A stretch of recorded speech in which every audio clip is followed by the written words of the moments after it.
Yahua City. The reflective steel floor glimmers under the dazzling, multicolored lights, with a cold metal and neon glow intertwined in a mesmerizing dance. A cacophony of scents, rust, machine oil, and the metallic tang of blood mingles in the air. The sounds of gunfire, piercing screams, and maniacal laughter reverberate incessantly around. This is a small square engulfed by the clutches of a gang, housing over 200 refugees whose eyes are filled with terror. A gang of thugs, clad in leather jackets and adorned with tattoos, pilot their modified cars in erratic circles around the square. They cackle madly, leaning out of the car windows while brandishing firearms with mechanical arms, firing recklessly into the sky, indulging in chaos and frenzy. In the rear center of the square, a young man with dark hair stands in a daze, observing the surrounding pandemonium. Have I crossed over? His name is Lu Hong. In his past life, he was a mercenary, having endured over a decade of harsh trials, before immersing himself in the vast realm of extreme sports, becoming an unequivocal aficionado of adrenaline-fueled activities. Bungee jumping, skydiving, mountaineering, survival challenges, racing, and free solo climbing, these are the pursuits he cherished most. However, as the saying goes, one reaps what one sows. During yet another daring free solo climb nearly 100 meters high, a rock he relied on as support suddenly gave way, and he plummeted to the ground. Upon opening his eyes again, he found himself in this strange world. What, he wondered, had caused this body to perish? Suddenly, an epiphany struck him. His eyes widened in realization as he reached up and yanked a 3-centimeter metal shard from his temple. Damn! With a look of astonishment, he tossed it aside. In an instant, his mind, freed from the iron shard's grasp, was inundated with memories of this world. A cybernetic realm where wealth reigned supreme. Mechanical prosthetics, genetic modifications, and artificial intelligence are commonplace in this futuristic landscape. Yet, amidst the backdrop of advanced technology, societal structures have crumbled significantly. Conglomerates and corporate empires have become the de facto rulers of many nations and cities, manipulating markets and controlling resource distribution, ensuring the lifeblood of the underprivileged remains firmly in their grip as violence and crime proliferate in the shadows of the urban sprawl. Lu Hong exhaled slowly. In his previous life, he was an orphan with few friends, leaving him with no sense of regret. As he lifted his gaze to the unfolding scene before him, unlike the surrounding panic, his eyes sparkled with a hint of exhilaration. This world seems rather thrilling. Screech. Suddenly, over 20 modified vehicles in the square screeched to a halt, their tires leaving long marks on the ground. Woohoo! We've arrived at my favorite segment. A young man clad in a red leather jacket and sporting a flamboyant crimson mohawk leaped atop a modified car, bellowing with fervor. He raised his graffiti-covered mechanical arm to his mouth, as though it were equipped with a microphone, and shouted, "Ladies and gentlemen, the Radisson and Jet crew." From the armored vehicles surrounding him, his voice was amplified to ear-shattering levels, nearly shattering eardrums. Without pausing, the mohawk-wearing young man continued, "I trust you all know what's coming next. That's right. Each of you will now reach into your pockets and retrieve your payment chips, or simply connect to the neural network and transfer your silver shields directly into my account. According to today's gang performance metrics, those who hand over at least 100,000 will be free to leave. As for the rest of you, well, you understand, this world is not fair, right?" A grotesque grin spread across his face as he began to issue commands. More than 40 gang members swiftly disembarked, encircling the small square to collect their dues. This method proved remarkably effective. Those with money numbly handed over the requisite amount and departed without resistance. Meanwhile, the impoverished frantically scrambled online to secure loans and liquidate their assets to meet the 100,000 requirement, maximizing the gang's profits. Even so, half of the people in the square were unable to gather the required sum, and cries of despair began to echo. "No, please, and just 2,000 short, spare me this time. Just give me a little more time, and I'll manage to scrape it together." The pleas of the destitute fell on deaf ears as the gang members disregarded them, allowing those who could pay to leave while summarily executing the rest. In the center of the square, Lu Hong's eyes narrowed, and he casually reached into his pocket, producing a black card. With a gentle swipe, a string of virtual text materialized on the card. "Silver shield balance. 841, he grimaced, at a loss for words. 100,000 silver shields seemed an astronomical sum to him. According to the memories he had just received, the original owner of this body was a love child of a company president who had endured scorn and oppression within that so-called family. In the year his mother passed away, he was unceremoniously cast out, forced to fend for himself at the tender age of 12, struggling to survive until now. Currently, he had no job and no savings to speak of. He felt no anger. Only a sardonic chuckle escaped his lips. What a hellish start. Watching as one civilian after another fell to their fate, Lu Hong resolved not to sit idly by. After all, he had been a mercenary for over a decade. He was no stranger to perilous situations. He quickly surveyed his surroundings, contemplating an escape plan. Before long, a bald man approached him. A bunch of broke losers can't even scrape together 100,000. You deserve to die.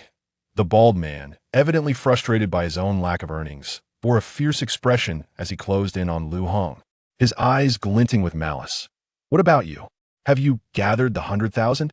Lu Hong glanced at the firearm in the man's right hand before calmly retrieving the payment chip from his pocket and giving it a casual wave, a serene smile gracing his lips.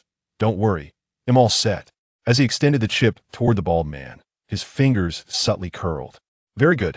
The bald man, taken by surprise, relaxed his guard and reached out with his left hand to accept the payment chip. Yet in that fleeting moment, Lu Hong's actions exploded into motion. With a swift motion, he seized the bald man's wrist, utilizing his Bodhi's rotational force to deftly redirect the man's arm outward, gracefully nullifying any potential counterattack. His right hand followed suit, locking onto the bald man's trigger finger, while his left hand forcefully twisted the man's arm, compelling him to release his grip on the gun. Throughout the entire exchange, Lu Hong's movements flowed seamlessly, devoid of any hesitation. You! The bald man's expression morphed into one of rage and shock, but it was too late. Bang! The bullet sliced through the air, instantly penetrating his skull. As the man crumpled to the ground, Lu Hong's gaze swiftly locked onto two gang members nearby who stood in stunned silence. Without granting them a moment to react, he fired twice, swiftly ending their lives. With the kills completed, Lu Hong darted forward, moving with the agility of a leopard, swiftly taking cover behind a nearby armored vehicle, his actions clean and efficient. Who dares to rebel? Kill him! The mohawk-wearing man bellowed in fury. Two gang members, positioned at the forefront, exchanged glances before tightening their grips on their weapons, advancing step by step toward the armored vehicle. But Lu Hong was quicker. He darted forward like a ghost, gunfire flashing, and both men collapsed in an instant. Quickly retracting his head, a manic grin played on his lips as he shouted defiantly to the rear. Come on, is there anyone else who's not afraid to die? No one dared to advance any longer. They realized that while surrounding him could lead to his demise, none were willing to be the first to step forward. Damn, what rotten luck. How could there be a corporate elite soldier in the West District? The mohawk-wearing man clenched his fists, taking a deep breath as he feigned a conciliatory tone. All right, you're impressive. I won't take your money anymore. Let's call a truce, shall we? Go to hell. Lu Hong shot back, peering out once more and aiming at the mohawk-wearing man's body. Bang! The bullet struck the man's chest, but failed to penetrate. One could only imagine the quality of the prosthetics he bore. Damn it, isn't it said that crossovers come with perks? Lu Hong cursed, retreating his head. Where's the system? Where's my old man? Where's my cheat? As his words faded, a voice echoed in his mind. Ding, cyber-rich system is binding. Lu Hong stood in bewilderment. What followed was a barrage of system notifications bombarding his senses. Binding successful. Randomly distributing funds. The monetary sum you have acquired this time amounts to 760,000 silver shields. All funds have been deposited into your account. Please check your balance. Lu Hong, in disbelief, retrieved his payment chip and cast a glance at it. He observed the numbers incessantly fluctuating, soaring from 841 to a staggering balance of 760,841. Lu Hong's lips twitched. I wonder if handing over the money now will still allow me to leave. Little did he know. As soon as this thought crossed his mind, the system emitted another notification sound. The system sincerely reminds you that each of your individual actions will profoundly influence the amount of funds allocated to you in the next round. Should your actions significantly impact reality, the system shall bestow additional rewards. Of course, you may choose to meekly surrender your funds and play the role of a timid turtle. But you also have the option to procure mercenary services to help you carve a path through the chaos, engaging in a wild bullet party and mounting a fierce resistance. The system reiterates, every action you take will determine the kind of person you become, directly affecting your system rewards and even influencing the tides of the world. Thus, please reconsider your forthcoming choices: a nameless pawn or a figure of renown. Chapter 2. For what purpose? Lu Heng paused for a moment, and then a slow smile crept across his lips. Very well, very well. It's a rare opportunity to live again. Indeed, I must make a name for myself. With this thought in mind, the thrill-seeking madness from his previous life surged back within him. Following the system's prompts, he swiftly accessed a mercenary website named Black Steel Security through his neural interface. As he perused the dazzling array of mercenary profiles on the page, he selected the closest one without hesitation. Title: Silver Moon Mercenary Group. Leader: Chin Xiaodao. Number of members: 7. Employment fee: 300. 000 YD day. Location: only 1.2 kilometers away. They can reach the destination within a minute after the order is placed. Basic member information: equipped with full-body synthetic gel flesh armor, alloy skeletal limbs. Military-grade K6 enhanced muscle fibers, optical sensors in the brain, and other combat augmentations. Leader information: overall enhancements exceed those of ordinary members, equipped with the cunning rabbit 4-leg prosthetics and 9-month mantis blades. With a total modification value exceeding 2 million silver shields. Background: this group consists of individuals who received elite soldier training from Tranny Corporation since childhood, assuming duties at 18, serving in elite guard units for 6 years, and later working as bodyguards for various corporate executives, all possessing exceptional individual combat capabilities. At the forefront of the image was a photograph of the leader, his muscular form precisely defined on his taut frame, while his legs were replaced by intricate mechanical prosthetics, smooth and reflecting cold light. Overall, although his physique appeared slender, it concealed formidable strength, akin to a cheetah poised to pounce. Behind him stood 6 other robust members, all clad in stylish black trench coats. Just observing their stances revealed their terrifying prowess. With 1 minute to spare, time was sufficient. They would do. A look of anticipation danced across Lu Heng's face. He swiftly clicked to finalize the payment, noting the situation he was facing with robbers, and sent out his personal location along with his photo.as. He watched the funds diminish by 300. 000. He felt not a pang of regret, but rather a thrill of excitement. A gang, is it? Prepare to meet your demise. In the distance, a thug with a mohawk was grimacing as he rubbed his chest. This bastard. He dares to shoot me.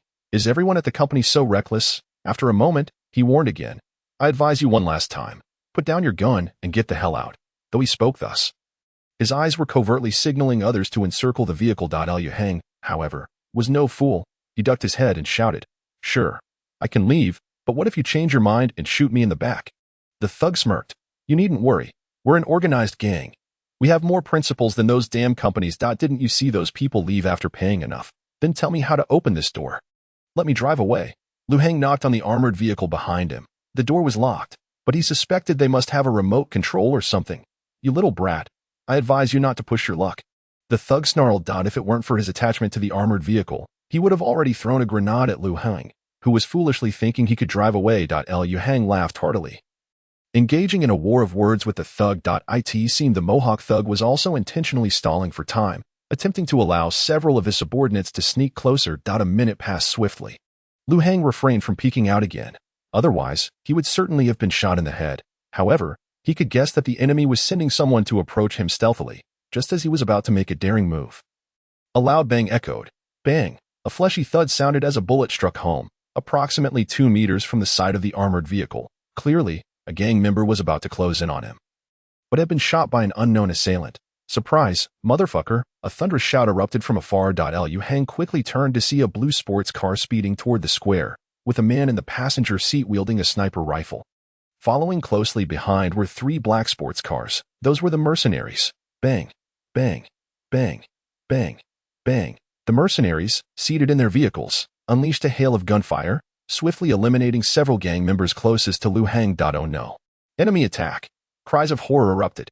The sports cars came to a halt, and the 6 mercenaries clad in black trench coats advanced into the square with military precision, akin to reapers. each shot they fired striking down a gang member with deadly accuracy.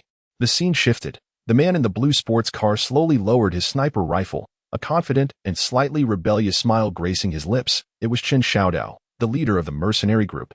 With a swift motion, he leaped from the vehicle, springing almost 4 meters into the air, landing deftly atop a stone statue. All eyes on me. I have an announcement to make. Chen Xiaodao's eyes sparkled with arrogance as he spread his arms wide and bellowed. Your father has arrived. His powerful shout resonated as if amplified by a speaker, momentarily stunning everyone in the square. The gang members quickly descended into chaos, frantically firing their weapons. Damn it, it's the mercenaries. Shoot him. Shoot him. He's taken cover behind the statue. Grenade. Get the grenades ready. He is coming out. Where the hell are my grenades? Bullets rained down towards Chen Xiaodao, yet he moved like a specter, weaving swiftly through the onslaught. Though several bullets struck his chest, they failed to inflict significant harm. Meanwhile, the other 6 mercenary members remained calm, skillfully navigating between various cover points, occasionally raising their weapons to fire. Half of the mercenaries zeroed in on Lu Heng's location and accelerated toward him, while the other half continued to disrupt the gang's rhythm. The scene was chaotic, with thugs shooting in a frenzy while ordinary people screamed and scrambled to evade the concentrated fire. Kids, shoot at me. Don't hold back on the bullets. Chen Xiaodao ducked behind another cover, laughing mockingly. The Mohawk thug's face flushed with anger. No, he's trying to draw our attention. He observed the mercenaries advance toward Lu Heng's position. That little bastard must be their boss. First, we take him out, the thug commanded with a sinister expression. Several gang members gritted their teeth and accelerated toward Lu Heng. Yet, Lu Heng, like a wraith, peeked out once more. Brandishing his rifle and firing, one gang member was shot in the head. Another was struck in the chest and fell, causing the last one to frantically search for cover. Ha ha ha. Still not learning your lesson. Lu Heng's mocking laughter echoed from behind the vehicle. Damn it. Hurry. Find cover.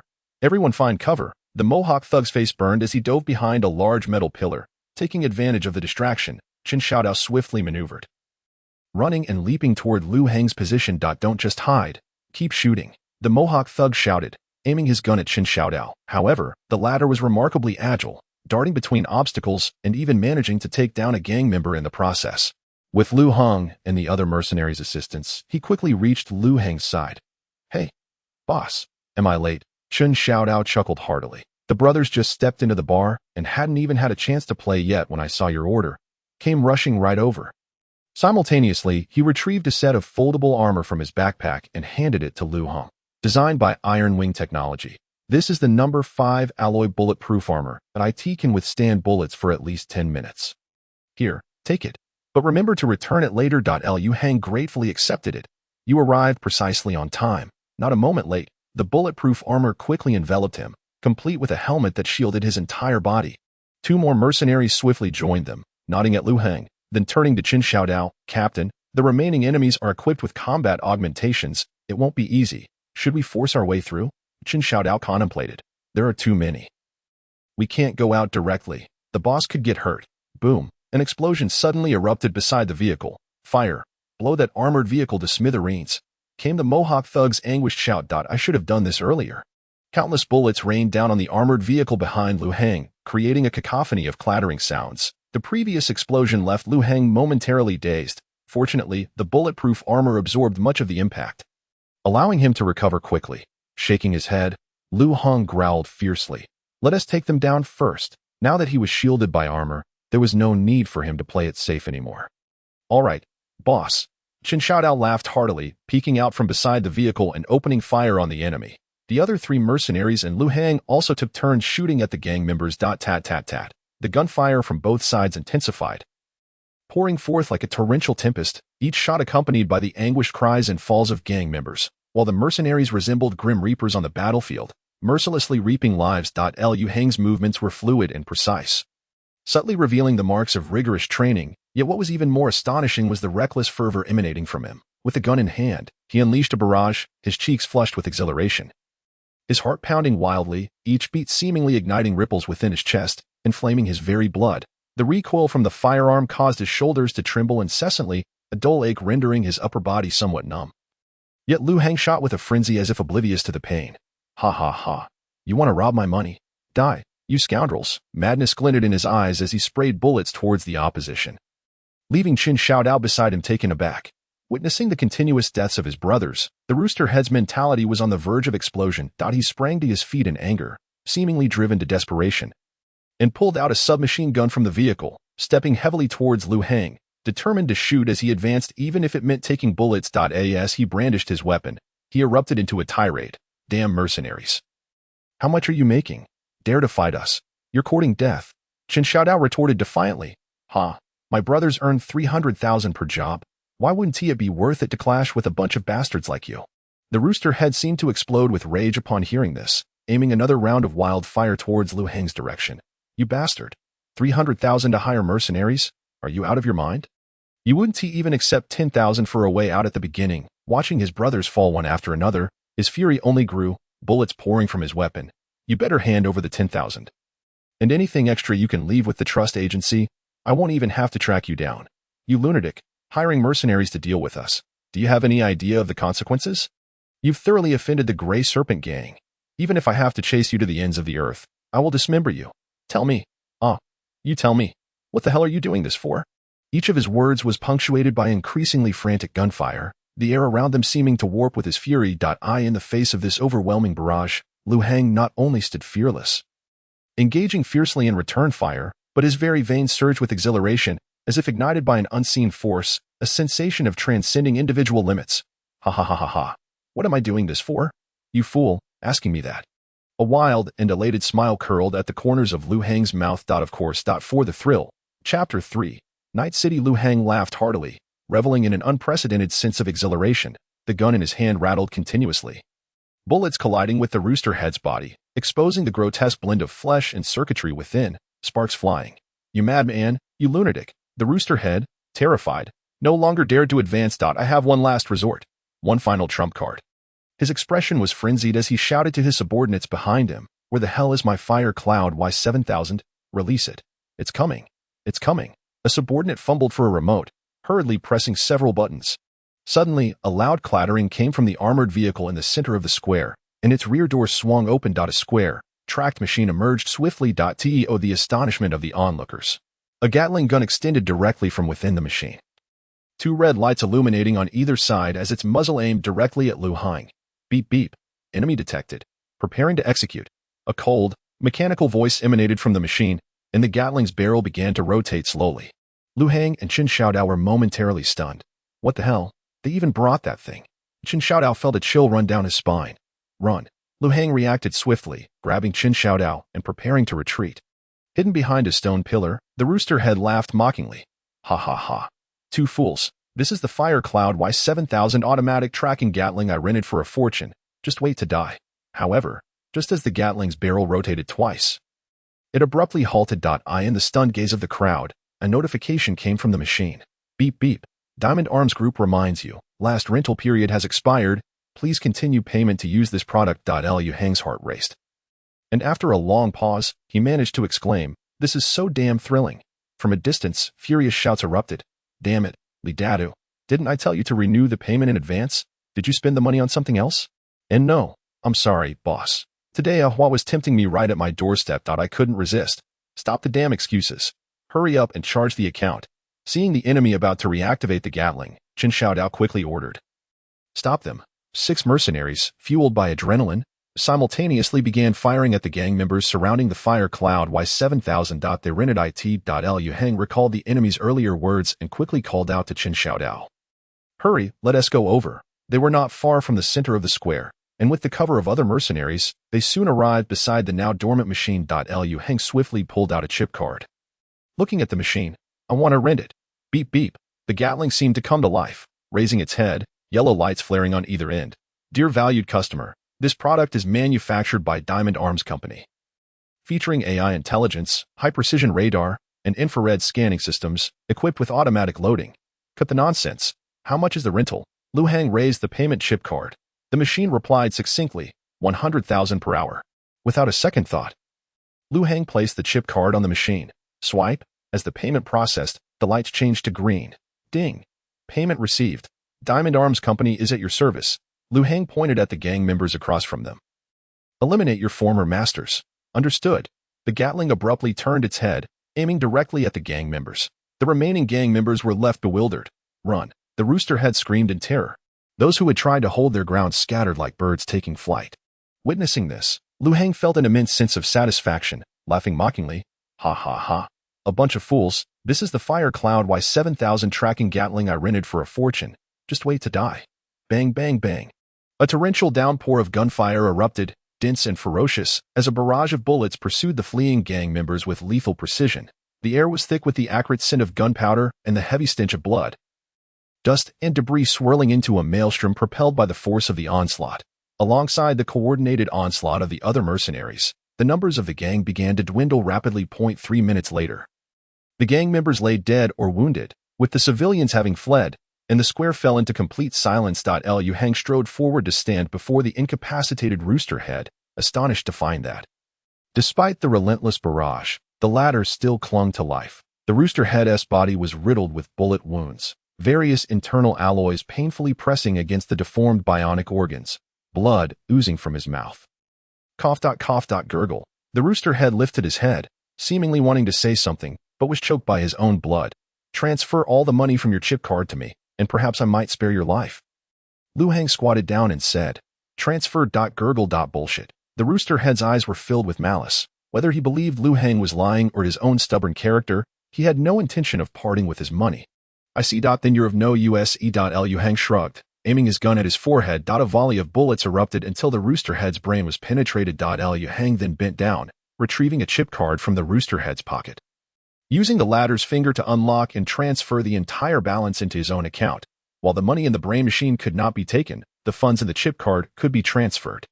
He methodically searched the other gang members, extracting all their chip card balances, until his own balance surged from 360,000 to 1,760,000, striking it rich.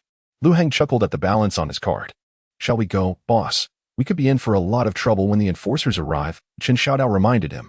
All right, you can head home now. Lu Heng waved with a smile. Not so fast. Chen Xiaodao casually pressed a button on the remote car key, stating, the protection lasts for a day. If anything happens to you in the next 23 hours, the site will deduct our money. To their surprise, a pale blue sports car rolled up to them. Doors opening slowly. So, where to next? Chen Xiaodao whirled the car key, inquiring. Lu Heng paused momentarily. Should he return to his tiny, 10-square-meter rented room, or hunt down those cold-blooded relatives? He seemed to have nowhere to go. Damn it. Why worry about it? Lu Heng broke into a smile and exclaimed, let us go find some fun. Just as he intended. Chen Xiaodao chuckled. Shall we head to the bar where the brothers were just planning to go? Go. Without hesitation, Lu Heng jumped into the sports car, taking the driver's seat. Eagerly eyeing the technologically advanced interior, he grasped the steering wheel and declared, let me take the wheel. Chen Xiaodao, laughing, settled into the passenger seat. Just be careful or else. Virum. Before he could finish, Lu Heng slammed the gas pedal, and the sports car shot forward like a wild stallion, instantly propelling them into a blur. The scenery around them whizzed by as if in reverse. And Chen Xiaodao's voice was nearly drowned out by the roaring wind. What the? Woohoo! Lu Heng's laughter echoed through the skies, a harmonious blend of speed and exhilaration. Are you trying to throw away your life? Chen Xiaodao shouted in alarm. Impossible. These cars come with top-notch automatic safety features, right? Lu Heng's eyes were fixated on the road ahead, his pupils ablaze with excitement. All right. Do as you wish. Chen Xiaodao resignedly closed his eyes. Ha ha ha ha ha. Lu Heng's laughter reverberated along the highway. The world before him began to retreat frantically. The silhouettes of skyscrapers elongated and contracted in his vision, while holographic billboards flashed by like shooting stars. Countless vehicles intertwined, their reflections creating a mesmerizing glow on the smooth streets, akin to a fast-forward scene from a movie, leaving him breathless. In that moment, Lu Heng felt as if his heart soared to unimaginable heights. And even his hands seemed to be compelled by some mysterious force to loosen their grip on the steering wheel, allowing the vehicle to cruise autonomously, with arms raised to the heavens. He passionately shouted towards the sky, Yehua City, prepare to welcome your new king. Chapter 4 Lu's Technology Group Yehua City, Northern Jinan District. In the conference hall of Lu's Technology Group, a group of elegantly dressed individuals sat around a 7-meter-long round table. The air was thick with a subtle tension, as if some heavy matter weighed upon everyone's hearts. An impatient, rotund shareholder broke the silence, directly asking, so, have you Lu family members decided who will take the blame? Lu Dongyin, seated in the center as the chairman of the company, exuded an air of authority. His gaze was stern as he replied, Shareholder Jiang, please remain calm. We are here to discuss this matter. The hefty shareholder retorted, Chairman, Do you really think this requires discussion? COA has clearly demanded that the CEO take the fall. It should be your family as Lu Yuqing, right? Let me make it clear. The decision-making is on your Lu family, so don't try to pin it on us shareholders. What? Lu Yuqing, sitting nearby, exclaimed in anger. Don't forget that half of the profits from those defective cyborgs ended up in your pockets. We all knew that from the start, and now you want me to take the blame. Where were you when it came time to divide the spoils? Humph. The plump shareholder turned away, unable to counter that point. Everyone, please be quiet. Lu Dongyan interjected again. Shaoqing has informed me that COA will only grant us 1 more month. After that, we must present a CEO to take the blame. And this individual must hold over 5 of the shares or be a family member. To prevent us from finding a scapegoat. Damn those COA bastards. Lu Yuqing cursed out. We paid them a hefty sum, and now they're doing this to us? Lu Dongyan cast a calm glance his way. The issue of the defective products has already erupted 3 times. This time, the repercussions are too significant, impacting the interests of other groups. They haven't arrested you yet, and have given us a month. Which shows they're allowing us some leeway. His gaze swept across the 6 important shareholders present. For family members, including himself, one among us must make a sacrifice. That is the clear message from COA. We must learn this lesson. All those targeted averted their gazes, each unwilling to step up as the scapegoat. Lu Dongyan felt a headache forming. Although Lu's technology group was a family enterprise, they only held 60 of the shares. While the remaining shares were held by 6 external shareholders, the interests of the shareholder faction and the family faction sometimes aligned, but at other times, they were completely at odds. The 4 family members were his own sons, who could not be sacrificed, and the 6 shareholders formed a united front, making it nearly impossible to select one among them without fierce resistance. A young man wearing gold-rimmed glasses suddenly spoke up. What about that useless person the family kicked out 10 years ago? What was his name? Lu Hang, right? Lu Dongyan regarded him thoughtfully and asked, Si Yuan, what are your thoughts? Lu Si Yuan adjusted his glasses and smiled. Though he is your illegitimate son, he still belongs to the family by blood, albeit without any real power. If we grant him the CEO position for a month, let him experience authority, and then reasonably send him to take the fall. What do you think? Will COA accept that? Another shareholder questioned. First, we meet the public requirements for the scapegoat, and the essence of this incident is still due to the interests of several groups being harmed. As long as we fulfill our obligations for compensation, they might let this slide, Lu Si Yuan replied, shrugging. Second brother, can you accept this? Lu Dongyan asked. Lu Yuqing hesitated for 2 seconds and replied. Fine. Let that useless one bounce around in my position for a month. Very well, Lu Dongyan said, his expression satisfied. Let us contact Lu Hang. He has lingered in the slums long enough. I believe he is only focused on money now. Offering him the CEO position will help him forget the unpleasant memories of his childhood. A sigh of relief swept through the room, and a sense of collective satisfaction emerged. The shareholders reverted to their hypocritical, flattering demeanor. Third brother of the Lu family truly has a brain. This strategy is simply brilliant. The Lu family was destined to flourish once more. The shareholders rejoiced at having escaped a calamity, while the family faction maintained an indifferent demeanor. Throughout this entire affair, no one truly cared about Lu Hang's fate. Woohoo! Lu Hang, filled with excitement, continued to speed down the road, feeling as though his body might take flight. His blue supercar led the way, trailed by 3 black sports cars, resembling bodyguards protecting him, exuding an air of prestige. Passers-by and other vehicles, upon witnessing this spectacle, assumed a wealthy heir was out for a joyride, automatically clearing the path for Lu Hang and his entourage, allowing them to cruise smoothly without obstruction. Lu Hang laughed heartily. In his previous life, he had been particularly passionate about extreme racing but was banned after participating in a few small races outside the city due to reckless driving. Since then, he had encountered fewer opportunities. In this cyberpunk world, with its highly intelligent transportation systems, he felt free from the worry of collisions, truly relishing the drive. We're almost there. You've made quite a bit today. Let us celebrate at the bar. Chin Shout-Out cheerfully pointed ahead. All right. Lu Hang quickly pulled up to the bar entrance. The sign glimmered with blue and purple neon lights, while 2 half-mechanical security guards stood at the entrance. Upon seeing the luxurious supercars driven by Lu Hang and his companions, one of the guards quickly approached them, his demeanor warm as he said, Gentlemen, allow me to park your car, please, come inside. Let us go in.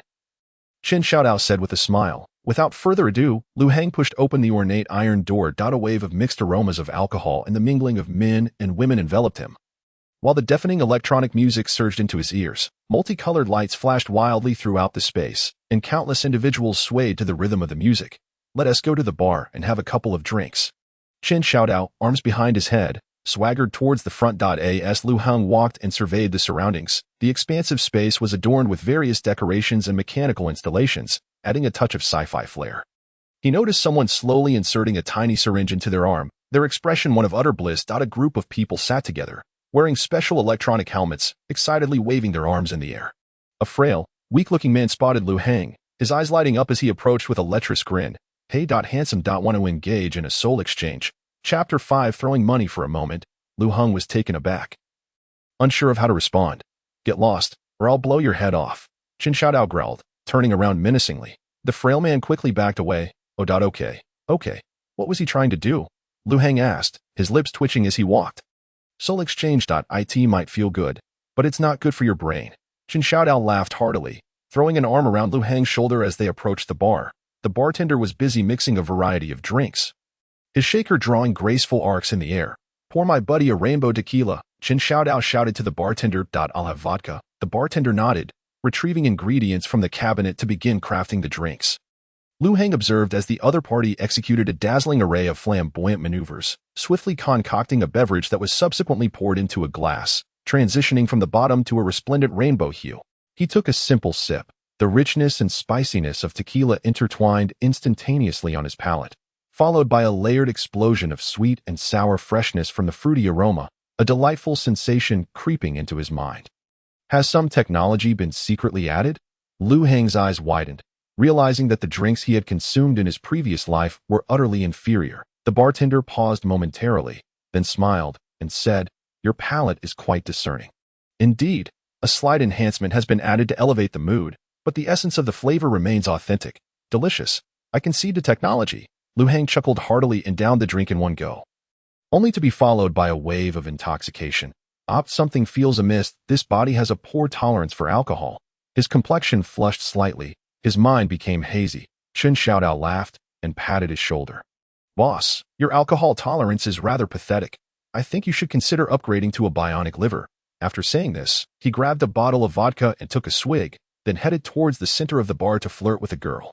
Lu Heng dared not drink as recklessly. Aside from housing a neural network module, his body was devoid of other mechanical enhancements. Perhaps he should try some signature cocktails instead. Yet, he still felt a twinge of competitiveness. After all, he had once been a king of drinks in his previous life. The bartender smiled slightly and proceeded to mix several drinks, each a different hue. Lu Heng seized a glass and began to pour it down his throat. The intoxicating sensation enveloped him, loosening the taut nerves that had been on high alert. With a tipsy feeling, he began to observe the other patrons in the bar. Turning his head, he spotted that lecherous man from earlier in the corner. The man was now conversing with a more refined-looking gentleman, and after slipping a bit of cash to him, the lecherous man grinned as he pulled a data cable from behind his ear and inserted it into the refined man's head. Suddenly, both collapsed to the ground, their bodies convulsing intermittently, rolling their eyes back in a state of ecstasy, as if they were high on something. Lu Heng glanced again and saw another group of young men and women gathered together. One blonde beauty, alluringly perched on a table, was surrounded by men who were enthusiastically bidding. A man clad in an extravagant suit called out, 2,000 silver shields, promptly ending the bidding, after which the blonde beauty, with a dazed expression, leaped down to embrace him. Lu Heng also noticed a middle-aged man absurdly standing atop a table, urinating down below, while two security guards attempted to intervene but were met with a barrage of insults and a handful of cash, causing them to leave chuckling. The man, after finishing, did not bother to pull up his pants, continuing his antics in front of others, all the while proclaiming that he could do as he pleased. Suddenly, a loud bang echoed as the bar's door was kicked open, revealing a red-eyed, earnest man who, upon seeing the blonde beauty embracing the suited man, went berserk, desperately questioning her about her infidelity. To his astonishment, the suited man merely waved a chip card in the air, causing the earnest man's expression to shift from despair to bewilderment, and then to elation upon seeing the balance within. Ultimately, he even escorted his wife and the suited man upstairs to a room. The atmosphere of the bar was exceedingly chaotic, with a myriad of events unfolding. Lu Heng, feeling lightheaded, struggled to comprehend the actions of those around him, only faintly grasping a notion. Having money. Seemingly grants one the freedom to act as they please? At that moment, a drunken man staggered over, looking at Lu Heng with impatience. "Get lost. This is my spot." Still inebriated, Lu Heng replied, "What did you say?" "Damn, just a foolish kid. Take your money and scram." "Got it." The drunkard cursed, tossing a 20 silver shield note onto the ground. He then forcefully squeezed in beside Lu Heng, nearly causing him to stumble. Still somewhat dazed, Lu Heng shook his head, left the money untouched, and wandered off in a haze. Ding! The system prompts you. You have one new player benefit yet to be received. Once you have spent the remaining 360,000 silver shields, the system will provide an additional reward. This beginner's benefit is available only once. Thereafter, special rewards will require you to exert a certain influence on reality, so cherish this opportunity. Lu Heng burped, muttering to himself, "Spend it all." He then drunkenly approached a server. Producing his chip card, exchanged 36,000 in cash for me. The staff member, momentarily taken aback, quickly adhered to the principle that the customer is always right, swiftly taking the chip card. Before long, a small cloth bag emerged from the back room, containing 36 bundles of cash, each with 100 notes of 100 silver shields. Lu Heng loosened the rubber bands around the banknotes, letting them mix chaotically in the bag, then made his way toward the central table of the bar. Ignoring the two individuals engaged in flirtation, he clambered atop the table with a loud thud. The couple, momentarily stunned, then shouted, "What the hell? Get out of the way." Lu Heng casually tossed a handful of cash, about 20 silver shields, into the man's face. The man immediately became compliant. All right then. The woman's expression shifted subtly, her demeanor flirtatious. "Little brother, are you trying to monopolize me?" Burp. "You too. Get lost." Lu Heng tossed another handful of money. Okay. The woman cheerfully gathered the cash and departed. Shaking his hazy head, Lu Heng dramatically pulled out a large handful of cash and threw it into the air. The notes fluttered through the bar like petals scattered by a celestial being. He then shouted to everyone in the bar, "Today, I'm in a good mood, so let us shower some cash." Chapter 6, New Player Reward. Today, I'm in a good mood, so let us shower some cash. As soon as Lu Heng uttered these words, the entire bar seemed to hit the pause button, all eyes converging on him simultaneously. Following this, Lu Heng began to rain down the vibrant green banknotes, which shimmered enticingly under the bar's lights, stirring the greedy impulses of those present. Money. The atmosphere ignited instantly, erupting into a cacophony of gasps and cheers. All patrons, driven by an unseen force, extended their arms, leaping, bending down, even toppling tables, scrambling to seize the scattered currency. Some astute guests did not confine themselves to the ground, but hurriedly approached Lu Heng's location, stretching out their hands high, forming a complex net. Some flashed glimmers of flattery in their eyes, attempting to win Lu Heng's favor, while others showcased their unique charms, hoping to catch the attention of this affluent young man. Throw more. Little brother, your money throwing is so cool. Could you toss a bit more my way? Who knows? I might just be yours tonight. Get lost, throw it to me, and I'll do anything." Lu Heng, inebriated, cast a glance at the one who declared their willingness to do anything, pointing and saying, "You, do a handstand for me." Sure." The pointed individual, initially taken aback, quickly responded with excitement. Though somewhat rotund, he struggled to attempt a handstand. Within mere seconds, he crashed down with a thud, scrambling back up with a sycophantic smile. "Pardon my clumsiness." Lu Heng chuckled. "Good performance. Here's your reward." He tossed several banknotes to the individual, who immediately knelt to collect the cash. Lu Heng then turned his attention to a drunken man as the atmosphere at the scene grew increasingly frenzied. Finally, Lu Heng glanced at the nearly empty satchel and tossed all the remaining bills skyward. The crowd below erupted into a cacophony of shouts, scrambling to seize the money. Ding! A system notification chimed. Your fierce battle in the square has resulted in the demise of over 40 members of the Grey Serpent Gang, causing minimal impact to their organization. Your act of scattering money in the bar has etched your visage into the memories of all present. And the owner has recorded this amusing incident, which will have a slight effect on the business here. You have caused 2 instances of localized impact, earning a wealth reward 0.1 million silver shields. You have acquired a new title, Money Scatterer. In accordance with the novice benefits policy, an additional reward will be granted. The reward has been automatically deposited into the system warehouse. Please check it. Lu Heng did not finish listening to these words. At that moment, the intoxicating haze of drunkenness and sleepiness surged within him, causing his body to lose control and fall back as if in freefall. Fortunately, the patrons quickly supported his body, subsequently cheering and tossing him upwards. Money Scatterer, Money Scatterer, Money Scatterer. These 3 words began to resonate throughout the bar, while Lu Heng, blissfully unaware, was continually thrown up and down. In the square, the ground was littered with corpses, drenched in blood, the air thick with the stench of death mingled with the acrid scent of gunpowder, resembling a hell on earth. A few enforcers clad in black and blue leather jackets walked through the square, their faces etched with frowns. Oh, this is truly horrific. One of them sighed. There are probably over 30 civilian bodies, and more than 40 from the gangs. Furthermore, their core cards have been taken. It seems these gangsters fell victim to a black-on-black incident. It's the Gray Serpent Gang that I've found their junior leader. The data indicates he is a mid-level officer overseeing more than 40 MEN. It must be him, remarked one enforcer, examining the head of the fallen gang leader. A portly enforcer lazily commented, "This damned West District is always rife with trouble. We'll have to spend money to clean up this mess." A young enforcer beside him inquired, "Shouldn't we investigate further?" The portly enforcer shook his head. "You've just been reassigned to this side. You might not understand some of the rules. Let me tell you, this area is filled with the impoverished. Most matters here are best left unattended. We document the situation and that be the end of it for further investigation. From past experience, I doubt they take any interest, especially since these people are too poor to squeeze any profit from." The young man appeared astonished. "So we just let these gangs continue their reign of terror?" The portly enforcer patted his shoulder. "What? Do you wish to confront those gangsters? They bring out their heavy artillery.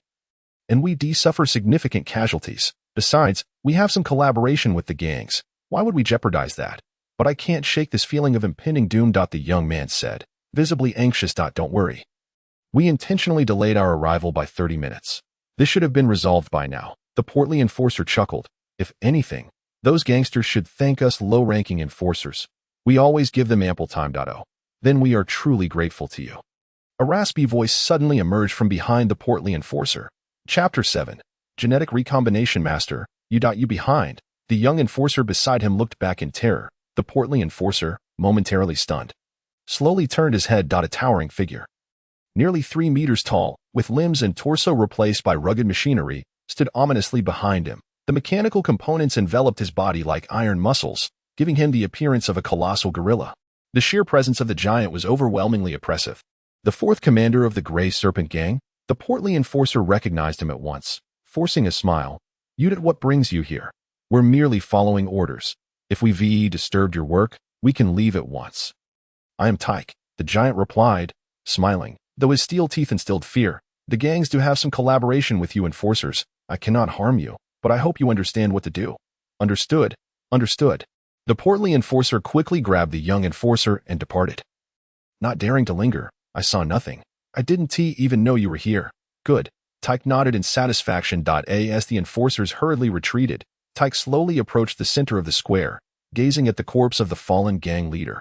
With a cold sneer, he moved closer, using his iron hand to thump against the body. "I know you have a spare heart and an embedded mechanical brain. Stop feigning death. Cough. Cough. Cough. The gang leader suddenly began to cough up blood, expelling it until he was clean, then slowly sat up. His head bore several gaping holes, revealing tangled wiring within. A grotesque sight. "Transmute all that transpired into visuals for me," Tyke commanded, "and today's spoils as well." "Why yes, fourth commander," the gang leader stammered, transmitting fragmented images to Tyke along with the silver shields from his brain-computer interface. After a moment of silence, Tyke's gaze turned icy. "Only 700,000? The money in those cards has been taken?" "Why yes. I am sorry, fourth commander, that I failed at this task. I will take responsibility." The gang leader trembled uncontrollably. Tyke grinned malevolently, enveloping the gang leader's head with his enormous iron hand. "You have cost the gang over 40 brothers and more than 1,000,000 silver shields. You cannot take responsibility for this. No. Give me a chance. Let me." Fear was palpable on the gang leader's face. Crack. Tyke crushed the gang leader's skull with his bare hand. He rose, eyes fixed on the images concerning Liu Heng, filled with wrath. "Young man, whether you have slain our members or damaged our armored vehicles, it is unforgivable that you have stolen from the Gray Serpent Gang. In a hotel, Liu Heng groggily opened his eyes, surveying the technologically advanced room around him. A smile gradually crept across his lips. "So it wasn't a dream. I've truly crossed over," reflecting on the events of the previous day. He still felt a lingering sense of exhilaration. With a thud, he jumped from the bed and strode to the window, flinging it open. Virtual advertising projections flickered in the air, and countless delivery drones zipped back and forth outside. On the streets below, people of diverse backgrounds bustled about, and an array of futuristic marvels captivated his gaze. An overwhelming surge of energy welled up within him, compelling him to shout, forming a makeshift megaphone with his hands. He called out to the residents below, "Good morning, my neighbors." His exuberant greeting was met with a polite response from below. "Fuck you. Is this how greetings are exchanged in a cyberpunk world?" Lu Hang was pleasantly surprised. Yes, yes, he joyfully replied, simultaneously retracting his arm and pointing emphatically downwards. Fuck you too. Ha ha ha. What a vibrant day it shall be. Lu Hang laughed as he closed the window. He returned to bed and picked up the core card.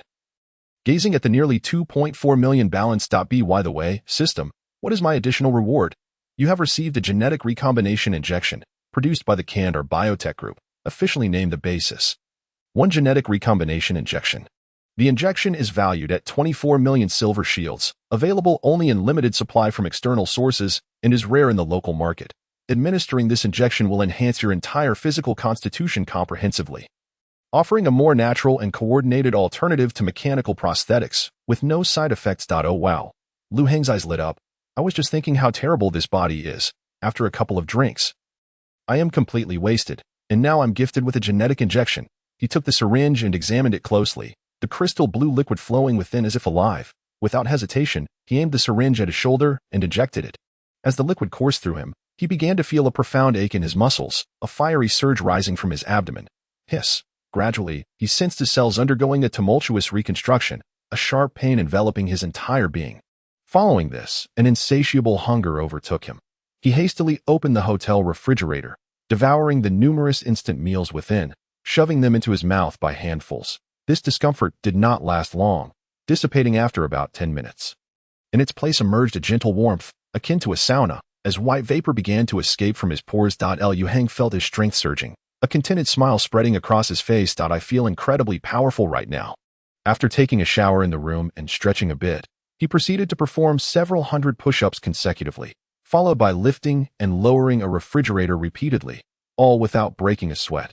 Based on these activities, one could estimate that his physical capabilities have been enhanced by approximately 4 to 5 times. Lu Hang laughed heartily, feeling quite pleased with his current physique. I no longer need to worry about spilling a drink. With curiosity, he inquired, by the way, system, could you elaborate on how to obtain additional rewards? Ding. Additional rewards are only granted when you significantly impact a large group or exert a substantial influence on a smaller group. Casual, minor impacts will only yield a certain sum of money. The scale of the group determines the magnitude of the rewards. The genetic agent you receive this time is purely a newbie benefit and should not be considered a standard reward. In other words, minor influences grant money, while substantial impacts provide both monetary rewards and special bonuses. Upon understanding these mechanics, Lu Hang grasped the essence of the system. It was all about seeking out opportunities. A hint of excitement spread across his face. This is exactly what I excel at. Chapter 8. Practicing skills. Having comprehended the reward system, he realized that his future income would stem from actively seeking out tasks. However, for the moment, he decided to focus on acquiring a house first. Observing the modern amenities in the hotel, Lu Hang felt a twinge of desire. He recalled living in a small, dilapidated rental space. And now that he had the means, it was essential to invest in something of quality. Let's go. Lu Hang stood up, prepared to return to his hometown, tidy up his belongings, and purchase a house. Before departing, he glanced at the unread messages in his neural interface. Among them was a message from Chen Xiaodao, who had brought the inebriated Lu Hang to this hotel and had stayed vigilantly for an entire day, ensuring his safety before leaving. Goodness, was I that intoxicated? Lu Hang clicked his tongue, realizing he had slept for a whole day and night. He then noticed he had received over a dozen missed calls.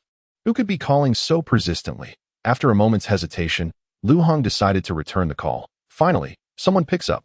What were you doing yesterday? You wasted so much of my time. A disgruntled male voice came through the line. Lu Hang was not one to back down and retorted. Who the hell are you? So capable, yet I wasted your time. You. The caller fumed for a moment before replying with an unfriendly tone. I am your Uncle Fong Nan. Lu Hang furrowed his brow, recalling Lu Dongyin's secretary, Lu Dongyin, the chairman of Lu's technology group, who also happens to be his nominal father, although Lu Hang had no intention of acknowledging that connection.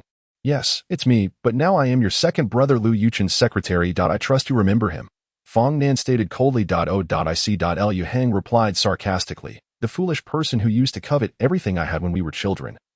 Right? Although he had not personally experienced those memories, he could sense the injustices this body had endured during its childhood. You. After so many years apart, why are you so filled with resentment now? Fong Nan restrained his anger and said, I called to let you know, get lost. Lu Hang abruptly hung up the phone. He wished to sever any ties with the so-called Lu family.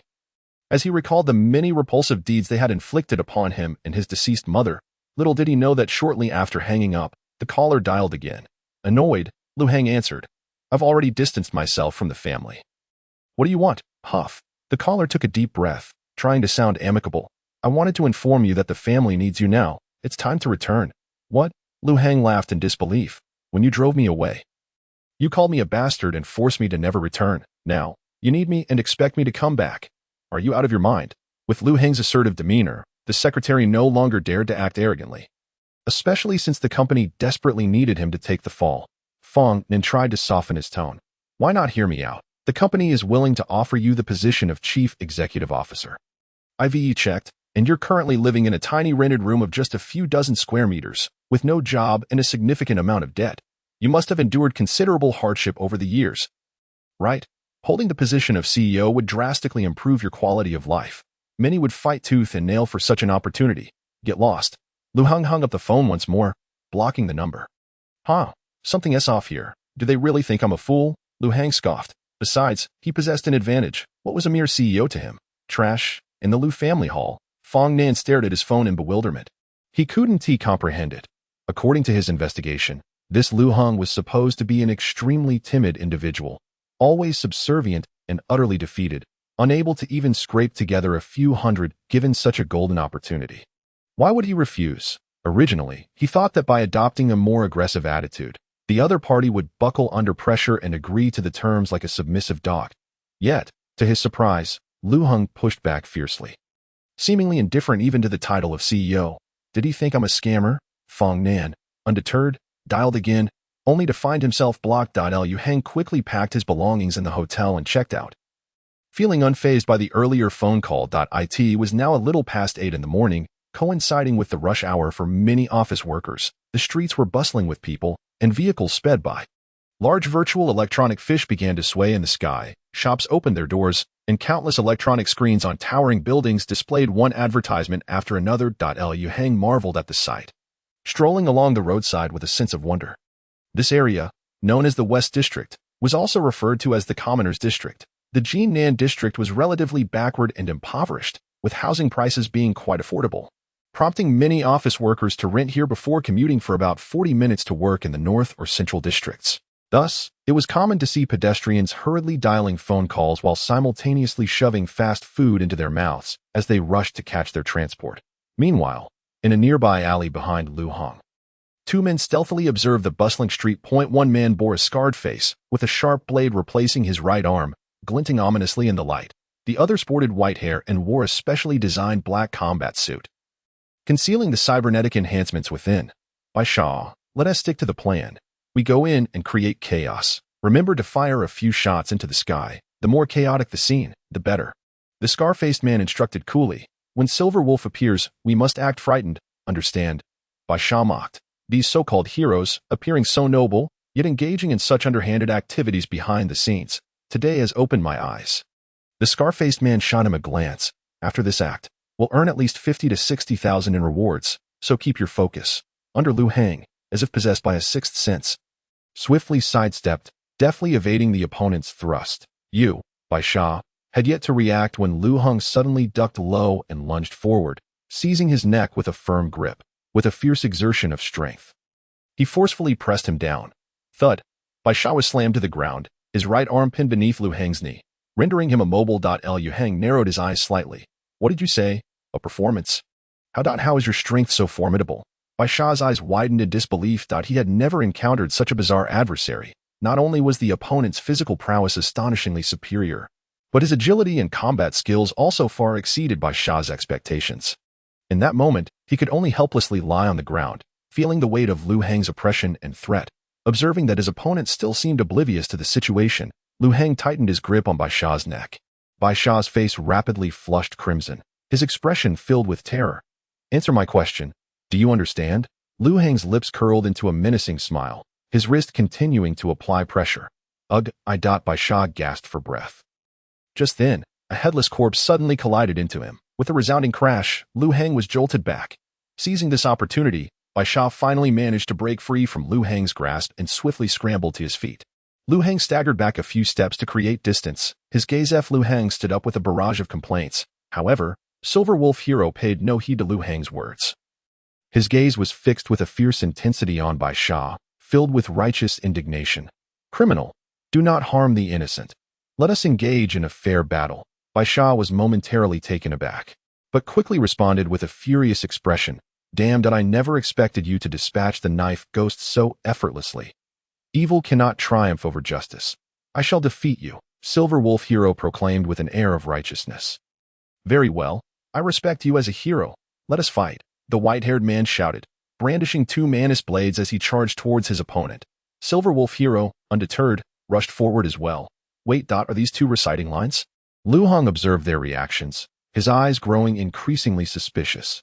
Young man, this place is perilous. You must leave at once, Silver Wolf Hero called out without turning back. To hell with you both. I won't be part of this. Liu Hang cursed as he began to retreat. A clang echoed from behind. Silver Wolf Hero's claws clashed with Bai Sha's Manus blades. The two engaged in a prolonged struggle, the sound of steel colliding ringing out incessantly. To the outside observer, their battle appeared intensely fierce. However, with his enhanced reflexes and countless experiences from his previous life, Liu Hang discerned that they were merely holding back, performing for show, standing at a distance. He squinted at the scene, initiating a search for the term Silver Wolf Hero in his mind. There it was. He quickly found a brief profile on Silver Wolf Hero. Hero profile, Silver Wolf Hero real name, Dean Conart Certifying Agency.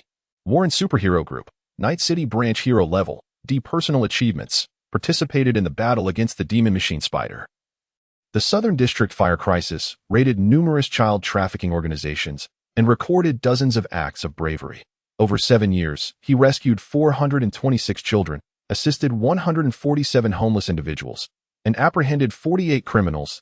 He has amassed a loyal following of 1.92 million fans in the superhero community, renowned in Night City and beloved by the public. Scrolling further down the page revealed various commercial information, such as films he had starred in, appearances on reality shows, accompanied by a plethora of handsome photographs. Searching online for various celebrities' evaluations of Silver Wolf Hero yielded an abundance of praise. Liu Hang closed the page, his mind racing as he began to piece together the situation.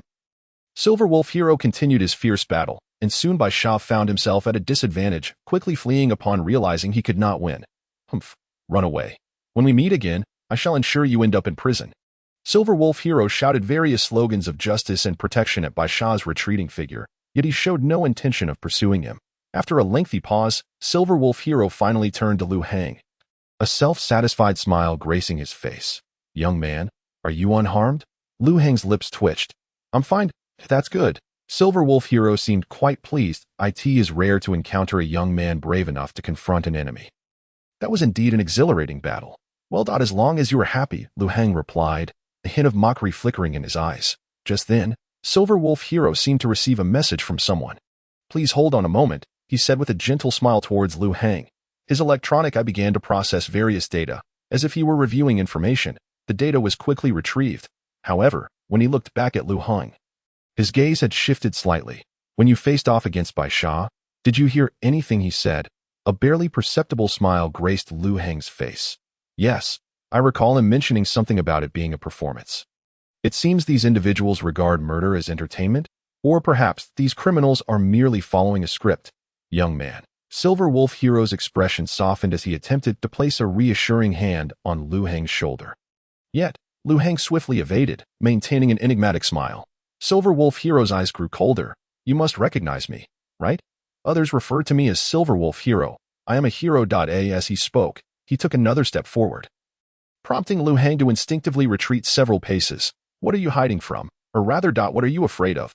Silver Wolf Hero's expression darkened further, his eyes now tinged with malice. His right arm subtly moved, revealing the sharp tips of alloy claws extending from his fists. This time, Liu Hang did not back down. A manic smile began to curve his lips. To be honest, that white-haired man didn't quite satisfy me. At that moment, a fervent desire for extremes gleamed in his eyes. Are you certain you wish to strike? Liu Hang advanced, his steps imbued with reckless abandon, excitement radiating from his expression. Right now. Right here. Upon witnessing this, Silver Wolf Hero's pupils constricted, as if struck by an unseen force, stirring a tremor of recollection within him. His alloy claws, mid-extension, halted unusually, his body involuntarily shuddering as he began to retreat. Lu Hang's grin widened, his enthusiasm intensifying. What are you hiding from? What are you afraid of? His movements and tone exuded an oppressive aura, rendering Silverwolf Hero increasingly feeble. Silverwolf Hero stammered at first, then swiftly regained his composure. Realizing he was in reality, he glared fiercely at Lu Hang. You're just a kid, what are you pretending for? This time he hesitated no longer, swiftly extending his claws fully. Lu Hang also raised his hand, ready to strike at any moment. The two faced off, a confrontation imminent. However, at that moment, the crowd began to draw nearer. As Silverwolf Hero extended his claws, the fans looked on with confusion. Silverwolf Hero. What are you doing? Silverwolf Hero paused, then smiled and waved his claws. Haha, this young brother wants to take a photo with me. Several onlookers gasped in delight. Wow, can I take a photo too? I want one. Yes. I came here specifically for your autograph. I've been following you for so long. Please sign for me first. An ever-growing crowd of civilians surrounded Silverwolf Hero. Seeing this, he had no choice but to abandon his intent to strike. Lu Hang, meanwhile, watched with derision. Quite the celebrity, aren't you? Hero. No sooner had he spoken than he turned to weave through the throng, slowly making his exit while Silverwolf Hero was engulfed by fans. Though he appeared to be posing for pictures, his gaze remained fixed on Lu Hang's retreating figure for quite some time before he looked away. Reflecting on Lu Hang's earlier demeanor, he muttered to himself, his eyes remind me too much of that monster in the company. Lu Hang paid no further attention behind him, instead gradually making his way into the distance, whether it was the so-called criminals wreaking havoc or Silverwolf Hero confronting enemies. It was all a performance, a charade. So what, then, is the nature of the Warren superhero group? With a sense of curiosity, Lu Hang continued to search online for information about the organization. It turned out to be a world-class top-tier company established for over 70 years. With branches in various countries and numerous developed cities, their operations included IP management, product endorsements, film production, etc. Yet these were merely ancillary businesses. The company's primary service was creating heroes. However, Lu Hang felt a more accurate description would be managing heroes. They nurture a group of children from a young age who can become so-called heroes after undergoing trials. They also scout individuals with exceptional combat abilities or significant public appeal to register as heroes. Anyone can attempt to become an officially registered hero through a series of examinations offered by the company. In this world, as crime rates escalate and oppression at the grassroots level intensifies, the number of orphans and homeless individuals continues to rise, leaving citizens living in a constant state of insecurity, generating a profound void in spiritual needs. The so-called heroes frequently engage in acts of assisting the populace, vanquishing criminals, and rescuing the downtrodden, precisely filling the spiritual needs of the lower classes. Regarding the Warren superhero group's motto, it is, "This world needs heroes, thus we bring forth heroes." Fascinating. A smile of interest graced Lu Hang's lips. In his eyes, these heroes were merely another form of celebrity, for these heroes did not perform altruistic deeds for free. Everything they did was aimed at garnering more attention, more influence. In this world, influence equates to immense wealth. If they truly performed good deeds and assisted the populace, then they were entitled to the profits. Yet, the events he had just witnessed revealed to Lu Hang that those heroes lauded by the masses could also collude with criminals, using the suffering of innocent civilians as a stage to enact their atrocious deeds. Ding! The system's notification sound startled Lu Hang. Congratulations, you have uncovered some secrets of this world, the system kindly reminded him. Such incidents are not isolated. Hypocritical justice and deep-seated evil exist within the vast majority of commercial heroes. Warren Hero Group stands as a formidable force contributing to the progressive decay of this world. An undeniable source of affliction. A hidden mission has been issued. Heroes Reimagined. From this moment forth, any influence you exert over Warren Hero Company shall yield additional rewards. You may either expose the truth of these heroes to the civilian populace or systematically eliminate the duplicitous ones, or even undertake a thorough reform of the Warren Hero Company to eradicate this phenomenon entirely. Any minor influence you exert could result in considerable wealth and further bonuses. This mission bears no time constraints or additional requirements. You are free to choose whether to engage or abstain at your leisure. A smile curled at the corners of Lu Hang's lips. This marked the first instance of the system issuing a mission, and it aligned perfectly with its penchant for leading him into perilous situations. Confront a world-class enterprise. Lu Hang slowly advanced, his gaze flickering with intrigue. This world is indeed bizarre. If they have conjured up cybernetic Wolverines, could there possibly be cybernetic Spider-Men or cybernetic Supermen? Lu Hang mused with amusement. As he walked, a small girl suddenly appeared before him. nearly causing Lu Heng to stumble. "What are you doing?" Lu Heng inquired. His expression tinged with confusion. The girl, approximately 13 years of age, donned a red hoodie and struggled to carry an oversized fabric bag slung over her left shoulder. "Hello." The little girl stammered nervously. "I just saw you struggling in a fight earlier, so I came to find you." She hurriedly unzipped her large bag. "You can take a look. I think you might need this." "Not interested," Lu Heng replied, not even glancing at her as he maneuvered past. This place was rife with sales pitches, counterfeit augmentations, and fake pharmaceuticals, mostly consisting of subpar wares. However, the young girl quickly followed suit. Her legs were short, requiring her to take 2 steps for every one of Lu Heng's strides, compounded by the weight of her oversized bag. Breathless, she pleaded, "Please stop by something. I'm begging you. I haven't sold anything today, and tonight I'll have to sleep under a bridge." Lu Heng showed no inclination to pause, casually inquiring as he walked. "Orphan. No parents." The little girl, panting and trotting along, wore a woeful expression. I have a mom and dad, but they make me sell firecrackers on the street. And if no one buys, they hit me. Eventually, I didn't want to sell firecrackers anymore, so I started selling other things. Then they abandoned me." Firecrackers? Lu Heng recalled that this was a highly addictive and toxic substance. His lips twitched, growing ever more aware of the absurdity of this world. Yet, Lu Heng sensed something amiss. He abruptly halted, his gaze fixed intently on the girl's face. "What's your name?" "You can call me Su Xiaoyu." The little girl mumbled, shyly lowering her head. Her skin appeared youthful and tender, her visage undeniably charming, making it difficult to fathom that such an adorable child was forced to wander the streets. The thought of her having to sleep under a bridge due to a lack of funds was alarming. This society harbors many perils. Lu Heng found it hard to believe that such a little girl had managed to survive thus far. "So you sell firecrackers, right?" Lu Heng inquired, curiosity peaking as he crouched down. "Let me see. No. I haven't sold firecrackers in a long time. Su Xiaoyu slowly unzipped the bag. "Now, I sell arms." As the bag opened, it revealed an array of weapons, stun batons, handguns, rifles, and even explosive packages. Lu Heng's eyes widened in astonishment. No wonder her parents had abandoned her. They likely feared the implications of her trade. Selling firecrackers was too slow. "I've made a lot of money selling arms now." Su Xiaoyu grinned as she began to enthusiastically showcase her merchandise. First, this silver Y700 handgun, capable of firing 6 rounds in 2 seconds. Equipped with a silencer for stealthy assassinations. Beiyang 6 Pro assault rifle, featuring an electromagnetic drive module that ensures astonishing stability during high-speed firing. Equipped with an intelligent chip that adapts to various battlefield needs, and essential for any home defense. "By the way, do you have children? I have a compact Terminator, the perfect weapon for kids. I've used it to scare off many bad uncles." Coughing slightly, Lu Heng, feeling somewhat overwhelmed by the barrage of weaponry, decided to cut to the chase. "Just show me your best gun." He indeed needed some firearms. Had he possessed a weapon earlier, he would not have had to tussle for so long with that individual named Bai Gue. The little girl hesitated, "But that one is much more expensive." Lu Heng waved a credit card in front of her. "Don't worry, we're not short on money." "Yay." Su Xiaoyu's eyes lit up. She stealthily pulled a handgun from her hoodie pocket. The weapon gleamed with a chilling blue light, its sleek design exuding a sense of power, topped with a transparent crystal battery through which brilliant blue arcs flowed. Embodying an astonishing technological allure, the grip bore a touch display indicating a remaining charge of 99. The Punisher No. 9. This is the authority of law enforcement in affluent districts, designed specifically for elite enforcers.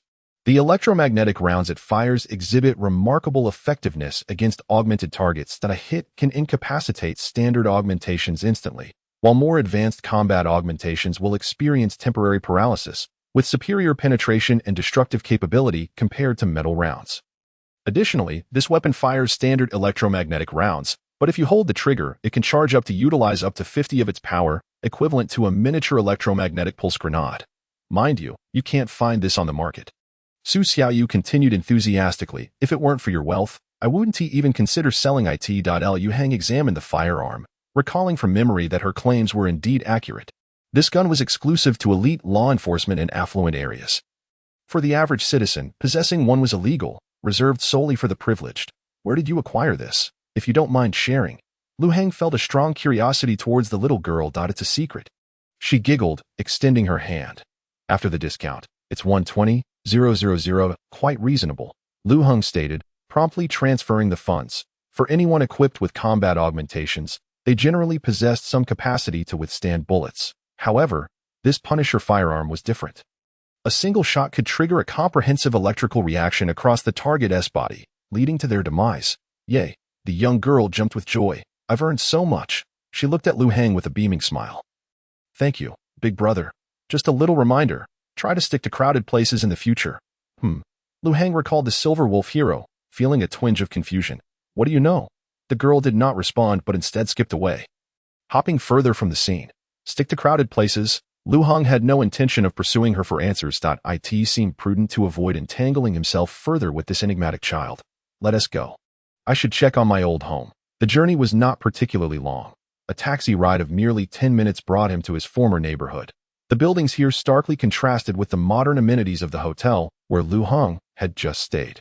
These structures could hardly be deemed homes, more akin to abandoned shells, primarily composed of concrete frameworks. The walls were plastered with various loan advertisements and job postings from dubious companies, housing primarily the unemployed or those earning less than $2,000. Following his memory, Liu Hang ascended the stairs to his designated floor, but in the corners of the stairwell lay several individuals, those unable to afford even the 200 silver shields for rent. Cast out and left to linger near their former doorways, each bore the marks of deprivation, their eyes devoid of hope, filled with a profound sense of numbness. Continuing along his recollections, Liu Hang soon arrived at his old door. Just then, a door across the way swung open. A muscular, dark-skinned man emerged, glaring at Liu Hang with ire. Where the hell were you yesterday? What about the laundry I asked you to do? Liu Hang frowned slightly. This man was Jansen, a laborer known for his brute strength and penchant for bullying neighbors. He often dumped his foul-smelling laundry onto Liu Hang, claiming to provide him with an opportunity to work, yet rewarding him only with expired, putrid food. Have you lost your mind? I'm asking you a question. Jansen stepped closer, seizing Liu Hang by the collar. The vagrants in the corridor observed with keen interest, eager for the impending spectacle. To understand, one must consider that Jansen, standing at a towering height of 6 feet, coupled with his robust physique honed from years of manual labor, commanded a certain respect within this otherwise frail building. At the very least, the residents of this floor dared not cross him. However, times had changed. Liu Hang regarded the man with indifference. Put your hands down. The initial surprise in Johnson's gaze quickly morphed into a simmering rage. Liu Hang. Do you wish to be reduced to a mere pile of excrement once more?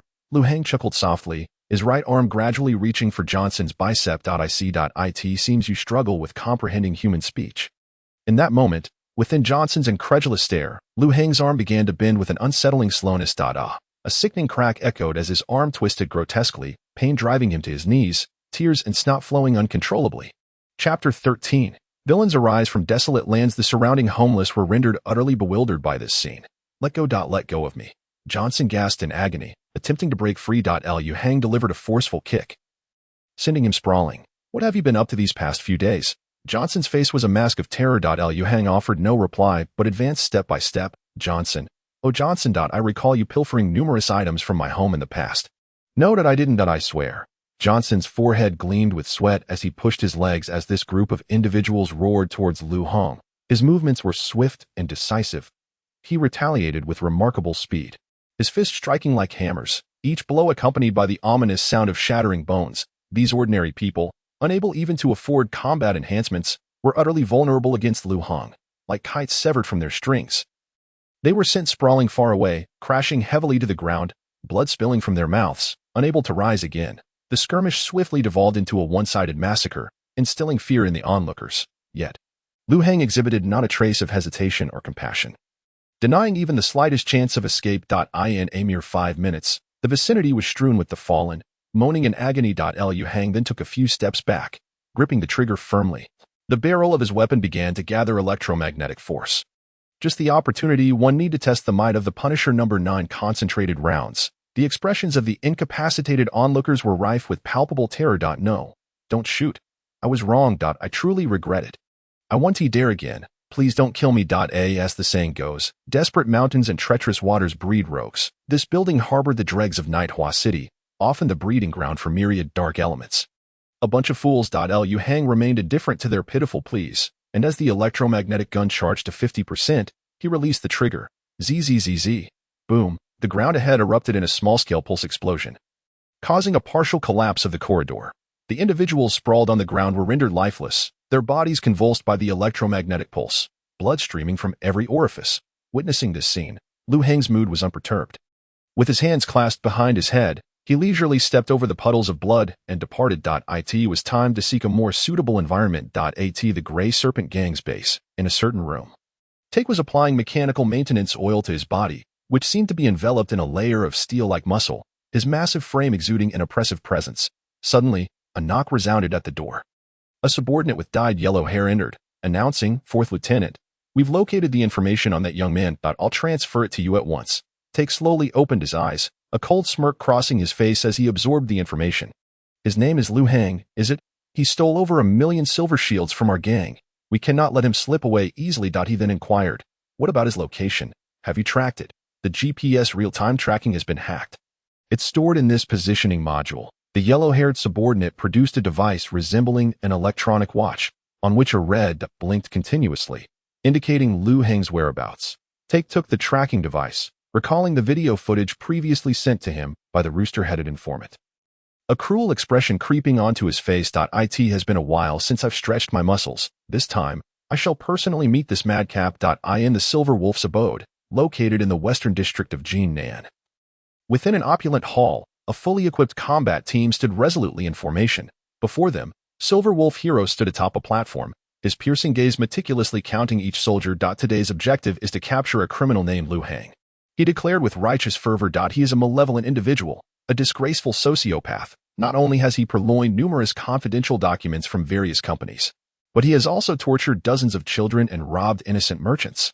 As a hero, I must bring him to justice," he articulated, fabricating baseless accusations against Liu Heng. "However, he is formidable, capable of matching White Sha in combat.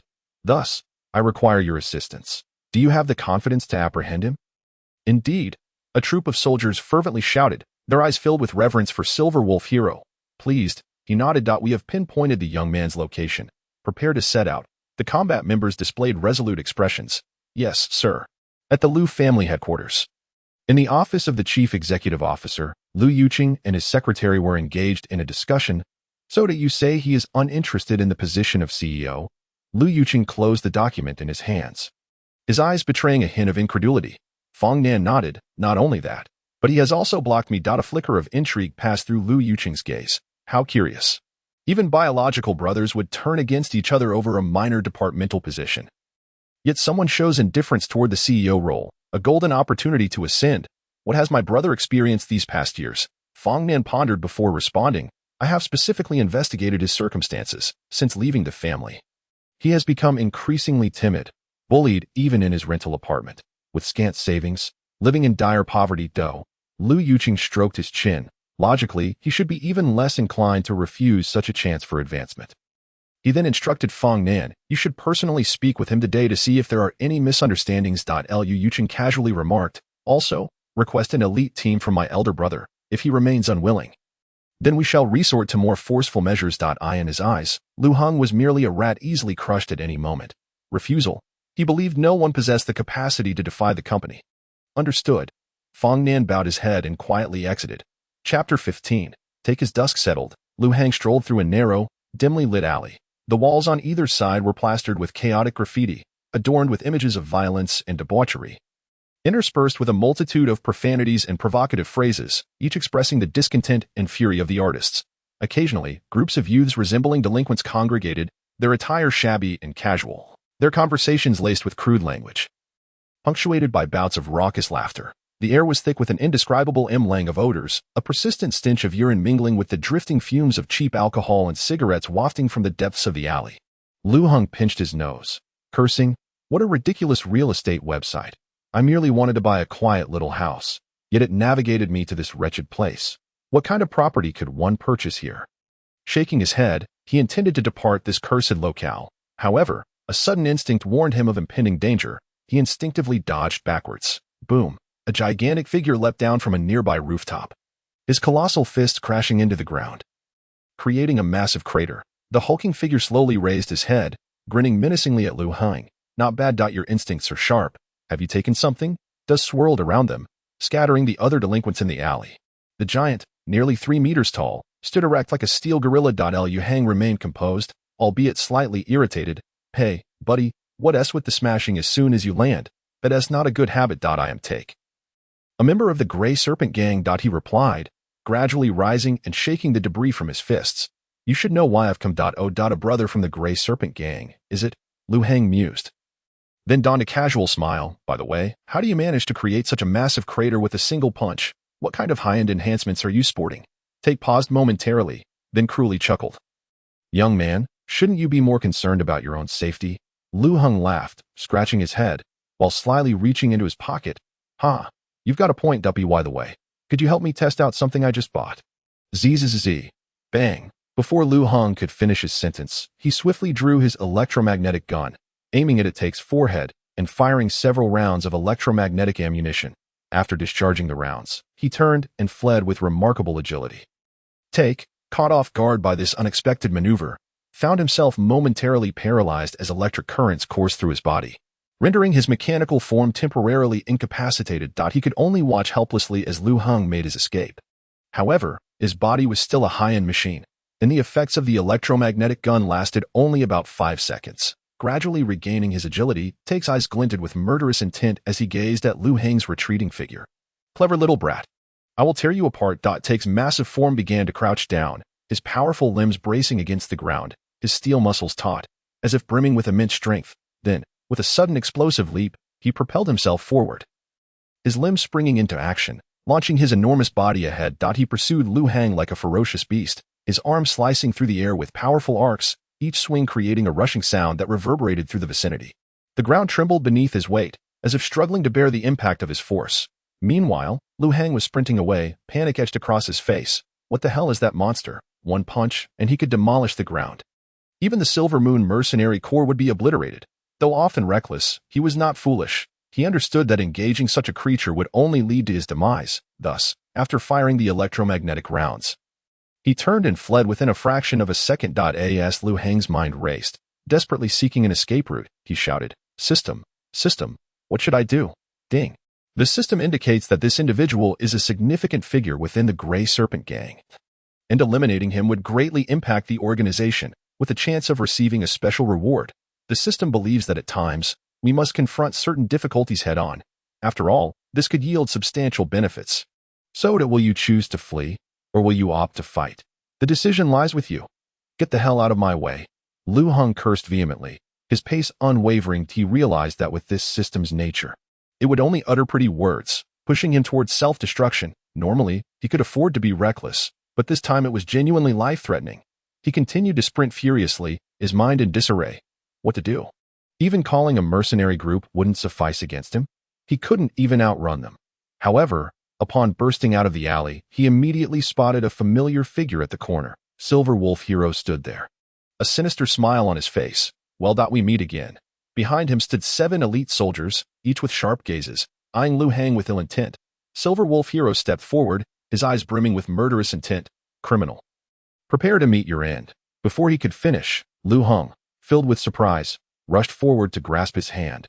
Hero, you've arrived. What the hell are you doing? Silver Wolf Hero exclaimed, bewildered as he shook off Liu Hang's hand. Unable to comprehend his antics. That I will spread your glorious deeds. Liu Hang continued with another nonsensical statement, leaving both Silver Wolf Hero and his team momentarily stunned. Suddenly, Liu Hang shouted towards the back of the alley.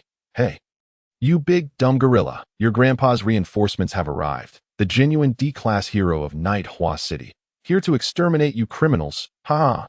Boom, boom. The ground trembled in response to Liu Hang's words. Silver Wolf Hero was even more bewildered. What the hell? Yet, Liu Hang had already leaped over the heads of the men and fled into the distance. Boom. Just as Liu Hang departed, Tyke charged out of the alley, looking menacingly at Silver Wolf Hero and his men. You seeking death. Tyke's expression was cold. He then slammed his fist into the ground, sending Silver Wolf Hero's soldiers flying, some even losing consciousness upon impact. Damn it. Silver Wolf Hero was thrown against the wall, his shoulder aching tremendously. He glared at Tyke with fury. Who the hell? A man wearing virtual glasses scanned Take with a few glances before stating, he is equipped with products from the Qin's Memetic Technology Company. Specifically the Qin's Giant Ape Series T2.5 integrated suit. This model is not available for public sale. I fear he must have forcibly procured it. Take's eyes widened in surprise, quickly giving way to anger as he exclaimed. So you are corporate dogs. With that, he leapt into action, launching a second assault. The earlier black man charged forth once more, colliding forcefully with the opponent. "Hainiu, fall back," the team leader commanded the black man. Then shouted, "Thunder Dog!" Received. A man wearing a mechanical mask sprang forward, his two mechanical arms rapidly extending to reveal twin cannon barrels. Countless electromagnetic spheres erupted from the barrels, striking Take at a rate of 4 per second. Take's eyes widened, yet he found himself unable to evade. A multitude of electromagnetic spheres created a pulsating wave upon Take, causing the surrounding space to distort slightly, rendering him immobile. "Magnet Mouse, restrain him," the captain shouted as he leaped backward. Following closely was a middle-aged man with a mechanical backpack, which began to extend several electronic tubes connecting to his arms.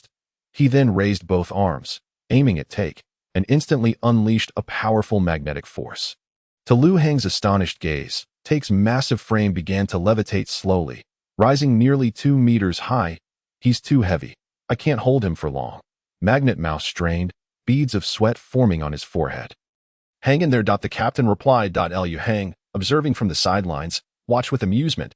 The company's cybernetic enhancements are truly impressive. They all resemble individuals with superpowers. "I must find a way to procure a set for myself."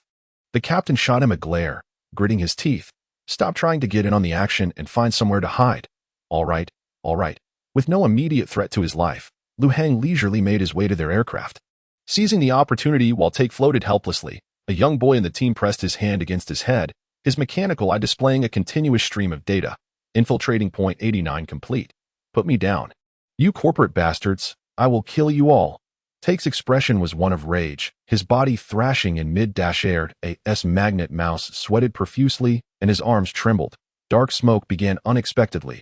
He reached beneath his seat, only to discover a compact refrigerator hidden away. A glimmer of delight sparkled in Liu Heng's eyes as he unceremoniously retrieved a bottle of liquor from within. Brandy, a fine brand indeed, with a sharp crack.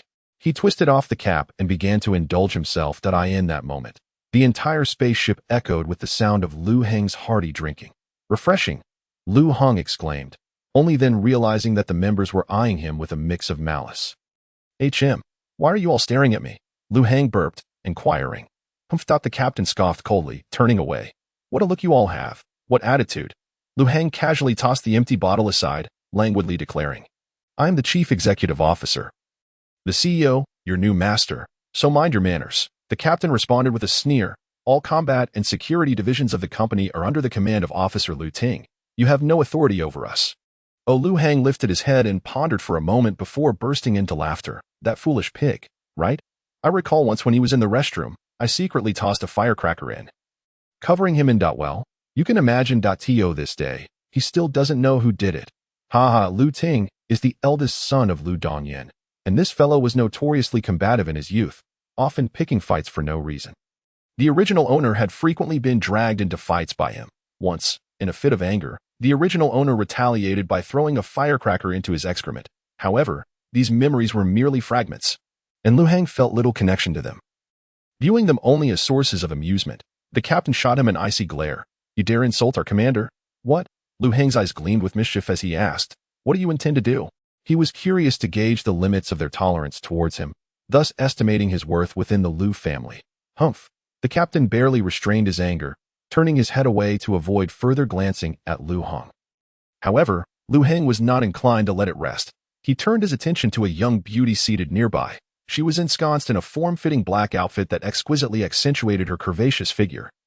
Devoid of any vulgarity, exuding an air of cool detachment, her features were refined yet aloof, with silver mechanical components subtly visible at her neck, creating a peculiar aesthetic allure. This was the stealthy woman who had ultimately pierced the back of Take's head. "Hey, beautiful, what brand is your cybernetic body?" "I couldn't find it online," Liu Heng inquired with keen interest, yet the woman remained silent, her eyes closed, showing no sign of response. Liu Heng, undeterred, smiled and asked, "Are you interested in leaving the company to work with me? I happen to be quite affluent." Suddenly, the woman opened her eyes, casting a suspicious glance at Liu Heng. "Are you looking for trouble?" The man across from her, known as Lei Go, could no longer contain himself.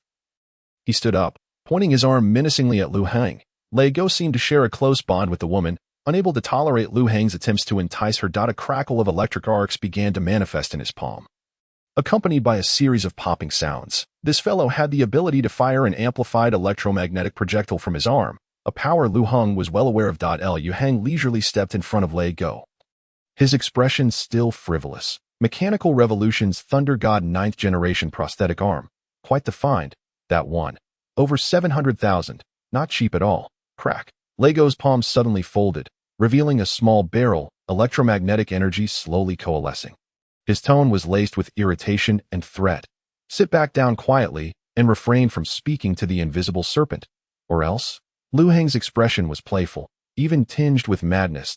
He took another step forward, gently grasping Lei Go's electromagnetic arm and pointing it towards his own chest, taunting, "Are you going to kill me? Do you dare?" Zzz. The arcs of electricity began to make contact with Liu Hang's body. Gradually, he felt a tingling sensation as the current coursed through him, yet it remained within the limits of what his body could endure. The surrounding individuals were taken aback. Liu Hang's expression bore no trace of fear. Rather, the sting of the current exhilarated him, revealing a complex, manic smile. "Come on. Kill me." He laughed maniacally, his laughter brimming with disdain for death. As the electricity surged further, Fong Nan shouted urgently, "Lei Go." Startled, Lei Go swiftly cut off the supply of electromagnetic energy and instinctively retreated several paces. Liu Hang's gaze was filled with amusement. "You want to kill me, but you don't dare." This solidified his belief in his significant value to the company. At the very least, it was clear that they could not afford to let him come to harm. With this foundation established, he felt emboldened to indulge in various antics moving forward. Lei Go gazed at Liu Hang with disbelief. "You crazy bastard." Liu Hang grinned. "So, what exactly is my value to you all?"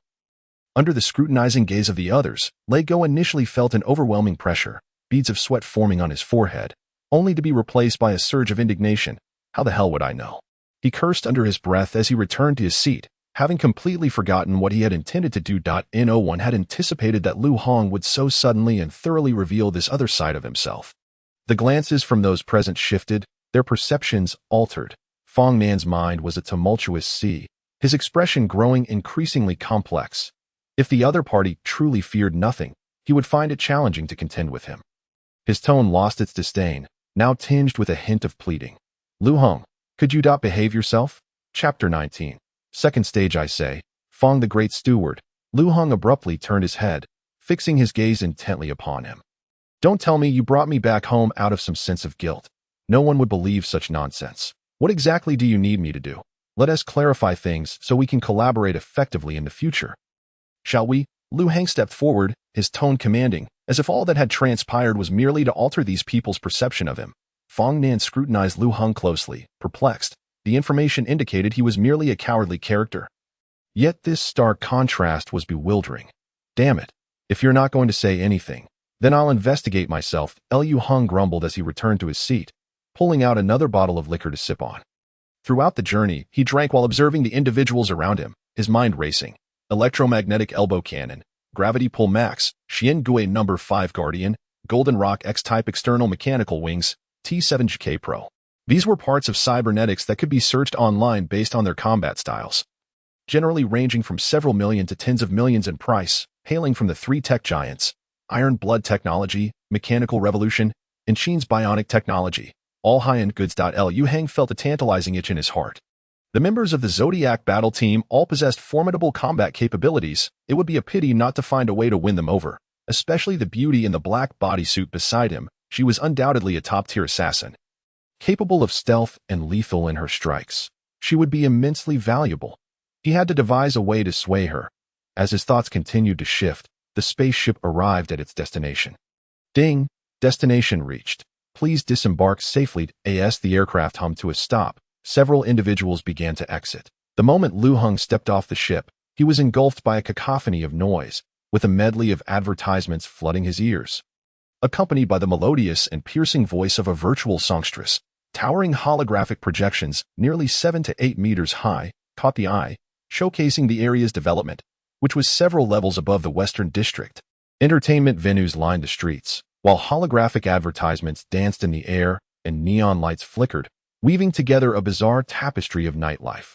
The streets bustled with a torrent of vehicles and crowds, flowing like an unceasing tide. While intelligent robots and drones were omnipresent, handling tasks such as transporting goods and cleaning. Liu Hang surveyed the scene, marveling, truly, the Jinan North District is impressive. Economically prosperous places are indeed remarkable. Among it all, the most imposing structure was the headquarters of Lu's technology group, standing proudly amidst a cluster of skyscrapers. Its design embodied a fusion of strength and elegance, a beacon of futuristic aesthetics, nearly a landmark in the area. "We're heading back to the unit," the captain informed Fong Nan before leading the other team members in another direction. The secretary nodded slightly.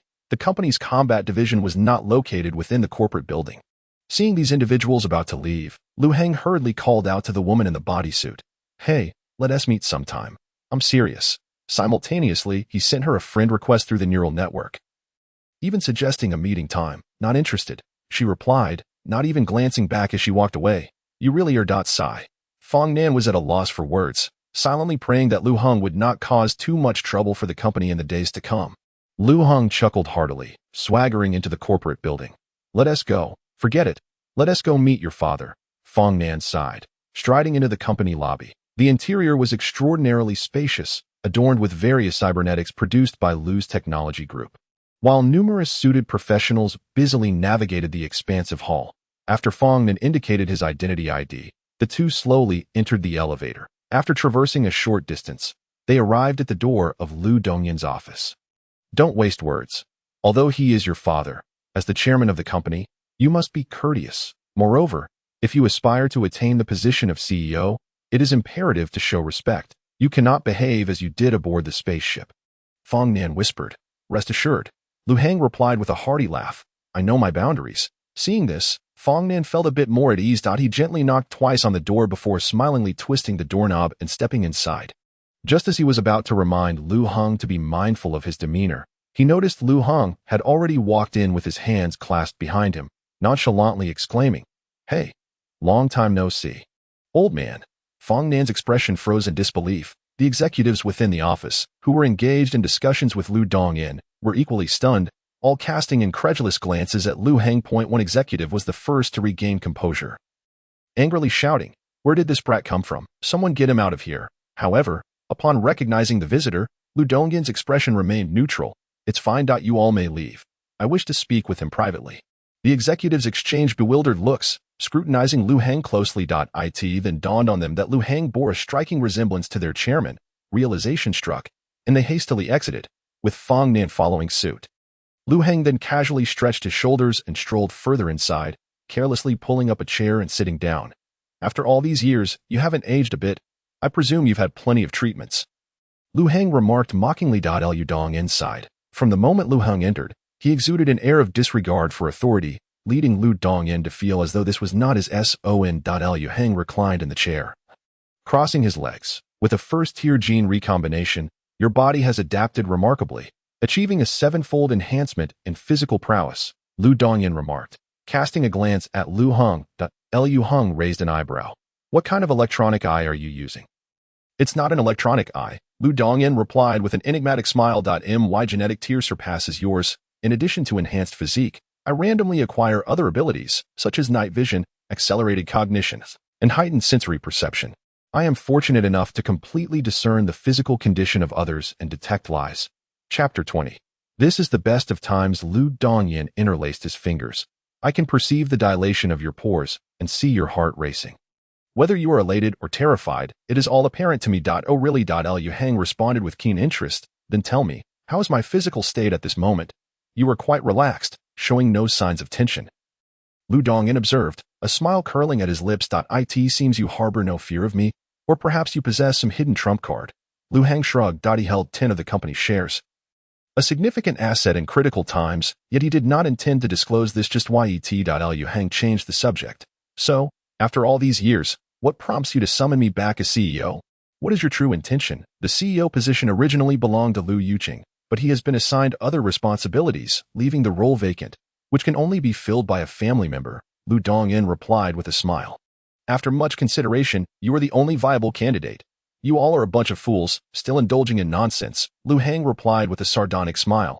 Although they claimed to value family bloodlines, Liu Heng knew he was merely an outsider to them. They would not simply entrust such an important position to someone they considered an outsider. Liu Dongyin displayed no sign of anger. He rose leisurely. Does the true reason really matter? This is a position that encapsulates both wealth and power. A coveted throne that countless people aspire to. He stepped toward the back of the room and slowly drew open the curtains, revealing a magnificent glass window that unfolded like a painted scroll, seemingly connecting two disparate worlds. Outside lay a bustling urban landscape, a chaotic amalgamation of prosperity and noise. Yet from this elevated perspective, everything took on new significance. Between the towering skyscrapers, the figures of countless commoners resembled a minuscule swarm of ants, perpetually traversing the busy streets. Their movements were hurried and weary, appearing small and powerless against the grand backdrop. Each hurried figure was but an inconsequential cog in the vast machinery of the city. Liu Dongyin cast a deep, indifferent gaze below. The throng surged forward, all in pursuit of profit. Yet how much can they truly earn from their tireless efforts? They may very well die burdened by debt, leaving it for their children to repay, generation after generation, locked in an unending cycle, like slaves of the new era. This is the worst of times for them. His voice was deep and magnetic, imbued with an undeniable authority. Yet, it is also the best of times for me. For capital. A faint smile returned to his lips. As long as one has wealth, nearly anything you desire is within reach. Women, power, even the extension of life. And perhaps even the power to transcend the corporeal realm. One might even upload their consciousness to a paradise beyond death. He turned his gaze to Liu Hang, his eyes penetrating, as if he could see through flesh to the very rhythm of Liu Hang's heart. Yet, Liu Hang maintained a strange smile, showing no inclination to speak. Liu Dongyin fell silent. The steady cadence of Liu Hang's heartbeat suggested he was unfazed by all that had been said. Or perhaps he possessed absolute confidence in securing all he desired. Surely, you harbor some fears, Liu Dongyin said, stepping closer to Liu Hang, placing his hands on the desk, emanating a formidable aura of dominance. His presence felt weighty, as if 1,000 pounds bore down, leaving an unmistakable imprint on a small steel statue on the desk. Liu Hang remained nonchalant, lazily lounging in his chair. For instance, losing someone you care about? Liu Dongyin scrutinized him for 2 seconds. Do you think I have anyone worth caring about? Liu Hang replied indifferently. If you were to eliminate a few of my old acquaintances, I might even find it amusing. Liu Hang provocatively stated. Liu Dongyin narrowed his eyes. I can make you lose everything you currently possess. Liu Hang chuckled. Find something of mine that you can take away. Debts, perhaps. I arrived in this world with nothing but memories from my previous life and a system. What more could there be? Liu Dongyin wore a malicious smile. Freedom. You must understand. Capital is most adept at stripping others of their freedom. Liu Hang's eyes glimmered with defiance. You cannot control me. Liu Dongyin slowly turned away, gazing down at the toiling masses below, speaking softly. Only for now. He clasped his hands behind his back, adding, You may go. They will arrange everything for you. Liu Hang, disinterested in further conversation, stood and prepared to exit. Just then, Liu Dongyin called out to him, a hint of curiosity in his tone. I heard from the soldiers. You fear nothing, not even death. It seemed Liu Dongyin had learned of the events aboard the spaceship, yet he regarded them as mere theatrics. As Liu Hang paused at the door, a smile tinged with extremity and madness crept upon his face. You guessed correctly. Liu Dongyin slowly closed his eyes. No lies there. The following morning, after Liu Hang left, arrangements for his room and office were made. However, he preferred not to stay within the company premises. Instead, he booked a hotel for several days. After getting settled, he donned his ID badge and made his way to the company building. He walked through the halls with a jovial demeanor, encountering numerous employees who whispered among themselves. Liu Hang unabashedly greeted them. Hello everyone, remember my name. I am Liu Hang, your newly appointed CEO. The employees' eyes widened in astonishment, disbelief etched across their faces. The reason was simple. Liu Hang's ID badge indeed bore the title of Chief Executive Officer. Moreover, his features bore resemblance to those of the Liu family. Laughing heartily, Liu Hang made his way to his office, leaving behind a flurry of gossip among the staff, and soon, his name began to circulate throughout the company. Upon finally reaching his office, 10 minutes had passed. He sat down, casually surveying his surroundings, and reclined in his office chair, propping his legs on the desk. Picking up a pastry, Liu Hang mused aloud. System. How can I stir up this company to gain additional rewards? For a conglomerate like Liu's technology group, creating a moderate level of impact would suffice to earn extra rewards, whether by completely dismantling a department, causing stock prices to rise or fall by 10, or making a key figure disappear. The system responded promptly. Chapter 21. Resolution. After hearing the system's response, a mischievous smile spread across Liu Hang's face as he began to formulate his next course of action. Just then, a knock echoed at the door. A beautiful woman reluctantly stepped inside, her expression betraying her discontent. "Hello, I am your new secretary." Liu Hang raised an eyebrow, recognizing this secretary from the previous day at Liu Dongyan's office. It was evident that she had been sent to monitor him. "What is your name?" Liu Hang casually asked while taking a bite of a pastry. "Jiang Yashuan," she replied, her tone tinged with irritation. Originally the deputy director of the administrative department, she had been summoned by the chairman under the pretense of a transfer, expecting a promotion and a raise. To her dismay, she found herself assigned to this role instead. Initially, when she had heard it was to be the secretary of the new CEO, Jiang Yashuan had felt a glimmer of excitement. However, she soon discovered that this CEO wielded no real power and was merely a puppet, likely to be replaced in a few months. In essence, she, a deputy director, was merely brought in to play house with a figurehead. "Secretary," Liu Hang remarked nonchalantly, shifting his crossed legs. "Why don't you fetch me a cup of tea? I am not here to perform such menial tasks," Jiang Yashuan protested, her reluctance evident. Liu Hang smirked slightly. "Then tell me, what exactly are your responsibilities?" "To arrange various schedules, facilitate communication, and handle documents," Jiang Yashuan replied after a moment of thought. Liu Hang nodded in understanding. "So, do I have any scheduled appointments arranged by the company? Has any senior executive sent me communication? Are there any documents that require my attention?" Jiang Yashuan hesitated. "No, there isn't." Liu Hang scoffed, realizing that the chairman would never entrust important matters to him. "Then it seems the company has not assigned me any of these tasks. You are merely here to serve as a facade." His gaze was laced with mockery. "What else can you do?" Jiang Yashuan's expression fell. She had not anticipated that this new CEO would be so indifferent. "So, why don't you go fetch me that tea? At least it will give you something to do." Liu Hang said with a casual demeanor. While she left, looking dejected, Liu Hang remained in the room, feeling rather bored. Soon, there was another knock at the door, and a tall man in a suit entered with a rather austere demeanor. Liu Hang raised an eyebrow. "And who might you be?" "I am the executive assistant assigned to you by the company," he replied with an air of indifference, seemingly looking down on Liu Hang. Before arriving, Liu Yuqing had informed him that Liu Hang was merely a country bumpkin plucked from the slums, a fortunate dirty peasant, and it was uncertain how long he would retain the title of CEO. Such elite individuals often scorn the impoverished, regarding them as a different species altogether. Oh, Liu Hang's interest peaked. "I already have a secretary. What is your purpose as an executive assistant? The former CEO was not entirely confident in your ability to manage the company, hence I have been sent to assist you," he declared proudly, as if it were a privilege for Liu Hang to have him in a subordinate role. "Very well then, why don't you start by sending me information regarding the company's internal structure?" Liu Hang said, his gaze fixed on the assistant, having already sensed his condescending attitude. The executive assistant swiftly complied, and soon enough, Liu Hang received a stream of company information. However, as he perused it, his brow furrowed in disappointment. "Isn't this all readily available online?" he asked, a hint of displeasure in his voice. "Could you send me the more pertinent core information, such as the specific flow of company funds, departmental reports, key executives, and their respective powers?" The assistant scoffed. "I'm afraid you don't have that level of access. Is that so?" Liu Hang narrowed his eyes. "So, you can access this information, but I cannot." "Correct," the assistant replied bluntly. "This is to prevent any reckless actions on your part that might jeopardize the company. You should be grateful. I am merely trying to help you avoid trouble. What about the funds at my disposal? Is there a personal fund card for the CEO?" Liu Hang inquired further. The assistant handed him a purple chip card. "It's all on here." Liu Hang examined it, only to find a balance of 200,000. He couldn't help but chuckle in frustration. "Well, that's quite a sum. Isn't it?" Indeed, the assistant assumed Liu Hang was astonished by the amount, and his disdain only grew. For someone emerging from the slums, managing to have no debts was already impressive.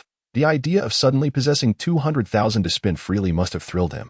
"May I ask how much you earn in a month?" Liu Hang maintained a smile, suppressing his irritation. "30 to 40,000, the assistant boasted, a glimmer of superiority in his eyes. "After all, those with talent rise to the top. I am among the elite in this city." As he spoke, he cast a condescending glance at Liu Hang, as if implying that Liu Hang was unworthy of comparison. "Liu Yuqing sent you to keep an eye on me, didn't he?" Liu Hang suddenly deduced. "Indeed," the assistant replied candidly. "Whatever you wish to do must first receive his approval." This revelation made it clear that Liu Yuqing was the true power behind the throne, and the assistant was merely his puppet. So, in essence, All the real power still lies with him, and you were sent to oversee me, Lu Hang said, a cold smile creeping onto his lips. Not exactly.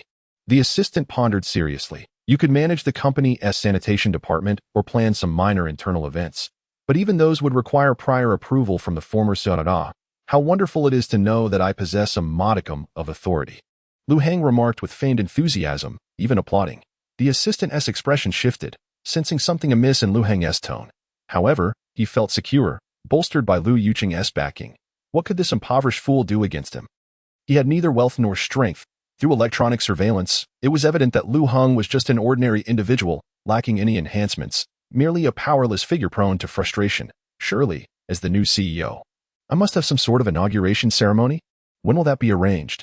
Lu Hang's smile faded, replaced by a glimmer of coldness in his eyes.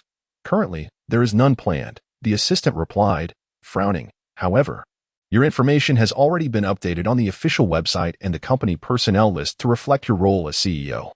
Additionally, you have a personal work card that also states your position as CEO. He pointed to the work badge on the desk, visibly growing impatient with Lu Hang's apparent obliviousness to the situation. Are you not aware of your own capabilities? What use is a waste of space like you in this position? Surely, you can deduce that much. So the arrangement for a CEO is conducted in secrecy. With no formal announcement, merely an update on the online information, Lu Hang found the situation increasingly amusing. You assign me as the highest executive, yet grant me no real power. Very well. Come closer. Lu Hang suddenly adopted a smiling demeanor. Gesturing for the assistant to approach, the assistant frowned but complied, stepping forward slowly. Lu Hang placed his wrist on the assistant's shoulder, a manic grin spreading across his face. Tell me, if you can't manage this and can't manage that, what use are you to me? The assistant scoffed, ready to retort. However, with a sharp crack, Lu Hang broke his shoulder. With a swift kick, Lu Hang sent him crashing against the wall. The assistant grimaced in pain as he slid down the wall. Instinctively attempting to activate his cybernetic enhancements, .2 electromagnetic pulses hit him first, enveloping him in a layer of electromagnetic force, causing smoke to what? No. The executive assistant's face was filled with terror. With a resounding thud, Lu Hang had already crushed the man's neck with a single punch. He then resumed his seat as if nothing had transpired. At that moment, the female secretary walked in and witnessed the horrifying scene. Bang! The teacup shattered on the floor. She took a few steps back, her hands covering her mouth, her eyes wide with disbelief. This is the executive assistant. He was of no use to me. Thus he met his demise. Lu Hang took a bite of dessert, as if explaining a trivial matter of no consequence. Dead. The secretary's expression grew even more alarmed. Lu Hang slowly raised his head, smiling as he gazed at her. And you? Are you of any use? Jiang Yashuan's eyes filled with dread as she nodded repeatedly and feared. Excellent. Lu Hang was quite satisfied that in this era, is it not commonplace for someone to die? A devilish grin appeared on his face as he pointed at the corpse. Then. You shall resolve this matter. I shall dispose of you. Chapter 22. Distorting the truth. The secretary nodded fearfully. She could not comprehend how the seemingly carefree youth had suddenly transformed into someone so ruthless. Leaving her utterly bewildered. An unpredictable individual instills the greatest fear in their subordinates. However, Lu Hang slowly closed his eyes. Go, attend to this matter, and also prepare me a cup of tea. Hearing this, the female secretary hurriedly dashed out in a flurry. 3 minutes later, Lu Hang soon observed several fully armed soldiers and 2 medical personnel in white coats entering the room. Oh, are they here to apprehend me? He sat in his chair, unfazed as he watched the scene unfold. Yet, the armed members merely cast a glance at Lu Hang before shifting their focus to the corpse, while the medical personnel approached the body to begin their meticulous examination. The cause of death, a broken neck. Various degrees of injury were found on the right shoulder and chest. After a brief inspection, the medical personnel confirmed the injuries. The leading soldier nodded and commanded, cover the chest and right shoulder. Disguise the neck as a natural fall. The 2 medical staff promptly retrieved a surgical kit and began to create a convincing facade, as per the soldier's instructions. Lu Hang observed the scene with great interest. It was then that the soldier approached him, speaking politely. Chief, could you describe what transpired just now? Lu Hang shrugged. He was rather disobedient, so I had to put him down. No, the soldier looked at Lu Hang with intensity. He fell to his death. Correct. Lu Hang paused, suddenly grasping the situation, distorting the truth. Are we? Lu Hang's expression turned serious. Yes, indeed. He was an excellent executive assistant. It is truly a pity, the soldier continued, articulating each word. Upon entering the room, He first engaged in a friendly discussion with you, where you both aligned on the company's upcoming development strategy. The executive assistant was pleased and immediately prepared to execute the orders. However, in his excitement, he failed to notice a vase at his feet, and unfortunately stepped on it, causing his head to collide with the wall, resulting in a broken neck. Is that correct? Lu Heng glanced behind him. Noticing a soldier producing a vase from somewhere, placing a footprint on the corpse and positioning it accordingly, even creating an imprint on the wall. Yes, Lu Heng nodded solemnly. The soldier smiled and shook Lu Heng's hand. Thank you for cooperating with our investigation. The company pays a certain bond to the Law Enforcement Bureau each year, and internal incidents are solely investigated by our company soldiers. This case is now closed. Have a pleasant day. With that, he turned and left, exhibiting remarkable efficiency. Lu Heng looked up at the ceiling. What about the surveillance? Oh, I forgot to mention. The soldier turned back politely to explain. Shortly after the incident occurred, all surveillance cameras in the building suddenly malfunctioned, and all footage from that day was lost. Quite the coincidence. Isn't it? Lu Heng nodded in satisfaction. These people were efficient in their work. Soon after, several employees departed with the executive assistant's body.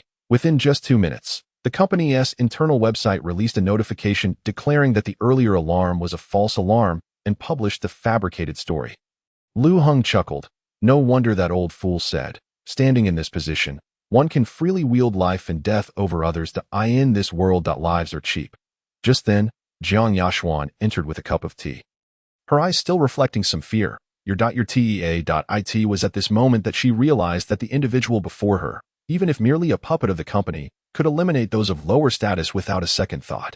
Noticing her trepidation, Lu Heng shifted back to a more amiable demeanor. What are you afraid of? Am I going to eat you? He smiled and said, You did quite well this time. It seems you are far more useful than that corpse. Observing Lu Heng's sudden transformation into a congenial figure, the female secretary felt a shiver run down her spine. Unpredictable individuals are the ones she most dreaded serving. These arrangements were all made by the chairman.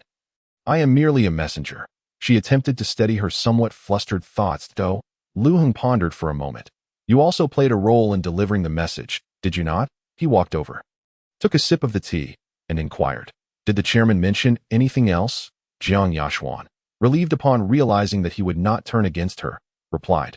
The chairman said nothing, but the former CEO expressed his anger regarding this incident and requested to see you. That scoundrel, Lu Heng smirked mockingly. I fear that executive assistant was sent by him to suppress me. Jiang Yashuan hesitantly asked, Will you go meet him? Not a chance. It would be giving him face.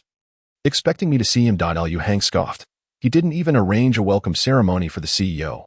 Since he hasn't made arrangements for me, I will go on my own. Lu Heng seemed to recall something. A mischievous smile spreading across his face. Let us go. First, let us explore the entertainment venues nearby, and then we'll visit the advertising building.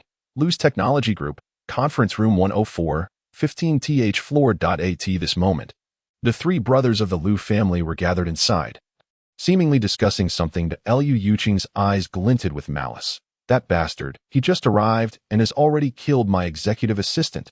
How dare he? Even our father has turned a blind eye to this matter. Brushing it off as if it were nothing, he spoke with indignation. Can that kid's life compare to my executive assistant's? Beside him, Lu Xiyuan adjusted his glasses. Second brother, I believe Lu Heng is expressing his dissatisfaction with us. After all, he hasn't been given any power, just an empty title. He spoke with a hint of derision. After all, this fellow has been outside for too long, lacking elite education, unable to even manage basic emotional control. Such a person is not to be feared. Eldest brother, what do you think? Liu Yuqing turned to a robust man beside him. His name was Lu Ting, the eldest among the brothers, responsible for all violent operations within the company. Known for his calm demeanor. Liu Ting replied coolly. He has indeed picked up many bad habits from drifting outside for too long. The Zodiac combat team that was sent to pick him up reported to me that Lu Heng's personality is somewhat neurotic. Lu Ting pondered. He is the type who can suddenly go mad. It's hard to say whether it's due to his inherent nature or a sign of incompetence. Liu Yuqing smirked. Perhaps the society out there has driven him insane, transforming him from a cowardly softy into a foolish brute pretending to be mad. Chapter 23. The Bloodthirsty Wolf. Lu Xiyuan chuckled knowingly. If that's the case, I have a strategy to pacify him. First, let us bring in the top psychologist from the group to analyze his pathological psyche, then treat him accordingly with both coercion and incentives. Naturally, He will behave like a well-trained puppy. Lu Yuan's expression radiated an unmistakable arrogance. Once a month passes, he will be the one to take the fall. Lu Yuching felt somewhat comforted by this. Let him prance around in this position for a while. Once he reaches that point, he will have his share of suffering. Where has Lu Heng gone? Did you not summon him to meet you? Lu Ting suddenly inquired. Lu Yuching replied. He has gone out with that female secretary, visiting bars, amusement parks, VR lounges, and various entertainment venues. Practically touring all the nearby places within the morning. Aren't you going to investigate what's going on? Lu Ting frowned. No need. The young brat just received a windfall and wants to splurge a bit. Lu Yuching dismissed it contemptuously. Whatever he does, it is all within our control. However, at that moment, the scenery outside changed dramatically. The enormous screens on the skyscrapers began to flicker, abruptly ceasing the continuous stream of various advertisements. And the sound system went silent. Countless virtual projections that had been on the streets vanished, including the massive projection dedicated to the songstress that had been in the middle of the road. Just as the crowd in the square was puzzled, the large electronic screens began to flash, followed by the visage of Lu Heng appearing on them. A colossal virtual projection began to shift, transforming into the three-dimensional likeness of Lu Heng, suspended in mid-air above the thoroughfare. Lu Heng? Lu Yuching rushed to the window, flinging it open, his face awash with disbelief. Where did he acquire the funds to secure these advertising spots? Who financed him? Lu Yuching's expression fluctuated as he pondered. Has he really rented out every electronic screen and projection in sight? What could he possibly intend to do? Lu Yuan's gaze momentarily dulled. Sensing an ominous undercurrent, quickly, call the advertising building and instruct them to cut the live feed. Lu Yuching cried out frantically. Lu Yuan shook his head. That's not feasible. All the billboards outside belong to Lanheng Media Company, which only recognizes monetary transactions, not personal connections. Given that Lu Heng has provided sufficient funds, our interference is virtually impossible. Lu Ting interjected. Furthermore, this company revels in creating public discourse and has a tenuous relationship with us. I fear they may stoke the flames of the situation further. Damn it. Lu Yuching glared at the scene outside, his eyes ablaze. Just then, all the electronic images atop the surrounding skyscrapers flickered to life, accompanied by the rumbling of connected speakers. Following that was Lu Heng's exuberant face. Hello, everyone. My name is Lu Heng, the newly appointed CEO of Lu's Technology Group. Upon hearing this, employees throughout the company erupted in astonishment. They flocked to the windows, gazing at the multitude of faces displayed on the screens, engaging in fervent discussions. After all, rumors about a new CEO had circulated since yesterday, and now it was confirmed. The company has chosen to broadcast the inauguration ceremony live for 5 minutes, and I urge everyone to pay close attention. A friendly smile adorned Lu Heng's face. You may be wondering how someone like me suddenly ascended to the position of CEO? Lu Heng continued with a grin. Allow me to clarify. I am the fifth heir of the Lu family, apart from the other 4 young masters. This revelation left not only the employees within the company but also those strolling within a kilometer radius utterly dumbfounded. Observing the screen, they realized Lu Heng's features bore a striking resemblance to the other 4 members of the company. I was raised with high expectations from my parents and sent to navigate the lower rungs of society. An experience that has granted me a deeper understanding of the societal structure, providing me with a perspective distinct from that of the elite within the company. Now that I have returned, the position of CEO was readily bestowed upon me. This signifies the family's immense expectations of me. I cannot let them down. I must undertake a comprehensive transformation of this company. Lu Heng's impassioned speech resonated deeply with the crowd. The 3 brothers, Lu Yuching, Lu Yuan, and Lu Ting, stood in stunned silence, grappling with the unfolding scene.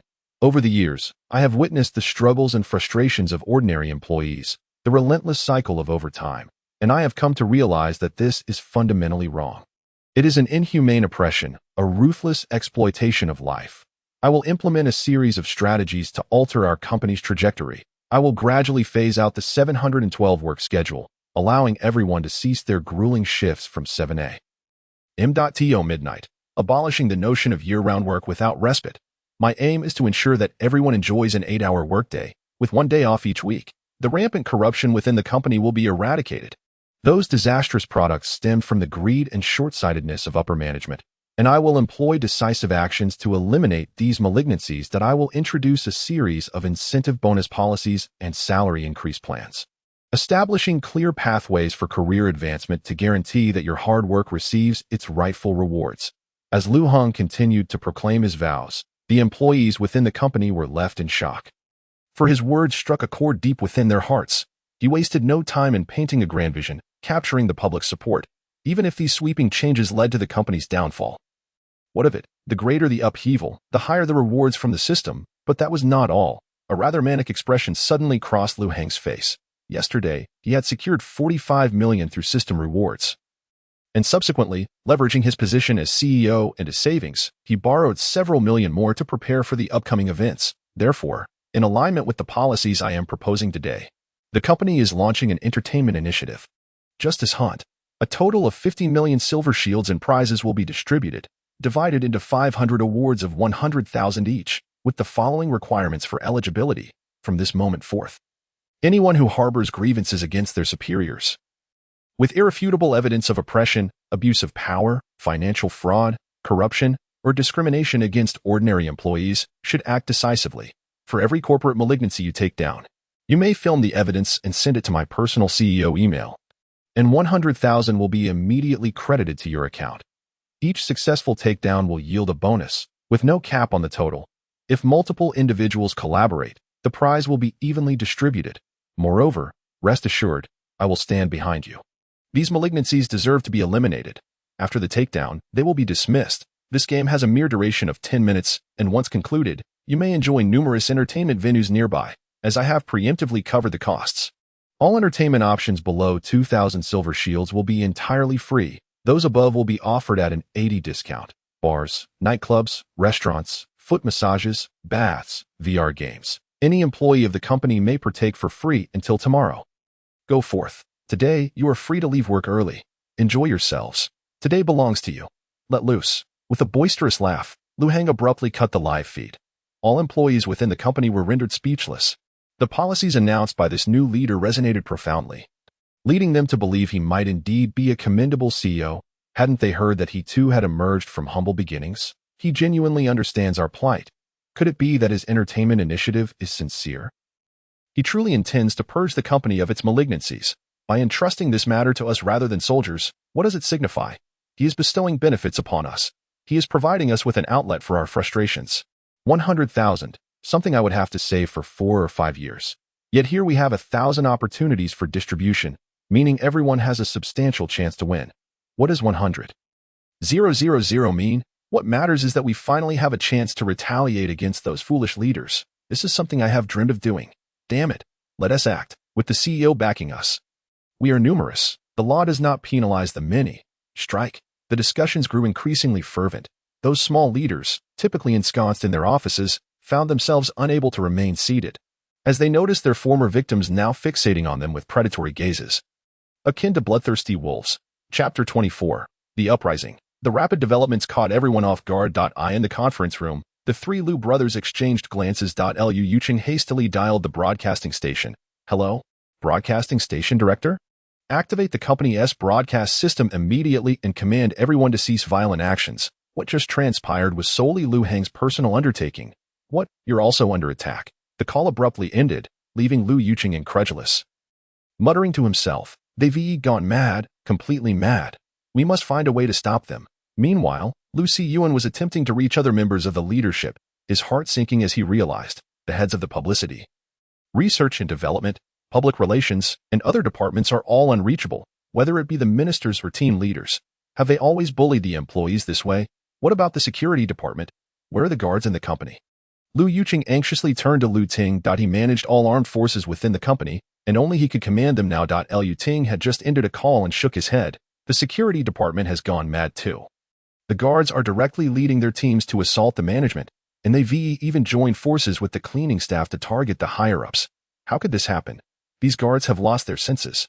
Panic began to creep across Liu Yuqing's face. What is the cleaning staff getting involved for?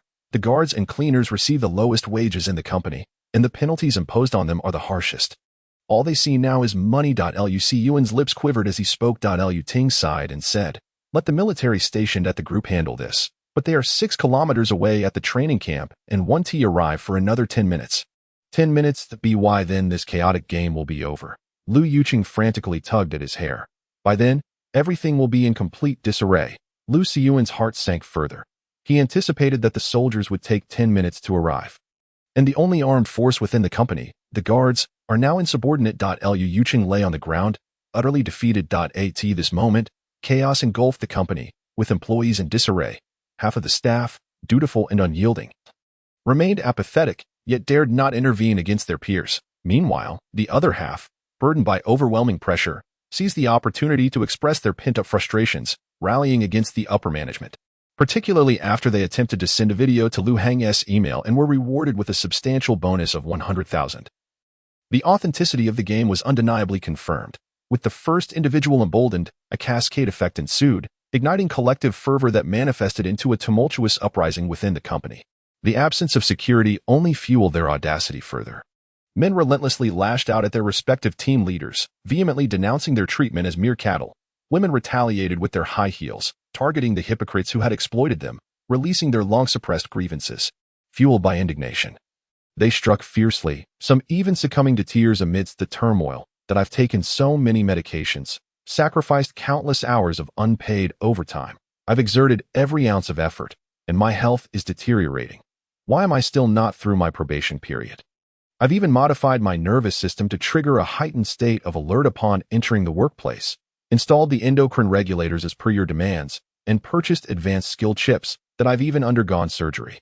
Accepted the unspoken rules, endured the overtime. Yet where is my compensation? Where has my salary disappeared to? I'm in debt over 300,000, and after 2 years in this esteemed company, I find myself in debt of over 600,000. Why is this happening to me? I've worked so hard. Some young women, overwhelmed by the intensity of their emotions, collapsed to the ground in tears. The sight only incited others to strike harder. Venting their dissatisfaction, the contract states 12 hours of work per day.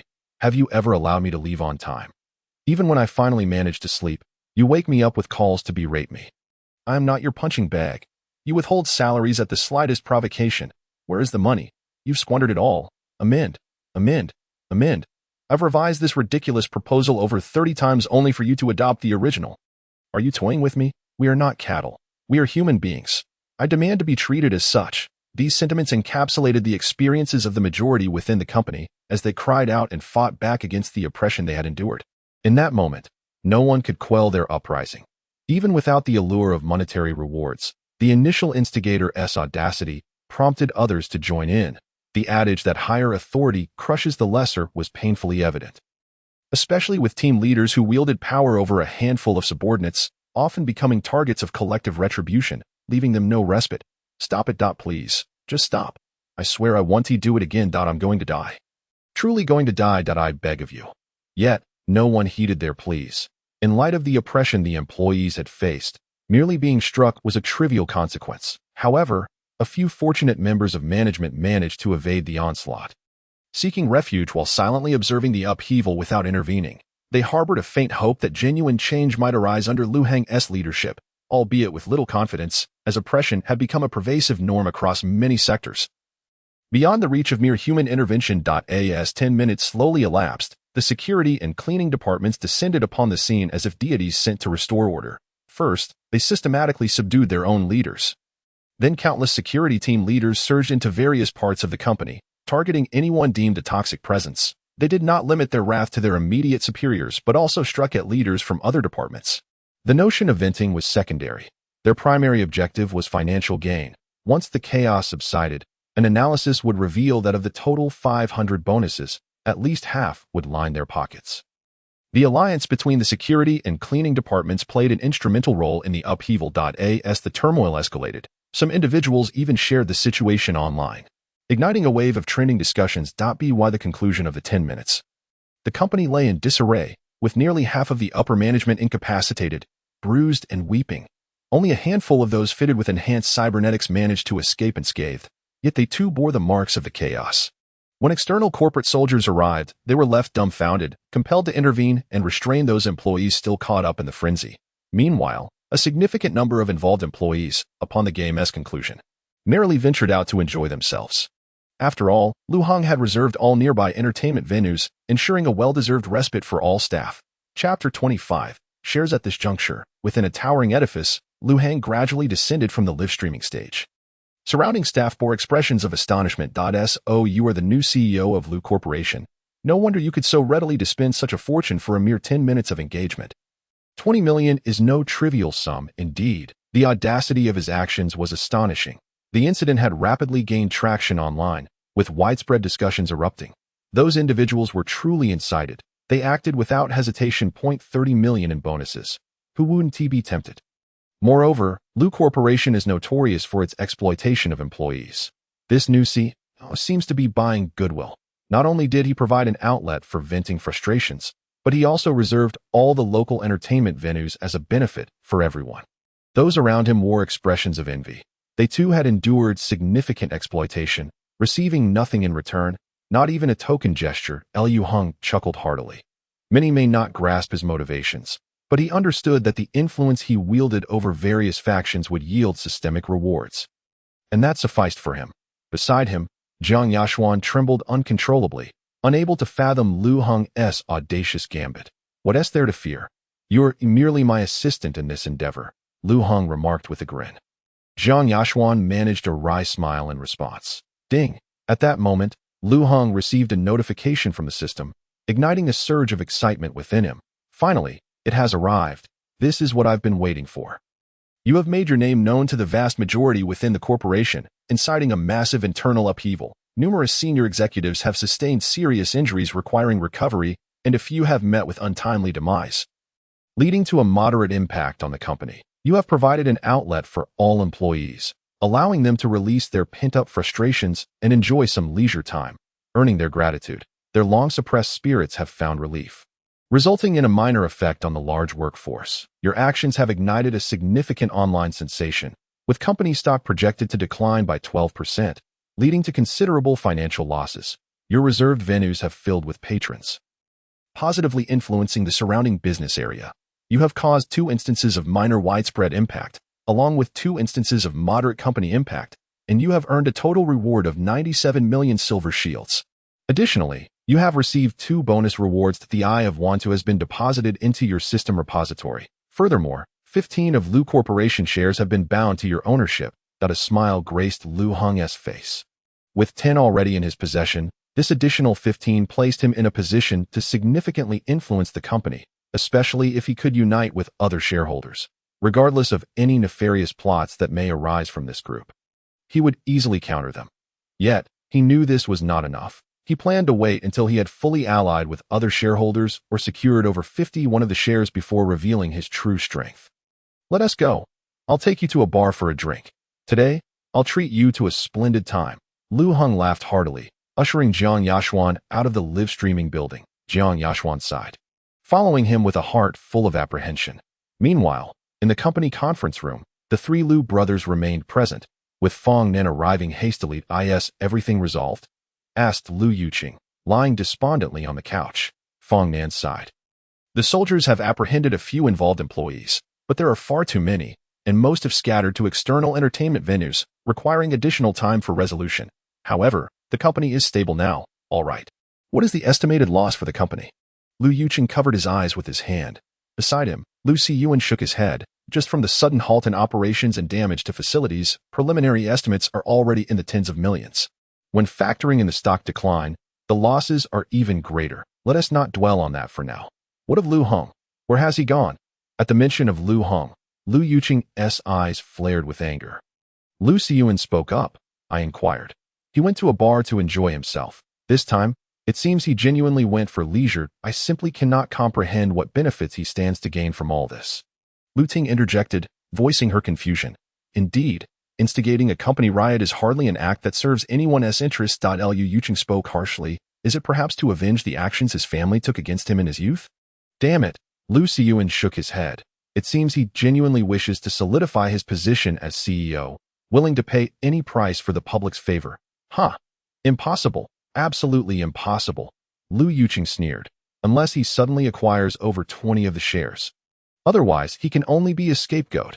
Lu Siyuan nodded in agreement. That moment, his expression suddenly shifted. What is going on? Why has our second master unexpectedly passed away?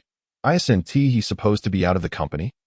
Clearly, his mind had just received some shocking news. Fong Nan had also received the information. His face darkened as he said, he died from illness. He had been spending money to prolong his life for quite some time. But it suddenly took a turn for the worse today. What about the shares? The second master held 25 of the group's shares. As he designated an heir, Lu Siyuan was the first to inquire. Fong Nan made a phone call to inquire, his expression growing increasingly grim. He has designated one, but it's not us. It's a mysterious individual. Moreover, just 2 days ago, he gifted tin to that person. And right before his death today, he announced he would be transferring the remaining 15 as well. Damn. What do you mean by a mysterious person? Has our second master lost his mind? Lu Yuqing asked incredulously. Fong Nan shook his head. I don't know. There is no information about this mysterious person. We can only wait for him to communicate with us. Damn, that has 25 of the shares, a monumental issue. Lu Yuqing began to pace anxiously within the conference room. Stop thinking like that. Perhaps that mysterious person is our father. He might be testing us, waiting to see which of us performs well enough for him to hand over the shares. Lu Siyuan consoled himself. Yes, who else but father, the primary heir, could possibly receive the shares? Lu Yuqing nodded in agreement. Lu Ting held his forehead, his mind also in disarray. The commotion caused by Lu Heng just moments ago had already resulted in some financial losses. However, that 25 share was the most critical asset, the essential condition to control the company's power and wealth. Chapter 26. The company needs you. I must go ask father what is happening. Lu Ting's eyes clearly reflected his unease as he abruptly stood up and exited the conference room. Lu Siyuan followed suit, stating, I need to investigate who this mysterious person really is. This is too significant to be taken lightly. Lu Yuqing remained seated in the conference room for a moment, muttering to himself, that mysterious person must be father. Perhaps he is testing us three brothers. Fong Nan reminded him, shouldn't we first resolve the issues with Lu Heng? It might also be part of the test. Yes, I must personally confront that brat. Lu Yuqing clenched his fists, declaring, I will make him understand who the true authority is. I am the fantasy space bar. The entire expenditure for the night was covered by young Master Lu. Everyone, let us get hyped. Woohoo! At that moment, the bar was in a state of continuous revelry, since the venue had been booked exclusively. It was primarily filled with employees of the Lu Group, including Lu Heng himself. Hearing that the newly appointed CEO was also present, many flocked to the bar, causing it to become utterly packed. Most patrons saw Lu Heng immediately, showering him with praise. Let us raise a glass to the new CEO. Yes, a toast. Having endured years under a terrible superior, they finally felt a sense of relief today. After sharing several drinks with colleagues, they felt elated, having also received substantial bonuses. Lu Heng laughed heartily. What's the big deal? With me around, I'll eliminate all the company's parasites. No more oppression of employees. Regardless of whether he could fulfill that promise, he needed to at least paint a grand picture. Unlike some upper management who maintained an air of superiority, Lu Heng mingled with the junior staff, drinking and laughing. Consequently, the atmosphere was vibrant, and public opinion of Lu Heng soared. During this time, he even hopped onto the stage to DJ. He had enjoyed himself in his past life, even earning the title of nightclub prince. Coupled with Lu Heng's striking appearance, affluent demeanor, and carefree attitude, he truly captivated everyone's attention. The excitement in the bar escalated to new heights. Quiet down. Just then, Lu Yuqing stormed into the bar with several people. Upon entering, he began to explode in fury. What are you all doing here instead of working? The company has provided you with jobs and paid you so much, yet you succumb to a false broadcast and waste your time here. Get back to work immediately. He glared at everyone in the bar as he reprimanded them. Yes. It's the former CEO. Some employees quickly recognized Lu Yuqing. After all, everyone present was an employee of the company. And seeing the former so evoked a sense of instinctive fear. Silence enveloped the room. The music abruptly stopped, signaling that Lu Heng had ceased his DJing. Hey, don't be such a buzzkill. Lu Heng took a sip of his drink and casually leaped off the stage. Lu Heng, do you realize what you are doing? Lu Yuqing coldly demanded. Lu Heng burped. What? After struggling in the slums for so long, what is wrong with me enjoying myself now? I'm not talking about your presence here. I am talking about everything you've just done. Lu Yuqing narrowed his eyes at him. Shouldn't I send someone to teach you some manners? Oh, you mean that executive assistant you sent? He didn't even get a chance to tell me these rules before he accidentally died. Lu Heng replied nonchalantly. Lu Heng. Lu Yuqing's voice suddenly escalated. Do you even comprehend the consequences of your actions? What's with the shouting? Lu Heng retorted loudly. All I did was rent out the surrounding advertising booths to broadcast my entrance ceremony. Right? If you were unwilling to help me, I paid for it myself. Is that not allowed? Do you know how much your actions have cost the company? Lu Yuqing's eyes brimmed with fury. The internal property damage and the sudden early closure today have cost the company tens of millions. Lu Heng, unimpressed, merely dug at his ears, treating Lu Yuqing's words as mere background noise. Yet Lu Yuqing continued to berate Lu Hong for his behavior, inserting a live broadcast. Who authorized you to do that? Allowing employees to leave early. You have no right to do so. All of that aside, the most crucial point is that you dared incite the employees to cause unrest in the company. The uproar online has caused the shares to plummet by several points. You are incredibly audacious. You dare to act this way on your first day. At this moment, Lu Hang finally grew impatient and began to curse. Stop yelling at me, Lu Hang defiantly remarked, as the newly appointed CEO. What is wrong with me giving some benefits to the employees? He looked around at the employees and asked, don't you all agree? Are you having fun today? Will you be more motivated to work tomorrow? The surrounding employees nodded in agreement. After all, Lu Heng was, in a sense, on the same side as them. Damn, Lu Yuqing could no longer restrain his foul language. Stop pretending to be innocent. Lu Yuqing was nearly driven mad. Given the consequences, have you thought about how to take responsibility? Lu Heng scoffed. So what do you intend to do? Fire me? Or give me a beating? His reckless attitude stemmed from the belief that the company personnel would not dare harm him. If he crossed the line and faced repercussions from Lu Dongyin and others, he would simply reveal his identity as a major shareholder. Lu Yuqing was utterly furious but found himself at a loss for what to do. Though he had prepared to confront Lu Hang, he genuinely had no means of dealing with him. Lu Hang was impervious to psychological manipulation, having nothing to gain or fear. Lu Yuqing couldn't find any leverage to threaten him. Removing his position, that would be self-sabotage. Lu Yuqing was still counting on Lu Hang to take the blame for him. Fine, I don't even need you to speak. I don't even care about being the CEO.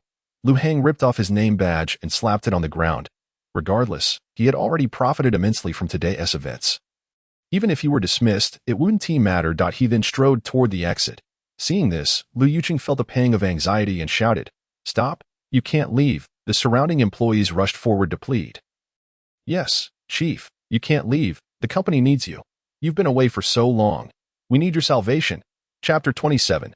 Awakening. Some employees even began to comfort Lu Yuqing, former chief. There is no need for such hostility between you two. After all, you are brothers. Regardless of who is the CEO, you are family. Furthermore, Lu Hang is also considering what is best for our company. He means well. Lu Yuqing glared at them, saying, if you wish to avoid dismissal, then silence yourselves.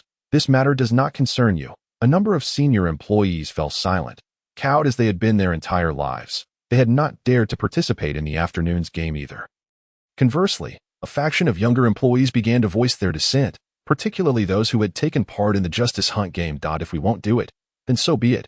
I have been toiling for 3 or 4 years without saving a single cent. And I have endured countless grievances. Today, I have vented all my frustrations. If dismissal is on the table, then let it come. Exactly. I have interned for half a year, yet I have not been converted to a full-time employee. I even heard that the company plans to wait until we interns are utterly exhausted before letting us go. I might as well leave right now. You have only been an intern for 6 months. Do you have any idea how I feel? I joined this company right after graduation, thinking I could achieve great things, but instead, I have spent 8 years as a slave, drifting aimlessly, hardly realizing how I have become so. Do you know? Every time I encountered those higher-ups, I felt inferior, as if we, the lower class, were a different species from the wealthy. They referred to me as a beast, but today, after confronting that superior, the visceral satisfaction shattered some barrier, and I suddenly realized that we are all the same. Those in power, there is nothing to fear. Yes, I share that sentiment. Indeed. What a foolish company. If we want work, then we want. Unless Chief Lu Hang continues, we cannot remain in this company. Don't try to convince me that other companies operate this way. Is it acceptable just because it has always been so? We demand change. We want a normal work environment, rest periods, and fair wages. The crowd clamored, stirred by the events of the day, awakening their long-buried youthful fervor. They realized that one could choose not to be a slave. As these voices rose, even the previously silent senior employees felt a flicker of passion rekindle within them. Even Lu Hang was unaware of the profound impact his actions had ignited within the company this afternoon. No wonder the system specifically included the psychological effects on employees in its reward parameters. A smile crept across Lu Hang's lips. This indeed signifies a considerable change. A portion of the employees began to encircle Lu Yuqing, their eyes gleaming with a mix of anger and fervor, fueled by a fervent resistance against oppression. Embodying a reckless determination, Lu Yuqing's expression darkened. He felt as though he had lost all face today. He stepped back, furiously shouting, "You fools, that Lu Hong is a madman. Do you really want to become madmen like him? It is not I who has driven them to madness." Lu Hong suddenly turned, a wicked grin on his face. "It is society that has forced their hand. Even without me, they would eventually change. They will either perish in silence or explode in silence." Lu Hong began to stride forward, reclaiming his work badge. Declaring, "I cannot allow them to perish like this." He advanced step by step toward Lu Yuqing, a manic smile plastered across his face. "Are you certain you wish to oppose me?" As Lu Hang pressed on. A throng of employees followed suit, creating an inexplicable pressure upon Lu Yuqing. His face flushed with indignation, he pointed angrily at the group behind him, saying, "Do not forget, most of you have company loans, nearly all exceeding hundreds of thousands. The contracts demand you continue working to repay interest-free installments.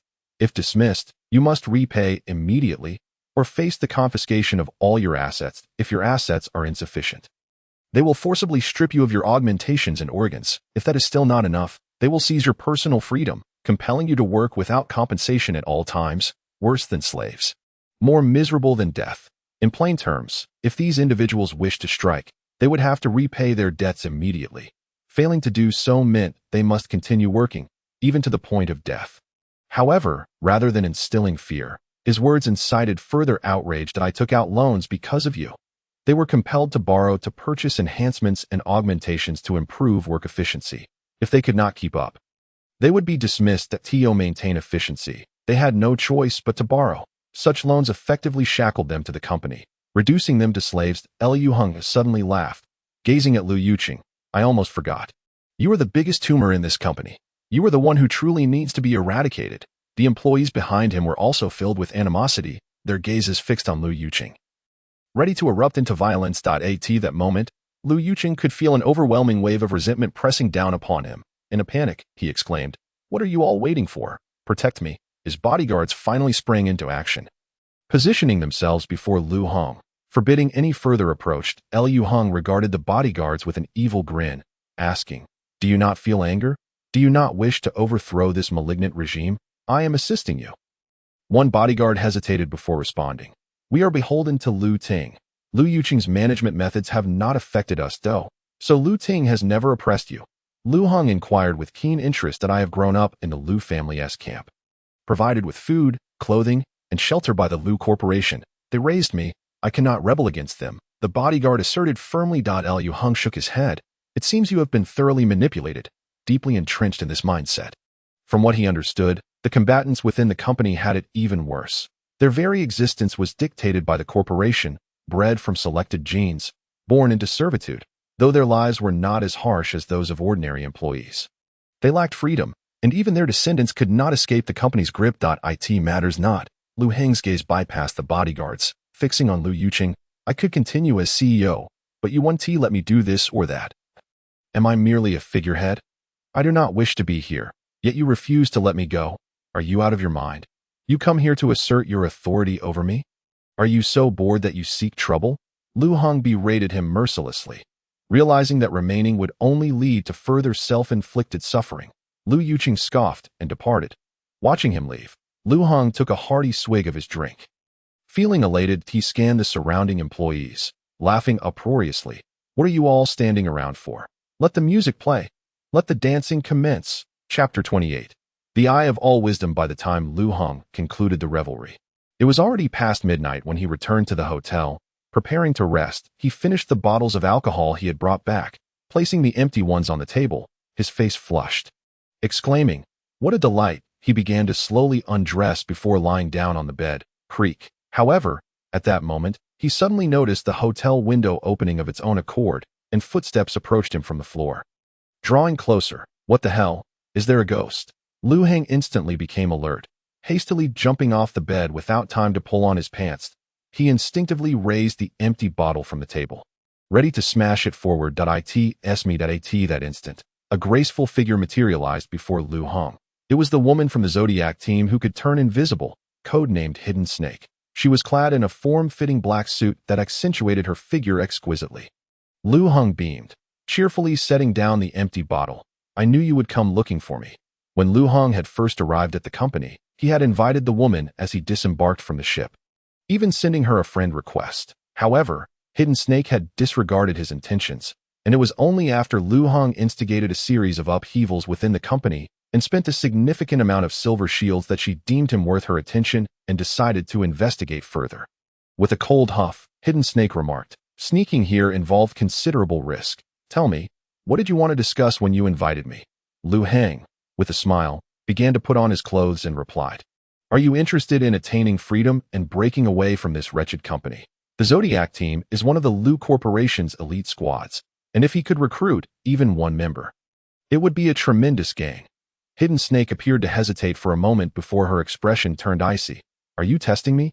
Lu Heng shook his head, waving his finger. "The Lu Corporation cultivates every elite combat member from a young age, some even from the womb. Their battle instincts are ingrained in their very bones, just as the shackles of servitude are deeply etched in your psyche." Lu Heng seemed to possess prior knowledge of this. Some individuals have become so accustomed to manipulation that they truly embody servitude. Yet others still yearn for freedom. For instance, I once knew a fellow named Chen Xiaodao, an elite soldier trained by another company since childhood, but he longed for freedom, willing to pay any price to escape the corporate grasp. Lu Heng smiled at her. "What about you? Do you desire freedom? I can assist you." The woman narrowed her eyes slightly. "Are you attempting to sow discord between me and my comrades? Are you not afraid of the consequences of my revealing this matter?" "Haha. What do I have to fear?" Lu Heng wore an indifferent expression, remarking, "Even if they are aware of my actions, what can they do? I have already instigated chaos within the company. Would they truly fear my stirring discord among elite soldiers? It is, in fact, you who are risking yourself by being here. If this were to get out, the repercussions would fall upon you." Lu Heng presented himself with an air of nonchalance. She fell silent. "How can you assist me? I have wealth." After all, Lu Heng promptly produced a payment chip, revealing a balance of 30 million silver shields. In this world, many matters do not require overly complex solutions. Possessing wealth suffices. This some lay before her. Shi's gaze shifted dramatically. Lu Heng could even perceive hesitation in her eyes and decided to press on. "Tell me, how much do you owe the company?" In truth, he had an additional 25 shareholding and further wealth to showcase, enhancing his leverage to win her over, yet he remained uncertain whether she was sent by the Lu family to probe him or if she had come of her own volition. Nevertheless, 30 million should suffice. If she genuinely sought freedom, she would be eager to seize this opportunity. 14 million. She replied calmly. "That much?" Although Lu Heng had anticipated it, he was still taken aback. Earlier that day, during a conversation with his employees at the bar, he learned that the average annual salary for a company employee was approximately 120,000 silver shields, yet their living expenses and debts often exceeded that amount. 14 million, even at a pure annual salary of 120,000, would require over 100 years of labor. "How could you possibly owe so much?" Lu Heng inquired, astonished. She spoke slowly.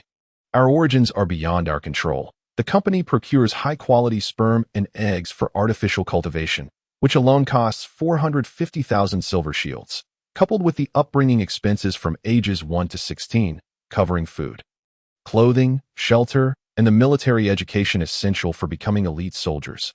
These expenses total over 600,000. She seemed to recall some distressing memories. Additionally, I took out loans for extra training and dedicated significant effort to surpass others and become an elite soldier. Otherwise, I would have remained an ordinary soldier, merely cannon fodder. The extra training cost nearly 3 million." As she continued, "The remaining debts largely stem from combat chips, training supplements, and my current cybernetic enhancements, which together amount to 14 million. Upon hearing this, Lu Heng felt a jolt of alarm. "What is your salary then?" "There is no salary." She shook her head. "Since the age of 16, all basic necessities have been provided for free. But there is no monthly salary. However, for every dangerous mission completed, there is a bonus of 30 to 50,000. Absent unforeseen circumstances, we must carry our debts until the moment we perish in battle. So, as long as you can produce 14 million, you can attain freedom?" Lu Heng asked again. "Relative freedom." She nodded. "I have grown up here, and there have been elite soldiers who suddenly acquired wealth and departed. Yet, their lives remain under scrutiny, bound by various confidentiality agreements. The only means to achieve absolute freedom is through death," she remarked with a bitter smile. "Nonetheless, relative freedom is already quite sufficient." Lu Heng understood and nodded. for the sake of freedom. Your willingness to take risks is commendable that I can provide you with 14 million. But from this moment forth, I require your services, with a term not exceeding 6 months, Liu Hong added. Should I secure my position as CEO, I will grant you absolute freedom. She fell silent for a moment, then raised her head with determination. I can assist you, but I cannot risk my life. Of course, Liu Hong replied with a smile. I anticipate a pleasant collaboration. He generously transferred 2 million silver shields to her. From now on, I will provide you with 2 million each month, having never received such a sum in her life. Xi's mind was a whirlwind of thoughts. Suddenly, Liu Hong said, Now, look into my eyes. Obediently, Xi met his gaze. Activate the universal EYE, Liu Hong commanded in his mind. Suddenly, he felt his vision shift. As if data surged from his mind and entered Xi's eyes. Ding, the system announced, successfully hacked into the target's visual feed. You may observe their sight for the next 24 hours. This was one of the rewards he had received from the system today. The universal EYE.IT was essentially a high-tech hacking module, seamlessly integrated into Liu Hong's neural interface, allowing him to breach most individuals' network defenses and instantly tap into their visual feed. Effective only against those equipped with electronic eyes. At that moment, Xi remained unaware that her ocular feed had been compromised, merely finding Liu Hong's request somewhat peculiar. Let us go. I will notify you if I need anything, Liu Hong said with a smile. This time, Xi's demeanor was far more respectful as she acknowledged him and vanished into thin air. Chapter 29. The auction. The following morning, Liu Hong awoke early. After Xi departed the previous night, he utilized the universal eye to observe her for a time, since he could directly view everything within her line of sight, upon discovering that she merely trained for a while before sleeping. Upon her return, Liu Hong felt a sense of relief. Confirming that Xi posed no threat of betrayal, he was reassured she could be an ally, allowing him to rest peacefully. Unlike this decaying world, he always rose with a vibrant spirit. A new day, a fresh beginning. Liu Hong strode to the window, calling out to the world below. Hello, my dear neighbors, are you awake? How was your day yesterday? Hey, to the neighbor above, greetings. I had a terrible day. My boss docked half my pay, came a reply from below. Well, that's unfortunate. Liu Hong chuckled. Come work for me. I won't deduct your salary. Haha, thank you, but I plan to find a gun and end it all tonight. So I want to have to go to work again, came the cheerful response from downstairs. All right, I wish you happiness on the other side, Liu Hong said, shutting the window with a click. He then hummed a tune while preparing for the day. Enjoying a lavish breakfast buffet before opening his neural network. Where shall I venture to seek excitement today? He mused leisurely. However, an advertisement for an auction suddenly caught his attention, set to take place at the Grand Tianxia Trading Company in the Northern District. Most importantly, they were auctioning off something he desperately needed. Tier 2 gene serums. Liu Hong's eyes lit up. In recent days, whether facing off against tech or his company's elite troops, he had come to realize that his current strength was still insufficient. He was merely somewhat stronger than the average person, utterly powerless against formidable company elite soldiers. Initially, Liu Hong had been contemplating whether to upgrade to more powerful cybernetics, such as arms capable of spewing fire or concealing a laser blade within his arm. Yet, any mechanical prosthetic came with its drawbacks: vulnerability to hacking and physiological rejection. Nothing could compare to the comfort of one's own flesh. Knock, knock. Knocked out. A knock on the hotel door interrupted his thoughts. Who is it? I, Jiang Yashuan, came the response. The female secretary had arrived at the room. By the way, why did Liu Dongyan neglect me after the chaos I caused at the company yesterday? Liu Hong inquired directly upon seeing her. Jiang Yashuan replied. The chairman's brother passed away yesterday. Currently, several young masters of the Liu family and the chairman are preoccupied with inheritance matters and cannot attend to you. Liu Hong chuckled. It seems his inheritance is quite significant. Indeed, he holds a full 25 of the shares, more than the chairman himself. However, rumors suggest he did not bequeath his shares to family, but designated a mysterious individual instead. Jiang Yashuan adjusted her hair. All the top executives in the company are currently investigating this matter, so no one has come to trouble you for the time being. Liu Hong pondered thoughtfully. That mysterious individual was undoubtedly himself. It appeared that the source of the shares was entirely plausible. Jiang Yashuan, somewhat anxious, added, however, the chairman has instructed me to keep a close eye on you, and any actions you take that might harm the company must be reported. No worries. I do not intend to seek trouble today. Lu Heng replied with a smile. Come, let us go to the auction house together. He had unleashed 30 million in bonuses the previous day following the chaos. Along with renting numerous advertisement screens in the vicinity and booking local entertainment venues, which altogether cost him around 70 million, depleting his previous savings of 47 million, alongside repaying 25 million in loans. Fortunately, the system had rewarded him with 97 million silver shields yesterday, and after giving Yinshi 2 million, he still had 95 million remaining. He was in no rush to repay the bank loans. Planning to use this money to secure the Tier 2 serum at the auction, Jiang Yashuan, hearing this, breathed a sigh of relief. As long as it's for purchasing items, there shouldn't be an issue. By the time the two arrived at the auction house, half an hour had passed. At the entrance stood two suited guards. Good day. Please present your account balance. Entry is prohibited for those with less than 100,000. The guard spoke politely. Lu Heng nodded and was about to present his chip when the other guard, recognizing Lu Heng's appearance, exclaimed in surprise. Wait, are you the new CEO of the Lu family who topped the local trending search yesterday? It is I, Lu Heng, who spoke with a smile. It seems that my escapades from yesterday have garnered me a certain level of renown. Wow, as a distinguished guest, we can arrange complimentary front row seats for you. Would you like that? The attendant inquired with a courteous expression. There's such a benefit? Lu Heng's eye sparkled. Very well, please secure me a front row seat. The attendant respectfully nodded. Please follow me. Lu Heng and his secretary were swiftly escorted to the inner space. At the center of the venue stood an auction platform, encircled by highly sophisticated robotic arms and holographic screens. At that moment, the screens displayed the shapes and brief advertisements of the items up for auction, serving as a prelude to the forthcoming bidding. Surrounding them, the audience seating was arranged in a circular layout, with seats crafted from a golden-hued material that was both robust and exuded a sense of luxury. Each seat was equipped with advanced interactive interfaces, allowing buyers to participate in the bidding instantaneously and even to observe and experience every detail of the auctioned items through virtual reality technology. Lu Heng and his companion were ushered to the front row, and he gazed around in astonishment at the environment. It was evident that those seated here were individuals of considerable wealth and influence. As one of the local titans of the Nighthua City, the CEO of the Lu Technology Group naturally commanded significant respect and was rightly placed in the front row. This was a complimentary offering. The attendant politely placed some beverages and small confections beside Lu Heng's seat. The two waited momentarily, and the auction was about to commence. After the attendant departed, Lu Heng settled in, awaiting the proceedings. Before long, a striking man clad in a white suit stepped onto the elevated platform, exuding elegance and donned in white gloves. Without any tedious preamble, the first item was placed upon the display, crafted by the mechanical arm. Chapter 30. The second stage injection. It was a jet black cube. This was the food magic box, developed and researched by Dr. Kong from the New Way University. The auctioneer wasted no time in introducing it. Simply preload the box with sufficient carbohydrates and protein powder, and it can store these substances, generating any type of food whenever required.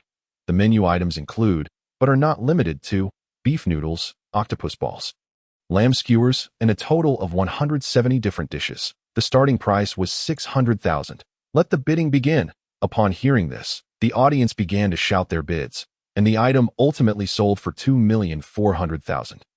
Lu Heng chose not to participate in the bidding. As impressive as the device sounded, the price seemed excessive in comparison. With that amount of money, one could enjoy a lifetime of beef noodles and skewers. Purchasing such an item seemed excessively extravagant. The second item was more mundane, featuring a nanotechnology bulletproof vest, including both the top and trousers. Following that was the second item, a super bulletproof vest manufactured as an experimental product by Iron Wing Technology, the Nano H42 bulletproof vest. This vest intelligently adapts to the wearer's physique, achieving a perfect fit through the micro-adjustment capabilities of nanomaterials.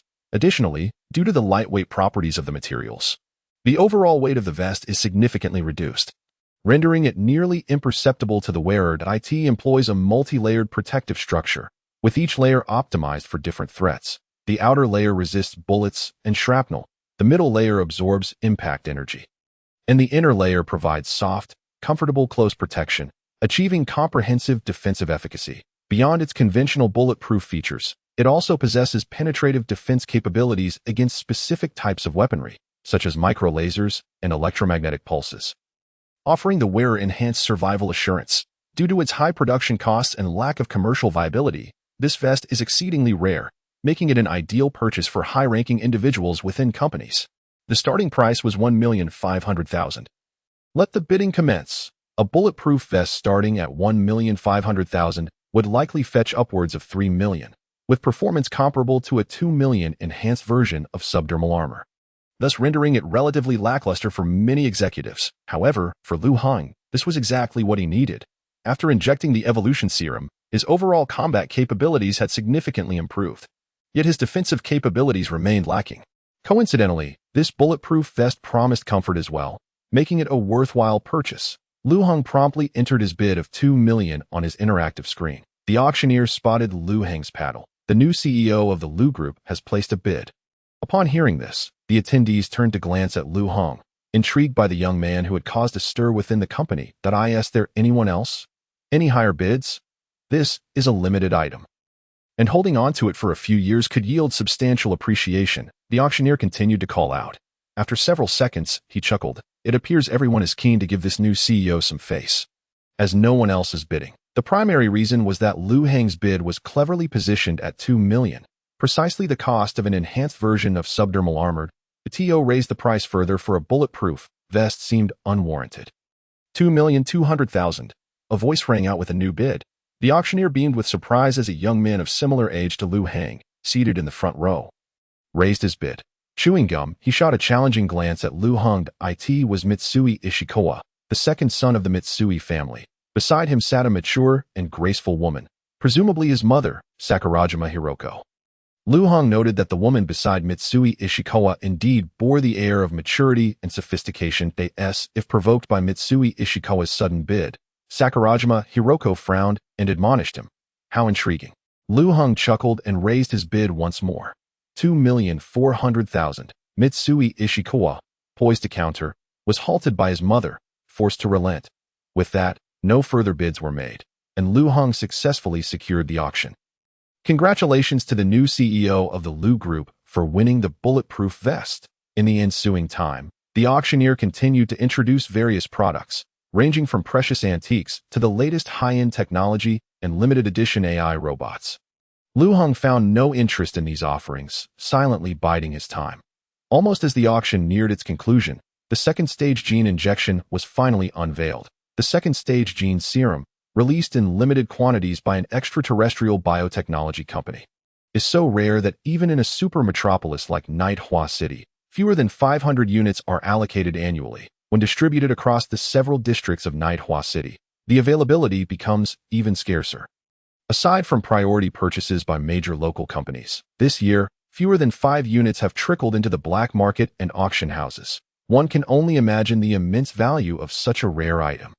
I assure you, many have come here specifically for this second-stage gene surgical kit, promising a robust physique, enhanced combat capabilities, and a healthier, safer body. You deserve to possess it. The starting bid for this auction. $50 million. Lu Heng's eyes gleamed with fervor as he fixated on the second-stage serum, promptly entering his bid of $55 million on the interactive screen. The CEO of the Lu family bids $55 million. $60 million. Mitsui Ishikawa interjected $70 million. The Lon 2 Corporation joined the fray $80 million. Lu Heng countered $90 million. Mitsui Ishikawa replied, indicating his family's determination to secure the second-stage serum. Wow, $95 million. Lu Heng raised his bid once more, the price becoming increasingly daunting. Clenching his teeth, Lu Heng muttered, "This is truly expensive. I'm running low on funds." Mitsui Ishikawa shot a cold glare at Lu Heng, conferring quietly with his mother before raising the stakes once again. $100 million. A full $100 million. The Mitsui family bid $100 million. The auctioneer was ecstatic, initially expecting the second stage to sell for around $80 million. Now, a sale at $100 million would yield a substantial commission. Lu Heng furrowed his brow tightly, then resignedly muttered, "Forget it." With only $95 million at his disposal, $100 million was simply unattainable. After half a minute passed without further bids, the auctioneer announced, "Then congratulations to the Mitsui family for acquiring the second-stage gene serum." Mitsui Ishikawa cast a fierce glare at Lu Heng, clearly frustrated that if it hadn't been for Lu Heng's persistent bidding, they could have secured the second-stage serum for $75 million. Lu Heng remained unfazed by the scrutinizing gaze. appearing indifferent on the surface while internally scheming to acquire the item. Chapter 31. Mitsui. What does the Mitsui company do? Lu Heng inquired. Jiang Yashuan promptly responded. They were previously a small company, specializing in the production of cheap yet inferior life prosthetics for the lower class. However, in the past 6 months, they have suddenly begun developing external prosthetics, directly competing with the Qin family's bionic technology products. Their offerings include external mechanical tails and octopus-like mechanical claws. Notably, their prosthetics can activate AI mode, functioning autonomously even if the owner is incapacitated, thus providing protection. It's akin to the beast mode of the Qin group. Lu Heng pondered. Beast mode. Is it similar to that of Take? The fourth in command of the Gray Serpent Gang was equipped with a bionic prosthetic from the Qin family, known as the Qin Giant Ape. Additionally, during the battle between the Zodiac team and Tyke, the latter had also employed some form of frenzied beast mode, plunging into a savage state reminiscent of wild animals, drastically enhancing their combat prowess and rendering them impervious to hacker attacks. Lu Heng pondered this carefully, deducing that Tyke's consciousness had likely been entirely commandeered by the beast AI. However, Tyke still fell victim to a sudden ambush by the hidden serpent, unable to unleash the full potential of the beast AI before meeting his demise. The AI of Mitsui Corporation's prosthetics was not particularly formidable, merely capable of executing basic movements, serving as a clumsy imitation of the Qin family's bionic technology's frenzied beast mode. Jiang Yashuan elucidated. Mitsui is merely an emerging mid-sized company. While the Qin family ranks among the world's top 100 enterprises, leading the field in the development of animal-structured prosthetics. Lu Heng nodded in understanding, casting a glance at Mitsui Ishikawa, contemplating a scheme to deal with him after the auction concluded. At that moment, the auctioneer resumed his announcements. Next, we present another remarkable item for this auction, the Apocalypse Greatsword. Before the audience's eyes, a colossal cyber sword was unveiled, cradled in the grasp of mechanical hands on the display stage. This magnificent sword measured 2 meters in length and roughly 1 meter in width. If it were to be stood upright, it could completely obscure an adult. The blade was adorned with intricate, complex circuitry patterns, crafted from an unknown alloy, its surface shimmering with an ethereal blue glow. At the end of the hilt, a resplendent gemstone was embedded, harmonizing beautifully with the sword's hues, creating a breathtaking spectacle. The audience below was astounded, and Lu Heng felt a jolt of excitement, as the sword was simply too captivating. Seeing that the crowd was entranced by the sword, the host couldn't help but smile and began his introduction. This sword is made from the extraterrestrial X9 type or sourced from a colony, which was then developed into the exceedingly rare ether alloy by the Wildfire Metal Group. I believe everyone is familiar with Sun Wukong. Who would dare oppose the Cyber Golden Staff? Moreover, the manufacturing scheme and research team are identical to those of the Cyber Golden Staff. The audience erupted in astonishment. The host continued, indeed, the design of this sword was crafted by the world's foremost weapons master, Dr. Justin, with assistance from the elite team of the Mechanical Revolution Group. This Apocalypse Greatsword was ultimately forged.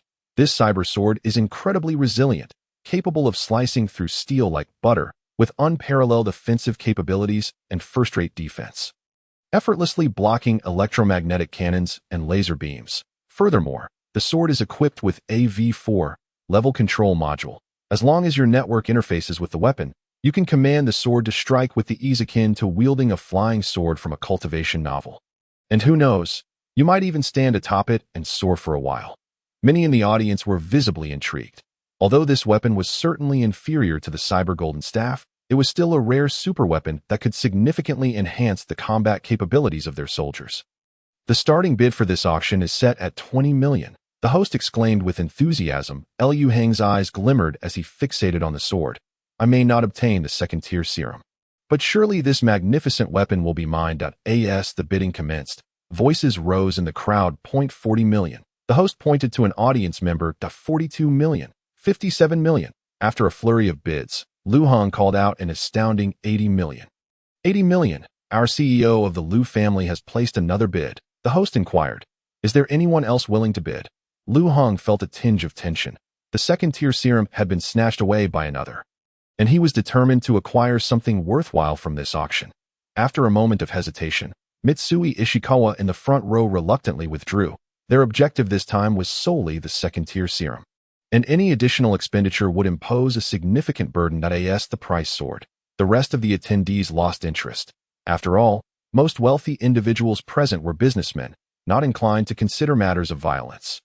Congratulations to the CEO of the Liu family, the host joyfully applauded. The Apocalypse Greatsword has been sold for 80 million. Lu Heng felt a mix of elation and dismay.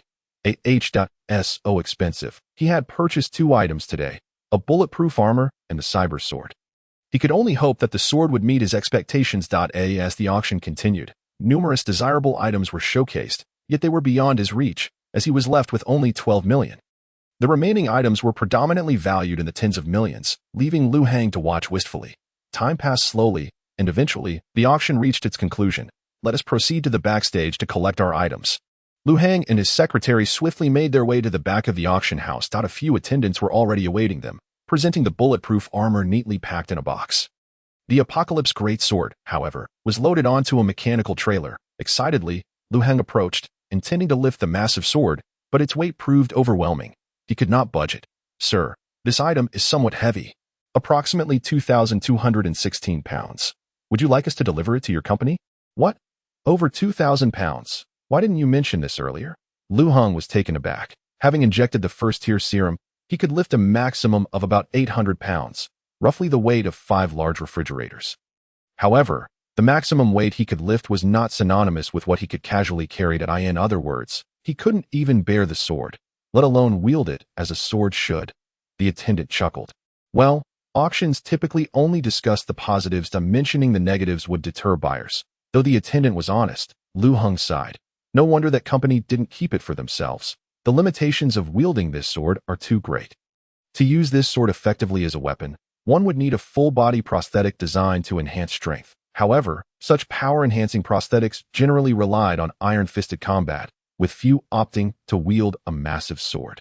Alternatively, only those who had injected the second-tier serum could hope to wield this Apocalypse Greatsword, as Lu Heng speculated that this serum could augment strength by several thousand pounds, perhaps making it feasible to wield the sword. Well, it does possess the ability for remote control. I can make use of it for now. Lu Heng dismissed further thoughts and promptly signed the contract. The auction house assured him that they would send the Apocalypse Greatsword to his designated location. At that moment, Mitsui Ishikawa strolled leisurely into the backstage area, completing his payment for the second-tier serum, while his mother stood beside him, her youthful and beautiful appearance suggesting she had undergone cosmetic enhancements. Upon spotting Lu Heng, Mitsui Ishikawa approached with a provocative tone. The new CEO of the Liu family? I heard you're an illegitimate child. Lu Heng's brow furrowed at the remark. Speak Chinese. I don't understand your gibberish. Chapter 32. Threatening me. Mitsui Ishikawa was momentarily taken aback, then remarked, how rude. Lu Heng shot him a glance. Through his neural interface, he had deciphered the essence of the other's words, which implied he was a bastard child. Mitsui Ishikawa continued in a low voice. I know your true background. You are not the one who was supposedly sent out to experience life, but rather someone who was expelled, only to be recalled for the sake of corporate interests, like a dog, called back when useful, discarded when not. Lu Heng was not one to be ridiculed. With a smirk, he retorted, Mitsui Ishikawa. Huh? I've heard online that you indulge excessively and are already impotent. Baka, that was long ago. I've since upgraded to high-grade prosthetics. Mitsui Ishikawa shot back defensively. Oh, well, that's splendid, Lu Heng said with a smirk.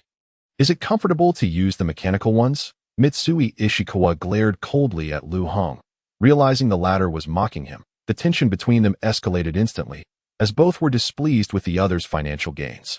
Suddenly, Mitsui Ishikawa's gaze shifted to Lu Heng's beautiful secretary, a lecherous smile spreading across his face. Jiang Yashuan felt a wave of discomfort, and the brain-machine interface emitted a subtle signal, indicating that it had successfully infiltrated the gaze of the other party, allowing access to all that they could see henceforth. You are quite intriguing. Sakura Island Hideko remained oblivious to these developments, her cold gaze fixed on Lu Heng. Our two companies will have ample opportunities for negotiation in the future. I hope you do not come to regret your conduct today. Lu Heng smirked, leisurely departing the premises with his secretary, initially contemplating how to seize the second-tier serum. The unexpected confrontation provided Lu Heng with a fortuitous opportunity. In contrast to Mitsui Ishikawa, it is Sakura Island Hideko who wields true authority within the Mitsui family. Having hacked into her eyes, Lu Heng would be able to monitor her actions for the next 24 hours. significantly increasing his chances of a successful ambush. Soon, Lu Hong and his secretary arrived outside the auction house. Unable to manage the colossal apocalypse sword himself, he arranged for the auction house to deliver it to his hotel. Along with the bulletproof armor, the auction house demonstrated considerable strength, ensuring the sword remained safeguarded until it was handed over to Lu Hong. "Thank you."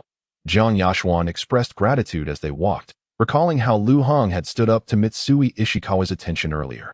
"It's nothing," that Lu Hong waved dismissively, acknowledging that his response was merely a ploy to gain access to Mitsui's electronic surveillance. As they continued walking, Lu Hong suddenly spotted familiar figures. "Heisei, Thunderdog?" Observing the two members of the Zodiac squad approaching, he sensed a foreboding shift. "Once again, we meet." Thunderdog grunted. "The chairman has instructed us that for the foreseeable future, you shall be accompanied by us at all times. Once he finishes his matters, he will personally come to see you. Prepare yourself for the ensuing troubles." Lu Hong shrugged indifferently. It appeared that the issues concerning the shares were indeed significant, after causing such upheaval at the company the previous day. Lu Dongyan had yet to confront him. "We will impose a 24-hour restriction on your movements. You are no longer permitted to roam freely," Thunderdog stated bluntly. "Come back with me." Beside him, Heisei nodded earnestly. "He speaks the truth. If you disobey, I will have no choice but to restrain you forcibly. And I possess considerable strength." Lu Hong frowned. He had initially intended to find an opportunity to ambush Mitsui Ishikawa. But with these two watching him, it posed a considerable challenge. After all, their prowess was formidable, and he was ultimately no match for them. Heisei was akin to a budget version of Tech, immensely strong. Were he to be forcibly restrained, escape would be nearly impossible. Just then, Lu Hong received a message through his brain interface that it was from Een. "I am concealed not far behind you. Do not turn around. The chairman dispatched me to monitor you discreetly. Thunderdog and the others are aware of my presence, and I will assist you if necessary." Lu Hong smiled slightly. So they have sent 3 individuals to keep him in check.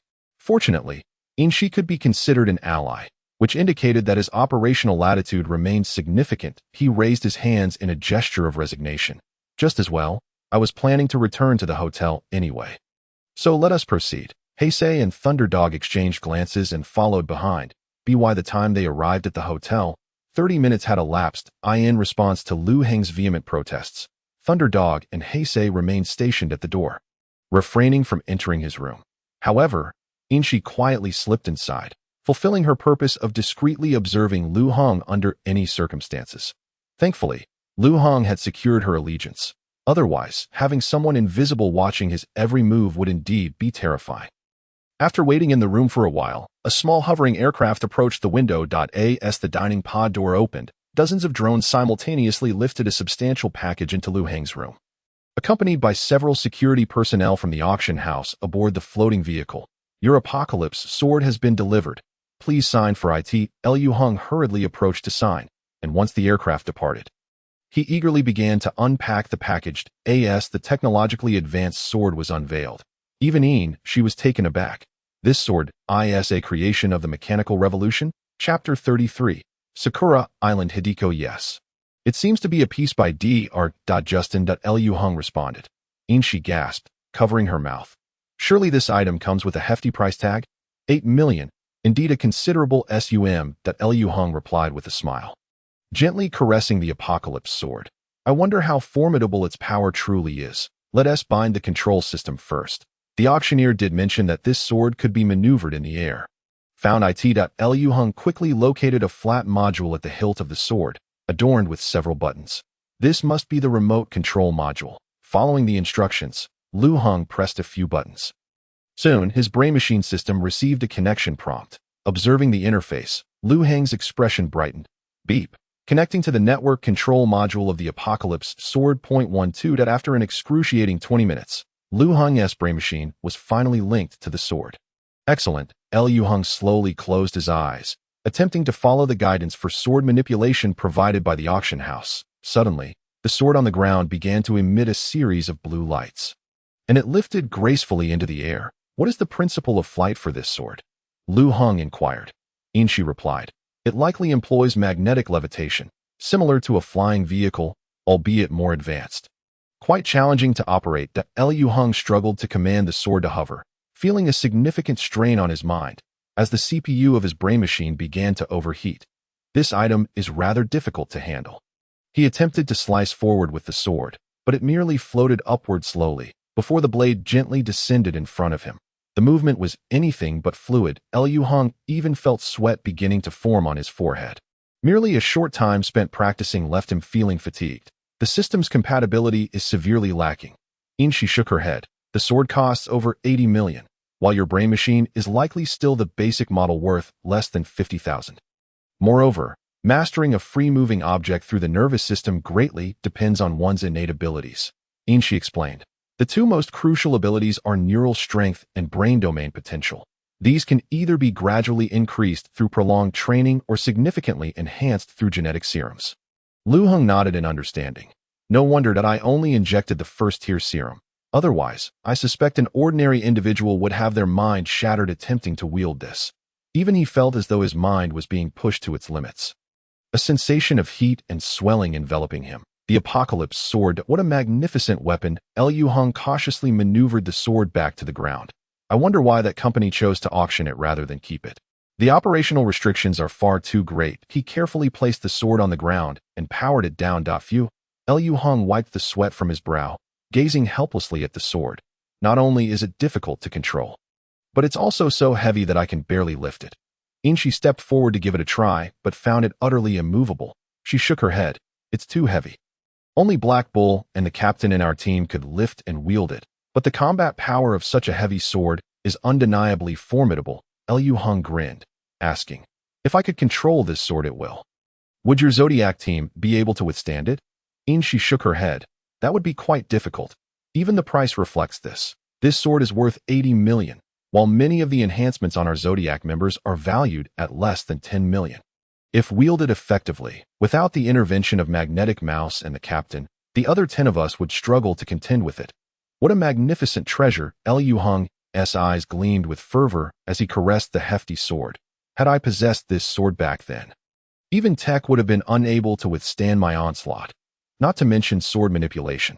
If you wish to wield this sword, an entire set of power-enhancing enhancements can be acquired for 800,000. She continued. I believe the cost-performance ratio is still quite reasonable. Liu Heng shook his head. I have my own methods. As long as I can acquire the second-tier serum, not only will my sword manipulation capabilities see significant enhancement, but wielding and striking with it will also be effortless. Subsequently, Lu Heng practiced his sword manipulation skills for another 2 hours in the room before finally stopping to at least after foundational training. Wielding the sword would no longer be as arduous, and he could perform some basic offensive maneuvers. That should do it. I need to handle some matters online. You just keep watch. Liu Heng wiped the sweat from his forehead and collapsed onto the bed. The second-tier serum. I must obtain it. With this thought in mind, he activated the Eye of All Things. The Eye of All Things had already infiltrated Sakura Island Hidiko's vision, allowing Lu Heng to see all that lay within her line of sight. As his perspective shifted, the hotel scene faded away, replaced by an entirely new visual. Sakura Island Hidiko's viewpoint. At that moment, she was situated in a lavish room. Through her eyes, Lu Heng could see Hideko seated beside a bed. With a mirror facing her, a golden retriever sat before her, being affectionately petted. However, Lu Heng felt an unsettling dissonance, for the dog's gaze bore an uncanny resemblance to that of a human. He could not hear what Sakura Island Hideko was saying, but he could roughly surmise that she was issuing commands to the dog. With a mere gesture of her hand, the dog instantly dashed forth, returning shortly with a flimsy nightgown in its mouth. Almost immediately, Sakurajima Hiroko seemed to issue another command, prompting the dog to leap onto the bed behind her. Through the mirror across the room, one could observe her outer garment being pulled away by the golden retriever, which then proceeded to drape the delicate nightgown over Sakurajima Hiroko's form. The golden retriever then jumped down from the bed, while she affectionately stroked its head, and the dog, seemingly imbued with human-like qualities, endeavored to please her to the best of its abilities. It was only upon closer inspection that Lu Heng discovered that beneath the dog's fur lay a mechanical shell, merely concealed by a layer of thickened hair. No wonder it was so intelligent. It was, after all, a robotic dog. Realization dawned upon Lu Heng as he continued to observe. Just then, the dog suddenly fixated its gaze on Sakurajima Hiroko's eyes, as if sensing something amiss. Its eyes locked onto Lu Hong, as though it had uncovered his covert observation. Liu Hang's heart skipped a beat. Could it be that this dog possessed such acute instincts that it had detected him? The golden retriever then began to point with its paw towards Sakurajima Hiroko's eyes, its mouth opening and closing as if engaged in conversation. Liu Hong was rendered utterly bewildered. Typically, a dog's barking follows a predictable pattern. Yet this dog's mouth was intricately designed, resembling human speech rather than mere barking. Suddenly, Sakurajima Hiroko delivered a sharp slap to the dog. Liu Hong quickly utilized his brain-machine interface to translate the dog's lip movements. Master, it seems there is something in your eyes. Lu Hang's eyelids twitched. Could it be that the dog truly discerned the truth? As he continued to observe the scene unfolding, he noted that the dog was now cowering on the ground, its paws cradling its head, trembling in fear, pleading not to be harmed. Meanwhile, Sakurajima Hiroko began to deliver fierce kicks, her expression one of unrestrained fury as she berated the creature. You are a dog now. Do not dare speak human words. Have you not learned your lesson? At her command, the golden retriever ceased its attempts at human speech and reverted to barking pathetically, whimpering on the ground, its body shaking uncontrollably. Sakurajima Hiroko, however, continued her relentless assault, even resorting to throwing objects at the dog. Its body quivered, soon becoming soaked in blood. Liu Hong felt a surge of astonishment. Wasn't this a mechanical dog? How could it bleed? Was it perhaps biologically modified? What kind of twisted experiments were the Japanese conducting? Through the mirror, Lu Hong observed Sakurajima Hiroko speaking venomously. If this continues, do you believe I want to turn your daughter into a dog as well? None of you shall escape. The mechanical dog, as if it had comprehended the dire implications of her words, struggled to rise, crawling towards Sakurajima Hiroko, nuzzling her thigh with its head in a desperate plea for forgiveness. Lu Hong was left aghast, his eyes wide with disbelief. What the hell? This dog is a product of human modification. Is this how they play their sick games? Beside him, Inshi was taken aback. Questioning, Boss, what is going on? Lu Hong took a deep breath, responding, Nothing. Nothing. I accidentally stumbled upon something rather disturbing. Although such information could be found online, it was strictly forbidden by the Federation to transform humans into subservient pets. Such actions would be deemed a gross violation of ethical standards. That he ran a hand through his hair in frustration. There is certainly more to this group than meets the eye. I must continue to observe. Fortunately for Lu Hong, Sakurajima Hiroko had not heeded the dog's words, or else she might have realized she was under surveillance. He tapped back into her perspective. The golden retriever was seen desperately seeking forgiveness, and Sakurajima Hiroko's expression appeared to soften slightly. Yet she still admonished, Go, return to your cage, and do not eat for 3 days. The golden retriever then hurriedly exited the room. And Sakurajima Hiroko, seemingly agitated, chose to leave as well. Liu Hong surmised that this was her residence. In the first-person view, Sakurajima Hiroko continued her walk. Through the window, he discerned that the house was situated in a relatively obscure part of the city, surrounded by numerous abandoned buildings, shrouded in darkness, with several surveillance soldiers stationed outside. It seemed the house concealed some hidden, unspeakable secret. Soon after, Sakurajima Hiroko reached the first floor, traversing a short distance before entering a corner room. The interior was barren, devoid of furnishings, and she began to feel around on the ground. Suddenly, a virtual display screen appeared as she inputted a sequence of numbers, XK 782164. Liu Hong committed this string of digits to memory. Subsequently, an underground door opened, revealing a corridor imbued with a sense of technological advancement. Its walls composed entirely of silver steel, with mechanical doors arranged along the walls. A secret laboratory. Lu Hong felt a surge of excitement.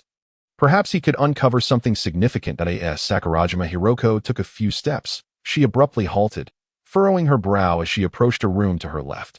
Inside lay an expansive surgical area, with 7 or 8 mechanical operating tables in alignment.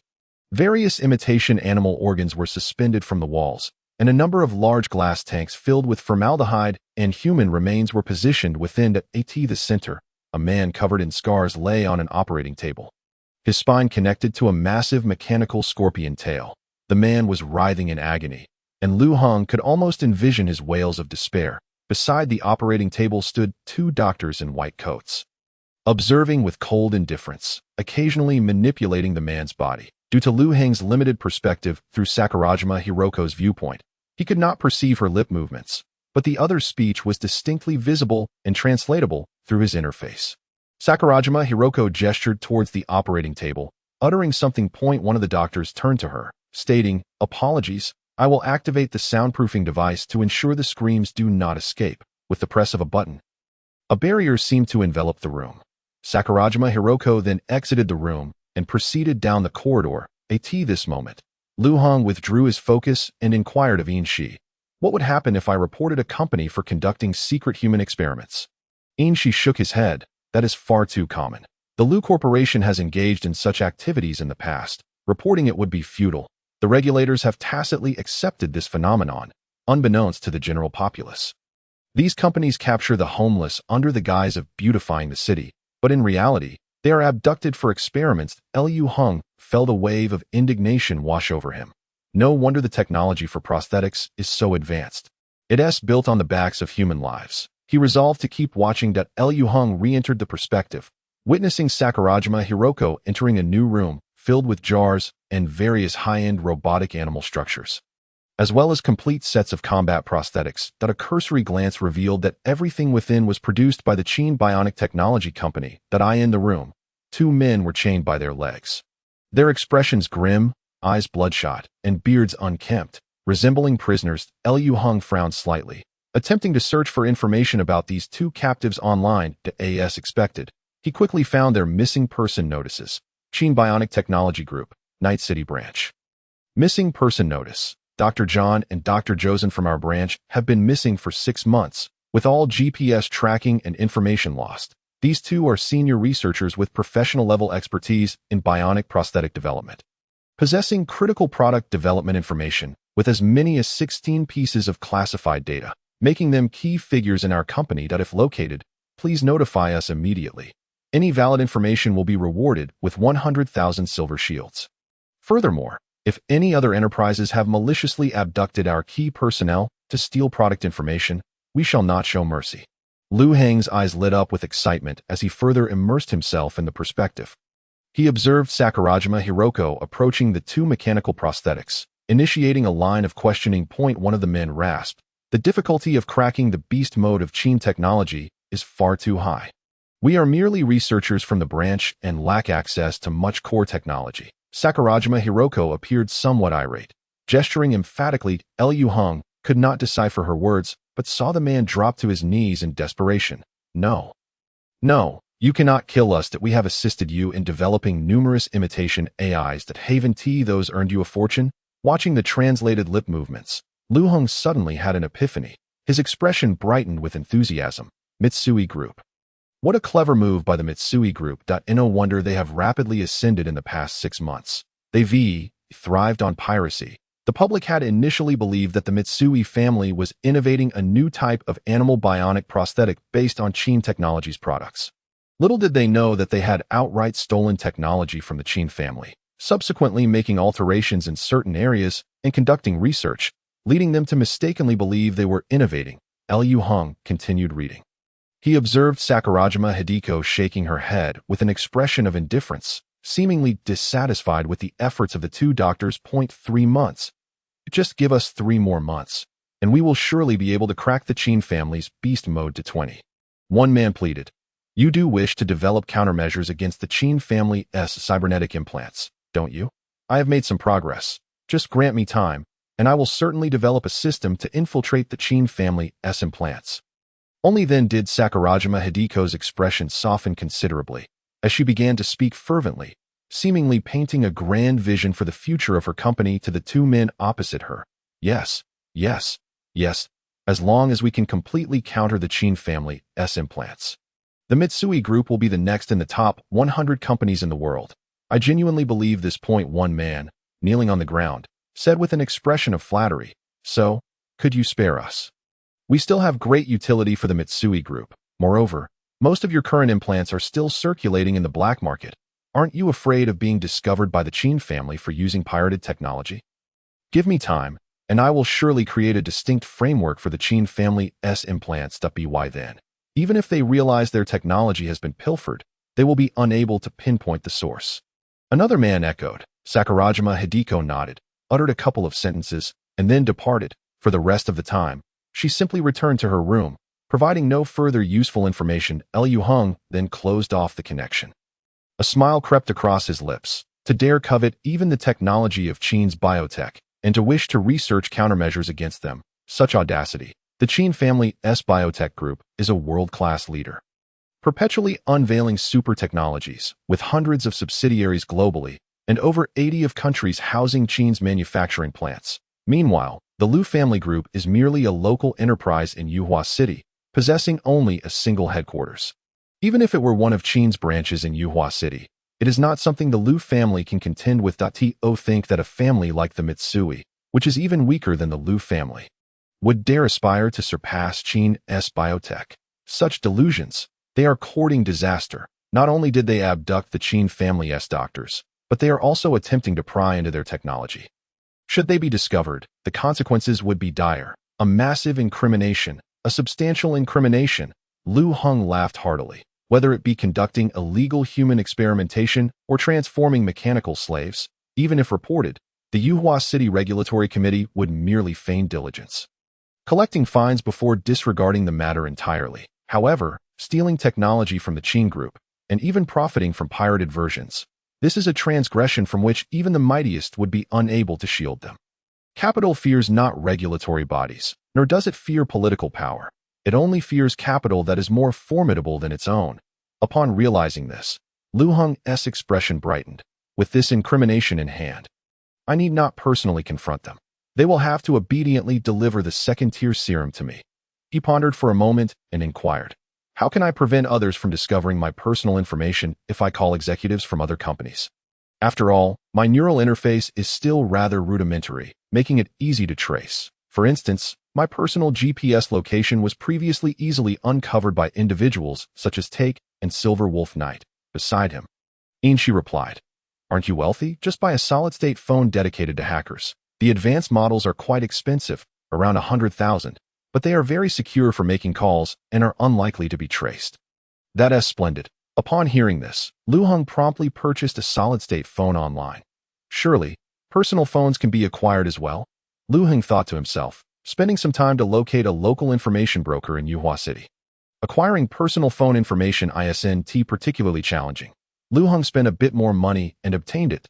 He then confidently dialed Sakurajima Hideko's number. The call was quickly answered. Hello? Who is this? Sakurajima Hideko's face bore an expression of confusion. Liu Hung lowered his voice. You need not concern yourself with that. I am calling to inform you that I am aware of your company's secrets. Conducting human experimentation in secrecy, transforming mechanical slaves. These are nothing but to think you dared to steal technology from the Qin family? Truly reckless. Liu Hung deliberately shouted in a menacing tone. Sakurajima Hideko's heart raced. But she feigned calmness. Humph, that words alone are not proof. Our products in the Qin family merely belong to the broad category of animal bionics, but our research systems differ in many aspects. How can it be said to be theft? Some had suspected the Mitsui family of pirating Qin's technology, but they lacked evidence, and moreover, the Mitsui family's implants indeed possessed their own innovations and operated with considerable caution, which had allowed them to remain concealed for 6 months. That Liu Hung scoffed. You are cautious, yet I fear some of your products are hardly presentable and only dare to be sold in the black market. Correct? Should these products fall into the hands of the Qin family, they would immediately recognize them as pirated. And what of it? Sakurajima Hideko no longer feigned pretense, coldly responding. The black market is beyond the reach of market regulation. Pirated implants are rampant. Indeed, I have heard that you even captured 2 of Qin's doctors for implant development. You must have devoured a dozen A-grade confidential technologies. No, Liu Hung continued. What? Do you still intend for your implants to step out of the black market and into the legitimate market? How do you know all this? Sakurajima Hideko was genuinely alarmed now that I also know you are developing countermeasures against Qin's implants. You truly are courting disaster. Liu Hung spoke with a heavy tone of threat. If this matter were to leak, can you imagine how the Qin family would treat your Mitsui company? Chapter 36. Madam, that you wouldn't want that. Sakurajima Hideko fell silent. The development of countermeasures against Qin's implants was the most serious matter. and fewer than 10 people in the entire Mitsui group knew of it. It appeared she had been targeted by the top information brokers in Yuhua City. Are you Canny, Bai Ting, or some other expert? To uncover such details, Sakurajima Hideko spoke with a chilling expression. I understand the rules. Money for confidentiality, but you must tell me who you are. I cannot place the company in jeopardy. No, that I do not desire money. I am uninterested in wealth, Liu Hung quickly responded. He did not refute being an information broker, as it would serve to mislead her. Sakurajima Hideko took a deep breath and said, then what do you want? Tell me. The second-tier gene serum, Liu Hung stated directly, presenting his desired leverage, the one you just acquired at the auction today. I believe you haven't had a chance to use it yet. What? When did you become so greedy? I recall the highest confidentiality fee for Yuhua City's information brokers was only over 10 million, yet the second-tier serum cost us 100 million silver shields. Sakurajima Hideko suddenly raised her voice in question. She was not surprised that the other party was aware of today's auction, but this exorbitant extortion genuinely astonished her. Madam, that you wouldn't want your secrets to be revealed. Would you? Liu Hang replied with a smile. Sakurajima Hideko remained silent for a long while before saying, fine, I can give you the item, but you must tell me which information broker you are. It's the rule of the trade. Extortion by information brokers is not uncommon. Those with audacity even dare to extort leading enterprises to prevent brokers from receiving confidentiality fees and then backtracking. It is essential to know which broker it is, so that if things go awry, they can be held accountable. I am with Candy, Liu Hung stated directly. This was the name the other party had just mentioned. A fortunate coincidence for him to exploit. Furthermore, I advise you not to play any tricks, Liu Hung continued. I can see all your movements from here. You are currently wearing a wine-red long nightgown, with half a glass of unfinished red wine on the table before you. And you have a modified golden retriever at home, right? Liu Hung said cheerfully. Sakurajima Hideko's expression darkened. I see that, Liu Hung commanded directly. It is now 10 o'clock. At midnight, go to the artificial lake to deliver the item to me. Remember, only you are allowed to come, and no weapons are permitted. Otherwise, I will report the information. All right, I will prepare, Sakurajima Hideko said, her face filled with conflict. Ultimately agreeing to the condition. Compared to the exposure of her secrets, the cost of a second-tier gene serum was still within an acceptable range. Liu Hung promptly ended the call. However, his gaze remained fixed on the other party's electronic eye. Watching as Sakurajima Hideko wandered around her room for quite some time. She completely shut down all electronic devices in her room and conducted a thorough inspection, ensuring there were no hidden surveillance devices before letting out a deep breath. She then even rushed to the implant testing room, scanning her entire body in an attempt to locate any surveillance devices that may have been implanted within her, yet found nothing. She even installed the most advanced virus detection hardware and anti-hacking devices in her neural interface. But after a complete data scan, everything showed as normal. Where could the problem lie? Sakurajima Hideko's expression darkened. Suddenly, an unsigned email arrived in her neural interface. Do not attempt any tricks that I can see you. Damn it, Sakurajima Hideko muttered, lowering her head and resting her hand on her forehead. Where was I hacked? She could hardly fathom the extent of the Wantong Ji yen that Liu Hung had acquired through illicit means. Such a level of hacking was beyond the capabilities of mere millions in equipment. Finally accepting the harsh reality, Ingdao Xiuji retrieved a second-tier injection from the storage room, regardless of the excuses that might follow. It was imperative to quell the troubles posed by the information trafficker at once. At midnight, the majority of people had succumbed to slumber, including Han Niu and Lei Go, who were fast asleep in the adjacent room. Only then did Liu Hung rise from his bed. Inshi, wake up. We need to sneak out to handle a matter, he called towards the woman resting in the corner of the room. Where to? Inshi inquired. Not far. It's just a 2-minute drive to the artificial lake, Liu Hung explained before preparing to leave. Let's not wake Han Niu and Lei Go, he added after some thought. Or we can call them only if we encounter danger. Inshi nodded. With Lei Go and Han Niu in the next room, their awakening would certainly prevent Liu Hung from making a sudden exit.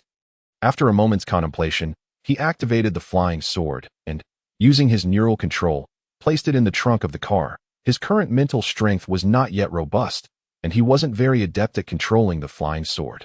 But it would suffice for emergency strikes against foes. Having it along could only be advantageous. He donned his bulletproof armor and drove towards their destination. Upon arriving near the artificial lake, he first sent Shi to scout the area. Engaging her cloaking and invisibility, she swept around the vicinity of the lake.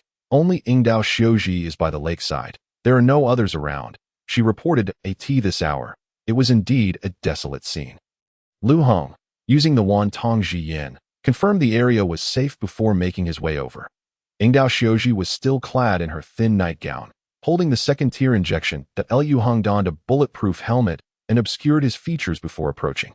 As he neared, Ingdao Xiuji hesitated and asked, "Is it you? From Canty?" Lu Hong remained silent, merely nodding in acknowledgement. Anger flared upon Ingdao Xiuji's countenance. "We agreed. The items are to be handed over, and the secret must remain undisclosed. Otherwise, our company will stand against you." Of course, Lu Hong replied in a lowered voice that my sole objective is the second-tier injection. Your company's trivial matters do not interest me. Furthermore, reporting you would not be beneficial for us. With a sigh, Ingdao Xiuji placed the item on the ground and stepped back several paces. Lu Hong scanned the area to ensure everything was in order before slowly advancing to retrieve it. Just as he bent down to seize the surgical kit, an unexpected turn of events transpired. Rat-a-tat-tat. A barrage of bullets rained down from above. Fortunately, clad in his bulletproof armor and helmet, he emerged unscathed. Remaining vigilant, he swiftly grabbed the injection and retreated several steps. Upon looking up, he was astonished to find a dozen stealth drones materializing in the sky, lying in wait nearby. Realizing the bullets were ineffective, the drones began to unleash electromagnetic whips toward Lu Hong. Until that moment, the drones had been cloaked and had silently protected Ingdao Xiuji's safety, remaining undetected by him prior to his intrusion into her electronic eye. Frantically, Lu Hong harnessed the apocalyptic great sword through his mental control, cursing under his breath, "Dare to play tricks on me." Chapter 37. Mitsui Spider Venom X-Type. Ingdao Xiuji glowered fiercely. Information traffickers never conceal their faces during transactions. Who are you, truly? Until she was certain of his affiliation with Canny, she would not easily relinquish the items, for doing so would mean losing her bargaining chip and jeopardizing her company. The drones hovered above. Lu Hong evaded their strikes, while the electromagnetic whips lashed the ground, leaving deep scars in their wake. Do you think you're the only one with high-tech? Lu Hong retreated a few steps. Suddenly, the cyber great sword, hidden in the car, shot forth. A dazzling blue light illuminated the area as the apocalyptic great sword swiftly cleaved through one of the drones. "You, the new CEO of the Lu family?" Ingdao Xiuji's gaze was filled with disbelief. Upon recognizing the flying sword, she immediately grasped the situation. Lu Hong, discarding any pretense, laughed heartily. "Yes, it's me, the CEO of the Lu family. This entire affair is dictated by the Lu family. If you have the guts, come and cause trouble for us, regardless of the fallout. He would be the one to profit." Ingdao Xiuji glared at him with resentment. "The Lu Group has its own rights to procure second-tier injections annually. Why must you steal more? How was I to know? The company arranged it," Lu Hong retorted, severing another drone with his sword. "No, you are lying." Ingdao Xiuji pressed her hand against her chest, and suddenly, her back opened up to reveal 4 slots. From these slots, 4 slender tubes emanating a purple glow extended, each tipped with a sharp apex, exuding lethal potential. Swish, swish, swish. The 4 tubes launched towards Lu Hong, but he deftly sidestepped them. Following closely, several electromagnetic whips lashed down from above, catching him unawares and striking him repeatedly. "Damn it!" Lu Hong exclaimed, quickly checking his body, relieved to find no injuries. Observing the whip marks on his armor, a smile crept upon his face. That 100,000 was well spent. You re just a puppet of illegitimate birth. The company's allocation of second-tier injections won't reach you, so you resort to theft. Ingdao Xiuji articulated each word with precision. Only you know the secrets of the Mitsui Group. Otherwise, Lu Dongyan would have long used this as leverage to acquire our shares. They have no interest in the injections. Lu Hang's eyes brightened. "Indeed, then I want to take the injections. Give me the shares, or I'll expose you. You bastard." Ingdao Xiuji unleashed all 4 weapons from her back. Boom! The sudden descent of the apocalyptic great sword thwarted her assault. The apexes sprayed purple venom, which dripped from the sword onto the ground, causing the grass to sizzle in a cloud of white smoke. Lu Hang's eyelids twitched. What a fine hiding place for poison. That he again attempted to levitate the flying sword, but it merely floated for a moment before crashing back down. At that moment, Lu Heng's mind felt overheated and pressured. The apocalyptic greatsword was challenging to control. He opted instead to draw his electromagnetic gun and began shooting at Ingdao Xiuji. Pew, pew, pew. Several electromagnetic rounds struck her, shredding her nightgown and puncturing the outer layer to expose the armored plating beneath. Spare me. Aside from that great sword, you can't hurt me. Ingdao Xiuji appeared undeterred by the pain. She sensed that the great sword was currently in standby mode and initiated a full-on offensive. The four apexes behind her accelerated, launching a relentless barrage of thrusts at Lu Heng. Though he managed to dodge, he found no opportunity to counterattack, while the drones continued to whip at him, impeding his movements. The secret lies solely with you, which means capturing you will prevent its leakage. Ingdao Xiuji's eyes gleamed with excitement as the four apexes danced erratically, their speed increasing while she advanced towards Lu Heng. Just when Lu Heng felt overwhelmed, an unexpected turn of events occurred.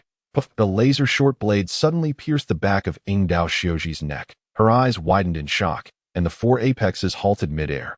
Finally, an opportunity presented itself. Her weapon, the Mitsui Spider Venom X-type, had a chance to detect cloaked entities, but this function would be obscured under high-power operation at that moment. She gradually revealed herself, extracting the laser short blade and thrusting it forward, causing Ingdao Xiuji to fall face-first to the ground. Is she dead? Lu Heng nudged her head with his foot, grinning as he remarked, "A pervert who enjoys transforming people into mechanical dogs is a menace best left eliminated." Hard to say. Such high-ranking individuals often possess numerous backup life systems. She replied, glancing downward. "But let's deal with these drones first." Having been relentlessly struck, Lu Heng grew weary of the assault. He began firing at the sky, soon bringing down all the drones. "Look out!" She suddenly shouted. Lu Heng quickly turned to see Ingdao Xiuji's eyes had turned a fiery red. She lay on the ground, thrashing wildly, while the four apexes flailed about chaotically.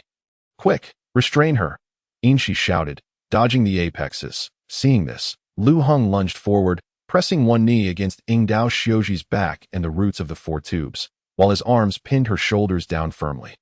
Pinned to the ground, Sakurajima Sayoko struggled as if possessed, her body writhing in desperation while her head twisted backward, seemingly attempting to bite Lu Heng's hand. "What is happening?" Lu Heng urged, pressing down on her. At that moment, the hidden snake had seized the ends of four slender tubes, clamping them tightly with his right arm and waist, preventing the weapon from flailing about. This must be a replica of the beast mode developed by the Qin Corporation. After the human body loses consciousness, a new virtual consciousness takes control, but the version is rather primitive, only capable of instinctive actions. The hidden snake remarked, firmly grasping the tubes. Lu Heng glanced at the base of the tubes he was pinning down and asked, "Can we cut this off first? It's too obstructive." "No, those tubes contain venom. Cutting them would splatter it all over you," replied the hidden snake. Damn, Lu Heng found himself in a predicament. For now, he could only hold her down. Unable to make any other moves, the Apocalypse Greatsword was useless, and most critically, he was unarmed and unable to finish off Sakurajima Sayoko, as she was heavily protected by numerous cybernetic enhancements. The hidden snake continued to hold tightly to the ends of the tubes, not daring to release his grip. "It's all right, but I notified Thunder Dog when the drone appeared. They should be here soon." The hidden snake strained to say. "Okay," Lu Heng nodded. After all, the initial intent was to prevent Thunder Dog from letting Lu Heng leave. Now that they had what they came for, Thunder Dog's arrival was quite timely. As for what he would report to the company afterward, that was of little concern at that moment. Sakurajima Sayoko was thrashing about wildly, her body smeared with dirt and grime. "Stop moving," Lu Heng cursed as he held her down. She continued to struggle, further damaging her already torn nightgown, which was already flimsy and devoid of anything beneath. Buzzing. Suddenly, the sound of revving engines echoed from a distance. "Is Thunder Dog here?" Lu Heng looked ahead with a glimmer of hope. However, as he raised his head, he realized the number of cars was alarmingly high, with countless soldiers driving in to surround them. At the forefront of the convoy sat a furious young man. "What the hell is going on?" Lu Heng squinted, his expression shifting drastically. "No way, Mitsui Ishikawa." He stared incredulously at Sakurajima Sayoko beneath him, surmising, that woman must have secretly sent a distress signal before arriving. The soldiers were likely stationed just a couple of kilometers away, which was why the hidden snake's search around the artificial lake had proven insufficient. With a hiss, all vehicles came to a halt. Encircling Lu Heng tightly, Mitsui Ishikawa furiously leaped out of his car, bathed in the glare of so many headlights. The situation on Lu Heng's side was laid bare. There lay Sakurajima Sayoko, struggling on the ground, her clothing reduced to tatters, while Lu Heng pinned her down, making it appear as though he was engaging in some form of coercive act. Seeing this, Mitsui Ishikawa was immediately reminded of their conversation at the auction, his eyes turning bloodshot as he nearly broke down, shouting, "Lu Heng, how dare you assault my mother?" Chapter 38. Reinforcements. Lu Heng was momentarily taken aback, gazing at Sakurajima Sayoko pinned beneath his knee. He realized she must have misunderstood the situation. Rather than clarify, he decided to embrace the amusement of the moment, laughing heartily. "I warned your mother to be careful on night roads. Looks like I've caught her now." "Haha. Damn it, shoot them," Mitsui Ishikawa screamed in a frenzy. The hidden snake, sensing the dire turn of events, had to relinquish his hold on the tubes and quickly entered stealth mode. In an instant, around 40 soldiers poured out of the vehicles, unleashing a barrage of gunfire towards Lu Heng. "Come on, who's afraid?" Lu Heng suddenly wore an excited expression. With a swift motion, he yanked Sakurajima Sayoko up, using her as a human shield. Countless bullets rained down, thudding against her body, failing to penetrate. Though Sakurajima Sayoko was under the control of a virtual consciousness, she still felt pain, her face reflecting traces of anguish, while her weapon fell, rendered ineffective, twitching on the ground. "You bastard, using my mother as a shield?" Mitsui Ishikawa was nearly driven to madness, desperately instructing his men, "Stop shooting. For God's sake, stop shooting. Ha! Capture the thief by seizing his mother. This trick will be remembered." Lu Heng reveled in the chaos, firmly grasping Sakurajima Sayoko and lifting her higher. "With your mother here, let's see who dares to shoot." At that moment, the Spider Venom X model had also temporarily ceased its movements. Lu Heng began to pull Sakurajima Sayoko backward, accelerating his retreat. "Don't worry, your mother is tough. I won't be able to kill her," he shouted as he withdrew. "Just let her go if I leave. I am a man of my word." "No," Mitsui Ishikawa bellowed. Gritting his teeth, he commanded his soldiers, "Charge, attack directly. Don't harm my mother." The soldiers, hearing this, surged forward, well trained as they approached from 4 directions. Sakurajima Sayoko was quite strong, and Lu Heng could only rely on sheer strength to drag her along. As a squad of soldiers was about to charge, he felt a surge of difficulty. Just then, a massive electromagnetic cannon fired from a distance. Boom! The electromagnetic projectile exploded at the center of the soldiers, sending over 20 of them flying. "Damn it, I was just trying to catch some sleep, and you sneak out to stir trouble," a familiar voice grumbled from afar. "Haha, Thunder Dog." Lu Heng turned with excitement. He saw Black Bull closely following Thunder Dog, rushing towards them. "Kill, leave none alive," Mitsui Ishikawa commanded with a fierce expression. This was the 12 Zodiac of the Lu Corporation, and 2 more had arrived. The soldiers appeared hesitant. They were equipped only with basic combat enhancements and were no match for the opposing force. The Mitsui Corporation had only recently developed, cobbling together their soldier system, and the ones sent here were not particularly strong. As Sakurajima Sayoko initially thought they were merely a gang of information traffickers come to negotiate. In contrast, the Lu Corporation's Zodiac Squad had been developed over several decades. Evolving through generations, the 2 sides were not comparable in strength. "What are you afraid of? Do you still want to fight?" Mitsui Ishikawa was nearly stomping his feet in frustration, cursing profusely, while his men hesitated. Thunderdog's arms had already transformed into machine gun mode. With a roar, countless small electromagnetic rounds were unleashed into the throng of Mitsui's soldiers at a rate of 3 per second. Each round rendered the subpar enhancements of the Japanese soldiers incapacitated. Then came Black Bull, who lifted a car and hurled it into the crowd. With a resounding crash, the car exploded, knocking many soldiers unconscious. Following this, Black Bull charged towards Lu Heng, effortlessly dispatching the surrounding soldiers with powerful punches. "Quick, quick, quick! Crush this woman. She's a pervert who enjoys treating people like dogs." Lu Heng hastily threw Sakurajima Sayoko to the ground. She remained wide-eyed, her body under the control of virtual consciousness, acting erratically. Black Bull, appearing somewhat bewildered, exclaimed, "Huh? Oh, he was just about to strike when Thunder Dog intervened. Wait, this is the second in command of the Mitsui Corporation. Don't kill her." Thunder Dog was still capable of weighing the situation, pulling Lu Heng and Black Bull away. Let's go. Don't make more trouble for the company. Huh? Oh, Black Bull snapped out of it and quickly followed suit. Liu Hong could only curse as he complied.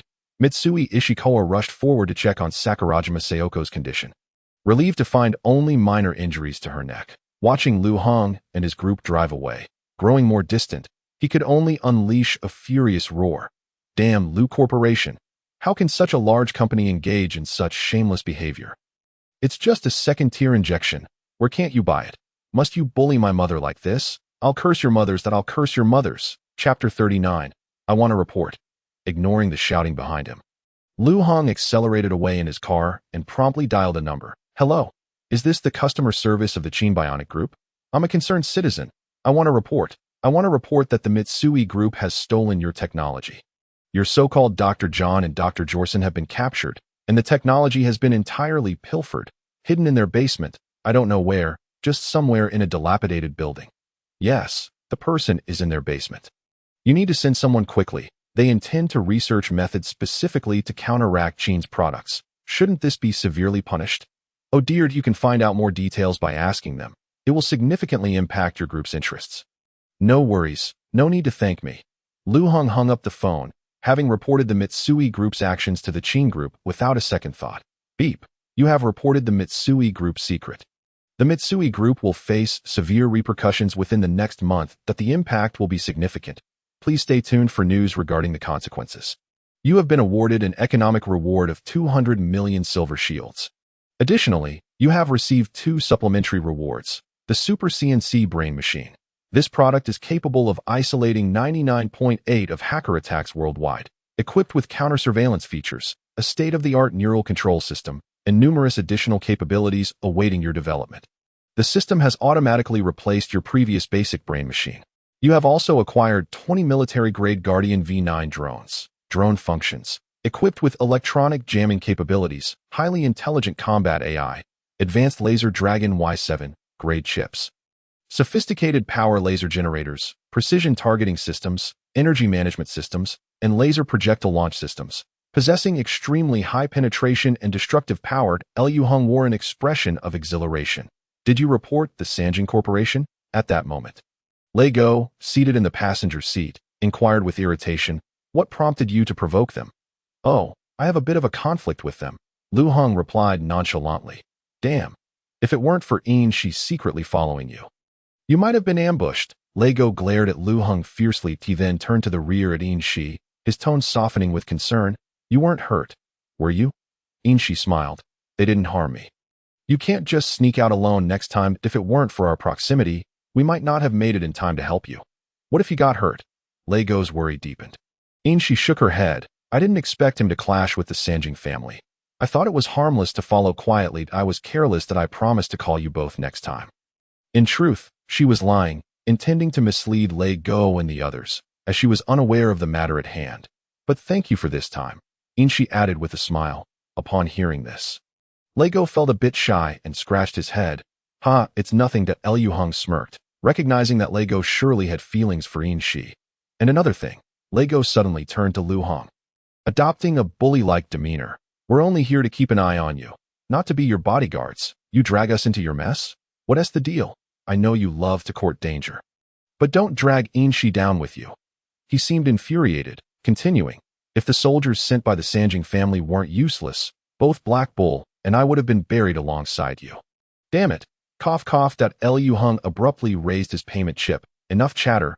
Let's settle this. Without further ado, he transferred 100,000 silver shields to the other party. Lei Go was taken aback for a moment before erupting in expletives. You think throwing money at this will make it go away? What do you take my life for? Is that not enough? Liu Hong dismissed further dialogue, transferring another 200,000. Lei Go paused again, but his attitude softened slightly as he muttered, Humph. This time I'll let it slide. But next time something like this happens, I want to be involved. Liu Hong laughed heartily and transferred another 300,000. Well, how shall I put it? Lei Go maintained a somewhat haughty demeanor. This incident was meant to be reported to the company, but let us consider it done this time. Moreover, you can call me directly next time you go out. If the money is right, everything can be negotiated. A smile curled at the corners of Liu Heng's mouth. Money truly, were it not for the unfortunate passing of your second uncle, resulting in the disappearance of the shares. I would have sought you out amidst my busy schedule. Liu Dongyan seemed to harbor a hint of regret. I believed your behavior was merely a display of temper. Allowing you a few more days would not have posed a problem. However, this is not yet concluded. That night, Lu Yuqing approached you demanding an explanation.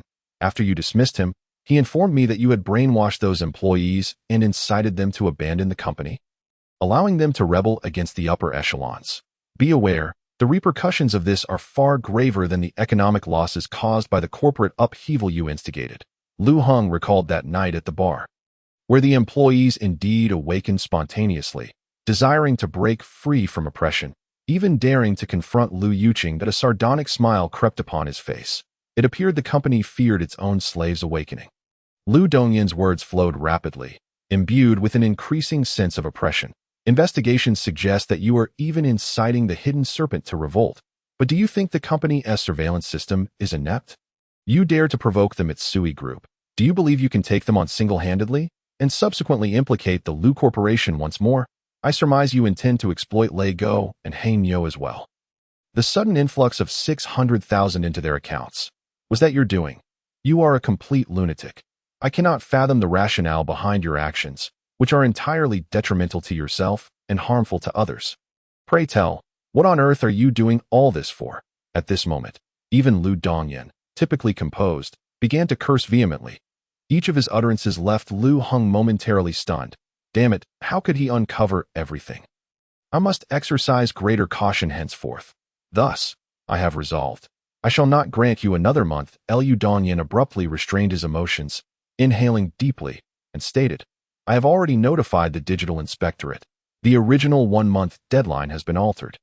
We shall hand you over in 3 days. Your transgressions encompass not only the burdens the company originally demanded you bear, but also include murder within the company, inciting a riot within the Lu Corporation, infringing upon the company's interests, and instigating employees to adopt deviant ideologies, all while employing violent means to provoke the Mitsui. A barrage of laser beams began to converge, swiftly piercing through the bodies of several members. Lu Heng, not waiting for them to encircle him, charged forward. Regardless of their rigorous training, within less than half a minute, this elite squad of 15 met a devastating end. The soldiers were left in a daze, unable to comprehend how a 15-member elite unit could be annihilated so swiftly. Even those donned in white combat suits appeared momentarily disoriented. There was no time to lament the Night Demon Squad. Next up was the White Tiger Squad. Lu Heng laughed heartily, his gaze ablaze with fervor as he looked ahead. Come on, let us fight fiercely. Yet, the members of the White Tiger Squad dared not advance any further. They gazed back almost in supplication. Chairman. Please call for reinforcements. This individual is beyond the capabilities of an ordinary elite squad. Where are the ace troops? Summon them for support. Yes, bring in the 12 Zodiac squads. Let us call upon several other elite battle teams as well. No, let us directly deploy the trajectory missiles. Liu Dongyan stood coldly over 100 meters away from the battlefield. Although he was a second tier, he was not particularly adept in combat. I admit, I underestimated you. In just 1 day, you've acquired the second-tier serum, drones, and superweapons. Liu Dongyan fixed his gaze firmly on Lu Heng. What are you saying? I can't hear you. Liu Heng yelled from a distance. Without further hesitation, Lu Dongyan swiftly communicated with Lu Ting through the neural interface and issued a series of commands. He then coldly instructed, the White Tiger Squad should advance and hold them back. The 20-plus members clad in white combat gear, knowing they had no choice but to charge forward, did just that. Damn it. Go. Lu Heng's face lit up with excitement as he watched them rush in.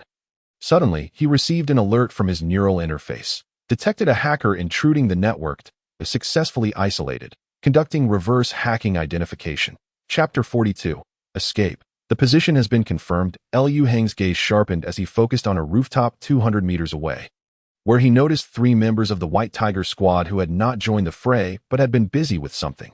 Damn it. Lu Heng flicked his fingers, pointing towards them. The Apocalypse Greatsword flew forth in a flash, reaching its target in 2 seconds. Their pupils constricted, yet the Greatsword cleaved through them, severing them at the waist. Damn it. The other members of the White Tiger Squad, rushing in, were taken aback, utterly unprepared for Lu Heng's ability to detect the hacker among them. The White Tiger Squad was different from the Night Demon Squad. Their weapons were varied, with mechanical arms transforming into long guns, cannons, greatswords, massive hammers, and spiked clubs. However, Lu Heng once again commanded the Apocalypse Greatsword to return to him. But this time he did not intend to manipulate it with his mind. Rather, he grasped the hilt with his hand. Go to hell. A young member of the White Tiger Squad was the first to charge in. He swiftly pulled a high-temperature cutting line from his left hand to his right, flinging it towards Lu Heng. The line wrapped around the greatsword, but inflicted no damage whatsoever. Die! Lu Heng forcefully swung the massive sword. The blade didn't even need to aim at the enemy. A mere collision of the sword's body sent the young man flying. A spiked club followed closely, but Lu Heng seized the assailant's wrist and kicked him away with force. Simultaneously, 3 small missiles approached from his side. Yet, like a reflex, Lu Heng instinctively dodged to the side. Lu Heng observed the 3 small missiles pass by, sensing a peculiar change in his mind. Has my sixth sense heightened? Another large blade swung toward him from behind. Despite not having seen the attack, Lu Heng instinctively ducked. As he turned slightly, he grasped with one hand and crushed the opponent's neck. The attacks from the White Tiger Squad came in waves. Yet Lu Heng managed to evade each one with precision, increasingly sensing something amiss. To assess his abilities, he even ceased counterattacking, opting instead to close his eyes and continuously evade. After 3 full minutes, the members of the White Tiger Squad were left panting, having failed to touch a single hair on Lu Heng. This feels amazing, Lu Heng exclaimed, finally coming to a realization that Liu Donyan had previously mentioned that each second-tier gene modifier would evolve an extraordinary ability. It appeared his second-tier superpower was indeed a heightened sixth sense. This was far superior to Liu Donyan's ability to observe physical states. Well then, that having had my fill of testing, it's time for you all to perish. With his amplified strength and super sixth sense, Lu Heng became akin to a deity of war. No matter the attack, he could evade it in advance, wielding the Apocalypse Greatsword to strike continuously, swiftly leading to the annihilation of the White Tiger Squad. Boom! 20 drones hovered above like harbingers of death, systematically erasing ordinary soldiers from the battlefield. The sounds of agony echoed throughout. Liu Heng, stretching his shoulders, shouted towards Liu Donyan. Is there any need to continue fighting? They can't capture me. It's just a death sentence for them. Don't you have any sympathy for them? Lu Heng, you still don't understand the power of the organization. Liu Donyan shook his head. Zzz. Boom. Unexpectedly, a dozen iron rods soared from the horizon, directly striking the ground beside Lu Heng. The rods embedded themselves into the earth, forming a large circle. What the hell? Lu Heng was taken aback. Suddenly, the iron rods emitted waves of electromagnetic energy, connecting with layers of electromagnetic shields. Centered around Lu Heng, the rods formed a massive semicircular dome, which would be impenetrable unless Lu Heng could dig his way out. The power of this world's organization has never been solely about capital, Liu Donyan remarked, as if he controlled the situation, but also violence. Zzz. Lightning flickered between the iron rods as they seemed to activate some force. Detecting strong electromagnetic interference currently resisting the interference, Liu Heng suddenly felt a buzzing sensation in his neural interface. It appeared this super neural interface not only defended against hackers, but also electromagnetic interference, thus helping him overcome a negative buff. Liu Donyan frowned slightly. Typically, anyone trapped within would have their cybernetic enhancements rendered useless, yet Lu Heng seemed unaffected. You fool, do you think trapping me means I can't escape? Lu Heng laughed heartily as he immediately commanded the Apocalypse Greatsword to fly towards him. With a whoosh, the greatsword pierced through the electromagnetic dome and reached Lu Heng. A gaping hole was created in the shield, but it quickly began to seal. How do I get out? Lu Heng pondered as he gazed at the floating greatsword. He could stand on it and forcibly breach the electromagnetic dome, but while the sword would remain unharmed, his body would still collide with the shield. What the hell? Let us gamble. If I die, I die. With a wild smile, Lu Heng grasped the sword, preparing to launch himself through the breach. Suddenly, the top of the electromagnetic dome vanished. Lu Heng was momentarily stunned as he spotted a massive drone hovering directly above, dropping several black spherical bombs. As the bombs descended, Lu Heng's sixth sense immediately kicked in, urging him to evade. However, these devices would explode upon impact. While he could avoid being struck by the black spheres, within the confines of the electromagnetic circle, there was no escaping the explosion. Flames erupted, and a series of explosions ensued. The ground was left marked by numerous black impressions, with debris swirling towards Lu Hong. The opposing side seemed to have deliberately chosen explosives of this caliber, specifically targeting Lu Hong's second-tier physical abilities to restrain him. Lu Hong shook his head vigorously. Feeling dizzy and disoriented, Lu Dongyun sneered, shouting, "Surrender, there's one more missile left. This one will surely knock you out cold," buzzing out as soon as he uttered those words.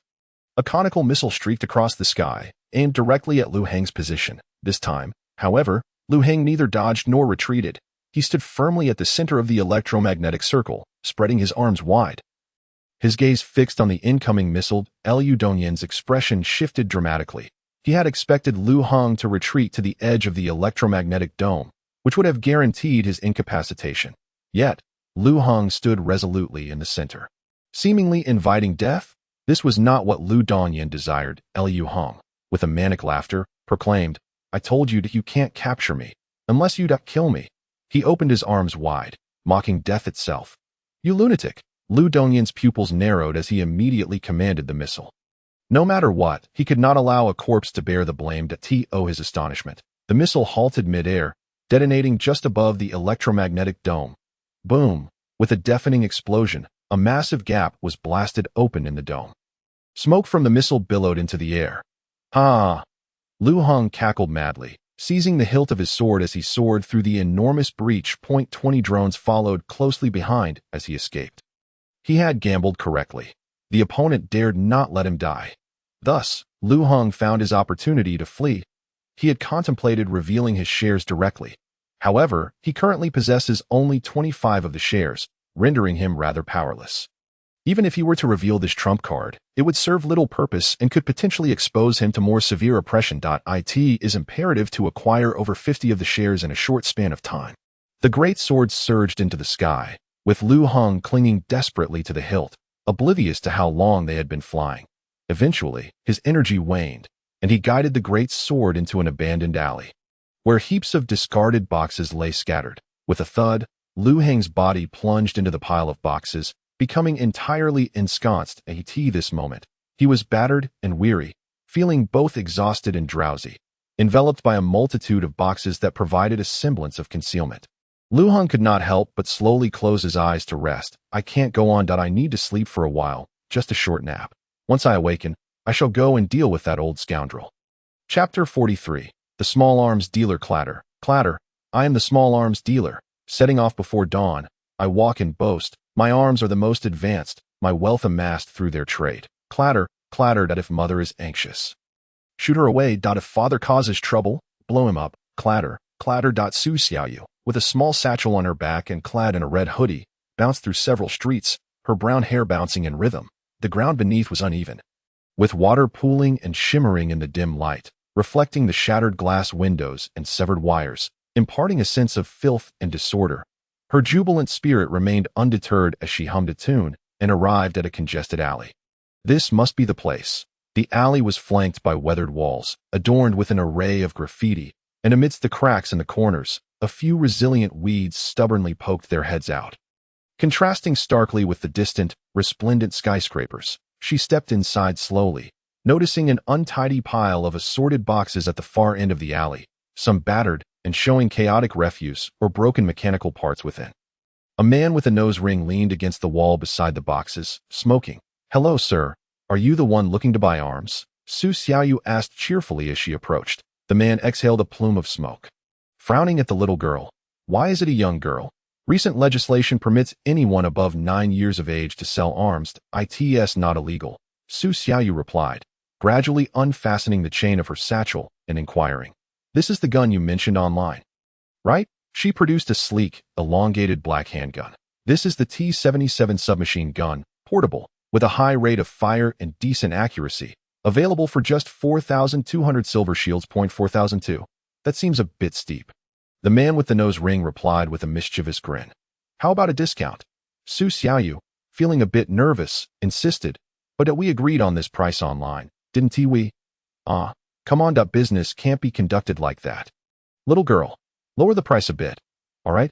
Well, that I can reduce it by at most 200. Su Xiaoyu tightened her grip on her clothing, stating, "If I lower it any further, I'll be losing money." No, wait, that's too little. Lower it more. The man squatted down, a glint of malice appearing in his eyes. That it can't be lowered any further. I'm just an intermediary. I only earn a commission. If I drop it too much, the suppliers won't let me operate anymore. Su Xiaoyu shook her head vigorously, like a rattle. Little girl, I'm giving you a chance. Name another price, if I agree. Ill by dot if not. The malice in the man's eyes intensified. Uncle, please understand. If I lower it too much, I won't be able to continue in this business. I'll have no money to earn and nowhere to live. Su Xiaoyu said with a pitiful expression. Cannot lower, cannot lower. Can't you recognize the situation? The man growled viciously. Do you believe I'll sell you to a club right now? Su Xiaoyu suddenly assumed a look of disgust. Transforming as if she were a different person. Whoosh! A conical projectile shot from her right shoulder, piercing the man's shoulder and unleashing a torrent of electricity. The man's body became paralyzed, his eyes rolling back as he trembled uncontrollably. Once the electric shock ceased, his body stiffened, collapsing to the ground with a thud. That hurts. He could not move, his gaze filled with rage as he glared at her. I'll be damned. You dare. Bang. Su Xiaoyu pressed her small foot onto his face, coldly stating, I'm just a 12-year-old girl. Don't use foul language with me, you foolish street thug. No, you. The man stared in disbelief at the brown leather boot pressing down on his face. He could not fathom how such an adorable little girl could wield such a stark contrast. Get off, the man snarled, his face contorted in rage, yet he remained unable to rise. Su Xiaoyu pressed down even harder, distorting his face slightly. For 1,200 silver shields for a gun. Do you want it or not? I don't have that much money. The man gritted his teeth. He had never intended to pay, merely wanting to steal a gun from some intermediary. But this little girl had caught him off guard, suppressing him before he could even make a move. What? You have no money. What do you want a gun for? Are you looking for trouble? I'm just a street thug. Where would I get money? The man said, fear etched on his face. He was paralyzed with fear, genuinely worried that this little girl would end his life. Then transfer all the money from your brain chip to me. Su Xiaoyu aimed the submachine gun at his head. Otherwise, I'll blow your brain out. Fine. The man, gritting his teeth, transferred all his funds to her. 1,450.34 silver shields. Su Xiaoyu replied, displeased. On the streets, a life costs at least 3,000. Are you trying to insult me? No. You want my life. Oh dear, the man panicked, desperately attempting to rise, yet the numbness kept him immobilized. Die you? Su Xiaoyu released her foot and pressed the gun against his head. No. You can't kill me. Damn it, the man shouted frantically. Bang, bang, bang, bang. Su Xiaoyu unleashed a barrage of bullets, perforating his skull. Once she confirmed he was dead, she spat on his face in disgust. Pa. And let me remind you, never use foul language in front of minors. She stowed the firearm back into her satchel, preparing to head home. Suddenly, a commotion arose from the nearby pile of boxes. With a rustle, numerous boxes were knocked aside, revealing Lu Hong, who emerged with a pained expression. Su Xiaoyu retreated several steps. However, upon closer inspection, she recognized him as the older brother who had once dared to confront the Silver Wolf hero and had previously purchased an electromagnetic gun from her. It's you? Su Xiaoyu stepped forward curiously. Damn it! Liu Heng pushed aside the surrounding boxes and stepped out. Who are you? Oh, the little arms dealer, right? Su Xiaoyu resumed a demure demeanor. Yes, that's me. What are you doing here, Dada? Why is there a corpse? Lu Heng scratched his head, puzzled by the sight on the ground. Indeed, why is there a corpse? Su Xiaoyu said, her expression filled with concern as she took a few steps back. There isn't a psychopathic killer lurking around. Is there? How terrifying. Chapter 44. Bounty. Forget it. It doesn't matter. Liu Heng shook his somewhat dizzy head. This moment. He felt his stomach rumble, so he casually asked, do you have anything to eat? I am a bit hungry. Su Xiaoyu shook her head. No, I don't have any. But I do have guns for sale. Would you like one? She cheerfully opened the zipper of her satchel. Lu Heng paused for a moment.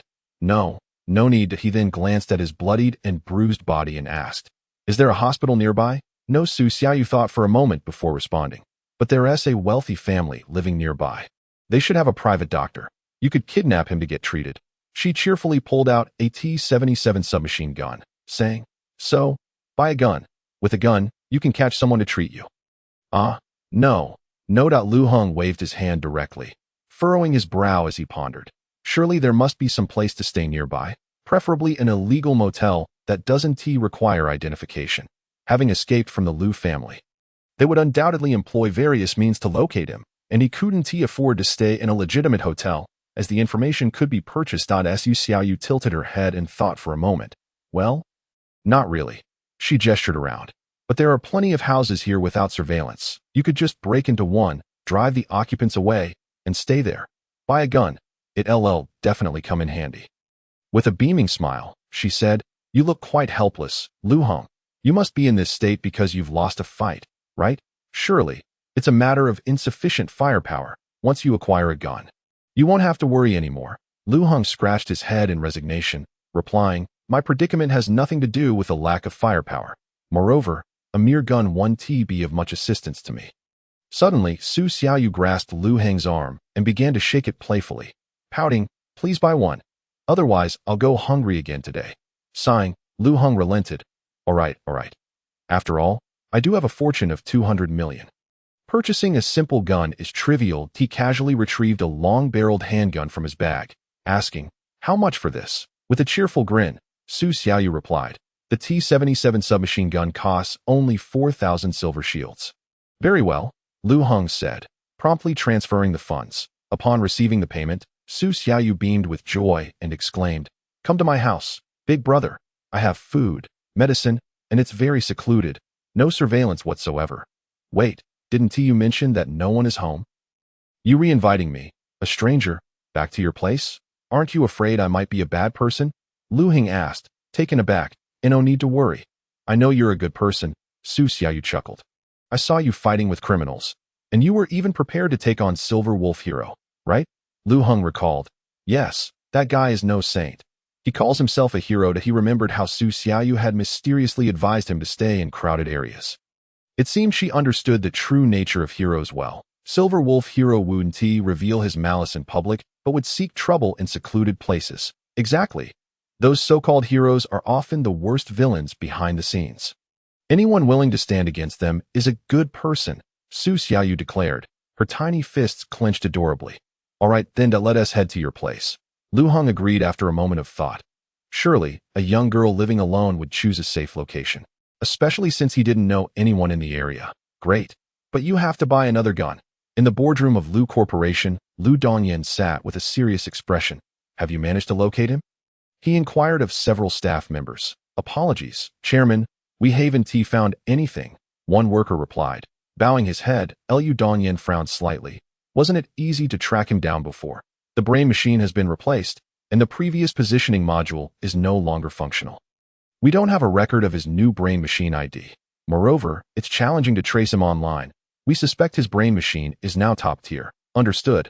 What about other methods? Surveillance, hotel records, information brokers?" Lu Dongyan pressed further. "None of those are available either." The staff member shook his head. "However, reports indicate he likely flew to the Jinan West District, and we've dispatched a team to pursue him. We will surely find him within a week. Lu Dongyan gritted his teeth. "We only have 3 days. The digital prosecutor has already notified us to bring him in 3 days.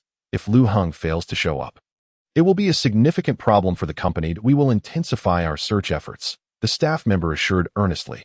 "Offer a bounty," Lu Dongyan said, covering his head with one hand, "a 20 million bounty for his capture. Alive and unharmed, and no matter who it is, even a child. Anyone who can apprehend Lu Hong will receive 20 million. Publish his approximate location, personal photo, and identity information, with a deadline of 3 days. Also, promote it widely. The more eyes on it, the better." "Understood." The staff member nodded and immediately set to work. Before long, Lu Hong's bounty was posted online, swiftly climbing to the top due to the substantial amount offered. Simultaneously, mercenaries and gang members throughout Jinan District, as well as anyone registered on major hiring websites, received this lucrative bounty notification. Within the Grey Serpent Gang, a member's eyes widened upon receiving the news, and he hurriedly rushed to inform the higher-ups, second in command, third in command. "We have information on Lu Hong. He is the one who killed our fourth in command." A gaunt, sinister-faced man slowly rose, glancing at the bounty notice with a cold smirk. "It seems this scoundrel has turned against the Lu family. He is out of protection now. Finally, we can avenge the fourth." They had received the news on the day Take died. However, as a mere gang. The cost of confronting the corporation was immense, leading them to swallow their pride and remain idle. The man beside him coolly nodded. Indeed, capture him, torture him a bit, and then deliver him to Lu Corporation for ransom. They only need a live prisoner. Missing limbs. One team mattered on a simple street littered with refuse. The air was tainted with foul odors of decay and waste as a clean young man strolled down this grimy road. Accompanied by a charming little girl, creating a stark contrast, Liu Hung carried a technologically advanced great sword on his back, while 20 drones hovered closely behind him. Because the environment here is so poor, there aren't many people around, just some scavengers, and they pose no threat, Su Xiaoyu remarked cheerfully. Liu Hang nodded, observing the dilapidated structures nearby.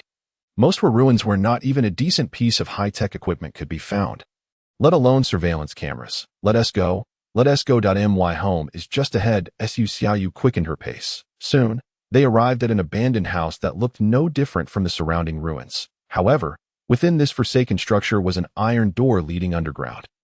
Su Xiaoyu approached and entered the code, causing the door to swing open. The interior resembled a bomb shelter, stocked with approximately 100 firearms and numerous ammunition and explosive boxes.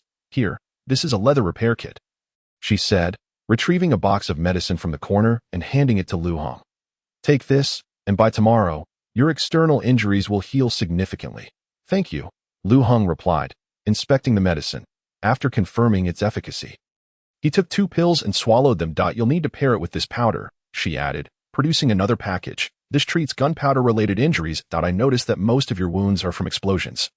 So this will help a lot. Liu Hong accepted it and began applying the ointment. Before long, he felt a tingling sensation at the site of his injuries, perhaps due to his enhanced physique accelerating the healing process. Do these cost anything? Liu Hong teased, or should I buy a couple more guns? No need. No need. Su Xiaoyu quickly waved her hands, glancing at the apocalyptic great sword and the 20 drones. I can't compare my guns to those. When Liu Hong retrieved these weapons from the pile of boxes, it had startled her immensely. Together, these arms would surely cost billions. So, big brother, you're quite wealthy, she chuckled. Buying guns is beneath you. You might as well buy some rockets from me. Oh, you can obtain rockets too? Liu Hong asked. Intrigued, he scanned the inventory within the shelter. The most formidable weapon he spotted was a heavy machine gun, but he had yet to see anything like rockets or Gatling guns. Of course, Su Xiaoyu proudly lifted her chin, placing her hands on her hips, that I'm a level 3 sales partner with the Phylander Arms supplier. Rockets can be bought in bulk, 10 at a time. Liu Hong laughed heartily, clapping in appreciation. That's impressive. Humph. Su Xiaoyu elevated her head even higher. But rockets still don't quite meet my needs. Liu Hong shifted the conversation, asking, could you procure an intercontinental missile for me? Ah, Su Xiaoyu was taken aback. Big brother, what do you intend to do? Launch a terror attack? Hey, you guessed it right. Liu Hang affirmed with a mischievous glimmer in his eyes. I'm going to blow up the Lu military camp. And once the employees clock out, I'll demolish the company headquarters. An evil smile spread across his face, reminiscent of a devil incarnate. After all, the greater the impact, the higher the system rewards. He intended to obliterate the Lu Corporation's headquarters and see what miraculous rewards the system would bestow. That might not be feasible, Su Xiaoyu said regretfully. Even the Phylander Arms supplier doesn't possess intercontinental missiles. Such superweapons can only be wielded by production groups. Suppliers merely act as agents if they could sell them. I would want to sell one to you too. The profits would be substantial. Not to mention intercontinental missiles. Any long-range, large-scale weapon is tightly controlled by production groups, such as Iron Wing Technology Group, Diamond Military Corporation, and Cosmos Weapon Manufacturing Group. She continued to explain. These companies retain strategic weapons for themselves, selling them only to cooperative mega organizations. It's worth noting that among the world's top 10 corporations, for our arms manufacturers, wielding the most advanced levels of violence. Well then, what about other capital groups? Do they also have the right to possess missiles? Liu Hong recalled the missiles used against him by the Lu Group, as well as the large drones that drop explosives onto the ground. The only military equipment they could wield were large self-defense weapons, with missile launch ranges limited to a precise strike within a radius of 2 to 5 kilometers centered around the company. Beyond that, it was ineffective. Su Xiaoyu stated solemnly. I didn't expect you to be quite the expert at such a young age. Liu Hong chuckled. Although he couldn't purchase any himself, it alleviated one of his worries. No matter how much he offended large organizations in the future, he wouldn't have to fear them directly bombarding him with missiles. In that case, what is the most advanced weapon that an individual can purchase?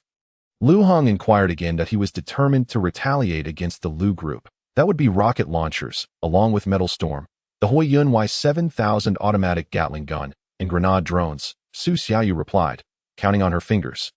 She glanced at the 20 drones behind Lu Heng and continued, these military-grade laser-guided drones are not typically available for ordinary people to buy.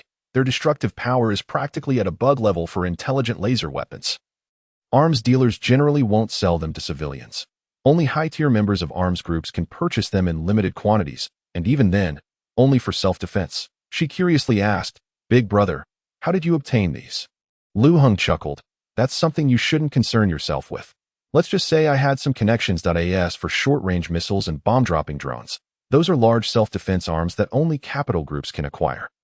Although they may also be used in combat, their range and lethality are both limited. Su Xiaoyu added, individuals are not qualified to purchase them. I see. Lu Heng shook his head, then I won't stand a chance against the company. Hence, the importance of numbers comes into play. Su Xiaoyu giggled, you could just bring a few hundred people, each armed with heavy weaponry. The lethality would be tremendous. Big brother, just buy some rocket launchers from me. I'll give you a discount. Chapter 46. The Hu brothers. No wonder groups develop their own company soldiers. Lu Heng pondered. If firepower is insufficient, then numbers must compensate, especially with various elite soldier factions and A squads. It seems he must ally with the group to take on the Lu family. Lu Heng felt a headache coming on. However, his spirits lifted significantly when he glanced at the 200 million in his account. As long as he had money, he needn't worry about finding someone willing to fight for him. Then I shall reserve some rocket launchers and the like, Lu Heng said with a smile.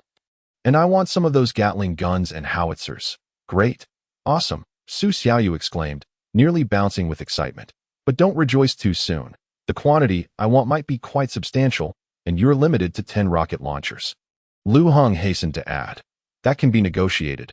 We can go find a supplier together when the time comes, and once the price is settled, everything else will follow, Su Xiaoyu said with palpable excitement. Shall we go right now? Lu Heng chuckled and waved his hand. Let us wait a bit. I need to recruit a group of people willing to fight first. Su Xiaoyu nodded obediently. Oh, you want something to eat? I have a lot of delicious treats here. And do you want to take a shower? Look over here. There's plenty of hot water. My living conditions are actually quite nice here. You can stay as long as you like. The other party seemed suddenly much more eager, and she happily darted around the shelter, bringing Lu Heng many snacks and toys. Lu Heng smiled contentedly, watching the little one bustle about. Thus, the day passed. The next morning, he woke up feeling refreshed. All his wounds had fully healed. Big brother, I've arranged to meet someone to sell guns today. You stay at home, okay? Su Xiaoyu said, readjusting her small bag filled with already prepared firearms. She was dressed adorably, ready to head out. While it was true that little girls enjoy looking pretty, Lu Heng felt that the world was perilous, and letting such a beautiful girl venture out alone was too dangerous. I'll go with you, Lu Heng declared, standing up. No need. You rest well. Xiaoyu can take care of herself, she said firmly, raising a toy pistol. That's not sufficient for your protection, Lu Heng retorted. Moreover, I need to go out to recruit some people. I can't dare to post any information online now. The Lu family would likely be on high alert.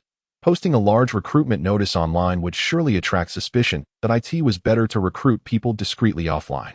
He wrapped the Apocalypse greatsword in black cloth and slung it over his back, donning a hat that concealed half his face before stepping outside. The 20 drones followed closely behind. Perhaps the ones I trade guns with are formidable mercenaries. I could also enlist their assistance for other tasks. On Tianxiu Street No. 7. 3 rustic-looking men were walking in single file along the street, showing no signs of cybernetic modifications, as if they had just arrived from the countryside. Walking quite awkwardly. Leading the way was a robust man, his skin bronzed by the sun, his expression resolute. The man at the back was a slightly gaunt middle-aged individual, his skin noticeably drier, his unkempt beard giving him a rugged appearance as he puffed on a traditional dry cigarette. Glancing around cautiously, in the middle was a young man, tall and sturdy, his face slightly darkened by the sun, dressed in oversized green work clothes, looking up at the sky with a mix of curiosity and anxiety. Brother, the big city is fantastic. It has everything, Hu said cheerfully, surveying the surroundings while puffing on his cigarette. Indeed, indeed. Just look at the clothes they're wearing. So stylish, the young man in the middle, Hu sure added enviously. And those flying ships in the sky. If only we had one in our gathering place. It would be perfect for herding sheep. Look at you two acting all timid. We came to the big city to accomplish great things. The man at the forefront spat. Lift your heads, puff out your chests, and show our true demeanor. His name was Hu Chang, the eldest among the three. They were not blood relatives but sworn brothers who had recently traveled from the Hu clan's wandering camp. Far from Yinhua City, having lived in the wasteland until now. Brother, do you think we can make a lot of money? The youngest asked uncertainly. I heard many wanderers who come here to make money end up like neither human nor ghost. Acting like madmen or fools. Will we end up like that too? Smack.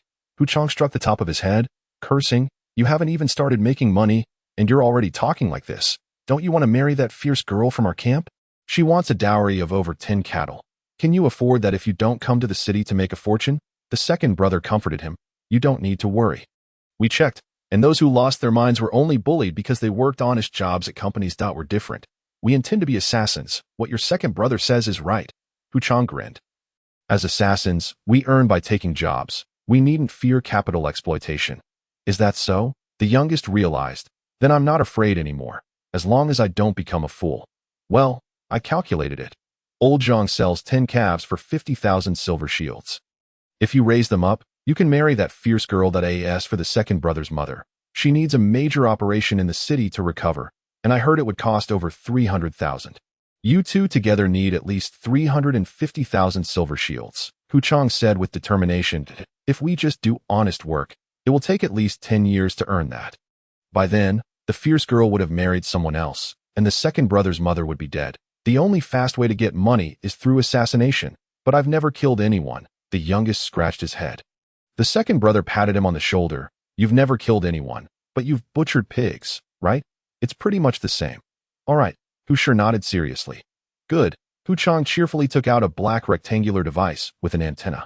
Its surface adorned with a digital display, resembling an old-fashioned phone that he clumsily tapped on it several times. I borrowed this from old Zhang after much effort. We may not have neural implants, but we can access the internet with this. From now on, our income relies on it. Look, I just received an order. It says to capture someone named Lu Hong. This guy is worth 20 million. Hu Chang raised the phone triumphantly. I just registered our information on the hiring website. As soon as I uploaded our details, this bounty was sent to us. What does that mean? It means the assassin website values us. Chapter 47. The Three Brothers. Brother, 20 million is too much. I can't possibly spend that much, the youngest exclaimed in surprise. The second brother raised an eyebrow. If you can't spend it all, just save it. If not, marry a couple more wives. After getting the fierce girl, marry Xiaobai, and then after her, marry a Nan. Marry as many as you can. That makes sense. The youngest smiled broadly, but marrying 3 wives is enough. And then find 3 wives for my younger brother. Heh? That's the spirit. Hu Chang patted his shoulder and said, however, since we have just arrived in this grand city, we are devoid of any weapons. We must first procure firearms. He picked up his phone and opened the electronic map. It's not far ahead. I've already arranged to buy a gun. The 3 brothers hastened forward and soon arrived at the entrance of a narrow alley. It's right in here, Hu Chang remarked, glancing at his phone. The 3 then entered the congested alley. At that moment, a young man leaned against the wall, his large hat obscuring half his face, rendering his features indiscernible. Simultaneously, a petite girl, beaming with a smile, held a handbag and asked, "Are you here to buy guns?" Su Xiaoyu directly unzipped her bag and inquired why. Hu Chang looked at her with a hint of suspicion. You reselling guns at such a young age? Indeed. Su Xiaoyu nodded, promptly producing 2 handguns. This is the Y45 basic handgun, priced at 700 silver shields each. Is this what you seek? Yes, that's it. Hu Chang hurriedly reached into his tattered bag, pulling out crumpled bills of varying denominations. The notes bore wrinkles and had yellowed edges, which he carefully extracted, wetting his thumb to count the money. Su Xiaoyu displayed no inclination to rush him, standing politely by as she waited. The third brother squatted nearby, gazing at her face in a daze, repeatedly muttering about her beauty while counting on his fingers. Su Xiaoyu felt a bit embarrassed and feigned indifference. Hey, little sister, working in the big city at your age must be exhausting. Why not come back to the camp with me? I'm aiming to make big money. I'll give you 30 head of cattle as a bride price, and you can enjoy life at home every day without lifting a finger, the third brother said foolishly. Su Xiaoyu was somewhat taken aback. Smack! Hu Chang slapped the back of the third brother's head, scolding, "What is wrong with you? How can you say such things to a girl so young? Have you lost your mind?" The third brother clutched his head in pain. Hu Chang then turned to Su Xiaoyu, speaking earnestly, "Little sister, don't believe him. He just wants to sleep with you." No, the third brother quickly clarified, "My brother is about your age. I just wanted to find him a wife."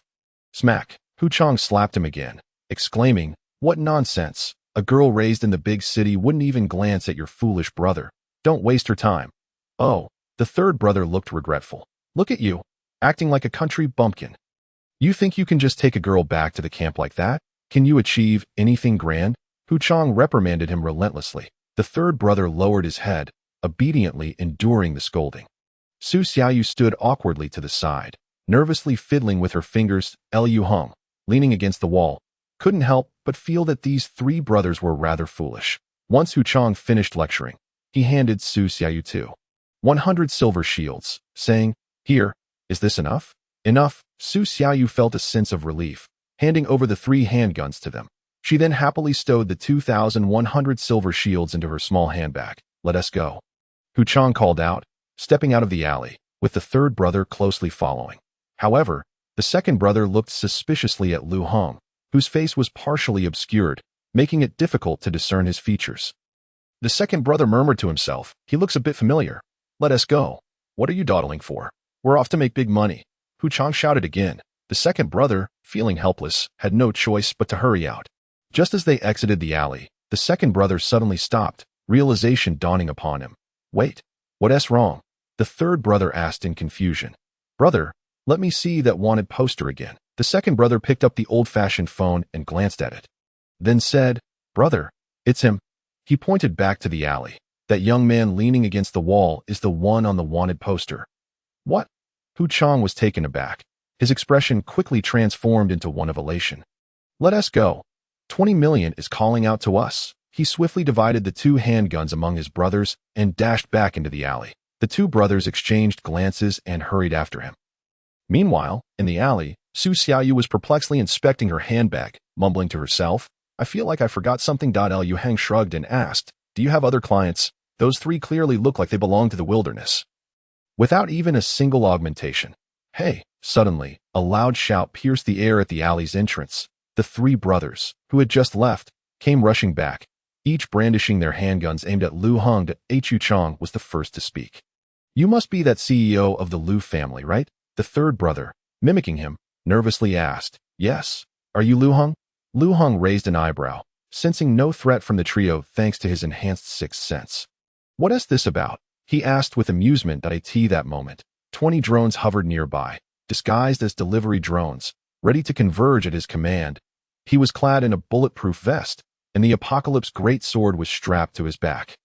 The second brother swallowed hard and declared, "We are assassins. You're being threatened at gunpoint. I advise you to bind yourself. Don't make us resort to violence." "Oh," Liu Hong stepped forward, intrigued. "Let me see how you intend to resort to violence." "Damn it, it seems we need to teach this guy a lesson. Shoot his leg," Hu Chang urged as he saw Liu Hong approach. The third brother, feeling anxious, suddenly shouted and aimed his gun at Liu Hong's leg. However, no matter how hard he pulled the trigger, nothing happened. "You fool, release the safety, release the safety," Hu Chang shouted in frustration. The third brother looked bewildered. "Huh?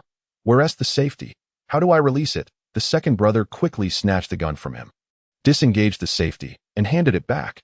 "Hurry up, stop wasting time." The 3 men all aimed their handguns at Liu Heng's legs and began pulling the triggers. Yet, there was no sound of firing. The trio was left in shock, and the atmosphere grew eerily silent. Liu Hong chuckled and mocked.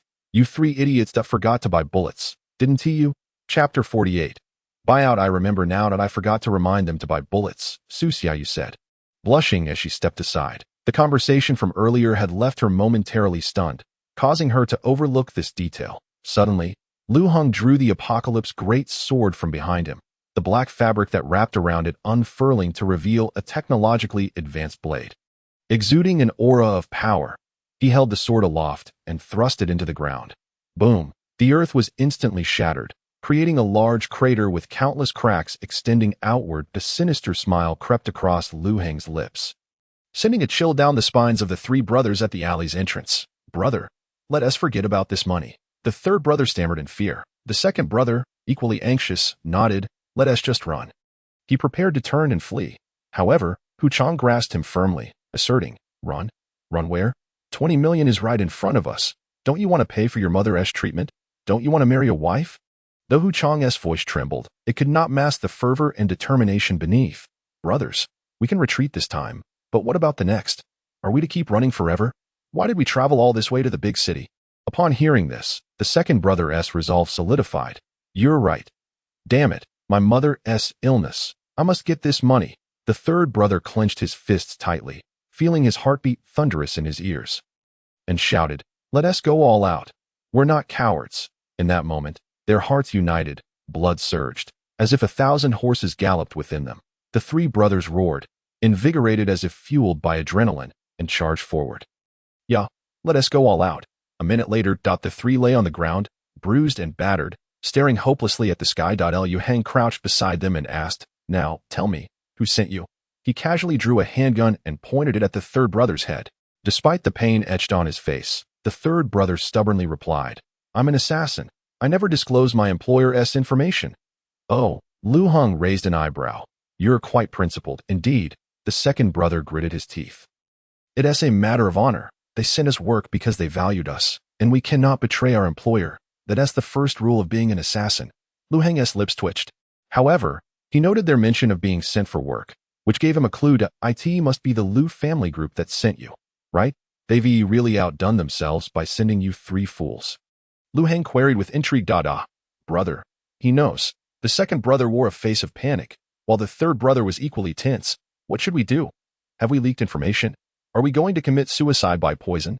Lu Heng, I think I am beginning to understand the situation. At that moment, he activated his neural interface and searched for the bounty website of Yuhua City. Soon, he found his own information listed prominently at the top of the site, adorned with a golden pentagram, indicating that many would automatically receive notifications about the bounty. However, Lu Heng, equipped with a high-level neural interface, was able to filter out certain spam notifications and thus had not received this recommendation.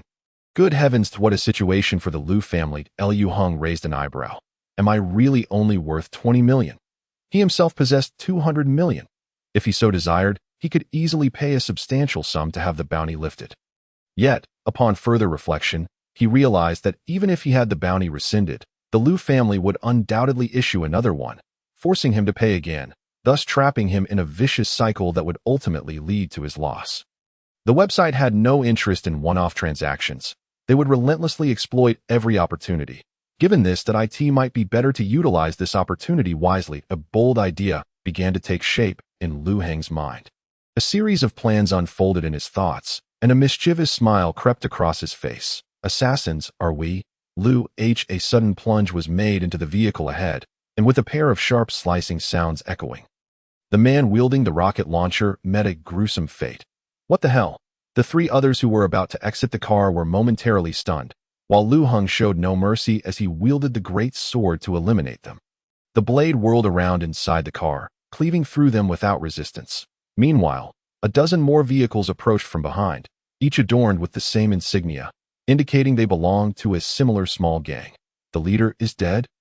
Who cares? First, capture that brat, and then we'll choose a new leader.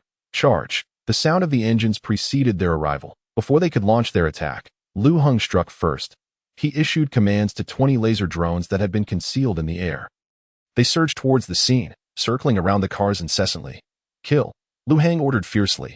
All drones simultaneously initiated their assault, beams of laser shooting forth relentlessly. The flimsy exteriors of those vehicles could not withstand the onslaught of the laser beams. What the hell is this super drone? I knew those 20 million wouldn't come easy. Had I known, I wouldn't have come. Upon sighting the 20 super drones, the gang members immediately lost their nerve and scattered in a panic. Lacking even the courage to resist, the air was filled with their screams, and the number of surviving gang members plummeted. Several vehicles, riddled with laser holes, came to a halt in the middle of the road, completely obstructing traffic. Some fortunate survivors, terrified, attempted to escape by jumping out of their cars, only to be mercilessly pursued and killed by Liu Hang wielding his great sword, leaving no one alive, once all enemies lay dead. Liu Hang retracted his sword, pondering. The entire Jinan district is home to hundreds of small gangs, 2 major crime syndicates, and countless mercenaries. It appears these mercenaries and gangs possess some prowess to have tracked me down. However, even if it were merely blind luck, they could still stumble upon those seeking me, given that the bounty notice is practically accessible to everyone in Jinan City. Gazing at the heap of corpses, Liu Hang suddenly smacked his forehead. Ah, I forgot. How did I inadvertently kill them all? Initially, he intended to spare some for recruitment, but this gang had provoked him with their surprise rocket launcher assault. Just then, a new wave of vehicles approached from a distance, this time marked with different insignia, suggesting they belonged to another gang. Liu Hang squinted into the distance, a wicked smile spreading across his face. Excellent. Excellent. Having just dispatched these, another group comes knocking. This time, I must ensure to retain some for recruitment. Buzzing, cars accelerated towards Liu Hang's location, closing in from the opposite end of the road. Due to the considerable distance, they remained oblivious to the complete annihilation of the Black Nine gang. Instead, they pressed their accelerators to the floor, and thanks to Liu Hang's enhanced vision, he could even discern the excitement of the men inside the foremost vehicle. Who would have thought trailing the Black Nine gang would lead to Liu Hang? I told you they had their tricks. Suddenly, a voice from that car rang out in delight. A man leaned out, shouting towards the multitude of abandoned vehicles surrounding Liu Hang. Hey, brothers of the Black Nine gang, don't mind if our Jiangyun gang takes a share, right? The vehicles continued to approach Liu Hang. Yet the Jiangyun gang members received no response. They were entirely unaware that those vehicles had already been perforated by lasers, and all members of the Black Nine gang lay dead. Hey, you Black Nine folks, if you don't respond, we'll take it as agreement. The leader of the Jiangyun gang laughed heartily. However, as the cars drew closer, they began to sense something amiss. As they drove, they scrutinized the abandoned vehicles of the Black Nine gang, exclaiming in shock, "Something's wrong. There's blood everywhere in those cars. There are even a few corpses. Oh crap, why are all the Black Nine members dead?" I thought they had parked to surround Liu Hang. But by the time they realized this, it was already too late. With a screech, the sound of emergency brakes echoed as their cars came to a halt directly in front of Liu Hang. Their expressions a mix of confusion. Liu Hang stood in the middle of the road, his gaze gleaming with excitement as he regarded them like a wolf that had discovered its prey. All of you, surrender obediently and exit your vehicles. You are completely surrounded by me. Chapter 50. Recruitment. What the hell? The members of the Jiangyun gang were left dumbfounded. They watched as 20 drones began to swirl around their vehicles. The great sword in Liu Hang's hand seemed eager for action. Some members were already intimidated, yet a portion remained disdainful. What is this nonsense? You little brat. Do you think a few broken drones can take us down? The Black Nine gang was careless. We will not be. Attack. A chorus of shouts erupted as they launched their assault. 5 minutes later. Stop. Brothers, stop. Let us talk this through. Don't kill us. We surrender. We surrender. Bro, please spare us your divine mercy. We won there again. At this point, the members of the Jiangyun gang had lost half their number, with a dozen vehicles completely wrecked. The remaining members were all battered and bloodied. Under Liu Hang's command, they discarded their weapons and lined up obediently, roughly 20 or so in total. Whereas your leader? Liu Hang asked, massaging his shoulder. Over there. Someone pointed behind. There lay a corpse. Half its body severed, the face frozen in shock. So, you no longer have anyone in charge. Liu Hang nodded in satisfaction. Then I am here for one thing only, recruitment. He extended a finger. First, don't even think about claiming that 20 million bounty. He paused, then continued. However, I have money, and not merely 2 million. He directly shared a screenshot of part of his bank account balance, sending it to the group for all to see. Everyone was left dumbfounded. Let me ask you, as a mere third-rate gang, with only 20 or so members left after my onslaught, and without a leader, how do you expect to make money in the future? Liu Hang posed a soul-searching question. They knelt on the ground, stunned. If they survived, today might very well mark the end of their gang. Would they have to return to working illegally? I don't want to go. I'm tired of this miserable gang life. You might find another shady job, but I wouldn't even want that. I'd have to beg for a living. Sob, sob, sob. I'd probably be captured and sold off in a few days. Such small gangs. There are hundreds in Jinan City. primarily composed of impoverished individuals banding together. They wouldn't be involved in this daily struggle for survival if they had jobs or money. It seems you're not foolish after all. Liu Hong was quite pleased. So, come work for me. I am the CEO of the Lu Corporation, wealthy enough and of suitable status. Don't be misled by the bounty on my head. You don't know the full story. I'll assure you. In 3 days, I'll still be just fine. Liu Hong began to paint a rosy picture. Work with me, and I'll make you legitimate employees. Starting salaries of 10,000, with no damn exploitation clauses. If you don't want to work under me, that's fine too. I'll assign you a few tasks over these 3 days. And if done well, each of you will earn a reward of 100,000. Who's in favor, and who's against? The crowd fell silent. They had initially thought Liu Hong intended to kill them all, only to find he was offering refuge. This is what we're out here for. Isn't it? Hell, being a company employee, that means you can strut around the city. I truly want to do this. Bro, I'm so eager to follow you. I'm really sorry for pointing a gun at you earlier. Please take me in.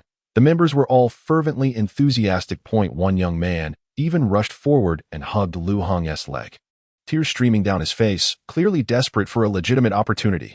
Ha ha ha. No problem, no problem. Send me your ID numbers, and we'll sign the contracts right away. Liu Hong laughed heartily. In this world, electronic contracts hold substantial legal weight. Once signed, it binds them under a covenant, with penalties for violations. The crowd obediently complied. Liu Hong reminded them. Additionally, the privacy network on your brain terminals is to be fully open to me. I need to monitor your information records in real time to prevent any of you from secretly reporting my location today. They all acknowledged and complied dutifully. The contracts were swiftly signed, and the members of the Jiangyun gang wore ecstatic expressions. Now officially part of an organization. Okay, now I'll assign you your first task. Use all means necessary to capture shareholders of the Lu Corporation for me. Liu Hong commanded, assuring them, regardless of who you catch, there's a reward of 5 million. Even if you can't capture anyone, causing a ruckus is acceptable. Understood. Upon hearing the 5 million reward, the eyes of the Jiangyun gang members widened in excitement. After some discussion, they departed to execute the task. Let us go.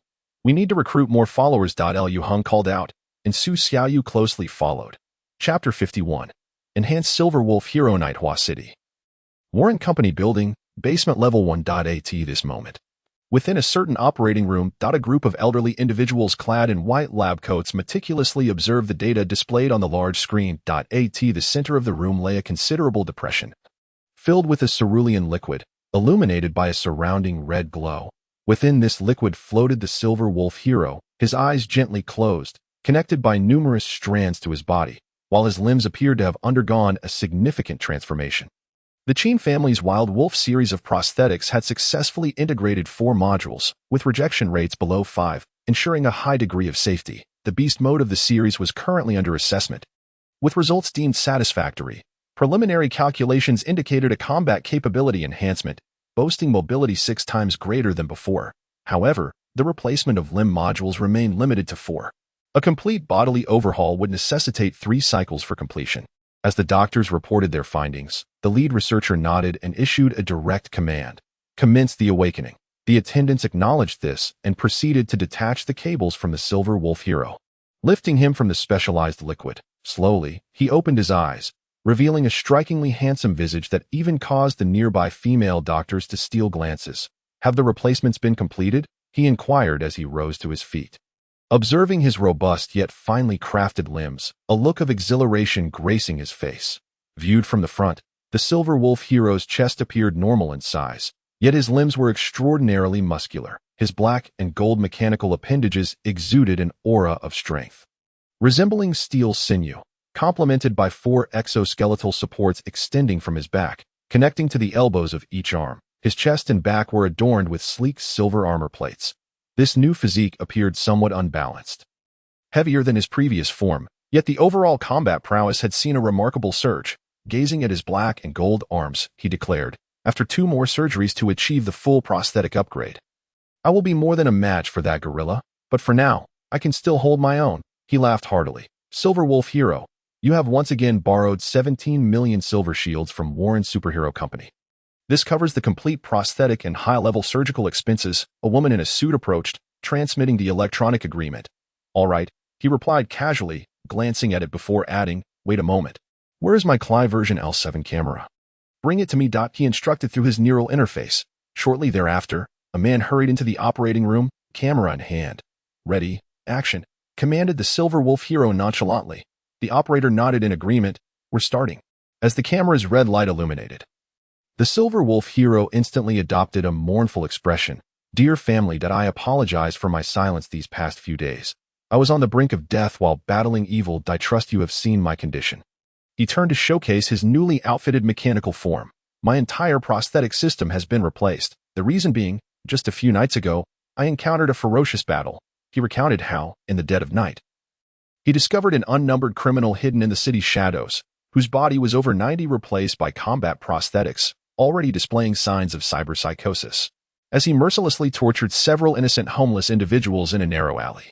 Outraged by such brutality, he, as a hero, could not stand idly by. Even though his combat prosthetics were no match for the criminal's strength, he resolutely moved to intervene. Yet, he was met with a madman, a cyberpsychotic, who fought recklessly, tearing at his limbs and striking at his chest. Indeed, I was defeated, but I managed to hold him off at all costs, sending a message for the other two heroes from Warren Company to arrive promptly and eliminate this cyberpsychopath. My sacrifice alone prevented this criminal from inflicting further harm on the innocent citizens of our city. It was worth it. However, this battle left him battered and bruised, with over 70 of his bodily organs damaged, rendering his original prosthetics utterly inoperable. I am grateful to the heavens and to the surgical team at Warren Company. They saved my life. But the total loss of my original prosthetics stripped me of all combat capabilities.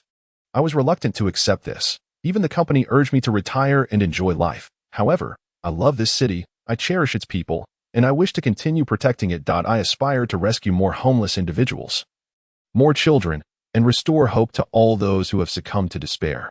Thus, even at the risk of exacerbating the threat posed by cyberpsychosis, and despite my already heavily strained body, I forcibly equipped myself with this more advanced and powerful set of prosthetics. You understand my plight, do you not? For only in this way can I better safeguard the citizens of Night Watching and protect my fans and friends. Equally, I owe the company a significant debt. A total of 20 million silver shields. If I cannot repay it, they will forcibly seize and sell off my shelters for children, the organizations aiding the homeless, as well as my combat prosthetics. I cannot allow this. I refuse to see those children left homeless, nor do I wish for the homeless to suffer from hunger or cold. I cannot bear to lose my ability to protect the people. Therefore, I implore you once more, Silver Wolf hero. Please, contribute whatever you can. I am in dire need of these funds. For this city, for those children, and for all of you in the future. As he delivered this impassioned plea on camera, his expressions shifted dramatically. Anguish, righteous indignation, and a myriad of emotions played across his face. Even the doctors observing were momentarily taken aback. The filming crew quickly edited the footage, adding background music, and forwarded it to the intended audience. The Silver Wolf hero promptly uploaded the video to his super special space. Within less than a minute, a flurry of comments flooded in from his fans that my dear brother, he must have been in such pain while battling that criminal. I am truly moved to tears, family. How can Silver Wolf hero be so noble? Even after being torn apart by that vile criminal, he persevered, determined to survive, and to upgrade to an even stronger combat prosthetic. This is the mark of a true hero. I've made up my mind.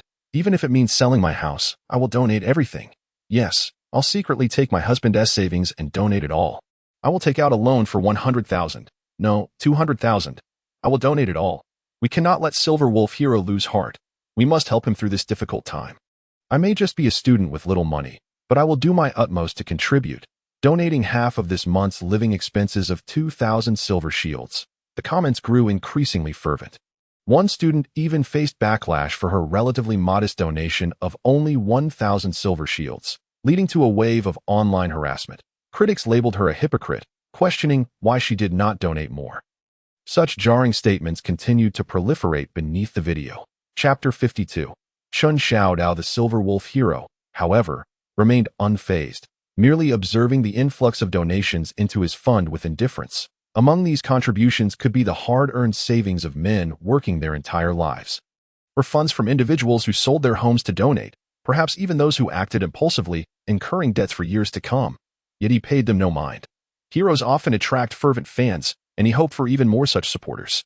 After a while, he had received nearly 7 million in donations. The expression on Silver Wolf Hero's face turned sour. A bunch of useless people, donating so little to, oh well, he entrusted the funds to the personnel from Warren Company, stating nonchalantly, if necessary, I can organize 2 more fundraising efforts and perhaps sell off some of those children, and I'll be able to repay the debt within 6 months, as long as it's cleared within that time frame. It is acceptable. The woman in the suit nodded, adding, one more thing to mention, that Liu Hang, with whom you had a conflict, has been placed on the wanted list by the Liu family. He is no longer the CEO of Liu Corporation and currently lacks support. A bounty of 20 million has been placed on his head. The higher-ups have instructed you to handle it as you see fit. After the woman left, Silver Wolf Hero sat in contemplation, quickly accessing the web. Upon viewing Liu Hang's statistics, a smirk of schadenfreude crossed his face. You're the one who forced me to spend 2 million for my life. And now you're in trouble. Previously, he had refrained from offending Liu Hang due to his position as CEO, but now that he had lost his backing, it was time to capture him. In the Jinan West District, Liu Hang and Su Xiaoyu had returned home. After recruiting members from the Jiangyan gang the previous day, he had spent the entire following day aimlessly wandering the streets. During his excursions, he encountered dozens of mercenaries and thugs drawn by the bounty. Liu Hang decisively defeated them, subsequently recruiting them as his subordinates. By day's end, he had amassed over 70 followers. He provided them with some funds, instructing them to establish a temporary base, while also directing them to capture shareholders of the Liu Corporation. Yes, he had told the members of Jiangyan gang. He promised a direct reward of 500,000 for any shareholders captured, regardless of the means employed.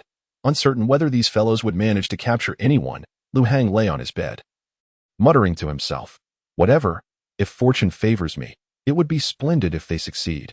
If not, I shall take matters into my own hands, with only 2 days remaining until the deadline tomorrow night. He mused, I must orchestrate a grand endeavor. As he contemplated this, his brain implant vibrated, and a call came through. Upon glancing at the caller ID, Liu Hang raised an eyebrow. Chen Xiaodao? This chap was the mercenary I contacted shortly after my arrival in this world. We had exchanged contact details. What could this be about? He answered the call. Hello? Is this boss Liu Hang? You employed me some time ago. Do you remember? Chen Xiaodao's voice came through that it's nothing serious. Really, I noticed your recent bounty and thought you must be in need of protection. Since we are old acquaintances, I can offer you a discount. How does 200,000 for a day's protection sound? We can bring along a few of our and Liu Hang chuckled heartily. You rascal, are you planning to use me as bait for the bounty? Forget it. Ha! Boss, you are quite astute, Chen Xiaodao admitted, no longer pretending that I had no idea you were the heir of the Liu Corporation. It seems rather unfortunate that you've suddenly become a target for a bounty. He was an honest man. Having had his intentions uncovered, he showed no desire to engage in further idle chatter. Well, you won't be able to meet me, but I can assign you a task, Liu Hang replied. You have been in the mercenary business for quite some time. You must have your ear to the ground regarding information. Tomorrow afternoon, I will be at Yuhuan Square in the Beitu district. Please help me disseminate this information quietly, ensuring everyone knows I'll be there. With a mischievous smile, Liu Hang continued, if the word gets out effectively, I shall reward you with 1 million. What do you say? Wow, that's impressive, boss, Chen Xiaodao exclaimed, astonished. You can't be planning to eliminate these fellows, can you? Those who disobey must certainly face consequences. However, I will spare others for their usefulness. I merely require these individuals to accompany me for a particular purpose, Liu Hang explained. That won't do, boss. Our Silver Moon Mercenary Corps has collaborations with several mercenaries, Chen Xiaodao said cheerfully, though his tone suggested room for negotiation. Seriously, Xiaodao, aren't you mercenaries willing to do anything for profit, even if it means killing or arson? Some mercenaries would even slay their own fathers for money, Liu Hang remarked incredulously. You lot still care about such things? Indeed, Chen Xiaodao replied to in the Jinan district. I know at least half of the mercenaries. We've shared drinks and conversations, and some have even collaborated on contracts. Surely, there is some bond there? So, Liu Hang smirked knowingly. Chen Xiaodao shifted his tone. That means you need to pay more. Fair enough. Liu Hang responded directly. My friend, money is not an issue. You assist me in staging a performance to deceive more people, and I will grant you an additional 2 million. Okay, boss, Chen Xiaodao exclaimed on the other end of the line, practically bouncing with excitement. You can deceive as many as you wish. I will simply burn some paper money for them. Then, Follow my instructions and discreetly spread the word about my appearance at Yuhuan Square. Gather as many people as possible. I will then arrange the performance you are to enact. Lu Heng relayed the details, subsequently signing a 2-day contract with Chun Xiaodao on the mercenary website. Thus, the first prerequisite for the planned deception was ready. Now, it was time to prepare the second. Lu Heng rose to AT that moment. Su Xiaoyu was resting on the adjacent small bed. Get up. No more sleeping. Let us pay a visit to your arms supplier. Chapter 53. The Cost of Humanity at the Ferrant Arms Supply Park. Lu Heng and Su Xiaoyu had arrived at the entrance of the facility. The guard at the gate gave them a once-over, confirming they were there for bulk arms purchases and allowed them entry. Su Xiaoyu had made a prior appointment, so no one obstructed her. Inside the park, numerous weapon manufacturing factories operated like colossal machines, continuously emitting a thunderous din. Several large warehouses interspersed between the factories had their doors wide open, with countless workers transporting goods inside. Merely observing from the outside, Lu Heng could see mountains of firearms stacked within the warehouses. Just wait here. I have already contacted Mr. Daijin, Su Xiaoyu said, her spirits lifted. This large order would yield her considerable profit. All right, Lu Heng replied, then began surveying the entire park. Aside from the security personnel equipped with cybernetic enhancements, the majority of the workers appeared utterly numb. They mechanically pushed carts, transporting firearms freshly produced on the assembly line to various warehouses or loading them into armored vehicles. With technology so advanced, why are they still employing the most basic form of labor for these tasks? Lu Heng pondered aloud. Because their costs are lower, sir. A polite voice suddenly chimed in from behind him. Turning around, Lu Heng saw a smiling white man in a plaid shirt. Mr. Daijin, purchasing machinery requires substantial funding, and maintaining those machines incurs additional costs. The resources consumed by machines daily are similarly costly, Daijin explained while observing the workers. Yet these cheap laborers do not demand much pay. You can acquire a homeless person for 3,000. And their daily needs consist of merely 3 protein pastes and occasionally a portion of substandard nutrient liquid, along with inexpensive vitamin synthetic powder, but on average, they require only 12 silver shields to meet their daily needs. Furthermore, we have a partnership with a food company, and periodically, we send the corpses of our employees to them for nutrient paste production, further reducing our costs, sir. This is cheaper than the daily electricity and special energy consumption of machines. Coughing slightly, Lu Heng remarked, well, that's rather unfortunate for these individuals. He gazed at the numb employees, who appeared like machines, endlessly repeating the same actions. Why do you perceive them as unfortunate? Daijin inquired, a hint of confusion flashing in his eyes. They have had their citizenship erased and have lost all rights that humanity possesses. Their rights are akin to those of wild animals, completely devoid of power. That in ancient times, people would capture wolves and train them to hunt, capture bison for plowing, and catch horses and camels for transportation. Would humans pity these animals? No, they would not.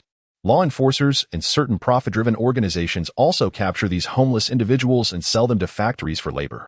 I believe they are no different from animals, and there is nothing to pity, Daijin said with a smile. Lu Heng did not sense any superiority in Daijin's demeanor, nor any disdain for the workers. He seemed to regard the entire situation as a matter of course.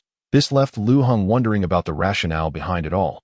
However, upon a moment's reflection, he understood. This city harbored numerous human breeding factories, utilizing mechanical wombs for reproduction, producing countless infants on an assembly line, raising them to adulthood, and then reintegrating them into society. With an annual output of about several 100,000, this meant that as long as the breeding factories continually supplied adults to the city, there would never be a shortage of cheap labor, and the cycle of jobless homeless individuals would perpetuate.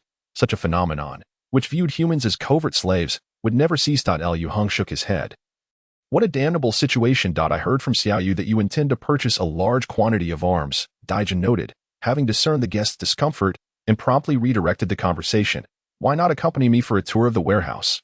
Very well. Lu Heng decided to set aside those troubling thoughts, for he was here to procure arms. Please. Daijin gestured courteously. Lu Heng entered the large warehouse he indicated, besides a massive pile of firearms in the corner. The warehouse was filled with various wooden crates and large racks. Lu Heng stared in astonishment at the firearms piled in the corner. The sheer volume could arm a considerable army. Those are all the cheapest firearms and ammunition. Daijin explained with a grin that I believe your purpose in visiting today is not merely for those that he elaborated. Those are low-grade weapons produced on our assembly line. The more powerful arms are sourced from various arms groups and sold on our shelves. Indeed, I require sufficiently powerful weaponry. Lu Heng nodded, then turned to survey the other large shelves in the warehouse. There, he indeed spotted some high-end items: rocket launchers, drones, anti-material sniper rifles, and electromagnetic machine guns, among others. Behold the Iron Wing L7 grenade machine gun. Daijin sidestepped to the shelf before it. This weapon is sourced from the Iron Wing group and can fire various types of grenades, including fragmentation, armor-piercing, and stun grenades. That IT possesses exceptional lethality and armor-penetrating capability, effectively targeting lightly armored objectives. That IT can be operated in handheld mode with a 15-round magazine or mounted on a stand for belt-fed operation. With a belt capacity of up to 120 rounds, guaranteeing you a dense firepower that leaves opponents utterly defenseless. All right, how much does it cost? Lu Heng wasted no time and directly inquired about the price. The unit price was 200,000 silver shields each, with the ammunition belt provided free of charge, while the basic grenades cost 1,000 silver shields per round. Daijin responded straightforwardly, as long as one could wield this firearm effectively. Even a heavily armored individual outfitted with millions in defensive augmentations would not withstand a barrage of grenades. All right, I'll take 100 of those, and 2,000 rounds of grenades, Lu Heng declared with an air of grandeur. Daijin, upon hearing this, was visibly excited and enthusiastically replied, I will use my utmost authority to offer you a discount and elevate you to a 3-star member of our supplier. Lu Heng waved his hand dismissively and glanced at the surrounding shelves, asking, what about rocket launchers? Do you have any? The continuous explosive firepower of the grenade machine gun was sufficiently powerful, delivering devastating damage to groups of soldiers. However, when faced with heavily armored targets, it could only rely on persistent explosive force to eliminate them, which was rather cumbersome. In contrast, rocket launchers were perfect for taking out single targets.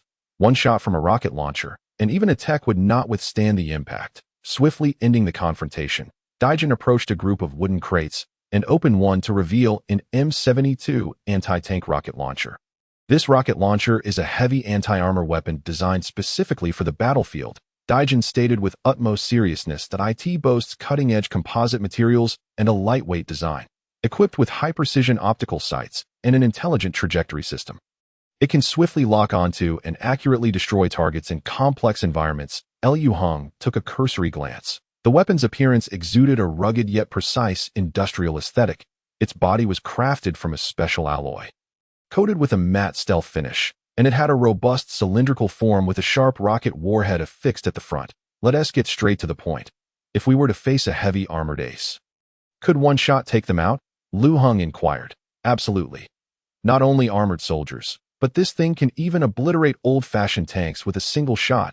Daijin chuckled heartily. The rocket's warhead is made from superconductive depleted uranium alloy, capable of striking target armor at supersonic speeds, effortlessly penetrating 220mm thick steel plates, as easy as cutting through butter with a knife. Upon breaching the frontal armor of a tank, the rocket will detonate rapidly, generating a massive shockwave and high-temperature, high-pressure gases, enough to shatter the tank's interior into pieces. No one can escape.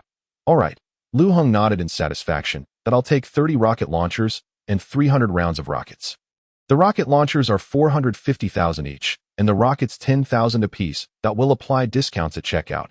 Daijin replied with a smile, that no problem, Lu Heng said, glancing at his balance. With grenade launchers and rockets in hand, I could annihilate countless foes. That a mischievous smile crept across Lu Heng's face. But that's still not sufficient. You have electromagnetic interference devices for sale? The kind that can incapacitate augmentations directly? Lu Heng queried again. Indeed. However, this device can only interfere with non-military augmentations valued below 500,000 and has a range of merely 50 meters. The effect weakens the farther out it goes, Daijin replied thoughtfully. Isn't that rather inadequate? It shouldn't be like that, Lu Heng remarked, recalling the advanced interference devices he had seen online, which, once activated, could incapacitate soldiers across several hundred meters. You must understand that high-grade electromagnetic interference devices are strictly prohibited from sale by arms companies. What we medium-sized suppliers can offer is the best I just mentioned, and even that comes at a hefty price, 6 million for one device. Depending on your battlefield requirements, you would need to purchase several. Daijin advised, Perhaps you should invest more in combat weaponry. I take it your commission on these is low. Lu Hang raised an eyebrow at him. Ahem. Daijin seemed a bit embarrassed, as if his thoughts had been laid bare. Electromagnetic interference devices are indeed limited in supply, and the quantities provided to suppliers aren't substantial. If you require it, you can certainly purchase it. Daijin continued with a laugh. Additionally, we have mobile versions of the interference devices, priced at 650,000 each. All right, I'll take 4 mobile units, Lu Hang said with a smile. Big brother, we also have a plethora of advanced intelligent combat devices available for rent. If you only need them temporarily, renting is actually the most cost-effective option, Su Xiaoyu interjected. True. Lu Hang nodded in agreement. Although he had recruited many subordinates yesterday, he was still unfamiliar with them, and there was a possibility of rebellion. However, intelligent combat devices would simply work for their payment, with no chance of insurrection. You can rent the Huiyun Y7000, an auto-tracking Gatling gun, for 100,000 silver shields per hour. You can also take it with you when not in use, making it a highly cost-effective choice. Su Xiaoyu grinned. I'm familiar with that. When I first crossed over, the Grey Serpent Gang rented me the Huiyun Y7000 for an hour, and it decimated the opposing group without them being able to retaliate. Lu Hang laughed heartily. Sir, don't you think purchasing the entire unit would be more economical? A complete Huiyun Y7000 only costs 12 million silver shields, equivalent to the price of renting it for 120 hours. If you plan to use it frequently, wouldn't that be quite a loss? Daijin reminded him, no need. Renting is sufficient. Lu Hang replied decisively that it was clear that Daijin believed renting would yield little commission and was attempting to persuade him otherwise. After all, once the Huiyun Y7000 was recharged with silver shields, the recharge time could be retained for 24 hours. Each battle would typically last about half an hour, and Lu Hang would only need to utilize it a few times, making it unnecessary to spend extra money. Daijin politely nodded. Understanding that the customer was paramount, he couldn't risk offending this significant client over a mere commission. By the way, you are the infamous Lu Hang currently featured on the wanted list. Aren't you? Daijin seemed to recall something that Lu Hang's expression shifted. I have heard that your Fronte suppliers are quite reputable and would never engage in attacking clients, correct? It is quite normal for those purchasing large quantities of arms to have a bounty on their heads. However, given the substantial bounty on his head, it was possible they might do something for the sake of the 20 million. No. You misunderstand that I meant to say our boss, Fronte, has a certain collaboration with the local bounty website. You can approach us as intermediaries, and after paying a fee, we can have the bounty removed from the website for a much lower price. Around 35 million should suffice. Daijin smiled and inquired. Do you have any intentions in this regard?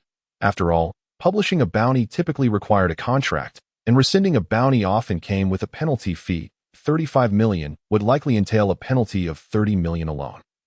That's not necessary. Lu Hang declined. He preferred to reserve that money for recruiting his subordinates, and keeping the bounty could attract more mercenaries. Convincing them in person and then offering a sweetener would be far more entertaining. All right, should you require anything, feel free to contact us, Daijin replied.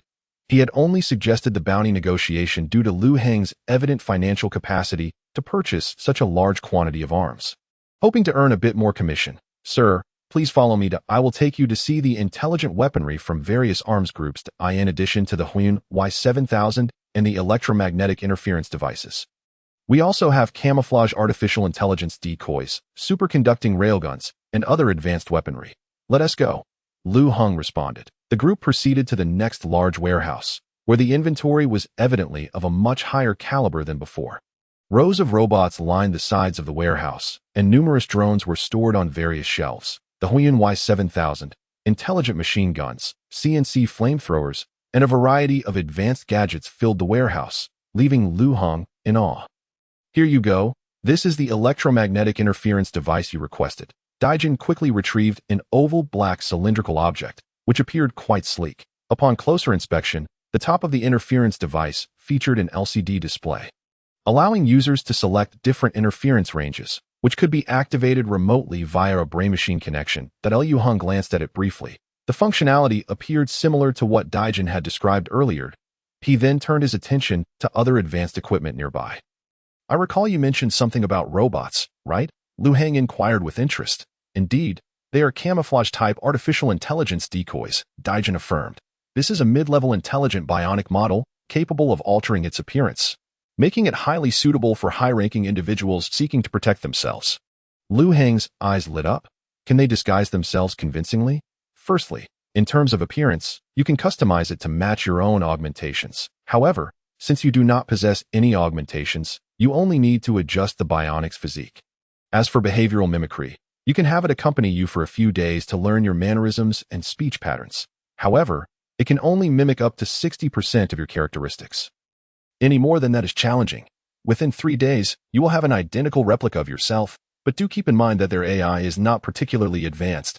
If someone has known you for a long time, they can easily see through the robot's disguise. Additionally, if someone conducts a close examination for details, they can also uncover the ruse. Daijin explained meticulously. That's more than sufficient, Liu Heng said, a satisfied smile gracing his face. Please bring me one, he said without a moment's hesitation. Originally, Liu Heng had intended to personally guide the mercenaries into the ambush, but now with the acquisition of this camouflage bionic entity, there was no need for him to take such risks. Very well, shortly we shall replicate your physical data and customize a camouflage robot for you, Daijin stated. And for the Fire Cloud Y7000, prepare 30 units for me as well, Liu Heng instructed, pointing towards the inventory in the warehouse. Certainly, however, you will need to pay an initial rental fee of 100,000 per unit per hour, totaling 3 million, Daijin explained the terms. Once you recharge for a certain duration, for instance 2 hours. Any unused time or partial usage will be retained for 1 day, after which it will reset automatically. Should you refrain from using the Fire Cloud Y7000 for 3 consecutive days, our personnel will retrieve it. Alternatively, you may return it at your convenience. If the damage to the Fire Cloud Y7000 is below 10%, you will be liable for triple the repair costs, in the event of damage exceeding 10%. You will need to purchase it at the original weapon price. After outlining all the stipulations, Daijin forwarded an electronic contract to Liu Heng. No problem. Liu Heng promptly signed it in his neural interface. Subsequently, he rented several bullet-firing drones, along with a substantial quantity of grenades and incendiary devices. He also procured 30 heavy machine guns. Daijin compiled all of Liu Heng's requests into an electronic list and sent it over. Iron Wing L7 Grenade Machine Gun 100, each at 200,000, total 20 million. Basic Grenades 20,000, each at 1,000, total 20 million. M72 Anti-Tank Rocket Launcher 30, each at 450,000, total 13,500,000. Rocket Ammunition 300, each at 100,000, total 30,000. Fire Cloud Y7030, each at 100,000 per hour, total 300,000. V41 Heavy Machine Gun 30, each at 40,000, total 1,200,000. Various Grenades 100, each at 1,000, total 100,000. Simulated Camouflage Bionic, total 750,000. 30,000 rounds of V41 Heavy Machine Gun Ammunition Complementary. Total 0. Comprehensive total, 88,550,000. Silver Shields. Daijin's representative has secured a 9.8 discount for you. Your total payment is 86,779,000. Not bad. A 9.8 discount, and they even threw in 30,000 rounds of ammunition. Liu Heng chuckled. Without further hesitation, he finalized the transaction agreement and promptly transferred the over 80 million to the other party. You have now been upgraded to a 4-star member of our Fronte Arms supply park. We will dispatch laborers free of charge to transfer all weapons to your designated location. Should any issues arise, feel free to contact me directly. I shall be your dedicated customer service representative. Daijin beamed. Now, please follow me to the studio. I need to replicate your physical data for the designated camouflage bionic robot. Daijin began to lead the way outside. The process was quite straightforward, and in no time, Liu Heng had completed the data replication. After a moment's contemplation, he instructed them to transport all the weapons to the Jiangyun gang's headquarters. After all, this small gang had already been thoroughly subdued by him. Naturally, their headquarters now belonged to him.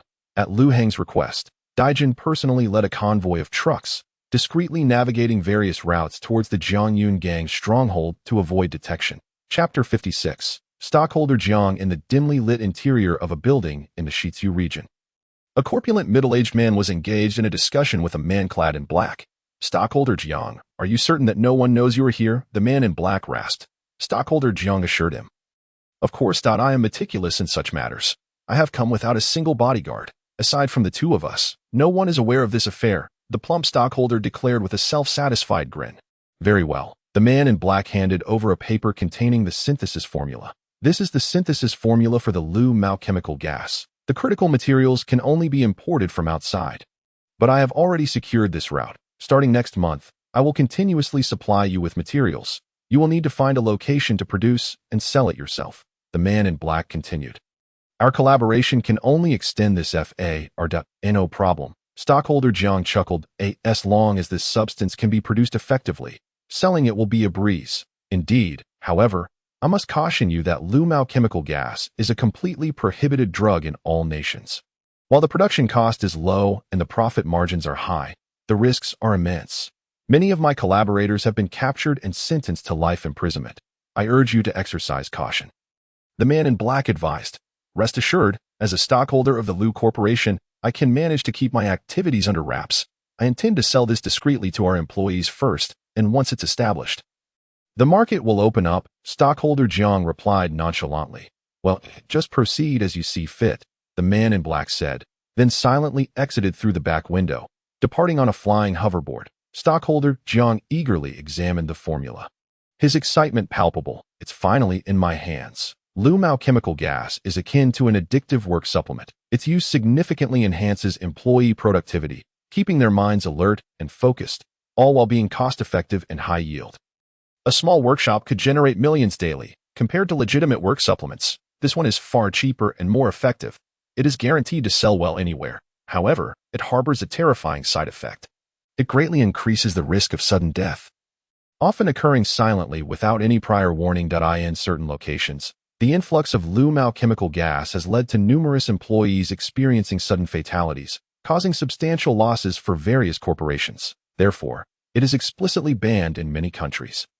Wealth brings death, as birds perish for food. Stockholder Jiang, having been a stockholder in the Lu Corporation for many years, found the annual dividends of tens of millions no longer sufficient. He needed to seek additional income. Holding the formula with excitement, he mused. Once Lu-Mao chemical gas opens up in the market, earning 10 billion annually will be a cinch. He carefully stored the formula and cheerfully exited through the front door.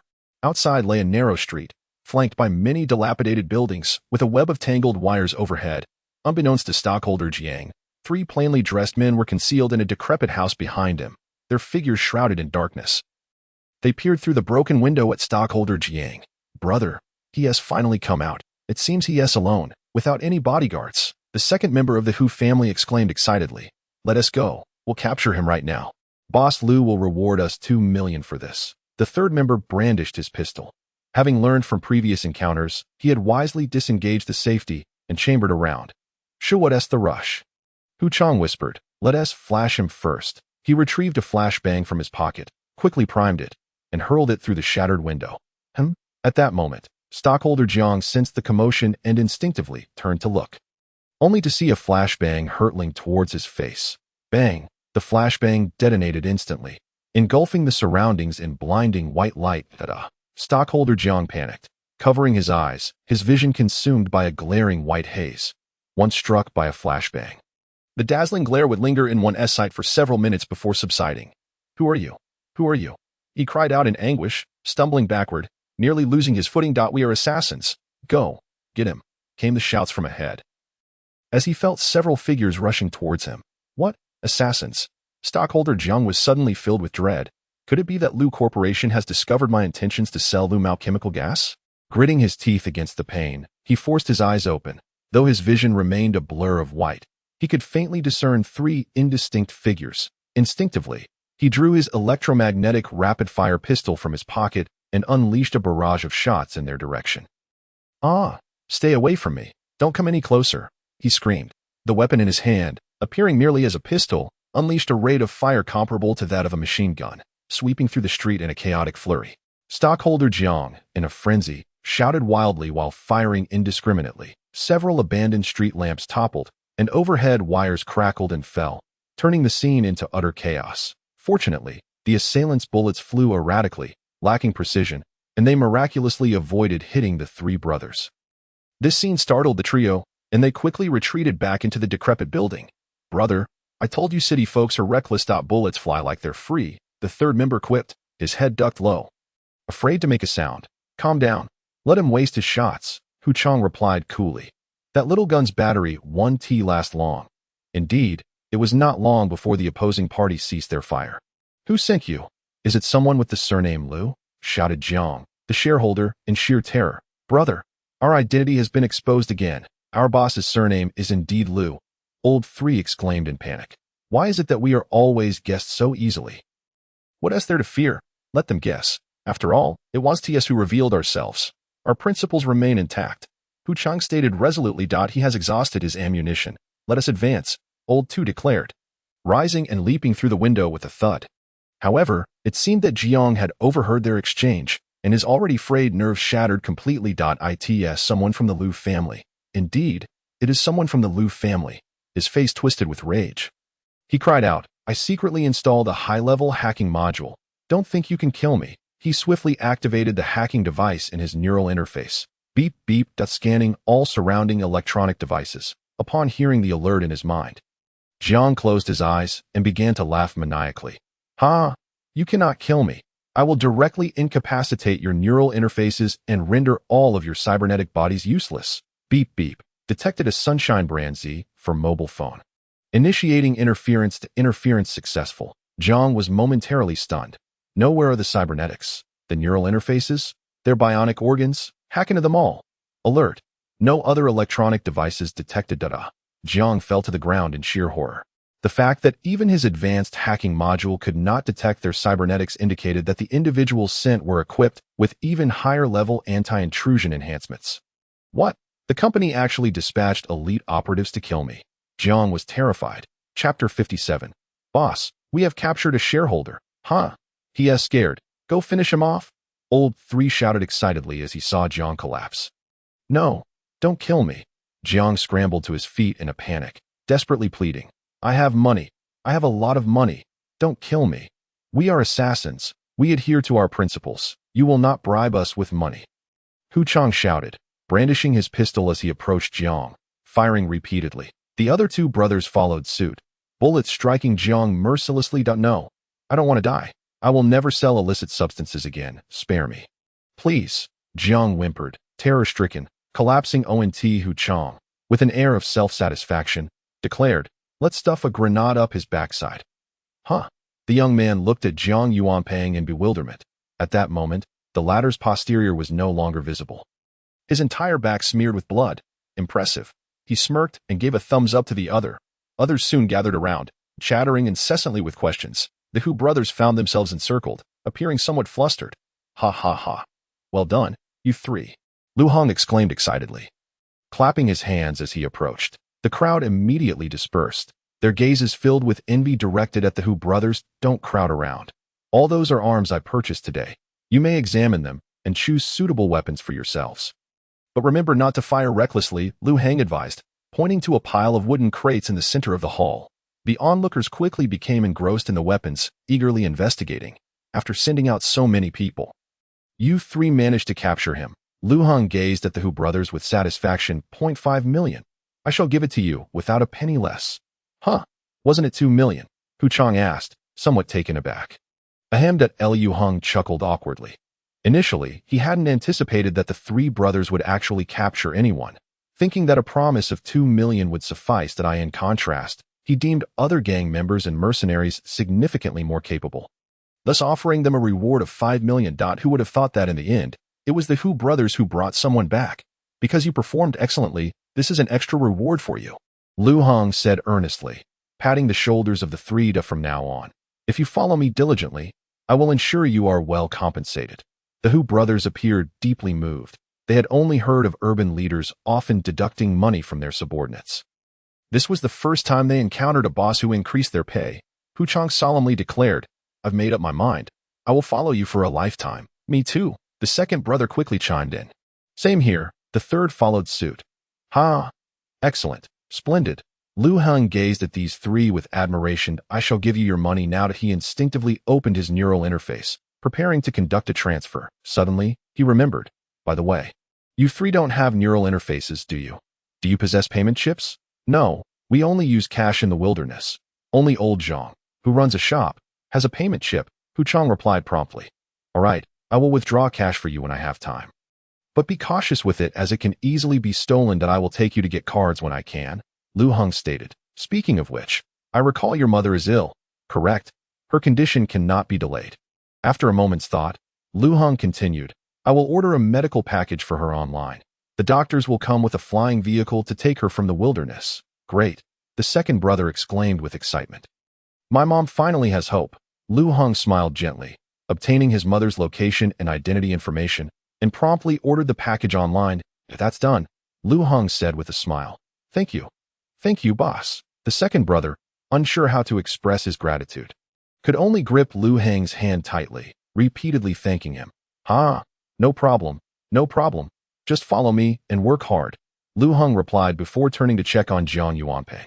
The latter was currently slumped on the ground, unconscious and visibly weakened. Did you cut off his internet? Did he call anyone secretly on the way? Lu Heng inquired of Hu Chang. Yes, we did. His neural interface was quite powerful. It hacked my phone. We smashed him on the head several times when we arrived. Hu Chang chuckled. Lu Heng glanced at the back of the fat man's head with some concern. The part related to the internet was indeed damaged. He called over a subordinate to operate it, confirming that the man was entirely offline. By the way, boss, this fat man said something while we were fighting, claiming he would never sell liquefied gas again. I think that must be something valuable. Hu Chang suddenly reminded him that, oh, very good. Lu Heng responded appreciatively. That moment, Jiang Yuanping suddenly regained consciousness, weakly lifting his eyelids to glance at Lu Heng, his heart quaking. It's you, the new CEO of the Lu family. Why did you send someone to capture me? You'll find out soon enough, Lu Heng sneered, dragging Jiang Yuanping to a different room. He subsequently led him into a dimly lit basement. Surrounded by chains and some torture instruments, with dried bloodstains visible on them, he secured Jiang Yuanping firmly. What do you intend to do?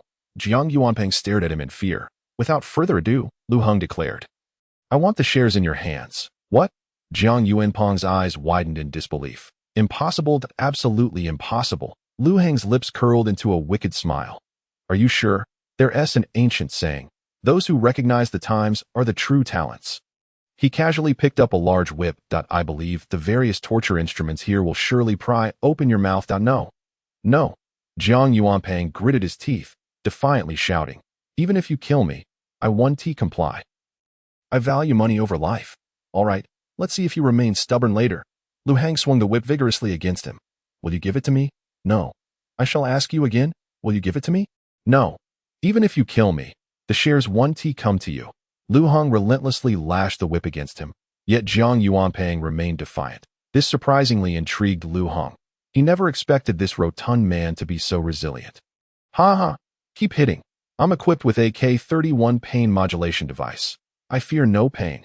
Jiang Yuanping laughed mockingly. Damn, Lu Heng tossed the whip aside. And no wonder you're so tough. He scanned the basement and quickly found a pair of rubber gloves. Putting them on. All right, I like your spirit.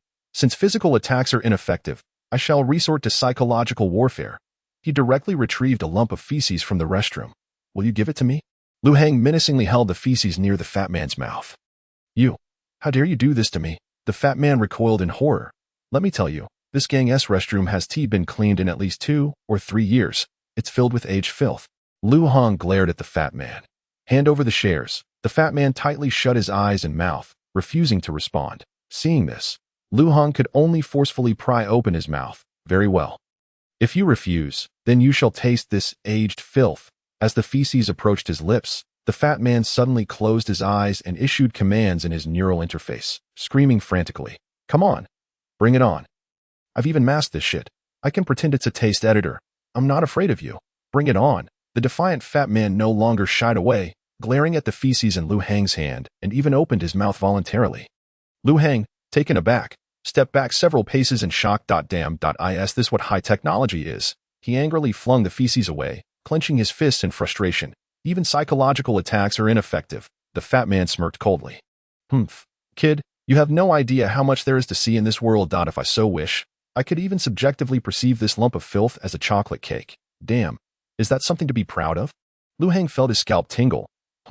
Trash. This is what the wealthy are like. Jiang Yuanping sneered. Damn, Lu Heng cursed as he stormed out of the basement. Jiang Yuanping thought Lu Heng had given up, and his mocking expression intensified. But soon, he heard Lu Heng shouting from outside, "Is there a cybernetic disassembler who can dismantle this fat man's neural interface and taste editor? I'll reward them 200,000. Additionally, get me some neurotoxins, and don't forget to prepare some of Old 8's special hamburgers, mustard, chili sauce, bugs, spider legs, put it all on." As Lu Heng continued to bark orders, Jiang Yuanping was left stunned. "Wait, is this really necessary?"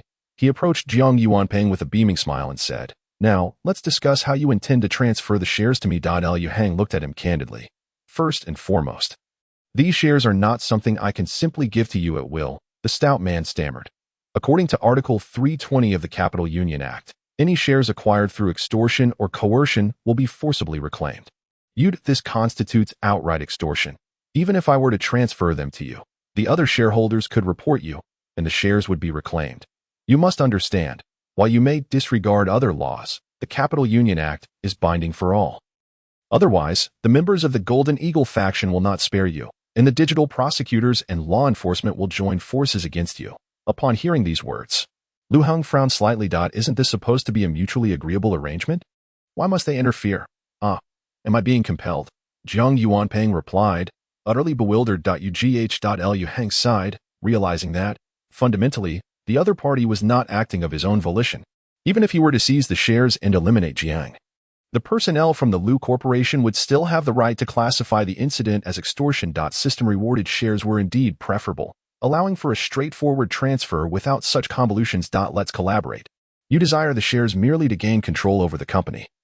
I am willing to heed your directives in this matter. Furthermore, I possess a modicum of influence within the Lu Corporation, which holds far greater value than merely possessing the shares," Jiang Yuanping said, somewhat nervously. "Moreover, I only hold 12 of the shares. Taking all of them would be of little use. It would be wiser to preserve my life and assist you. In his desperation for survival, he was indeed employing every tactic at his disposal. "Well, that is a valid point," Lu Heng conceded with a nod.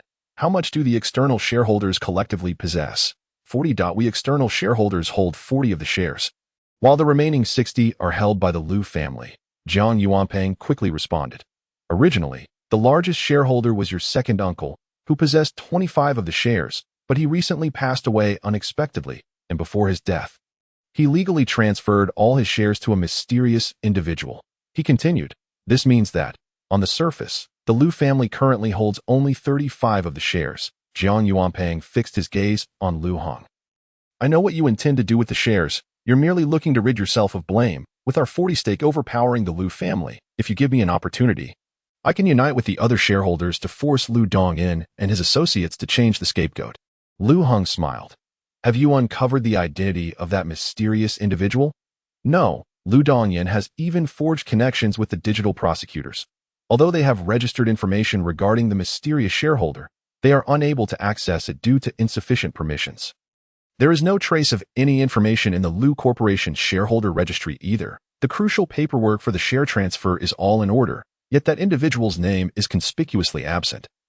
As if they had vanished into thin air, Jiang Yuanping exclaimed. Lu Heng decided to lay his cards on the table. "I am that individual." "What?" Jiang Yuanping's eyes widened in shock. Just then, Lu Heng sent the electronic proof of his shareholding via Bluetooth. The Bluetooth connection could transmit information even in a disconnected state. Jiang Yuanping, drenched in sweat, frantically reviewed the document in his mind, growing increasingly anxious, although he could not verify the authenticity of the electronic proof online. His years of experience led him to believe that Lu Heng's words were true. You understand now." Lu Heng fixed his gaze on Jiang Yuanping, "that I intend to control over 51 of the company's shares." Fear, suspicion, and panic surged within Jiang Yuanping at that moment. He found the young man before him utterly inscrutable. "I possess 25 of the shares, and you have 12, but that is still insufficient. Far from enough." Lu Heng declared emphatically. "I aim to control all external shareholders, including you. You will be compelled to obey my every command. I intend to seize complete control of this company. I will eliminate that old scoundrel Lu Dongyin." Chapter 60. A complete sweep. Listening to Lu Heng's declarations, Jiang Yuanping felt a shiver run down his spine. You. No wonder you dare to be so reckless, and no wonder you have gone this far," he stammered. What have you done to the second uncle? Though he has retreated into obscurity, he still possesses power and wealth. Why would he willingly transfer his shares to you? He died of natural causes. Do not blame me. Lu Heng replied directly. I shared a brotherly bond with him, and before his passing, he entrusted the shares to me. What is wrong with that? You. Jiang Yuanping struggled to comprehend the situation. Let us not dwell on that. Lu Heng interrupted. You mentioned collaboration, correct? Very well. He understood the principle of rewarding with one hand after a strike with the other. I have heard you wish to sell some Lu Mao compound gas? Lu Heng pondered before continuing. As long as I take the helm, you can sell it freely within the company. Even if you wish to expand and strengthen, I will assist you. He was well aware that Lu Mao compound gas was a globally prohibited addictive substance with substantial profits. He would never allow this overweight man to sell it, lest the company he painstakingly acquired be ruined. However, it did not prevent him from enticing Jiang with grand promises. Moreover, as external shareholders, you have likely endured considerable oppression from the Lu family. Correct?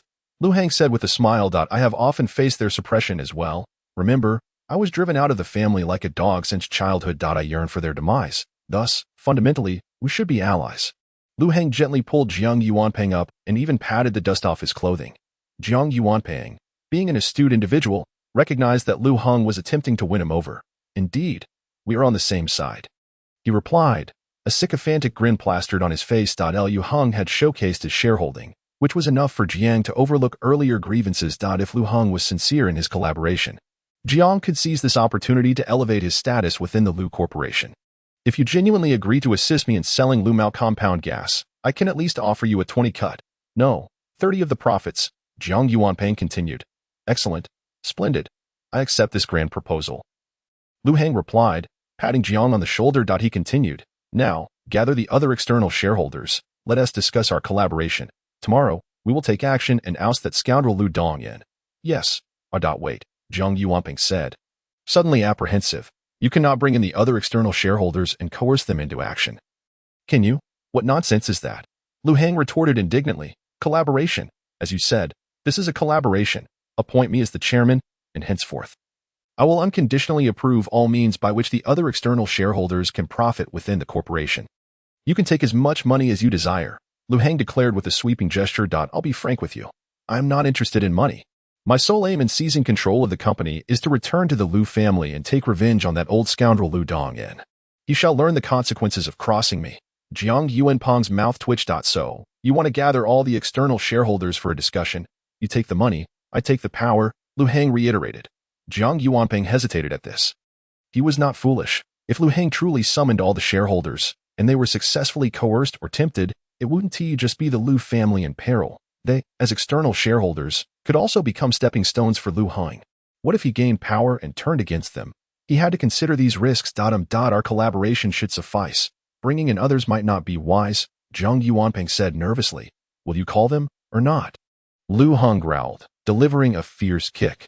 Jiang Yuanping, who had just been helped to his feet, was sent sprawling to the ground with a thud. Bring forth the instruments of torture, Lu Heng shouted, stepping on Jiang's body as he called towards the door. Neurotoxins, dark cuisine, bring them all. We must extract the truth from this fellow today. Stop. I'll call. Jiang Yuanping pleaded from the ground, his face a mask of despair.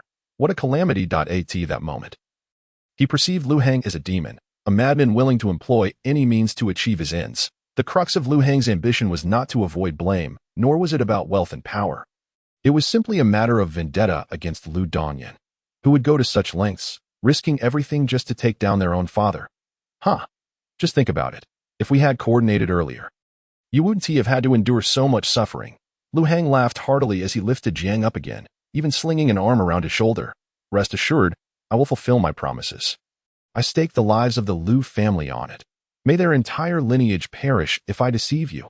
Jiang Yuanping's mouth twitched. When you say may their entire lineage perish, does that include yourself? That's out of the question. Lu Heng shook his head repeatedly, then, with a hint of impatience, added, Oh, why bother with such trivial details? Quickly summon the people. Jiang Yuanping wore a bitter smile. At that moment, Lu Heng retrieved his hacker-specific mobile phone and handed it to him. He had no intention of allowing the other party to access the internet. Conveniently, using this phone to make a call would also prevent any traceable information. Just mention that a mysterious shareholder has appeared and wishes to discuss cooperation. And also show them my electronic contract, Lu Heng instructed after a moment of contemplation. All right, Jiang Yuanpeng sighed. He began dialing one number after another on the phone. Hello, is that stockholder Lu? Yes, it's me, old Jiang. To be honest, I have discovered the identity of the mysterious person who acquired shares from Master Lu. He is also an outsider. He's right here beside me. Ready to discuss cooperation that he mentioned a desire to unite with our outsider shareholders and launch a significant strike against the Lu family tomorrow to take control for ourselves. Here, I'm sending you the proof of his holdings. I'm sure you can discern its authenticity, but feel free to verify it yourself. Ha ha ha, quite surprising, isn't it? This matter must remain confidential from the rest of the company, so I'm using this phone to relay the information. Hurry over. We are eager to discuss cooperation. Chapter 61. Filming videos. Jiang Yuanpeng replicated the process, dialing several other shareholders. Upon seeing Lu Heng's proof of holdings, they all seemed to believe at least half of it. As for whether they would come, Lu Heng remained uncertain.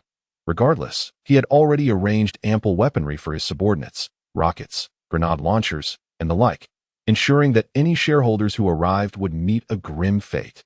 This should suffice, right? Jiang Yuanpeng appeared utterly disenchanted. Very good. Lu Heng responded with satisfaction. He then stepped outside to instruct his men to arm themselves and secure the hall. Brothers, prepare your weapons, Lu Heng commanded.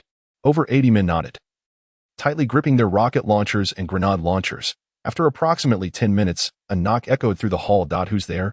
Lu Heng shouted toward the door. Ha ha ha. It's Lu Heng's voice. He is indeed here. It was worth the hundreds of thousands spent to mobilize Warren Company's information network. An excited shout rang out from outside. Lu Heng's eyes widened. Why does that voice sound so familiar? Boom. A deafening crash resounded. The grand entrance of the hall was suddenly kicked open, dust swirling around. A stout figure with muscular limbs yet a relatively small chest gradually emerged. His handsome face marked by a silver wolf insignia etched upon his chest. What the? Silver Wolf Hero? Lu Heng's eyes bulged. Why is this guy here? Lu Heng, do you remember me? You made me lose several million back then. The Silver Wolf Hero swaggered into the hall, his gaze fervently fixed on Lu Heng. I took out a loan of several tens of millions to acquire this powerful prosthetic. This time, I want to see how you. His words abruptly ceased. Click. Click click. The sound of grenade launchers being readied filled the air. Numerous heavy machine guns from various corners of the hall were aimed directly at him. A full 30 rocket launchers targeted his head. Everyone in the hall regarded him with hostile eyes. Countless weapons poised to unleash devastation at the slightest movement. Silver Wolf Hero. I might have taken a wrong turn. He forced a sheepish smile and slowly began to retreat. What the heck? Have I stumbled into an armory? What are those? Grenade launchers. And there are rocket launchers too. Oi, Lu Heng called out with keen interest. You think you can just come and go as you please? Is this your home? The Silver Wolf Hero froze, tears of frustration welling in his eyes. No. It's not. I warned you just once. Cut off the network and disable all combat prosthetics. Lu Heng replied with a smile, or else your ashes will be scattered. Upon hearing this, several subordinates holding rocket launchers stepped forward, their eyes fixed intently on him. Fine, I'll comply. Don't act rashly. The Silver Wolf Hero, feeling the tension, complied. In no time, all his prosthetics were rendered inoperative. Is there anyone here? Go check and manually disable his prosthetics and network. Lu Heng instructed. Let me handle it. Hu Jia's third son volunteered eagerly. As soon as he spoke, he grabbed a metal baseball bat and approached. Wait, what are you doing? What are you doing? The Silver Wolf Hero lay on the ground, terror-stricken. He had already complied and disabled his prosthetics, now utterly immobilized. He could only watch helplessly as the other approached. Clang! The bat struck the Silver Wolf Hero's arm, the sound of steel colliding echoing, yet showing no signs of damage. Hu Sen's hand tingled from the recoil, and he turned back. Brother, how do I turn this off? You fool! Hu Chang cursed. Leave the professional matters to the professionals. How can you solve a problem solely through brute force? Let me do it. Ive dismantled such large devices before. He inexplicably produced a screwdriver and approached with the intent to disassemble the Silver Wolf Hero's arm. No, the Silver Wolf Hero was left dumbfounded, helplessly watching as the other wielded a screwdriver against his body. No matter how the other operated, the prosthetic remained utterly unyielding. Damn it. City goods are truly different. Hu Chang scratched his head, seemingly at a loss for what to do. Lu Heng's lips curled in exasperation. Hey. This is far too inefficient. Allow me to take over. Unable to bear it any longer, he moved into operate. Based on his recollections, each prosthetic has two methods of shutdown. One allows the owner to command the prosthetic into standby mode. while the other involves manually locating the shutdown switch to completely power down the prosthetic, thereby severing the neural link for replacement or to prevent malfunctions. Let me find it. Liu Heng began to manually operate all the joints of the Silver Wolf hero, quickly locating each part's neural link cutoff switch. See, this is what a professional looks like. Pay attention and learn well. Hu Chang instructed his brothers. Only then can we handle things more efficiently in the future. Got it. The second and third brothers nodded solemnly in agreement. After about a few minutes of effort, done, Liu Heng wiped the sweat from his forehead. Now his active prosthetics are shut down, and he can only be reactivated with external assistance. Come, let us move him to the basement. Liu Heng ordered, adding, the rest of you, continue to hold your weapons and guard this place. Shareholders from the Liu family will surely arrive. Remember to capture them. As soon as he finished speaking, he dragged the Silver Wolf hero's body into another basement, right next to stockholder Zhang's. What are you going to do to me? The Silver Wolf hero looked at him nervously. I warn you, if I go missing for too long, the people from War & Company will surely come looking. Look at you, saying such things. Liu Heng chuckled, patting the other's shoulder. I saw that video you posted today. Your personal popularity online is quite significant. Isn't it? Just a little fib, and so many people took it seriously. How quickly you managed to gather such donations, you're quite impressive. Liu Heng scornfully remarked as he scrolled through the local trending topics in his mind, engaged in a battle against a mysterious criminal for justice. He mocked with a smile. I distinctly remember you. The great hero had spent 2 million silver shields to secure your life back then. The Silver Wolf hero forced an awkward smile, trying to change the subject. How about this? I'll give you 5 million for my life. Will you let me go? Liu Heng shook his head. There's no need for that. The Silver Wolf hero, now a bit frightened, asked. Then what do you want me to do? Liu Heng revealed a devilish grin. I find your acting skills quite impressive, so come help me film a couple of videos. Chapter 62. Neural Lock Electric Device 1 hour later. You devil. You absolute devil. The Silver Wolf hero looked at Liu Heng with humiliation. It had been an hour since Liu Heng demanded the video shoot, and the 2 videos were now complete. No, you can't post those videos online. Otherwise, I will surely be killed by you. The Silver Wolf hero shouted in terror. Liu Heng, indifferent, exited the basement. Just stay put. The videos won't be released until tomorrow, and that's when the real show begins. When he initially requested the Silver Wolf hero to act, the latter had vehemently refused. However, as time passed, under Liu Heng's relentless pressure, through various means such as the secret recipe burgers and tenfold pain amplification, alongside mental and physical torment, the Silver Wolf hero eventually capitulated. Under Liu Heng's oppressive influence, the 2 videos were quickly filmed. Gazing at his freshly directed masterpieces, Liu Heng displayed an immensely satisfied smile. Ding! Under your influence, War and Superhero Group's Silver Wolf hero is now restricted. You have captured 4 outsider shareholders from the Liu family, causing a degree of chaos among the company's upper echelons, resulting in minor impacts. Reward for million silver shields. Due to the connection of your influence with the side quest, Heroic Restructuring, you are granted an additional reward of 10 Iron Wing YG Neural Lock Electric Devices. The device is an intricately integrated neural interface technology that employs microelectrode arrays embedded deep within another person's brain, establishing a profound connection with the neural network. The electrodes are capable of responding to external signals, instantaneously releasing precisely controlled electrical pulses in designated regions of the brain. The Neural Lock Electrode Device. Liu Heng observed the detailed introduction with great interest.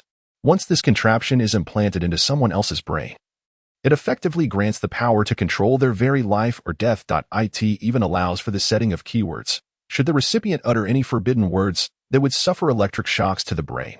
Noticing the system prompt, it seems that one of the shareholders has already been apprehended.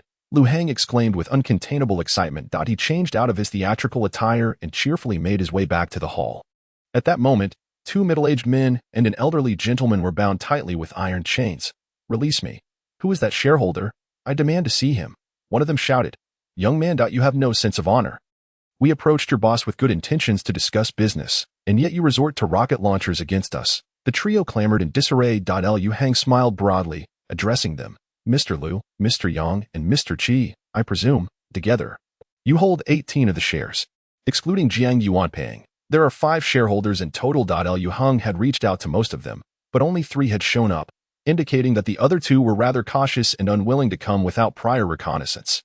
Nonetheless, this was sufficient. Liu Heng counted on his fingers, Let us see, combined with Jiang Yuanping, you three control a total of 30 of the shares. With my 25, we now possess over 55 of the shares in this group. Suddenly, one of the elderly men reacted first. You, the illegitimate son of Lu Dongyan. The other two middle-aged men quickly recognized him as well. The company has been issuing citywide warrants for your arrest these past few days. And you dare to conspire against us? Mr. Lu exclaimed incredulously, and Mr. Yang demanded. How did you forge the proof of shareholding? No. Lu Hong waved his finger dismissively. The proof is not fake.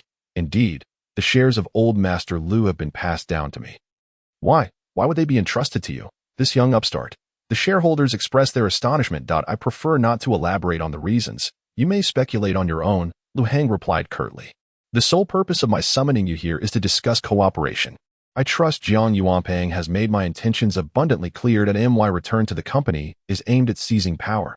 United, our shares grant us substantial control over the company's affairs. But how can we trust you? Mr. Lu retorted angrily. We were met with threats upon our arrival, and my bodyguards have been slaughtered. Moreover, I am still bound. Lu Hang signaled, and soon, someone approached to untie the three shareholders. My subordinates lack discretion. I hope you can be understanding, he stated nonchalantly. When he emphasized the phrase lack discretion, it bore an unspoken weight.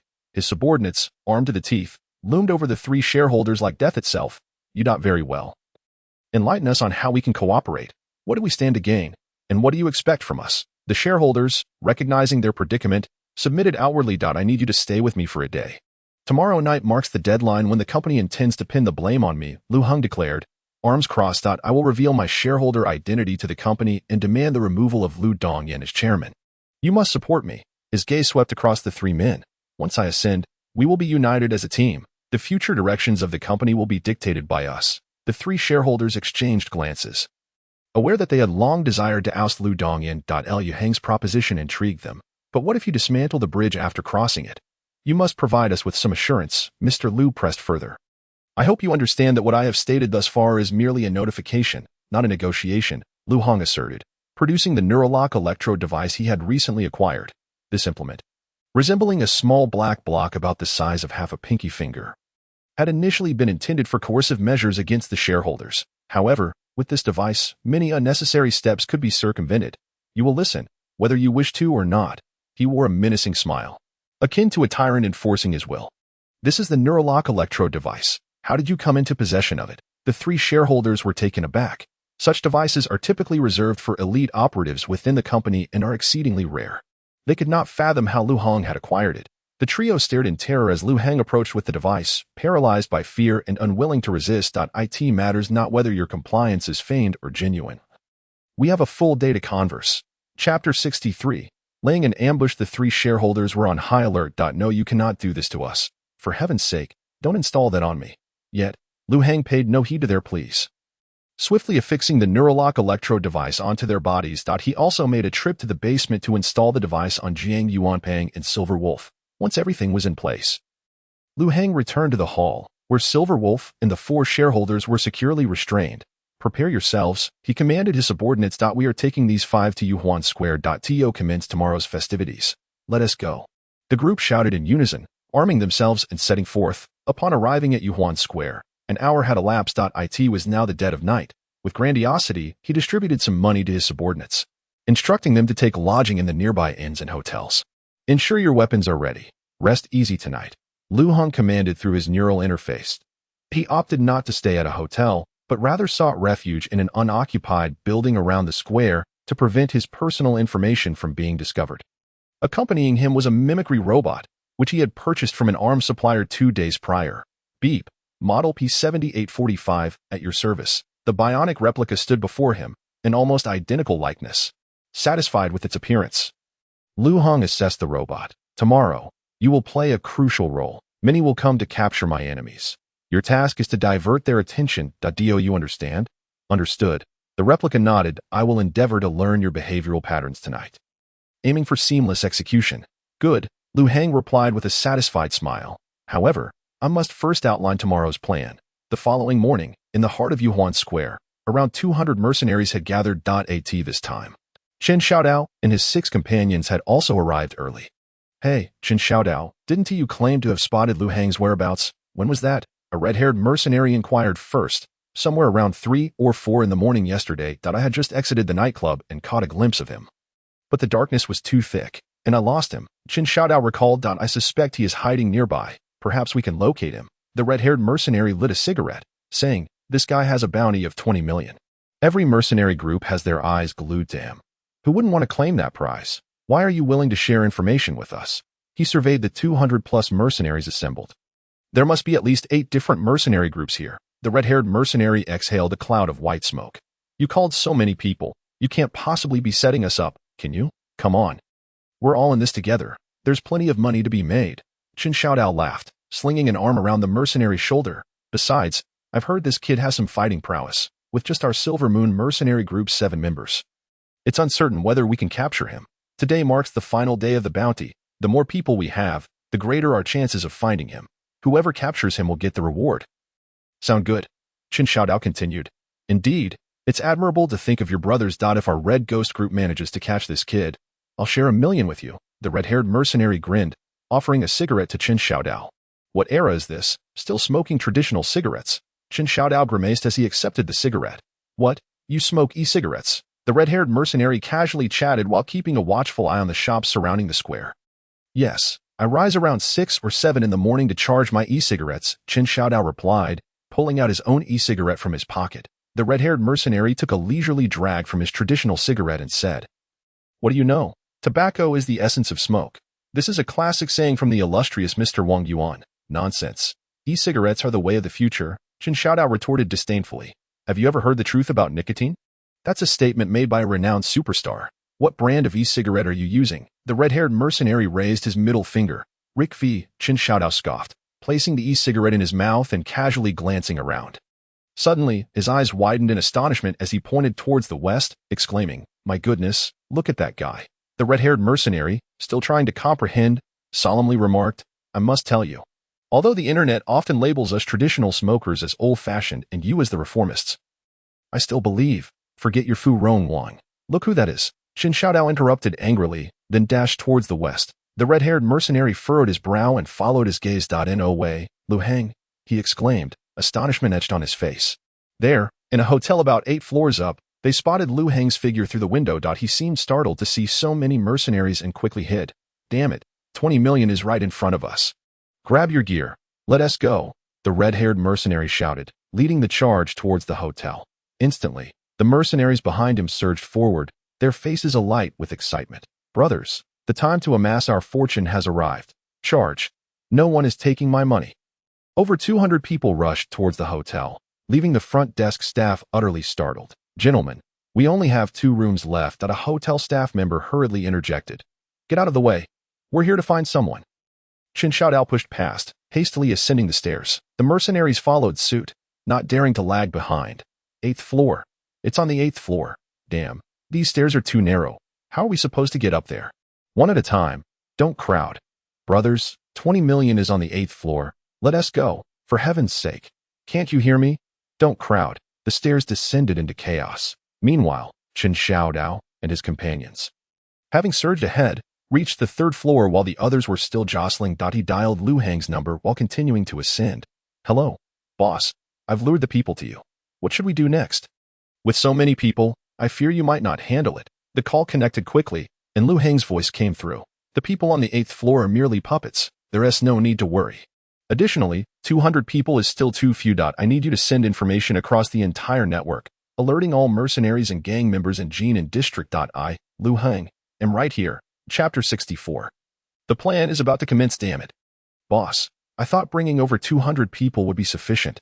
I didn't realize you were planning something grander. Chen Xiaodao exclaimed in shock. Do you have any idea how many are fixated on the bounty on your head? Even the Grey Serpent gang is mobilizing their entire force to track you down, not to mention over 100 mercenary groups, dozens of small gangs, and thousands of bounty hunters. Boss, once this news spreads, I fear the square will be packed within 10 minutes. Can you handle it? Chen Xiaodao pressed. Don't concern yourself with that. Just disseminate the information online. I have my methods of dealing with it. Lu Heng stated plainly. The more, the merrier. I'm actually hoping for more people. Chen Xiaodao's eyes darted, feigning fear as he replied. If I release this news, it could ensnare too many people. I fear for my safety in the future. Get on with it. You lot are living life with your head stuck in your pockets. Why are you hesitating to send a message? Lu Heng frowned. What do you propose we do? Chen Xiaodao smirked. You'll have to up the payment. All right. I thought you were actually scared. Lu Heng chuckled. Increasing the payment is no issue. I can easily add 2 more payments for you, but you must pull your weight. The money was not a concern for Lu Heng, who had plenty at his disposal. He promptly opened Chen Xiaodao's chat interface and sent over 100,000. Okay. I've received the money. Let us get to work. Chen Xiaodao's eyes sparkled. He quickly drafted a message. Title: Discovery of Lu Heng's whereabouts. Come quickly. Earlier today at 4 o'clock, I spotted the person on the bounty list. Named Lu Heng, with a reward of 20 million, and the deadline is today. He managed to escape during the early hours, and after searching for several hours, I found him hiding in a hotel. But he is cunning and hard to catch, costing me several brothers. Out of extreme anger, I have decided to forego the bounty to capture this bastard. Hence I am releasing this information, hoping for assistance from brothers far and wide. As for who ultimately claims the bounty, that's up to skill. Location: Jinan North District, Yuhua Square. Image attached. Chen Xiaodao sent this message to several local mercenary group chats in Jinan District. Also attaching a photo of Lu Heng he had just taken outside.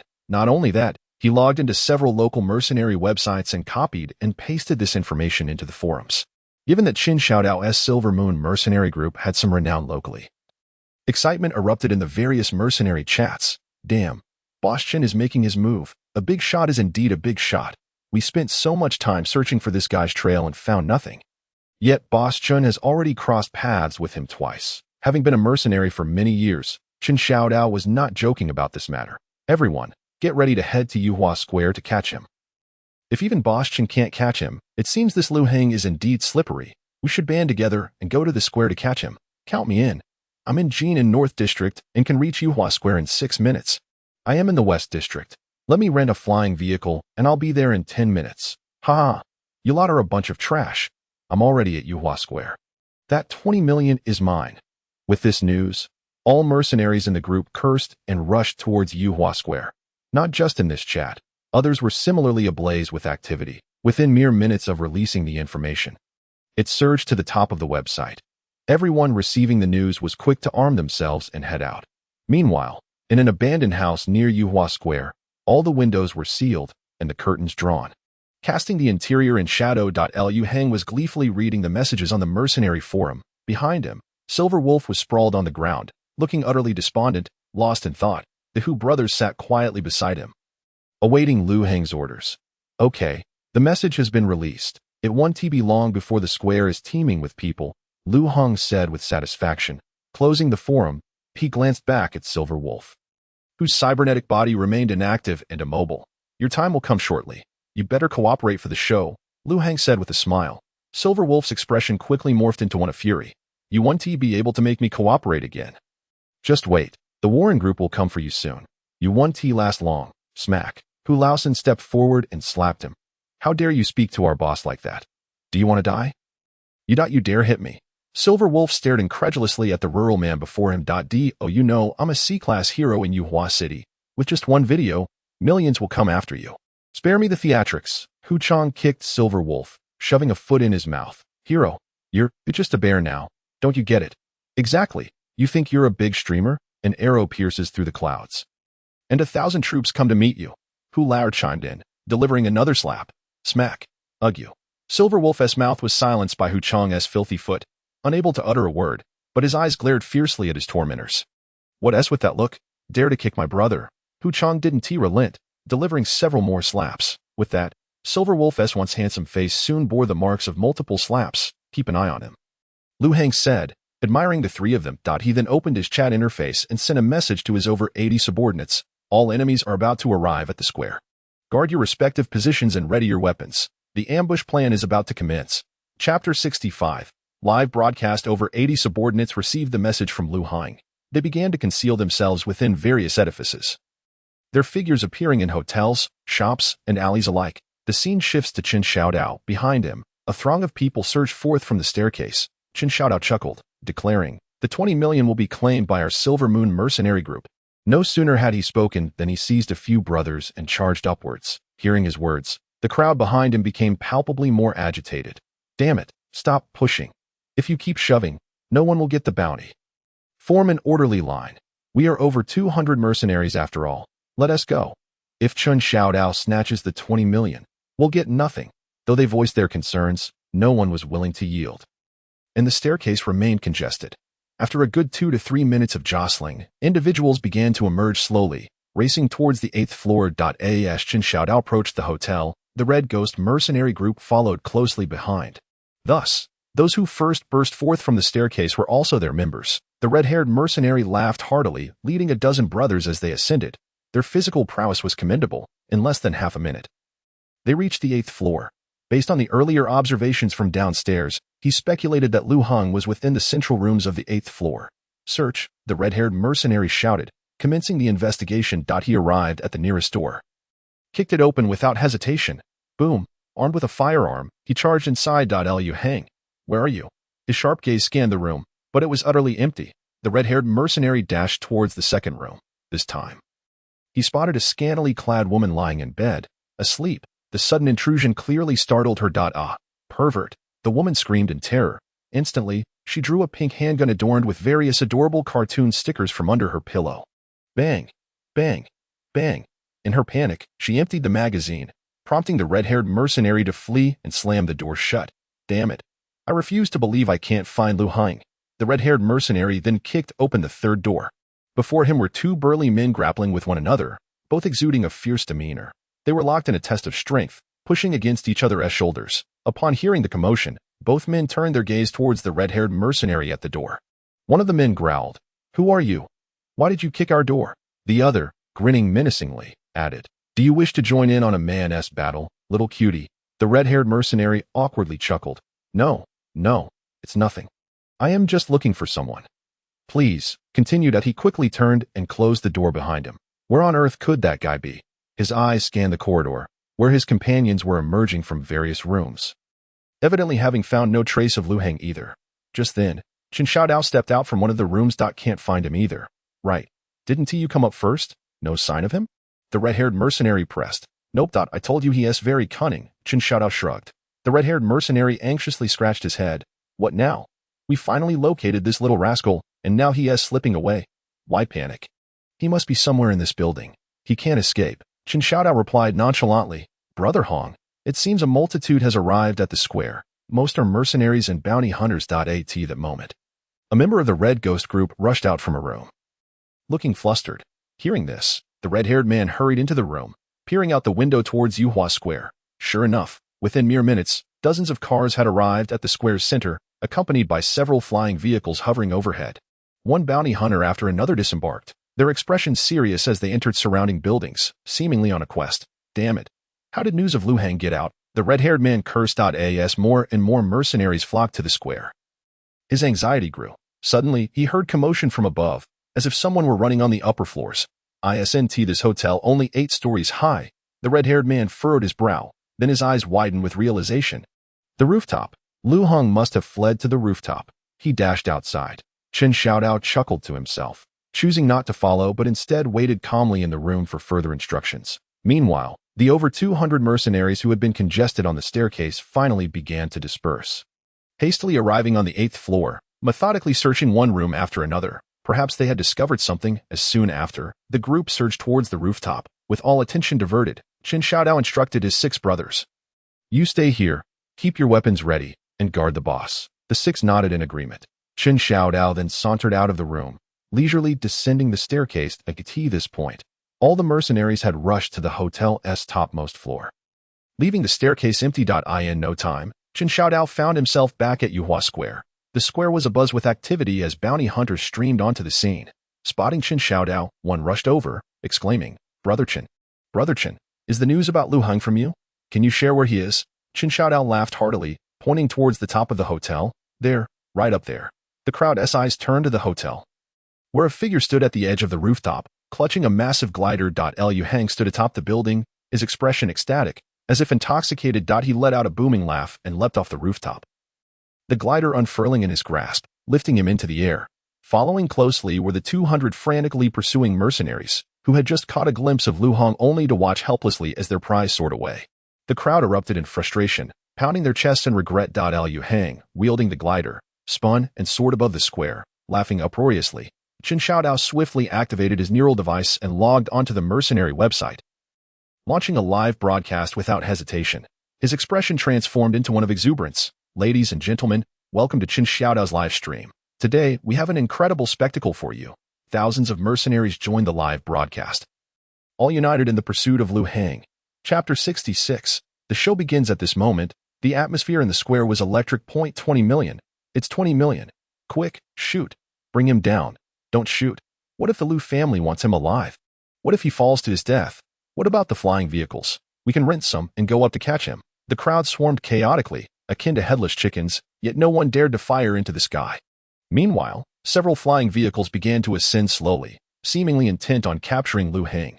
Chen Xiaodao's gaze fixated on the sky. Due to the distance, Lu Hang appeared as a mere speck. However, his electronic eye was no ordinary device.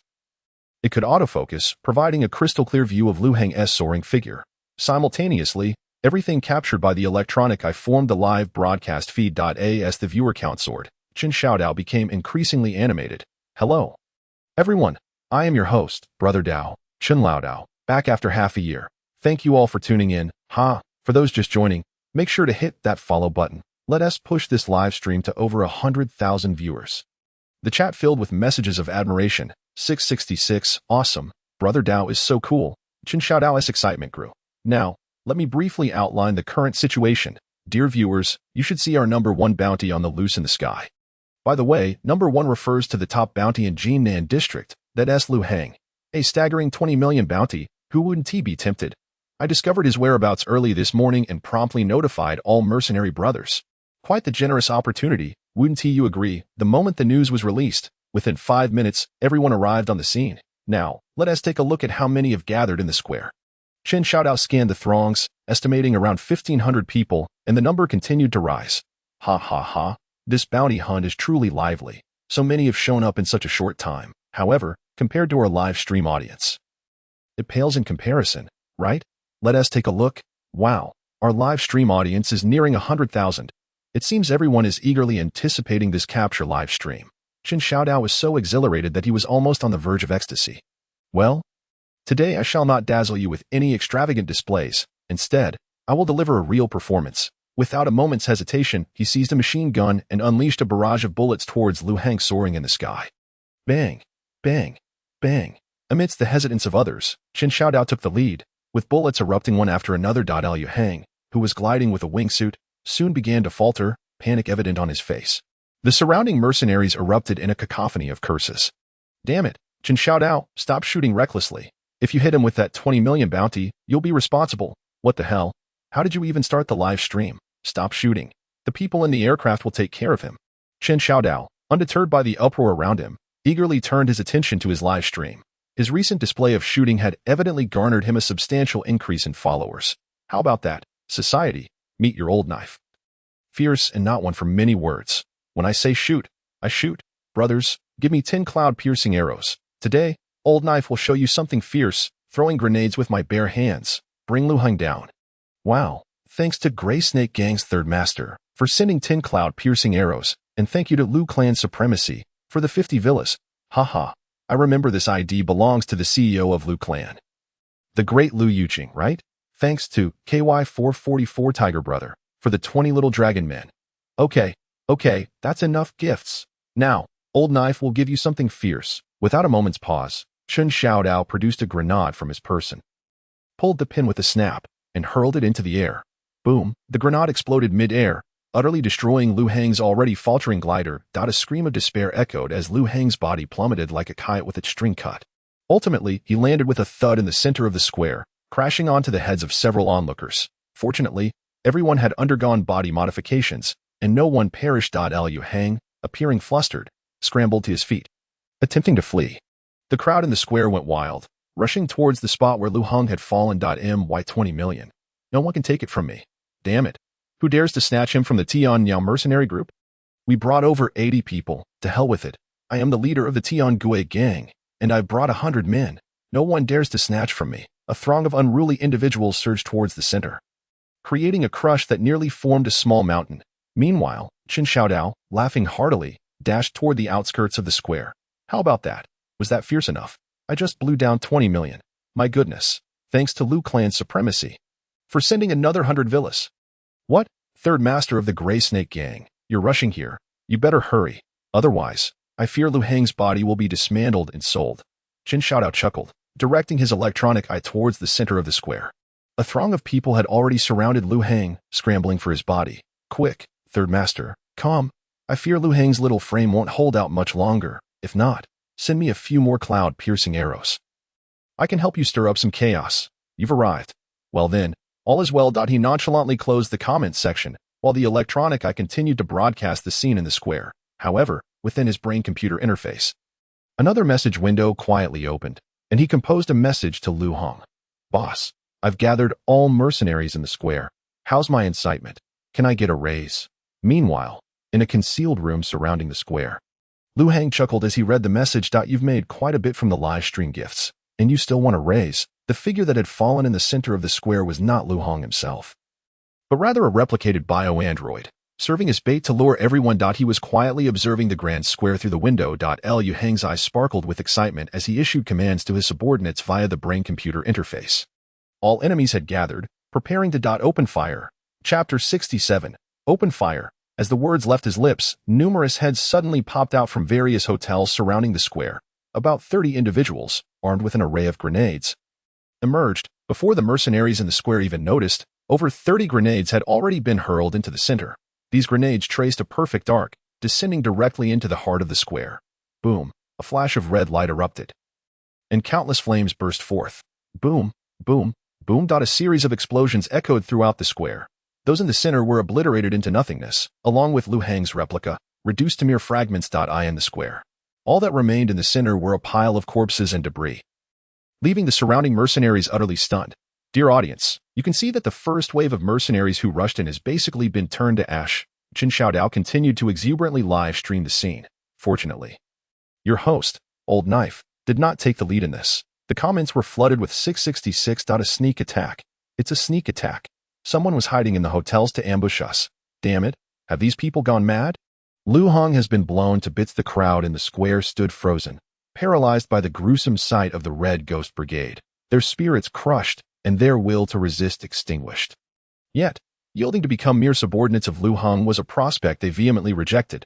Someone, mustering courage, called out loudly, "What do you want us to do for you?" "Haha, it's nothing too daunting," Lu Hang replied with a cheerful demeanor. "Just a little skirmish with the Lu Corporation, that's all." "What? Are you kidding? That's akin to sending us to our doom." "Indeed, engaging in a battle with you might afford us a sliver of survival. But battling against the corporation is tantamount to seeking death." The crowd, numbering nearly 2,000, echoed their fears of the company. No. What I wish to convey is that I am a major shareholder of the Lu Corporation, possessing 25 of its shares. Moreover, the other shareholders have already reached a fruitful collaboration with me, collectively holding 55 of the shares. Lu Hang declared boldly, "With my presence, the corporation's advanced self-defense mechanisms will remain dormant. Any missile systems, defensive arrays, and other automated weaponry will be rendered ineffective. Trust me, once you fight alongside me, I will integrate each of you into the Lu Corporation, with no exploitative contracts whatsoever. You will work just 8 hours a day, 5 days a week, with a monthly salary exceeding 30,000 silver shields, complete with 5 insurances and a year-end bonus." Chapter 68. Preparations for battle. At this proclamation, the crowd erupted in astonishment. "Isn't this the job I've always dreamed of? Goodness, is this for real? But we must first fight for the Lu Corporation, right? Is that reliable? He claims to hold 55 of the shares. Does that not imply he could seize control of the company? Is it true? I heard he was just recently brought back from the slums, and now he wanted for a bounty shortly after his return. How could the Lu Corporation shareholders bestow shares upon him?" In response to the crowd's bewilderment, Lu Hang smiled subtly, unhesitatingly revealing his concealed identity as a shareholder of the Lu Corporation. When he acquired the shares, the system had automatically obscured his identity, labeling him as a mysterious individual in both the shareholder registry and the city's digital prosecutor's records. However, he could lift this veil of secrecy at any moment. If you don't believe me, feel free to check online. The shareholder registries of various corporations are generally accessible internally. With a membership on the United Company website, you can verify this information directly. Upon hearing this, the crowd hurriedly checked online, and within half a minute, astonishment swept over them. It's true. Lu Hang, the 5th young master of the Lu Corporation, possesses 25 of its shares. Look at the company's website. He speaks the truth. My heavens, that means Lu Heng is now the largest shareholder of the Lu Corporation. Even their chairman, Lu Dongyan, holds merely 20 of the shares. Gasps of disbelief filled the air. Observing this reaction, Lu Heng raised his hand, signaling for the other 4 shareholders to appear on the large screen. Ahem. I am Jiang Yuanping. The portly shareholder began. I personally hold 12 of the Lu Corporation shares, and through amiable discussions with brother Lu Heng, we have reached a consensus to form a united front. After his introduction, he stepped back, followed by the other 3 shareholders, who each stepped forward to introduce themselves. The crowd stood in awe, witnessing this spectacle. I checked, and indeed, their combined shares total 55. If that is the case, it seems following Lu Heng might hold great promise. Indeed, a vast promise. If only there were a decent job available, who would willingly toil away? However, he wants us to assist in resisting the Lu Corporation. It appears he has amassed 55 of the shares to rebel against his father. No wonder his father had him wanted. He must have realized Lu Heng harbors rebellious intentions. Such a familial bond. The lives of the affluent are indeed tumultuous. Regardless, with 55 of the shares, his odds of success in rebellion must be significantly greater. The crowd buzzed with conversation as interest began to stir. Meanwhile, Chen Xiaodao continued to stream live from the sidelines. It seems the situation is shifting, folks. The initial hunt for Lu Heng has flipped into his personal recruitment drive. Do you think I should join Lu Heng? This is a grand spectacle of rebellion against the corporation, utterly fascinating. His page filled with comments. Some encouraged him to join, while others advised him to flee at the first opportunity. Yet, Chen Xiaodao already had his answer in mind. As he had come solely to support Lu Heng's act, he grinned at the comments, saying, "It appears there are more of you hoping I join Lu Heng than otherwise. I suppose you all want to witness a live battle against the corporation. All right, if 10 villas are sent to the live stream, I shall join him in this fight against the company, broadcasting the entire affair. Ha ha ha. Thanks to KY444 Tiger Brother for the 10 villas. I wonder which circle he hails from. To be so eager for entertainment, not bothering with pretense, Chen Xiaodao declared, I shall join Lu Heng. He raised his hand high and shouted into the air.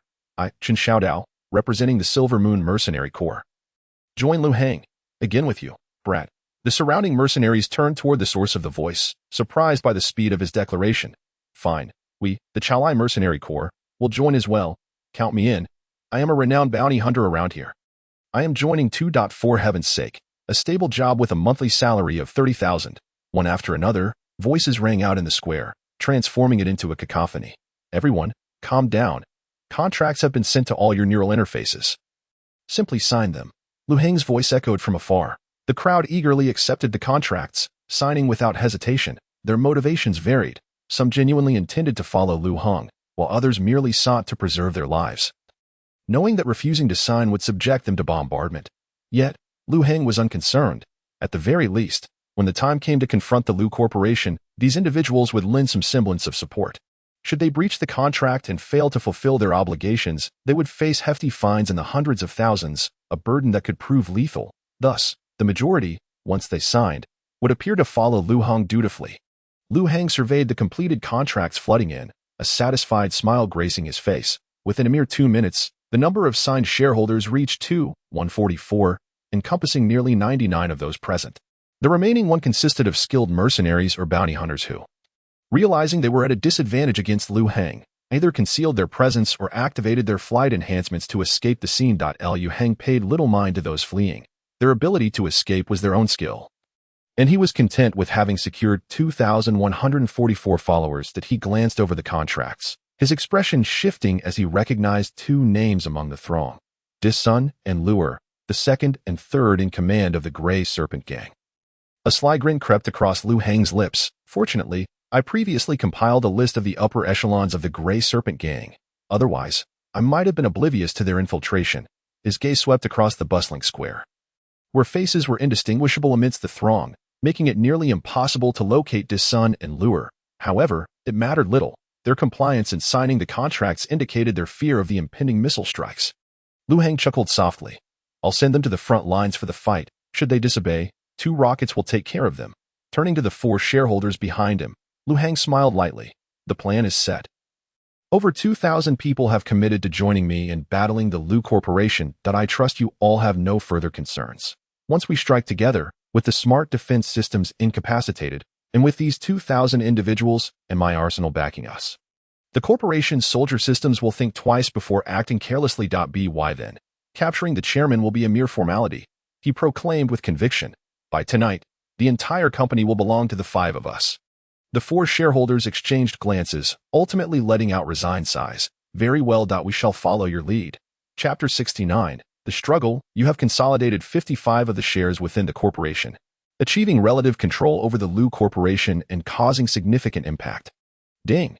You have successfully recruited over 2,000 individuals, partially integrating the mercenaries of the Jinan district, resulting in a medium impact.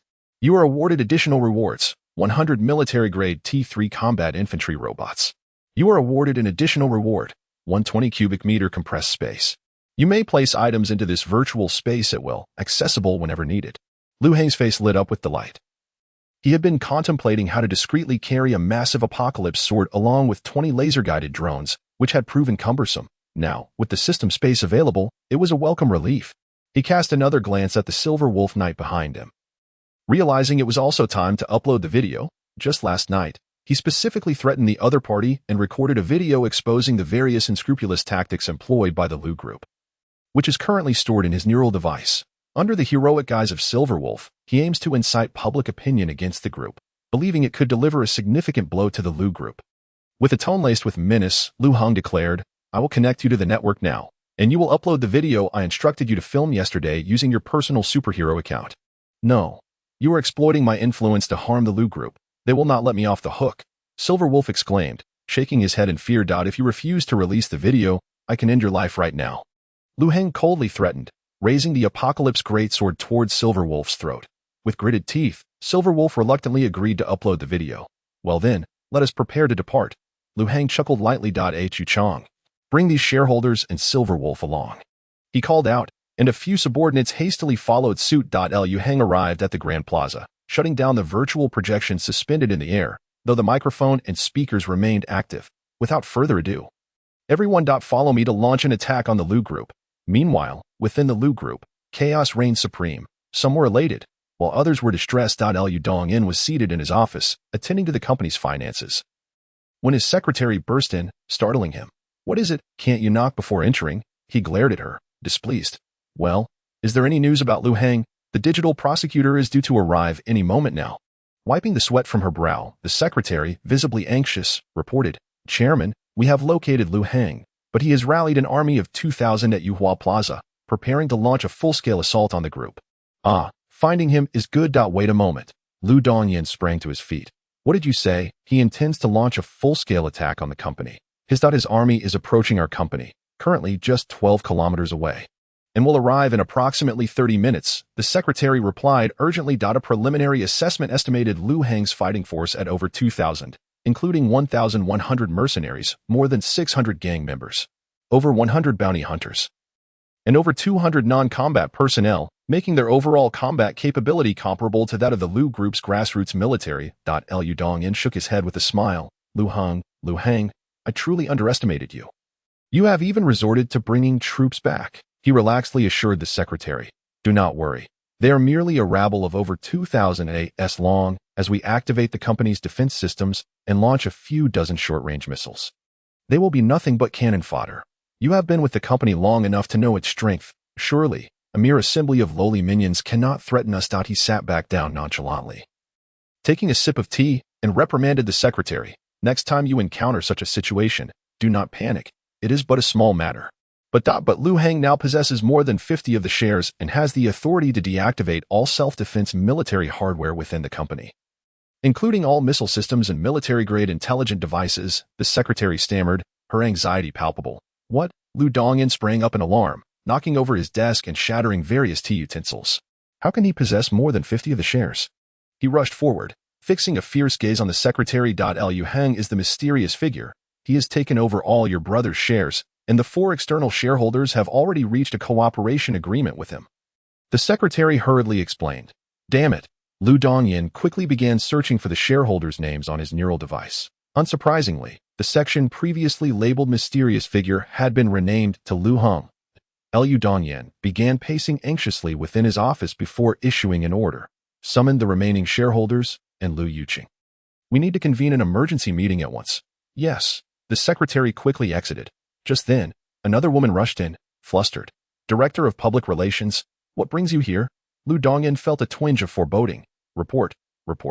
C-class hero Silverwolf has just released highly detrimental information about the group online, even calling for his fanbase to launch an online assault against us, the female director said, her face etched with fear. Without hesitation, she pressed a button on her shoulder, and a projector swiftly extended from within. The projection displayed a scene from what appeared to be a basement, with Silverwolf sitting solemnly on the floor. Greetings, everyone. I am Silverwolf. Today, I have uncovered a chilling matter. The Lu Technology Group, located in the Jinan district of Yuhua City, recently faced a scandal involving the sale of substandard products. With a significant number of quality control failures being sold to the public. It is critical to recognize that once these cybernetic implants are installed, they not only risk malfunctioning but could also pose a fatal threat to users engaged in high-risk occupations. Despite warnings and penalties from the digital prosecutor, the company has failed to rectify these issues. Simultaneously, this group has engaged in illegal data collection and sales, amassing personal information without explicit user consent and covertly selling this data to third-party advertisers and analytics firms, severely violating user privacy. Moreover, the group has been clandestinely conducting experiments on neural control and thought manipulation, attempting to develop technologies capable of controlling or altering human thoughts, with the intent of covertly manipulating buyers for political or commercial espionage purposes, or controlling labor forces. In addition to these heinous actions, they have engaged in numerous other vile behaviors, including but not limited to exploiting employee lives, conducting secret human experiments, maliciously undermining the local market in Jinan district, political bribery, and collusion with power. All this information has been disclosed to me by high-ranking officials within the group, and I have verified its authenticity. Silverwolf's expression turned fierce with righteous indignation. The underprivileged in this world are already suffering enough. Yet these parasites continue to exploit the impoverished masses. As a hero, I cannot tolerate the existence of such a company, even if reporting these capitalistic transgressions could result in severe reprisals. I am unafraid. I demand that this company rectify its practices immediately. Furthermore, I call upon all of you who view this video to unite, to resist these actions, and to declare a firm no to all exploitative practices perpetrated by the Lu Group. With fervor, Silverwolf proclaimed, we must fight against this vile group. We shall battle it. Chapter 70. Come out and fight me. Suddenly, the projection cut off as the female director promptly turned it off. She looked at Lu Dongyan. Panic etched across her face as she reported, because this information has been released by a public figure like Silverwolf, and they quietly spent millions to trend it. Within 10 minutes, the video has gone viral. Our company's shares are plummeting rapidly, and at the same time, we are under a barrage of negative public opinion from rival groups. Moreover, our company's customer service lines have been inundated with calls, all filled with insults, and our official website has suffered a massive online assault. We issued warnings to these individuals, but they had no effect. These attackers are all fervent fans of Silverwolf, a group of lunatics who only know how to chase trends. They are not afraid of us. I understand. You may leave now, Lu Dongyan replied wearily. The revelation that Lu Hong held over 50 of the shares had already left him bewildered. And now this new development was overwhelming. Just as the female director exited, a male executive rushed in, his clothing torn and bloodied, one arm visibly injured and trembling with panic. Head of the management department? What in the world has happened now? Lu Dongyan anxiously inquired. Report. Another riot has erupted within the group. The head of management groaned, clutching his injured shoulder. Lu Hang sent an email to all employees' personal channels, declaring the second round of the Justice Hunt game. As before, he has called for them to violently assault all high-ranking officials, promising a reward of 100,000 silver shields for each assault, with immediate transfers. Furthermore, the management head trembled. Furthermore what? Spit it out, Lu Dongyan shouted, his frustration boiling over. Furthermore, Lu Hang has guaranteed that today, he will take over this company, fulfilling his previous promises of an 8-hour workday and 1 day off per week. And reforms will be implemented tonight. The management head stammered. Even what? Lu Dongyan pressed. Even Lu Heng has promised to triple everyone's salaries today. Holy hell, the management head shouted in sheer panic. Lu Heng stated that regardless of who they were, be it those who tighten screws or write code, anyone willing to stand with him on the same side would have the opportunity to receive doubled wages provided they stirred enough chaos within the company. Chairman, now everyone knows he possesses over 50 of the shares, and he is leading an army towards us. The lower-level employees are essentially turning against us. and a portion of the upper management is also showing signs of wanting to abandon ship. We might not be able to withstand this any longer. Liu Dongyan listened in shock, his heart nearly stopping. Just then, the Minister of Management received an email. Upon opening it, he was momentarily stunned, and then burst into exuberant laughter, exclaiming, "Lu Hang has sent another email. Anyone willing to join him in opposing the company, even someone in my position, can retain their original role. Furthermore, the lower-level employees are forbidden from attacking us. If they perform well, there are opportunities for promotions and salary increases. Positions can be elevated by 2 levels, and salaries can be doubled. I swear, I must rebel. I must turn against them." Ah ha ha ha. The Minister of Management, filled with fervor, rushed out of the office, leaving Lu Dongyan bewildered in his wake. He immediately shouted, "Stop the fighting. Don't hit me anymore. I am now aligned with you. Let us unite against those scoundrels in the security department." It seemed that the employees outside had also received the new email, as they indeed ceased their assault on him and instead rallied to attack others. Countless individuals surged through the company, various frenzied shouts echoing from different floors. Liu Hang is coming. He is here to rescue us low-level employees. His previous assurances were not mere empty promises. He truly intends to transform this company.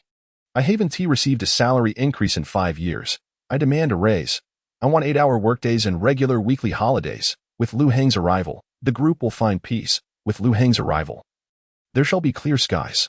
Let us rise up together. Ha ha ha ha ha.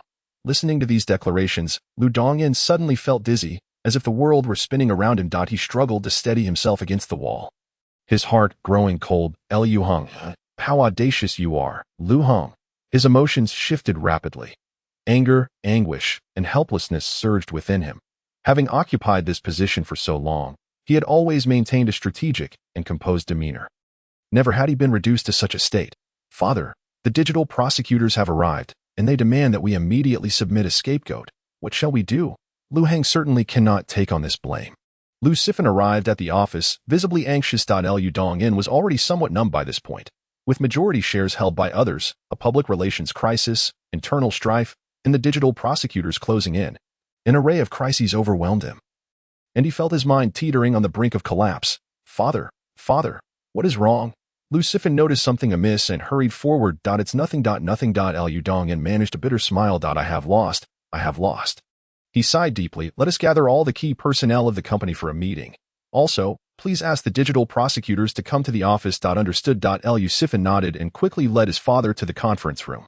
By the time they arrived, the company's key personnel had already been waiting for some time, including Lu Yuqing, Lu Ting, and 3 remaining external shareholders. To their surprise, 2 uninvited guests had also arrived, a man and a woman, both strikingly refined in appearance. The man wore black tactical armor that glimmered with a cold blue light, his gaze sharp as an eagle's. The woman donned a black form-fitting suit that accentuated her athletic figure. Equipped with 2 advanced energy weapons at her waist, her short hair neatly tied back with metallic accessories, exuding a sense of competence. Emblazoned across their attire were the bold letters COA. Mr. Lu, today is the deadline. Have you decided on who will take the fall? The man asked directly upon seeing Lu Dongyan enter. Liu Dongyan glanced at the two. Could you grant us some time to deliberate? Certainly, the man replied nonchalantly. You may continue your meeting. We will not interfere. At that moment, a voice amplified through the company's speakers, booming with intensity. It was Lu Hang's voice. Old bastard, I have returned. Ha! Come out and face me. Chapter 71. Revolt. Meanwhile, at the base of the building, the entire company erupted in celebration. Countless employees flung open windows to gaze outside, where Lu Hang had marched in triumph, leading over 2,000 people to the company's entrance. Sword in hand, he pointed at the building, boldly taunting, Old man, are you not coming down? If you dare, launch your missiles at me. Lu Hang's demeanor was audacious. Previously, he had been chased away by Lu Dongyan wielding various advanced military weapons. Now, he felt fearless. Ensure that all missile defense systems within the company are on standby. Lu Hang asked Zhang Yuanpeng behind him. Absolutely. Rest assured, the major shareholders have already connected to the company's military network. Did you not just sign online? All military self-defense weapons are now deactivated, Zhang Yuanpeng explained. By the way, can we use those missiles ourselves? Lu Hang suddenly inquired, is it possible to obliterate Lu Dongyan with them? Not at this moment. The control of all military self-defense weapons still lies with Lu Dongyan and Lu Ting. The coalition of over 50 of shares can only restrict weapon use or temporarily activate them during external invasions.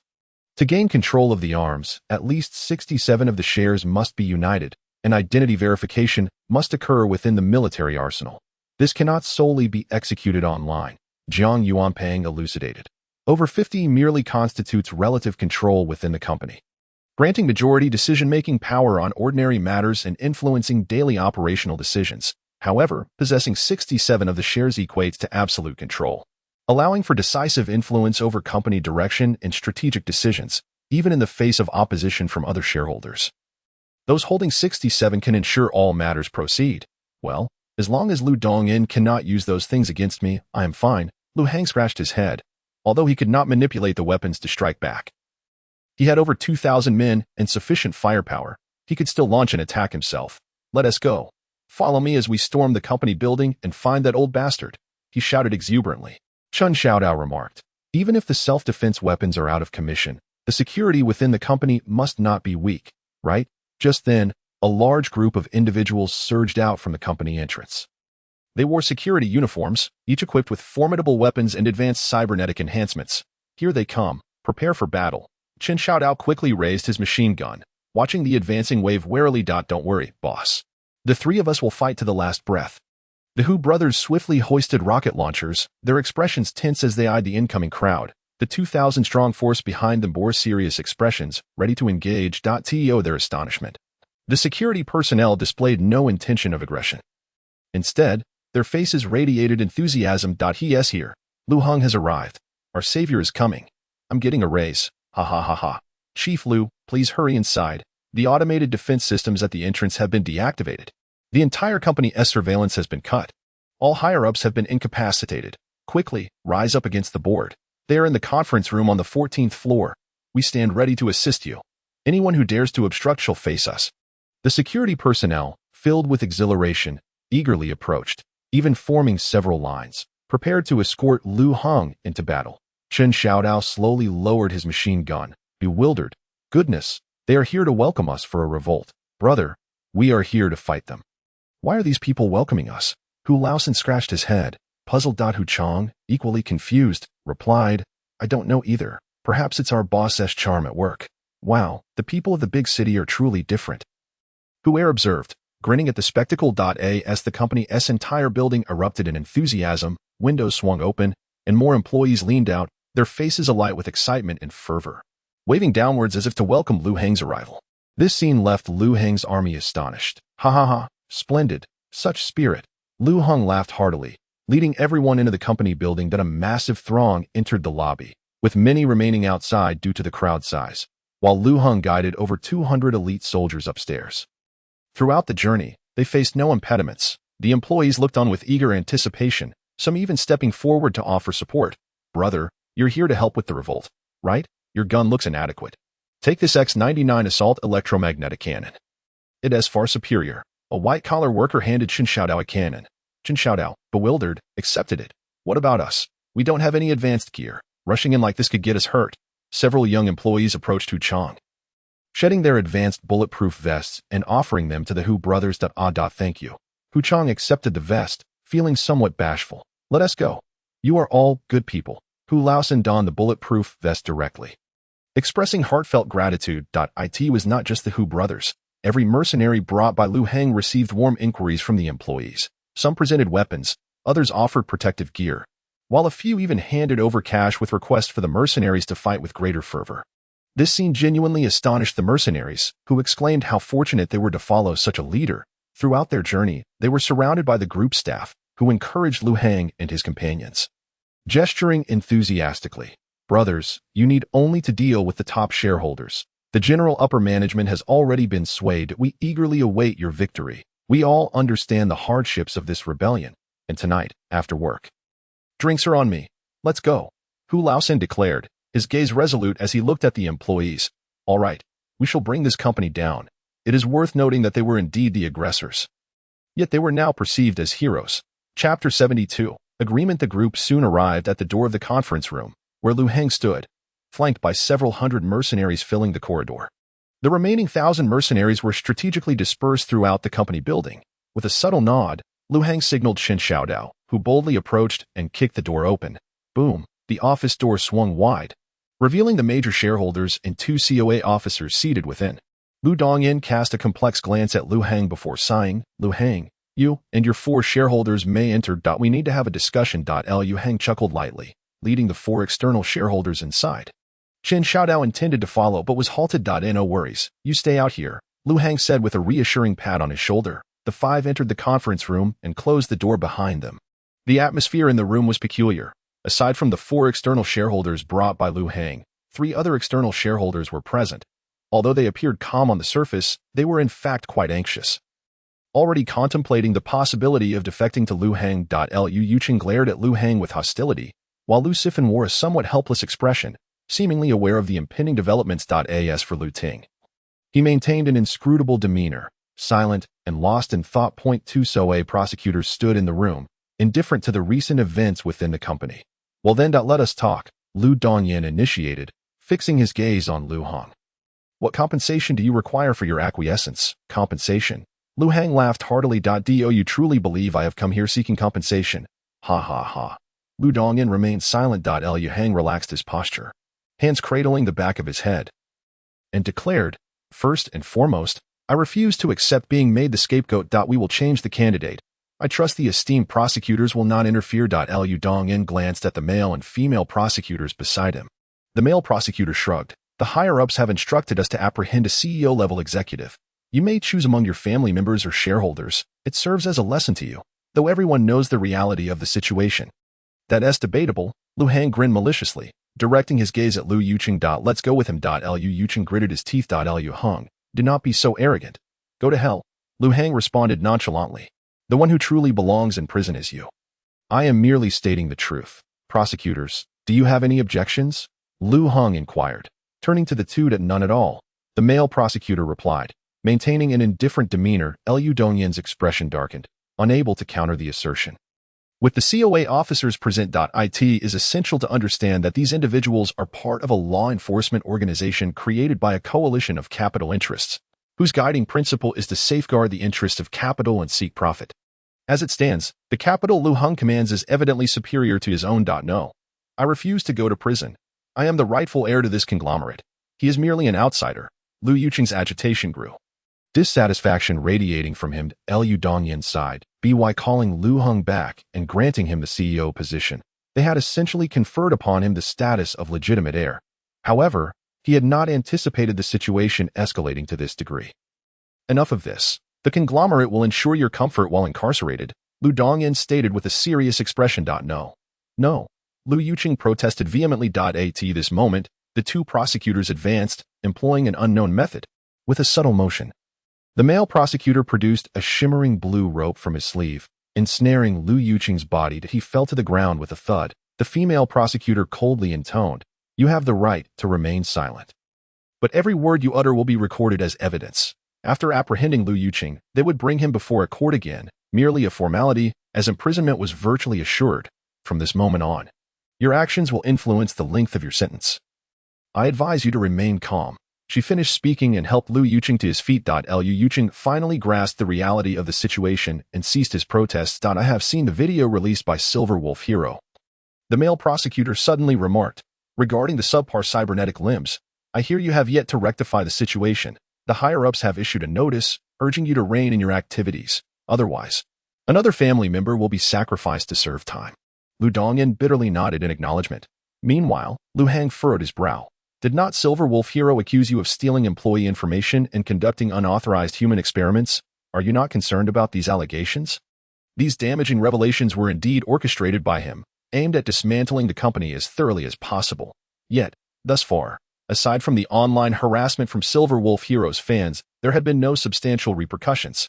Those matters fall under the jurisdiction of the law enforcement officers, the male prosecutor stated dismissively. TSK. Lu Hang scoffed. To put it bluntly, this group was solely responsible for maintaining the interests of companies, indifferent to the suffering of those at the bottom. Regarding the subpar cybernetic limbs, selling them to civilians was acceptable. The issue arose when the Lu family conglomerate distributed a substantial number of defective limbs to other companies, provoking public outrage that led to the intervention of the digital inspectors. Whether Lu Hang's invasion of the Lu family conglomerate or the ensuing chaos within, if he did not possess shares, It would be considered an infringement on capital interests, prompting the prosecutors to intervene and detain him forcibly. However, possessing shares altered the situation entirely. Thus far, all the troubles Lu Heng had attracted fell within the realm of internal disputes and power struggles within the company.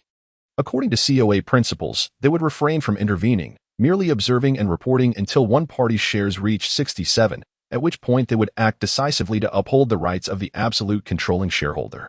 Are you satisfied now? You no longer need to bear the blame. The CEO position remains yours, Lu Dongyan remarked to Lu Heng. No, I have no interest in the CEO role. I now demand a change in the chairmanship of the board. Lu Heng stated plainly. Impossible. That is absolutely out of the question. Lu Dongyan firmly rejected. Lu Heng smirked coldly. This matter is not solely for you to decide. Then let us raise our hands to vote. According to company policy, a simple majority is sufficient to determine the chairman. Lu Heng raised his hand to cast his vote. I propose that Lu Dongyan be immediately removed from this position. And I nominate myself as chairman to lead everyone in developing the company. Jiang Yuanpeng did not hesitate to raise his hand in agreement. I, Jiang Yuanpeng, concur. Simultaneously, shareholders Lu, Yang, and Qi, brought in by Lu Heng, also raised their hands in support. Agree, agree, agree. Chapter 73. Chairman with the 4 shareholders brought by Lu Heng all casting their votes. The other 3 external shareholders exchanged glances and raised their hands in unison. I agree, agree. Lu Heng regarded these 3 with surprise. They were astute individuals, having skillfully avoided the trap Lu Heng had set, and now wisely chose to align themselves. Lu Heng grinned broadly. See, 65 of the shareholders are in agreement.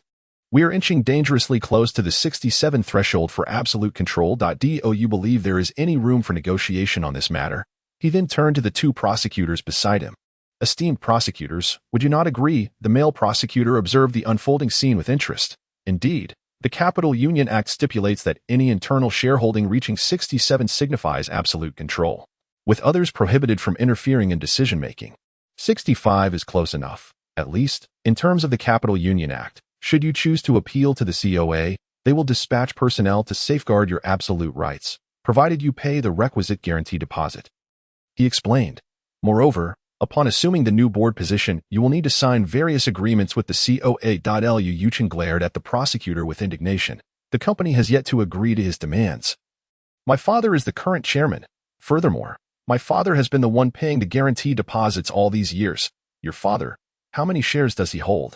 25. Is it? The remaining 10 is divided among you 3 sons, totaling merely 35. The prosecutor shrugged nonchalantly, stating, the auxiliary subjects of the Capital Union Act are the true wielders of power.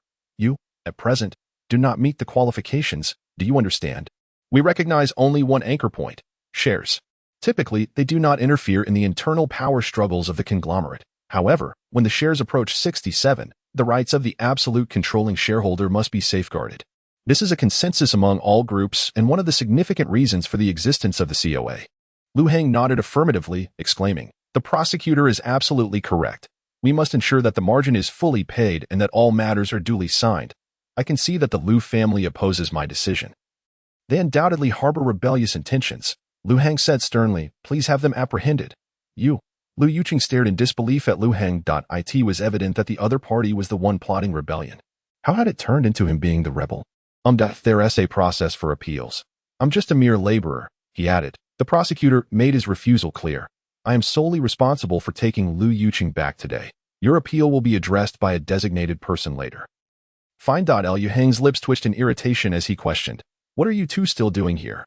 Haven't you already apprehended the person? Just here for some amusement. The male prosecutor chuckled. Such a power struggle is a rare spectacle. The female prosecutor shot him a glare and stated, this matter no longer concerns us. It's time to leave. The male prosecutor sighed. Very well. Before departing, he glanced back at Lu Heng, contemplating, I am Zheng Jing, located at the COA headquarters in the fighting district. You will undoubtedly require our assistance in the future. Feel free to contact me then. He promptly sent his contact information to Lu Heng. Of course, you must first become the chairman of the group to seek my help. Otherwise, don't waste my time, he added before casually leading Lu Yuqing out of the office. Lu Heng's lips twitched again. Recognizing the blatant opportunism of these prosecutors, he turned to Lu Dongyan and remarked, you heard that. As long as I appeal, someone will come to apprehend you. I advise you to obediently relinquish the position of chairman to me. Otherwise, you shall face dire consequences. Lu Heng declared fiercely, I still have 2,000 soldiers waiting outside, and all the employees expect me to raise their salaries. Do you think they want to come in and tear you apart? Lu Dongyan fixed his gaze on Lu Heng, and after a long pause, he sighed, It seems my Lu family owes you. Perhaps we should never have driven you out in the first place. He began to play the emotional card, feigning sincerity as he added, On behalf of my family, I apologize to you. Is that acceptable? It is my Lu family's fault. We need not have escalated matters to this point. Lu Heng, now increasingly agitated, shouted towards the door, Bring in the rocket launchers. Coming right up, with a resounding crash, the door was kicked open again. Over 30 mercenaries surged in, and the already cramped office became even more crowded. A dozen rocket launchers were aimed at everyone present. Hey, that we have already pledged allegiance to Lu Heng. There's no need to open fire. Several frightened minority shareholders hastily raised their hands in protest. Lu Heng gestured, and Lu Dongyan shook his head and replied with a neural interface, There is no need for us to continue this mutual slaughter. After all, we are all family, and there is no need to fight to the death. Upon hearing this, Lu Ting's gaze suddenly turned indifferent. I always thought that in your heart, there were only the three of us sons. I never expected that you would still harbor this youngest son. Hypocrisy. A charade. Lu Ting's eyes grew increasingly cold. If you truly cared for Lu Heng, why did you drive him away? Why did you turn a blind eye to those who killed his mother? Lu Dongyan's expression turned sorrowful. This matter is not as simple as you think. After a moment of silence, Lu Ting spoke again. Father, I have always held you in great esteem. Lu Dongyan seemed to sense something. Attempting to speak, but found his throat in excruciating pain, as if something were gnawing at the insides of his neck. That I always thought you were grand, possessing profound strategic insight and an unwavering heart. As steadfast as iron. Lu Ting regarded his father with indifference. Yet today, I realize I was mistaken. In the end, you too can be soft-hearted.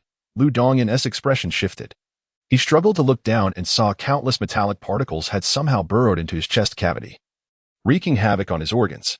The sound of flesh being torn and metal being gnawed upon echoed incessantly. It was a type of annihilation nanomachine. Lu Dongyan gritted his teeth. Lu Heng pondered for a moment before adding over the broadcast.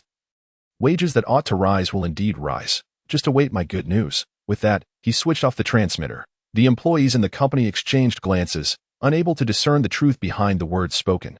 Nevertheless, Lu Heng was not entirely incorrect. They were indifferent to such matters. The treacherous schemes of patricide and power usurpation were commonplace in this world. Life went on, and they continued their work, with the hope that Lu Heng's victory would lead to a wage increase. With such anticipation, the members of the company gradually departed. The entire building was left with only Lu Heng and the mercenaries he had brought along. Brothers, what is inevitable cannot be avoided. Prepare for battle. Lu Heng issued his command directly through the network channel. Arm yourselves and guard the windows. When Lu Ting arrives, fire at will. Yes, sir, the multitude of mercenaries responded in unison, displaying their training as they each found suitable positions and readied their weapons. Approximately 10 minutes later, the sound of roaring engines filled the air. Armored vehicles and large trucks began to appear, encircling the Lu Corporation building from all directions. Countless company soldiers disembarked under the cover of the armored vehicles. Numbering over 2,000 soon after, more than 100 motorcyclists arrived, clad in various combat uniforms, forming 10 distinct teams. Following closely were 2 aerial vehicles, which landed behind the armored cars. From one of the vehicles emerged 12 individuals, the elite members of the Zodiac Squad. From the other, 10 super soldiers clad in high-tech exoskeleton armor descended, their weaponry mounted upon their suits, exuding an imposing aura. Suddenly, a blue light streaked across the sky. It was a flying hoverboard, propelled by blue flames, and atop it stood Lu Ting. Leading the charge, he maneuvered the hoverboard to hover in midair before the company building. Lu Heng, you possess merely over 2,000 scattered combatants. I, however, not only command over 2,000 trained company soldiers, but also 10 elite battle teams and 2 ace squads, Lu Ting proclaimed, a confident smile gracing his lips. The advantage lies with me. Boom! A rocket propelled itself toward Lu Ting. Yet, as if anticipating the attack, he deftly maneuvered the hoverboard to evade the rocket's trajectory. How laughable! Lu Ting scoffed at the launch position of the missile. Meanwhile, Lu Heng slowly lowered the rocket launcher, remarking, You're quite agile in your evasion. He handed the weapon to Hu Chong beside him, and then produced a large megaphone. To all personnel of the Lu military camps. I trust you are all familiar with me. Without further ado, I have achieved absolute control of this corporation and am now the chairman. There is no need for unnecessary sacrifices. Lu Ting merely seeks to struggle in his dying breaths. He intends to use you as cannon fodder, pushing you into the fire pit. Listen to me. All of you, lay down your weapons and deactivate your combat enhancements. Once I have secured complete authority, I will amend your contracts, granting you the freedom to choose your destinies rather than being forced into lifelong servitude. All debts owed to the Lu Corporation will be erased. I will provide you with true freedom. At least half of the company soldiers stood in stunned silence, turning to gaze at Lu Ting. What foolishness are you spouting? Absolute control, ascending to the chairmanship. These were obtained through your patricide. Lu Ting smiled coldly. You still wish to command the troops, attempting to sow discord with these lies. All company soldiers, do not heed his deceit. I am your current commander. All orders are to be followed by me. The company soldiers, well trained, did not hesitate the moment Lu Ting issued his command. They quickly resumed their combat stances. What skill do you possess, yet you dare to throw blame? Lu Heng remained unfazed by the accusations. He calmly raised his gaze to meet Lu Ting's. Everyone, prioritize eliminating Lu Heng. Everyone, prioritize eliminating Lu Ting. The two spoke simultaneously, and the flames of battle were ignited. Boom, boom, boom. The air was filled with the sounds of countless rockets and artillery shells being fired from the myriad windows of the company building. Some were aimed at Lu Ting, while others bombarded the surrounding individuals leapt with remarkable agility, each jump spanning several meters. Others donned exoskeleton armor, bravely withstanding an onslaught of explosives. Flames erupted into the air as electromagnetic projectiles deftly targeted incoming bombs, triggering detonations in advance.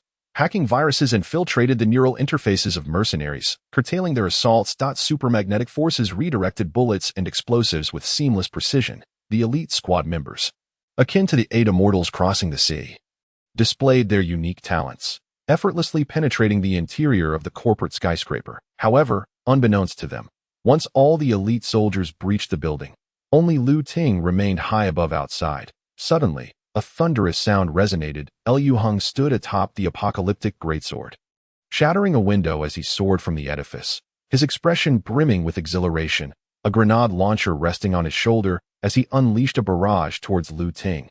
Ha! Meet your demise. Boom, boom, boom. A multitude of grenades flew forth as if they were free of charge. It seemed he had been waiting for this opportunity. As the elite soldiers infiltrated the corporate tower, Lu Ting found himself isolated and vulnerable, prompting Lu Heng to charge forth. Lu Ting's expression shifted as he swiftly raised his hand, a swarm of metallic particles materializing before him to shield against the incoming grenades. Each explosive was enveloped by a cluster of nanobots, muffled detonations echoing as the blasts were forcefully suppressed. Although Lu Ting suffered no injuries, some nanobots disintegrated under the assault, scattering like grains of sand in the wind. Damn it. To evade the attacks, Lu Ting had no choice but to maneuver his hoverboard higher into the sky. Meanwhile, Lu Heng discarded the grenade launcher, crouching low, gripping the sword's hilt to prevent a fall, while expertly guiding the greatsword in pursuit. Simultaneously, he released 20 laser-guided drones, all chasing after Lu Ting. What on earth? Lu Ting's eyes widened. He had not seen how his opponent procured these devices. As beams of laser light encircled him, Lu Ting hastily dispatched numerous nanobots to intercept the laser assaults. To escape the onslaught, he ascended higher on his hoverboard, attempting to shake off his pursuers. He knew his strategy relied on the elite soldiers surrounding Lu Heng. Facing him one-on-one would leave him at a distinct disadvantage. Lu Heng, like a madman, clung tightly to the great sword, relentlessly following. Their altitude increased, the air thinned, and temperatures plummeted, causing both their heart rates to quicken. Yet, Lu Heng's expression reflected even greater excitement. Having experienced extreme skydiving numerous times in his past life, he was well acquainted with the sensation of being thousands of meters above ground. Come on, Lu Heng shouted, the apocalyptic greatsword beneath him accelerating with fierce intent as he charged towards Lu Ting. As their distance rapidly diminished, Lu Heng leapt forth, resembling a descending tiger, laughing maniacally as he lunged at Lu Ting. You lunatic! Lu Ting's pupils constricted, his body abruptly toppled by Lu Heng's force, tumbling from his hoverboard. Their bodies plummeted from the sky, the sacrifice of soldiers deemed inconsequential. It was time for a true battle of men. Lu Heng, in midair, grasped Lu Ting's form with one hand while delivering a powerful. Lu Heng began to patiently await the dissipation of the smoke and dust. Before long, he caught sight of the 12 zodiac figures. At the forefront stood a corpulent man, his eyes bloodshot, his skin grafts completely shed, revealing extensive bodily damage. Yet he resolutely brought his arms together, shielding himself with an energy barrier of approximately 5 meters in diameter. However, the shield was riddled with cracks, on the verge of shattering. Behind him, a black bull strained to support the hefty figure, seemingly assisting in withstanding the onslaught, though his own body was similarly battered as for the other 10 team members and Lu Ting. Although they were sheltered in the rear, they too bore the brunt of the energy cannon's impact, their bodies marred with fissures, teetering on the brink of collapse. Oh, you're still alive. Lu Hang raised an eyebrow, a smile gracing his lips. He glanced aside, noting the 10 exoskeleton suits sprawled lifelessly on the ground, their surfaces charred and pockmarked. The soldiers within lay unconscious, their eyes rolled back, uncertain if they still clung to life. Shall we unleash another barrage of energy cannons? Lu Heng's gaze sparkled with amusement. Or perhaps I could offer you a chance. Eliminate Lu Ting, and I shall assume full command. Your 2 teams may continue to serve me. Lu Heng articulated each word with precision. I hold great esteem for your combat prowess and truly wish to preserve it. Do you understand? Ha ha ha. Fools, the neural lock devices of the elite team members are entirely under my control. Betrayal leads only to death. Lu Ting mocked. I have absolute dominion over them.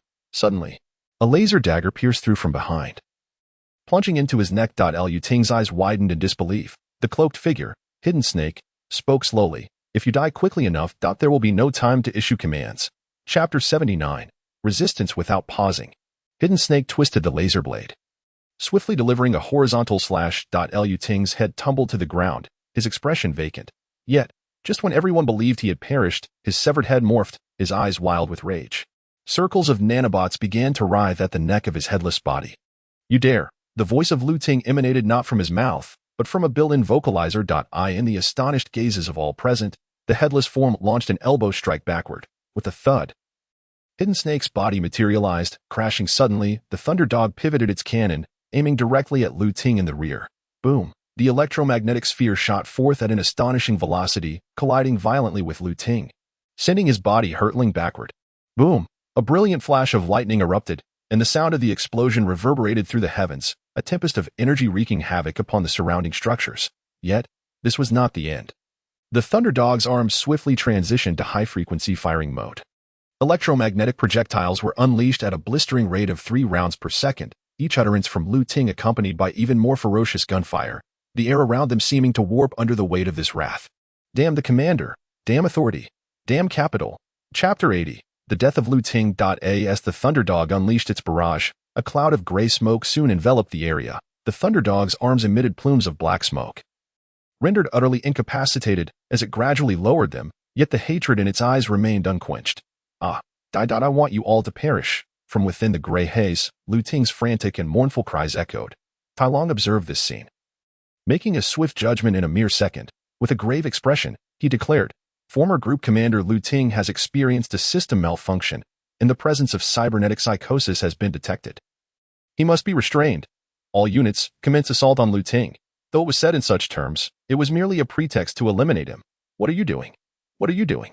Lu Ting's terrified voice rang out as he hastily issued neural discharge commands within his brain-machine interface.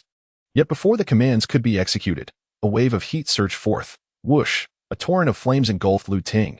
The fire monkey roared as it charged forward, its dual T7K Pro prosthetic arms converging, continuously spewing forth searing flames. Hurry!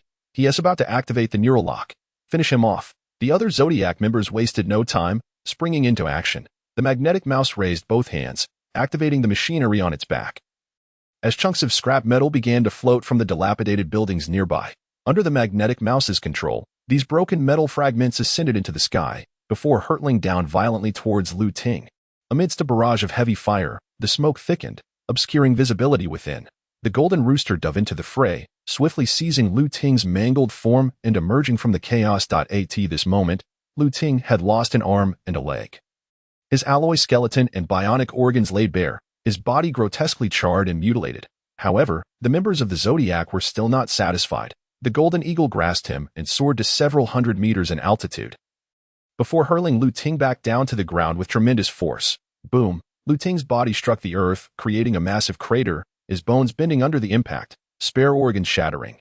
The hacker boy tapped behind his ear and quickly reported, There are still signs of life. I'll take care of it. The Black Bull bellowed, charging forward with colossal iron fists, raining down blows upon Lu Ting's body, the sounds of impact echoing like thunder. Even the ground cracked beneath the onslaught. Only when Lu Ting's body was thoroughly shattered did they relent. A multitude of electronic components and organs had been crushed beyond recognition. Yet Tai Long remained uneasy. Is the fire monkey out of fuel? Let us incinerate him once more. Ha ha ha. Lu Hang laughed heartily. Step aside. Let me handle this. The members of the Zodiac team quickly moved aside at his command. Lu Hang swiftly issued directives. 100 combat robots raised their energy cannons, unleashing a relentless barrage upon Lu Ting's location. It continued for a full minute before ceasing. Where Lu Ting had stood was now a charred abyss, aside from some scorched alloy bones and ashes of electronic components. Not a single trace of him remained. He was utterly dead, without uttering a final word or a plea for mercy, reduced to mere dust. Ding. You have killed Lu Ting, causing significant impact on the Lu Corporation. You have received an additional reward. System space expanded to 500 cubic meters. Upon seeing this notification, Lu Hang finally sighed in relief. All right, brothers, the battle is over, Lu Hang exclaimed, advancing with a cheerful laugh. Tai Long and the others exchanged glances, quickly stating, former Commander Lu Ting, due to issues of cybernetic psychosis, was restrained by team members, resulting in an accidental death. Accidental death. Lu Hang glanced at the vast pit. His lips twitching, Tai Long continued. The former commander is deceased. The current command should be transferred to Lu Hong. Agreed. Agreed. The Zodiac team members raised their hands in unanimous approval. Well done. Recognizing the times. Lu Hong patted the shoulder of a comrade, satisfied. I have high hopes for you all. In stark contrast, the mood on the Thunderdog side was dismal. At this moment, the Thunderdog rushed to the side of In Shi, lifting her in haste, shouting towards the back. Yu Yang, come quickly to save In Shi. I'm coming. I'm coming. A slightly plump girl in pink combat attire hurried over. She was the weakest member of the Zodiac team in terms of combat prowess, yet the most vital battlefield medic. However, after a brief examination, she sighed. It's no use. His cranium has been completely damaged by the electrical current, with life signs at a mere 0.79, now in a state of clinical death. Without level 4 medical equipment from the medical group, there is no hope of revival. Then what are we waiting for? Hurry back. Get to the hospital. The Thunderdog cried out almost frantically, cradling In Shi's body as he rushed toward the spacecraft. Level 4 hospitals are only located in the heart of Ihua City. It would be too late by the time we get there, Yu Yang lamented. Thud. The Thunderdog knelt on the ground, clutching In Shi's body, helplessly weeping. Shi's nearly devoid of life signs. What are we going to do? The other Zodiac members could hardly contain their sorrow, yet felt utterly powerless. Sigh. Lu Hang also sighed. Just then, the system suddenly chimed with a notification. Ding. Due to your influence, Silver Wolf Hero has been killed. You have completely dismantled all organizations under Silver Wolf Hero, inflicting devastating damage on him and the organizations behind him. Reward received. 10 units of LV4 Rebirth Cell Restoration Serum. A complimentary compressed energy drink has also been added to system space. This product is produced by Kandar Biotechnology Group, a top-tier medical combat supply, deemed a life-saving artifact. Regardless of the nature of fatal injuries, it provides efficient recovery to the affected area. Lu Hong was taken aback. What? How did Silver Wolf Hero die? Chapter 81. The little girl who sells arms. Lu Hang only remembered instructing the soldiers to bring Silver Wolf Hero to the corporation, but he was unaware of how they had arranged things afterward. Oh well, dead is dead. It's for the best, Lu Hong chuckled. Just right to receive 10 units of Super Restoration Serum. That's plenty. Sharing 1-1 mattered. He quickly retrieved a syringe, stepping forward to pat the Thunderdog on the shoulder. Stop crying. Revive your beloved. The Thunderdog turned, somewhat dazed, only to see Lu Hong extending the Super Restoration Serum towards him.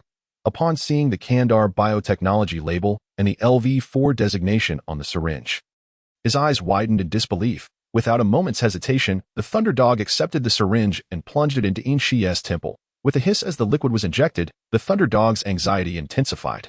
Lu Hong produced the accompanying liquid and administered it to In Shi. Yu Yang picked up the empty syringe, astonished. This is an LV4 restoration serum. It costs 22 ether coins to procure. More expensive than the combined value of our 3 prosthetics. Goodness, over 20 million silver shields. Hearing this, Lu Hong was momentarily dumbfounded.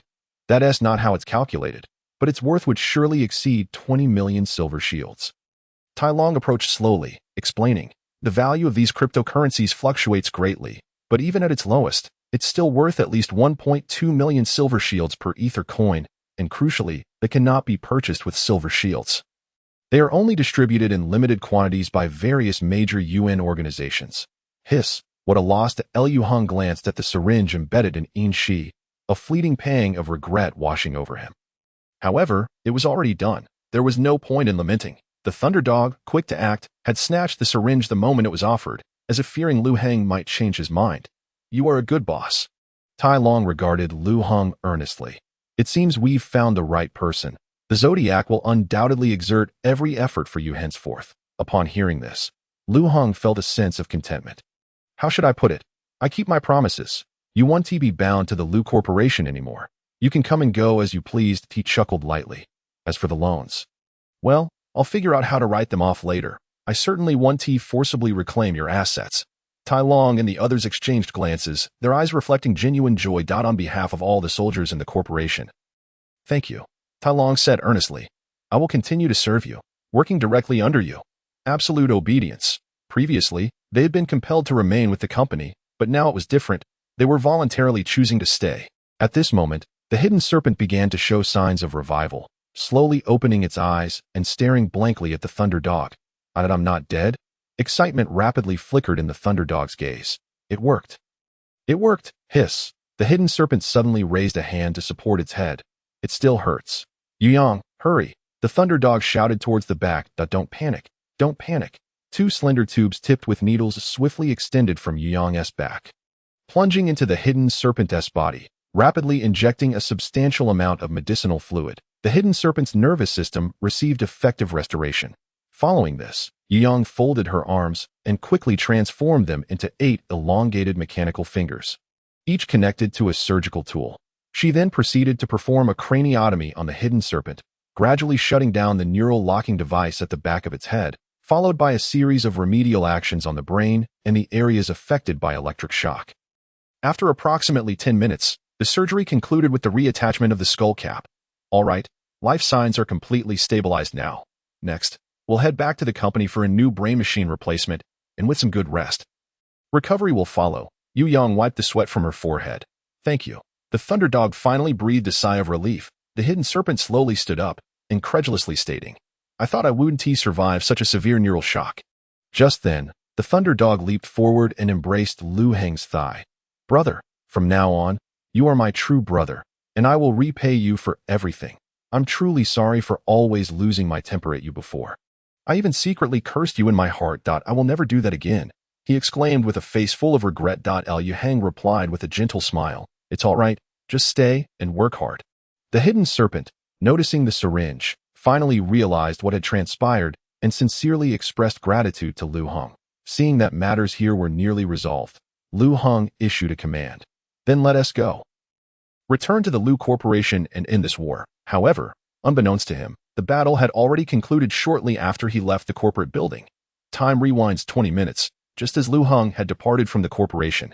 The interior of the building was still filled with the relentless sound of gunfire, as both factions clashed fiercely. Amidst this extraordinarily intense battle, a young girl stealthily entered the company building. La la la. La la la. I'm a little arms dealer. Wherever there's war, there I am.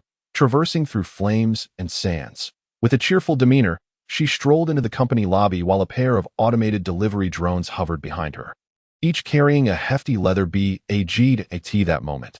On the second floor, a short mercenary was hiding behind an obstacle, panic evident on his face, gripping his firearm as he peeked out to shoot at the opposing side. Tat tat tat. However, before he could fire many rounds, a barrage of bullets was shot back at him, the opposing firepower evidently far superior. Damn it, this lousy gun has a terrible rate of fire. At this rate, I can't possibly win against them. The short man gritted his teeth, eyeing his assault rifle. Hey, suddenly, someone patted him on the shoulder from behind. The short mercenary jumped, turning around with his gun raised, only to find a cute little girl smiling at him. Uncle, are you worried that your gun is too trashy? Su Xiaoyu cheerfully unzipped her bag and introduced, take a look at my Thunder X10 Smart Assault Rifle. It integrates the latest generation of ion acceleration technology, breaking the limits of firing speed. unleashing 8 high-energy rounds per second. It's specially equipped with a super-stable gyroscope system, ensuring pinpoint accuracy even under extreme high-speed firing conditions.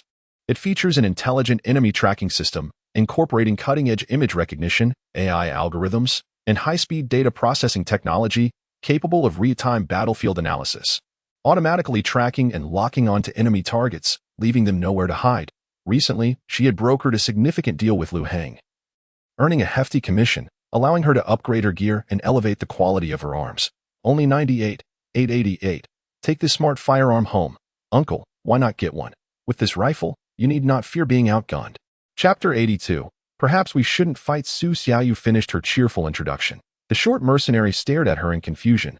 Wait, how old are you? You're here to sell arms? Yet, he couldn't afford to think much about that now. Gritting his teeth, he declared, damn it, I'll take one. He quickly transferred the funds and seized the high-end weapon. This time, his assault intensified, allowing him to fire without even lifting his head to aim. The rifle automatically adjusted to find the enemy's position. Whoosh, whoosh, whoosh. The bullets were fired at an extraordinary speed, suppressing the opposing forces, who dared not show their faces. Damn it. How did they get their hands on a new gun? Panic erupted among the company's soldiers. The short mercenary burst into laughter, vaulting over obstacles and charging forward, soon followed by the cries of the enemies. Su Xiaoyu chuckled, guiding the two drones as they roamed throughout the floor. Both mercenaries and company soldiers were astonished by her presence, especially as she easily maneuvered around the building, unfazed by bullets striking her. They were unaware that Su Xiaoyu had undergone a child version combat cyborg enhancement experiment, making her combat capabilities potentially superior to over 90% of the personnel within the company. She casually strolled from floor to floor, and before long, she had sold most of her firearms. Eventually, Su Xiaoyu found a small office. Is anyone there? Does anyone need supplies? I have everything here. She peeked inside, soon spotting a figure she would never forget. Silver Wolf Hero. Su Xiaoyu's expression shifted dramatically at that moment. The Silver Wolf Hero remained in a paralyzed state. His entire cybernetic body shut down, though his head could still move. He was repeatedly ramming his head against the desk before him, on which sat a hacker's specialized communication device. The device was precariously positioned at the edge of the desk. With a few more headbutts, he could potentially knock it to the ground and call for help. Who is it? The Silver Wolf Hero looked towards the door in panic. And upon seeing Su Xiaoyu, he sighed in relief. Oh, it's just a little girl. He then quickly composed himself, adopting a friendly demeanor. Little girl, are you the child of one of the company's employees? Su Xiaoyu paused for a moment, realizing that he had not recognized her. After all, she had been sold by an organization under the Silver Wolf Hero years ago, and it was his presence that had subjected her to the torturous cybernetic modification experiments at the Hidden Peak Corporation. Why aren't you speaking? Are you scared by the war outside? The Silver Wolf Hero feigned concern, though he felt anxious, fearing she might run away. Su Xiaoyu quickly responded, feigning tears. Yes, my mom and dad were just killed in an explosion. And I'm so scared. The Silver Wolf Hero, hearing this, became animated, quickly assuring her, don't be afraid. Don't be afraid. I am the Silver Wolf Hero, a D-class hero of Night City, and I will protect you. If it had been any mercenary, he would have been powerless, but this naive little girl was just too easy to deceive. This time, he would surely escape. The Silver Wolf Hero suppressed his excitement and continued. However, I'm currently facing some very bad people who disabled my cybernetics and locked me here. Little girl, be a dear and help me activate my combat cyborg so I can ensure your safety. Upon hearing this, Su Xiaoyu beamed sweetly. Sure. I knew you were a kind-hearted young man. Brother will take you to my children's shelter, where there are lots of kids. Even without parents, they can still live well. The Silver Wolf Hero was even more thrilled. Little did he know that Su Xiaoyu was slowly reaching into her bag, smiling innocently as she asked, but can my heroic brother play a game with me? I also encountered a very bad person and want to ensure he receives his just punishment. Huh? Play? Sure. The Silver Wolf Hero momentarily lost focus, forcing a friendly smile. Su Xiaoyu gradually pulled out a small electric drill. Rotary blade ripper no. 9. A very advanced interrogation weapon. It's quite effective. She then produced a thermal short knife, Y-type high-energy dagger, designed for cutting, complete with a burning sensation upon contact. This one is also excellent. The Silver Wolf Hero was left dumbfounded. Wait. What are you planning to do? Heroic brother, your pain editor has also been shut down. Hasn't he it? Su Xiaoyu slowly locked the office door, weapons in hand. Moving closer. Let us play together. No. What the hell? What are you going to do? The piercing screams quickly spread throughout the entire building, wave after wave, drowning out even the relentless sound of gunfire from within. Even the anguished cries echoed one after another, akin to the wails of tormented spirits, rendering all the soldiers engulfed in the gunfight momentarily speechless. What the hell? Who is screaming so tragically? At that moment, Chen Xiaodao was evading enemy artillery, crouched behind an iron desk. Wiping the sweat from his forehead, he found himself in an open office area, where at least 10 individuals were seeking refuge amidst the chaos, the scene littered with craters and billowing black smoke. Suddenly, a shout pierced through the air. Damn mercenaries, are you torturing our company's people in secret? What nonsense is this? Isn't it your company's soldiers doing this? Chen Xiaodao retorted loudly. Bullshit. We are all just here to work. Why should workers make things difficult for other workers? Came another voice. Just shoot and be done with it. What is the point of torturing people? Chen Xiaodao hurriedly inquired in the mercenary channel on his brain device. And after confirming that no one was torturing others, he shouted back, I've asked around. We certainly haven't engaged in any inhumane activities over here. It must be your side. Damn it. I've asked too. We are regular company soldiers, not perverts, came the angry response from across the way. Damn, so many strange things happening today. First running into a teenage girl selling arms.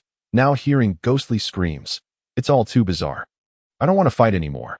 I came here thinking that following Lu Heng in a battle would secure me a good job. I thought I could just show up, that I never expected it would turn into a real fight. To be honest, I've been slacking off. I've been firing bullets aimlessly. Various negative dialogues echoed throughout the office area. Chen Xiaodao's eyes darted around before he spoke up. Indeed, the 7 or 8 of us have been fighting here for over 10 minutes. And not a single person has died. It's clear everyone is just slacking off. How about we just stop fighting? Chapter 83. All good things. The company soldiers on the other side seemed to hesitate for a moment before responding. You're not trying to deceive us, are you? No deception, no deception. Feel free to inquire. I am Chen Xiaodao, and I never betray my brothers, Chen Xiaodao replied. However, he silently added to himself, unless there's a pay raise. Exactly, we are all just low-level workers. The bosses treat us as cannon fodder. We can't truly go all out against each other. Another voice chimed in. So are we really not fighting anymore? No fighting.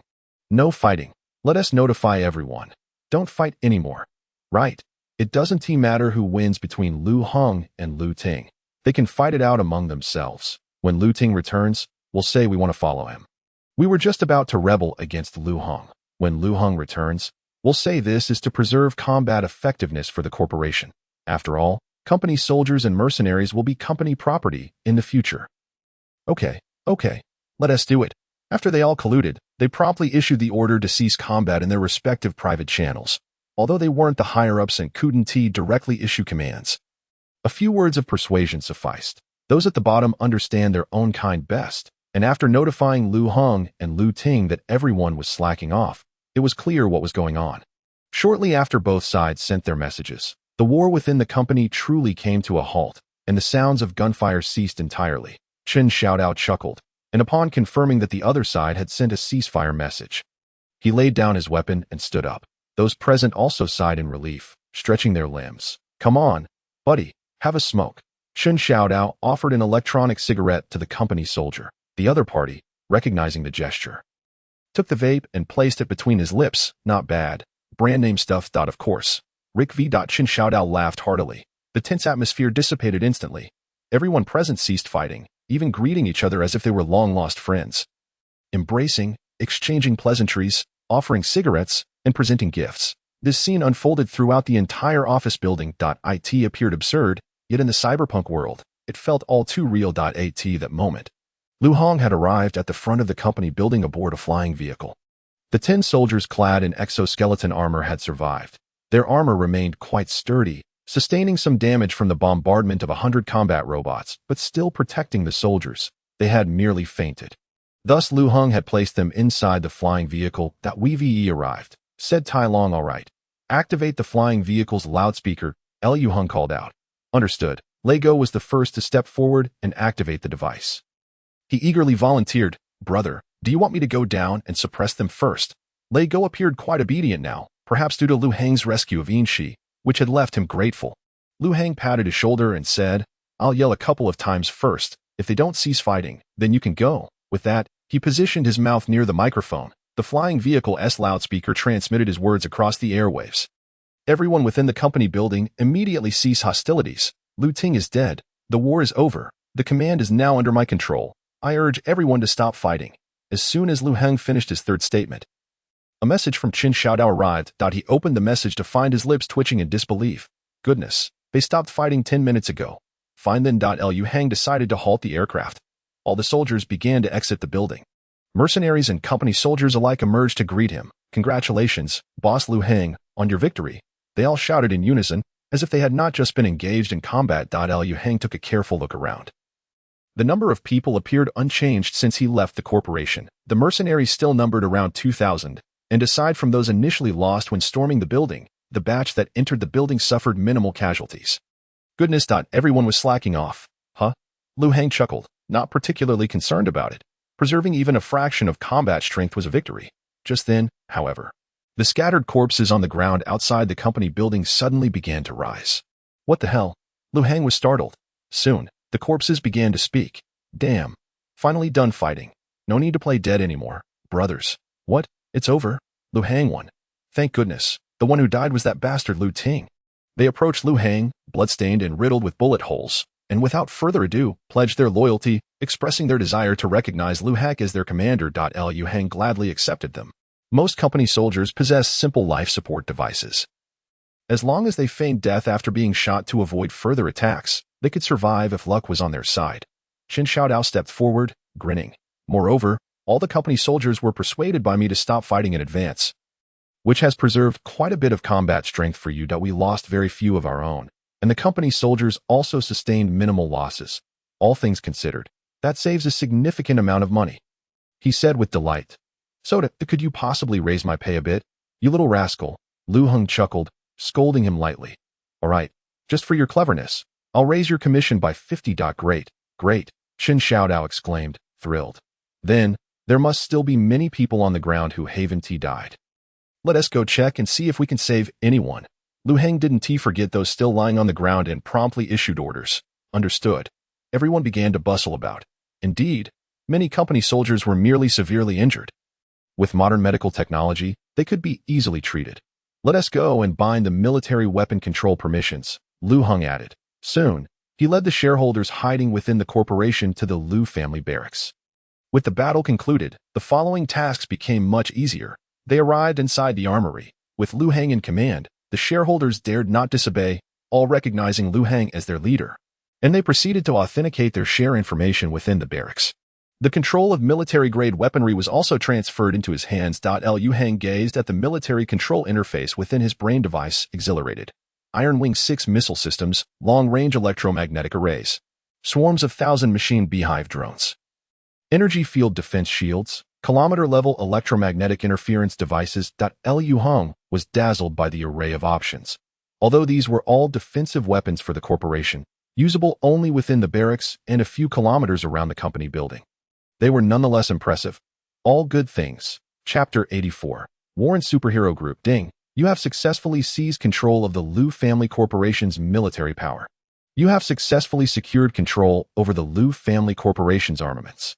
Detected that you have further measures for the corporation. The system will conduct a unified reward settlement subsequently.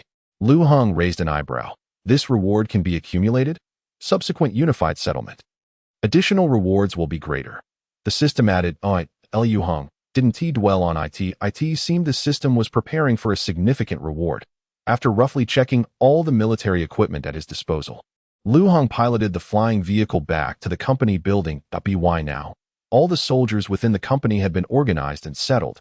Just as Lu Heng was about to head upstairs, a flying vehicle suddenly approached. 30 individuals clad in white battle robes descended from the craft. Their expressions were solemn as they approached Lu Heng step by step. Who are you? Lu Heng looked at them with suspicion.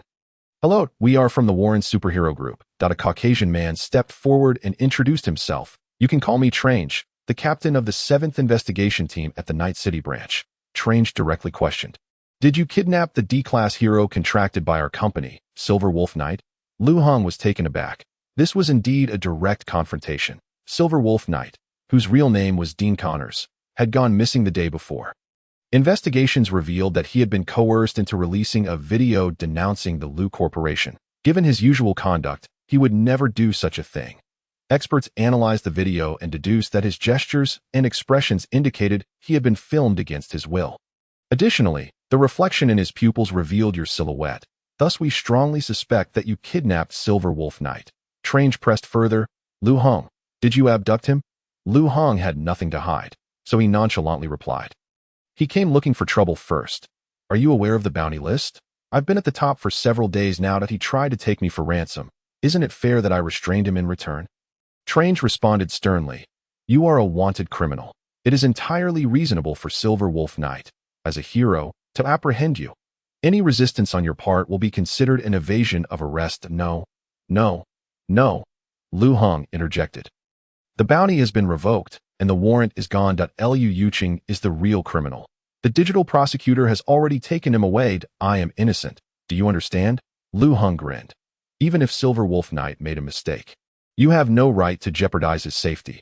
Trange articulated each word carefully. Any grievances against a hero can be formally reported to the Warren Group. The organization assumes full responsibility for the hero's shortcomings. Liu Hong was too lethargic to engage with him further. Report? What good would that do? The superheroes of the Warren Group are all steeped in corrupt methods, and many have been oppressed and framed by them. If reporting worked, Silver Wolf Knight would have been gone long ago. Where is he? Hand over Silver Wolf Knight. Trange insisted. Otherwise, we will resort to violent measures. He's dead, Lu Hong stated coldly, though he was unaware of who had killed Silver Wolf Knight. It was clear that he had disabled all his cybernetics, making him complicit. What? Trange's eyes widened in disbelief. You dared to kill a hero? This is a serious matter for the Warren Group, at the very least. It incurs a loss of 100 million. It wasn't me who killed him. I merely restrained him. Who knew he would suddenly die? Lu Hong replied indifferently. Besides, that beast's death is a service to the public. You lie. Who else could have killed him but you? Trange took a step back in disbelief. You dared to kill a hero. What gives you the right? What kind of question is that? I am now the head of the Lu Corporation. Lu Hong smirked. I am a major capitalist. Why wouldn't I have the means to kill him? Trange was taken aback. He had assumed Lu Hong was merely an abandoned CEO, but he had unexpectedly taken control of the Lu Corporation. That made things much simpler. Trange donned a polite smile, shifting his tone to a more conciliatory one. The IP value of Silver Wolf Knight is estimated to be at least 70 million in our company.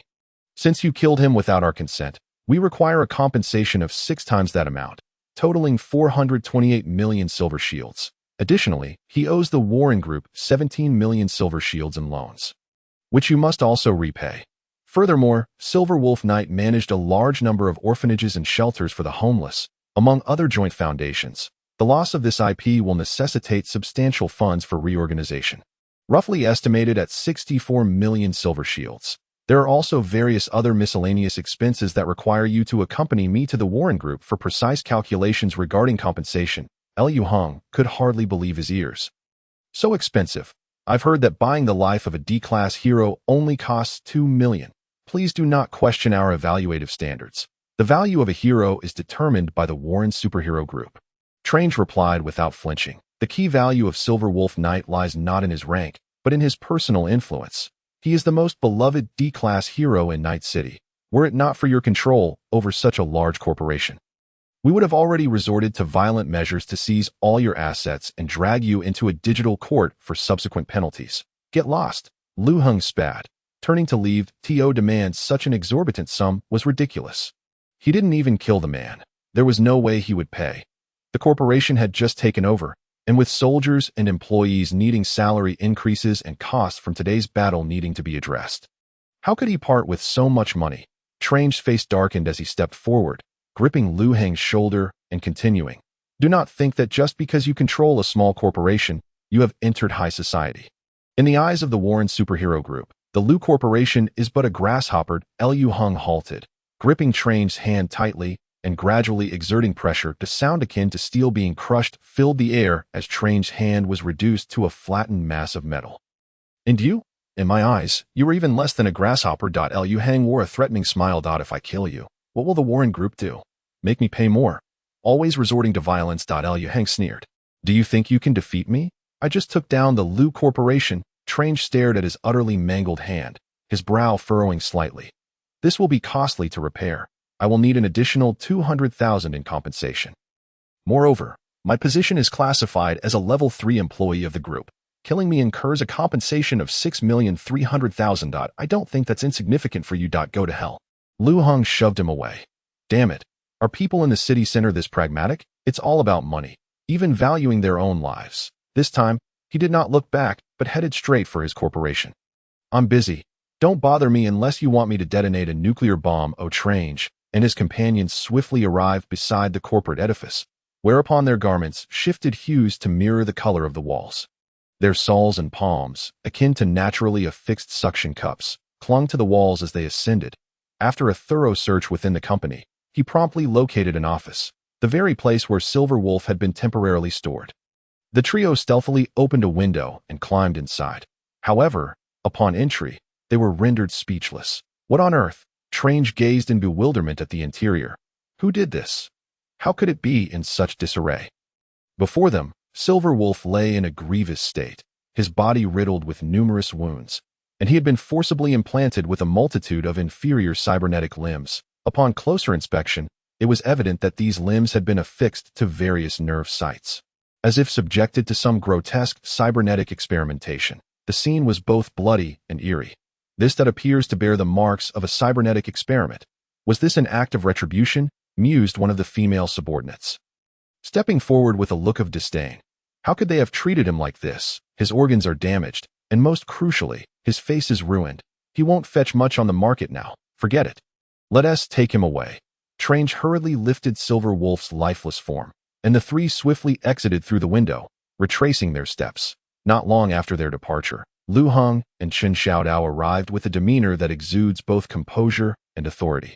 Every gesture he makes reveals an extraordinary leadership presence. At first glance, one might easily mistake him for a high-ranking official, and his appearance does not betray the fact that he is, in fact, a bionic being. My goodness, he truly resembles a human. Lu Heng remarked with keen interest as he scrutinized the figure before him. This resemblance is intentional. Many humans harbor a certain aversion towards matters under our management, prompting our company's research and development team to design me to be indistinguishable from a human. Numerous corporate leaders have tacitly approved this initiative, the bionic being explained with a smile. After a moment of contemplation, Lu Heng replied, That's quite commendable. From now on, you shall be known as Jiang Hong too. Do you have any recommendations regarding the current development of our company? Lu Heng inquired directly.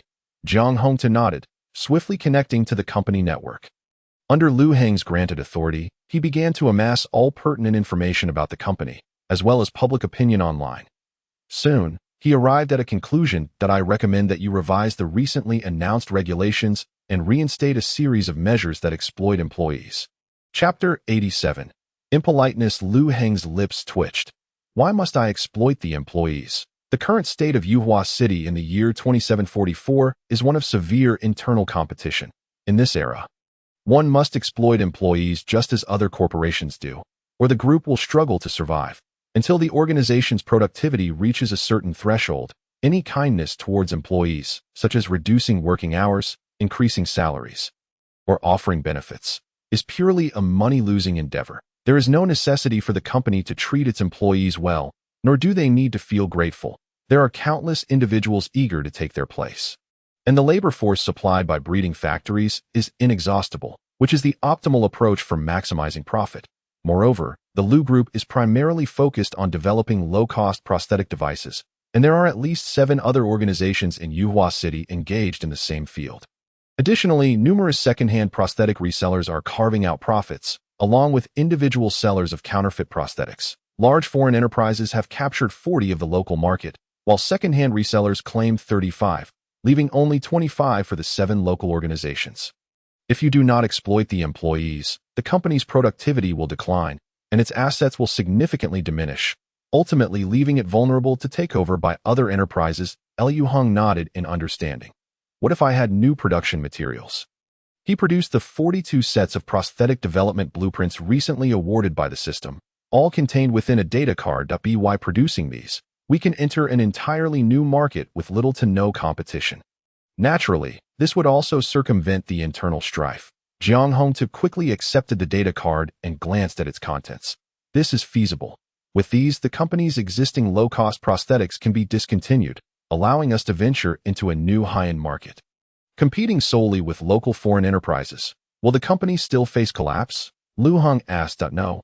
The blueprints you provided are for low-cost, high-return products, offering substantial profit margins, Jiang Hongtu explained. However, I still recommend that you exploit the employees, as this would accelerate the company's growth. We'll discuss this later. Lu Heng waved his hand dismissively. The employee policy I implemented cannot be altered. Other commercial matters will be under your purview. The system had already alerted him that maintaining this policy would have a greater impact on Yuhua City and was crucial for initiating the main quest. He could not sacrifice a substantial opportunity for a trivial one. I will announce your appointment as CEO on the company's official website, and your responsibilities will encompass the company's future development. Lu Heng stated after a moment of thought.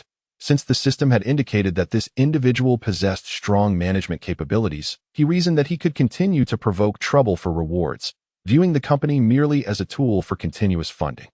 Understood, Jiang Hongtu nodded, promptly departing to attend to his duties. Meanwhile, Lu Heng settled back into his seat. Savoring his tea and examining other rewards provided by the system, he pondered the potential side effects of the so-called force field prosthetic arm. Such as feelings of rejection, there will be no adverse effects. This prosthetic can completely shield against 100 of hacking attempts and viruses in this era. You will experience no drawbacks, essentially gaining a superpower to manipulate a small-scale force field. The system responded. All right, then please install it for me, Lu Heng replied, feeling reassured. On my right arm. Installation successful. Before Lu Heng could fully comprehend what had transpired, his arm had already been replaced. This prosthetic arm, featuring a sleek design, was crafted from an unknown material, radiating a platinum hue that was both chilling and dazzling. Embodying a sense of futuristic technology, he slowly raised his right arm, palm open. Subtle yet powerful waves emanated from his palm, rapidly diffusing within a 1-meter radius. The surrounding air began to twist in an indescribable manner, as if enveloped by a transparent membrane. This membrane emitted a soft blue glow, giving the air a semblance of life, gracefully swirling and forming delicate ripples akin to those found in the ocean. Impressive, Lu Heng exclaimed, rising with delight. Manipulating the force field felt effortless. As if he were born with this ability, he extended his right hand towards a flower pot on his desk, and an invisible force lifted it into the air before him. Lu Heng was able to command the flower pot to sway up and down or spin rapidly, although the maximum range of his control was limited to 2 meters. He then gradually intensified the force, and as the power peaked, the surrounding space seemed to solidify under an unseen pressure, causing even the tiniest specks of dust to cease their movement. Simultaneously, the hue of the force field shifted from blue to a deeper shade of purple. With a sudden burst, the flower pot shattered into fragments, and a tremendous sense of pressure manifested before him. As the purple light formed a protective force field, Lu Heng attempted to deploy a laser-guided drone. Issuing the command, "Fire at me." Whoosh, a laser shot towards him, but upon contact with the purple shield, it dissipated instantly. "Try again," Lu Heng said, intrigued. Whoosh, this time, the laser did not dissipate upon hitting the shield, but was instead deflected, striking the adjacent wall and leaving a small crater. The more he played, the more delighted he became, feeling as if he were a deity commanding a 2-meter radius around him, dictating everything at will. Is this the essence of future technology? Truly magnificent, he mused with satisfaction. This must be the most valuable reward of all. With this at my disposal, I need not fear bombardment in the future. Just as these thoughts crossed his mind, a rocket suddenly shot in from the window behind him. Lu Heng's super sixth sense immediately detected the impending danger, and he instinctively turned and raised his arm. The force field shield expanded rapidly. Boom! The rocket exploded before him, sending plumes of black smoke billowing forth, transforming the entire office into chaos as various items were reduced to rubble. "Yes, direct hit," came the excited shouts from outside. A group of men in white combat suits hovered on flying boards, observing Lu Heng's position with keen interest. "Why did you shoot upon arrival?" A middle-aged man frowned, due to the memory of their previous ambush. They were even able to focus on evading the strikes of the Apocalypse Greatsword. Every weapon at their disposal was already known to the Warren Group. These meager tools were utterly ineffective. "Surrender, Lu Heng!" someone shouted, simultaneously firing a barrage of micro-missiles into the office interior. An array of explosions echoed throughout the office. Yet, Lu Heng appeared completely unscathed. He unleashed 20 combat robots, filling the office to capacity. "And what about these? Do you have records?" Lu Heng scoffed. All the robots swiftly raised their cannons, beginning to channel energy projectiles. The onlookers were momentarily stunned that we are from the 37th Division of the Warren Superhero Group. "The Reapers," a middle-aged man shouted urgently. "You owe the group over 5 billion, and you refuse to compensate. We have come to apprehend you. No matter your resistance, the company will dispatch more personnel to capture you." Boom! A series of energy spheres detonated outside. The shockwaves from these spheres spread wider, leaving the Reapers no chance to evade, causing them to sway violently. Laser drones seized the opportunity, systematically targeting their crafts. Several Reapers plummeted, and the drones quickly swooped down to deliver the final blows, eliminating them entirely. "The superhero group, you say refusing to pay means refusing, and for the death of a pathetic Silverwolf hero. You expect me to pay 5 billion? Dream on." Lu Heng raised his middle finger at the corpses below that he then recalled the remaining 16 drones back to the system's warehouse. Lu Heng now possessed not only a super sixth sense, but also a protective force field, making him a bug-level existence in this world. As long as he did not wish to die, no one could assassinate him. Soon, company personnel rushed into the office, inquiring about the situation. Lu Heng offered a brief reassurance and instructed them to repair the office. He moved to other offices within the company, pondering how to resolve the troubles with the superhero group. Just then, a volley of missiles was launched towards his location. Boom! The successive explosions caused the entire floor to tremble violently, reducing the office and several surrounding structures to ashes. "Damn it! Is this never-ending?" Lu Heng cursed as he glanced back, but a layer of purple force field shields still surrounded him, perfectly neutralizing all incoming fire. He looked up at the sky. Suspended in midair was an imposing and magnificent armed spacecraft, measuring over 20 meters in length and width, emanating an unsettling aura of oppression. Its presence was akin to a slumbering giant beast, quietly hovering beneath the heavens, every detail exuding undeniable power and majesty. "Damn it, you've even dispatched an armed spacecraft to collect a 5 billion debt." Lu Heng displayed a provocative grin. "Then let me show you the might of the Lu family's missile system." He was never one to back down. Did they think that sending an armed spacecraft would intimidate him? Absolutely not. Without hesitation, Lu Heng issued commands in his neural interface, activating the military self-defense system, and launched 20 high-yield super missiles directly from the Lu family military camp. They were expected to arrive at the scene within 30 seconds. At that moment, a cold voice suddenly emanated from the armed spacecraft, broadcast through loudspeakers for all members of the Lu family group to hear. "Attention, all members of the Lu family group. Your chairman has refused to compensate 5 billion silver shields and has killed a squad from our company. They have already been eliminated by our missiles that we hope for your cooperation, as we will be sending personnel to assess your group's assets. After the compensation is recovered, the Warren Group, along with hundreds of other capital groups, will auction off all shares left by Lu Heng, at which point the Lu family group will fall under new control. This measure has been approved by the COA. And we hope you will recognize the gravity of the situation."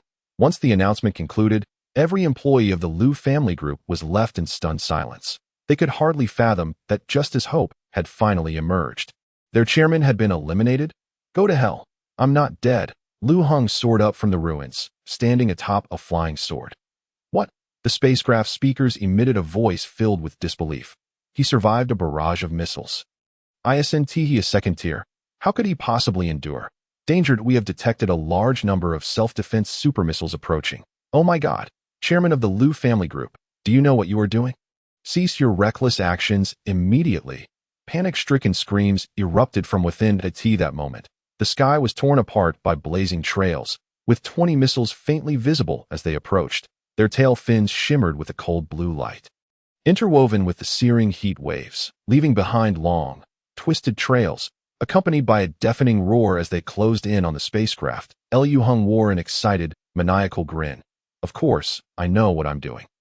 I am coming for you, Warren Group." Chapter 89. The wealthy know? You're insane. You madman. That spacecraft costs a whopping $4 billion. The Warren Group will skin you alive. Panic ensued among the crowd. They were utterly powerless against such high-grade military hardware. The 20 missiles struck the spacecraft simultaneously, each carrying an aura of devastation at that moment.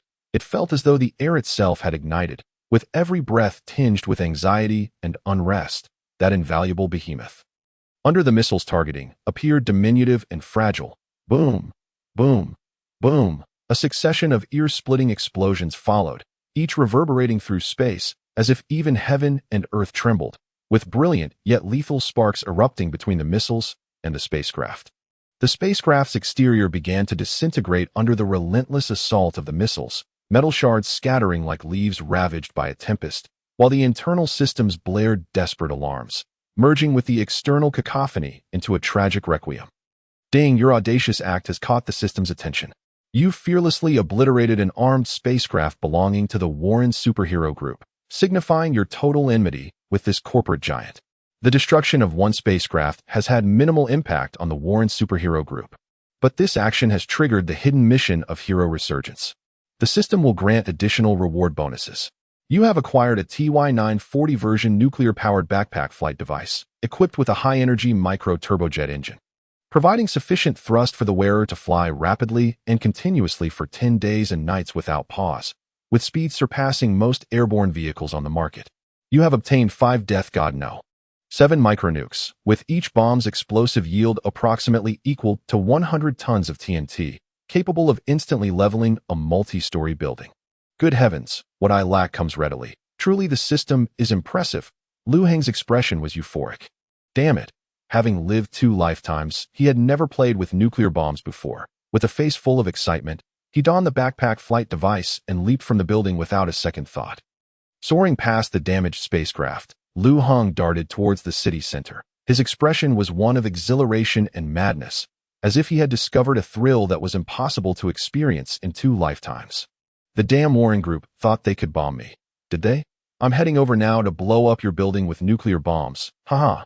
The skyline district of Nidhua City. This is the city center of Nidhua. Gazing down from the pinnacle of the city, one is greeted by a breathtaking sci-fi panorama, where the sun-drenched city is enveloped in a warm glow, presenting a clean and orderly appearance. Towering skyscrapers rise like a forest of steel, piercing the clouds, their surfaces adorned with intricate pipelines, holographic advertisements, and LED walls that shift in color and pattern. Countless surveillance drones flit through the skyscrapers like silver swarms, shimmering with light as they fly in precise formations.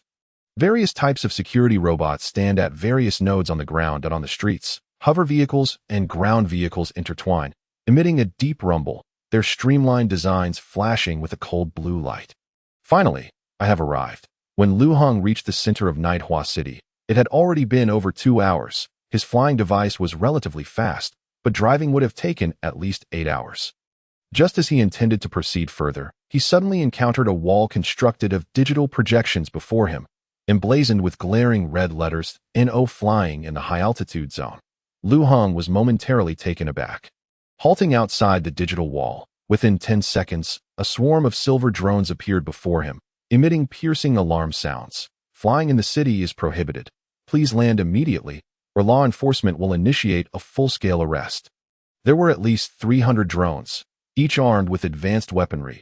Liu Heng initially contemplated obliterating the drones, but then reconsidered that it was a rare opportunity to explore the skyline district. Perhaps he should take a look around first. After all, his primary objective was to use a nuclear bomb to obliterate the Warren Group's building, and if he did so here, it would surely raise alarms that he decided to descend. The swarm of drones scattered upon witnessing this. After Liu Heng landed, a nearby law enforcement robot swiftly approached. "Good day, sir. A fee of 800 silver shields is required before entering the skyline district." Liu Heng promptly transferred the funds. The display on the robot's face changed. Your payment has been received. We wish you a delightful experience. A friendly reminder. Upon entering the city, you should possess at least 50,000 silver shields to navigate various potential troubles. After delivering this message, the robot turned and resumed its post. Liu Heng nodded in understanding. Generally speaking, the city center of Yihua refers to the interconnected areas of the Skyline District, the Fighting District, and the Weinier District. Outsiders often claim that the true essence of Yihua City resides in its center, where money holds greater influence than in other districts. Today, Lu Hong was eager to experience this firsthand, that he strolled along the walkway, flanked by intelligent greenery systems that continuously released fresh air, infusing the area with vitality and greenery. Surrounding him were various high-tech public facilities and artworks, all impeccably maintained. With every few steps, he encountered security robots, signifying an unparalleled level of law enforcement. Observing his surroundings with intrigue, Lu Hong mused, "This is indeed a futuristic metropolis, clean and secure." The Jinan district pales in comparison to AT that moment. A middle-aged man clad in a luxurious overcoat, draped in a shawl, brushed past him. Collision. Their shoulders collided. The man sidled past Lu Hong, close enough to invade his personal space, showing no sign of apology, and instead, deliberately quickened his pace with an air of haughty arrogance. "Country bumpkin," he muttered disdainfully under his breath. Continuing to stride ahead, Lu Hong chuckled to himself and called out to the man, "Oi, are you looking for trouble on purpose?" The man slowly turned around, tilting his head arrogantly, and replied, "What do you want?" "No. Who do you think you are? Could you refrain from glaring at me through your nostrils?" Lu Hong raised an eyebrow in inquiry. He had long heard that people in the city center looked down upon the poor, but witnessing it so brazenly was unexpected to me. "I am Ma Jinyan, the marketing director of Donyuan Food Group, concurrently serving as the deputy chief information officer, a prominent figure and pioneer in the culinary world, ranked 7,054th on the Yihua City wealth list," the man stated nonchalantly. Noticing Lu Heng's lack of reaction, Ma Jinyan furrowed his brow and added, "My annual salary is 3.7 million. Upon hearing this, passers-by became animated and flocked over to a wealthy person. "Ma Jinyan, I know you. I've seen you on television." "Wow, I can't believe I'm seeing you in person today. Ma Geijai is so handsome. My heart is racing. I think I'm in love. Could I get your autograph? I want to hang it on my wall to inspire me to make a fortune in the future." Chapter 90. You actually have more money than me. A dozen individuals surged forward, showering Ma Jinyan with flattery that he appeared to relish the adoration, a smirk forming at the corners of his mouth. His demeanor growing even more arrogant, Lu Heng's lips twitched. Indeed, the people in the city center revered wealth, and today he witnessed it firsthand. Wealthy individuals could pick fights at will, couldn't they? With a malicious smile. Lu Hong cracked his knuckles and approached him. "What a pompous, wealthy fool. I have over $1 billion plus a major company, and I don't act so arrogantly, dough." Ma Jinyan raised an eyebrow. At that moment, drones above seemed to detect the situation. Over 70 drones flew in unison, positioning themselves in front of Ma Jinyan, their bodies flashing warning yellow lights that a cold, mechanical voice echoed. "Violence is prohibited within the Skyline District. Violators will face mandatory detention. Do you see that?" Ma Jinyan scoffed. "A country bumpkin is just a country bumpkin, having lingered in a lawless cesspool for too long, thinking the whole world is like that. A frog in a well. This is the Skyline District. Inflicting harm comes at a cost." Lu Hong regarded him coldly.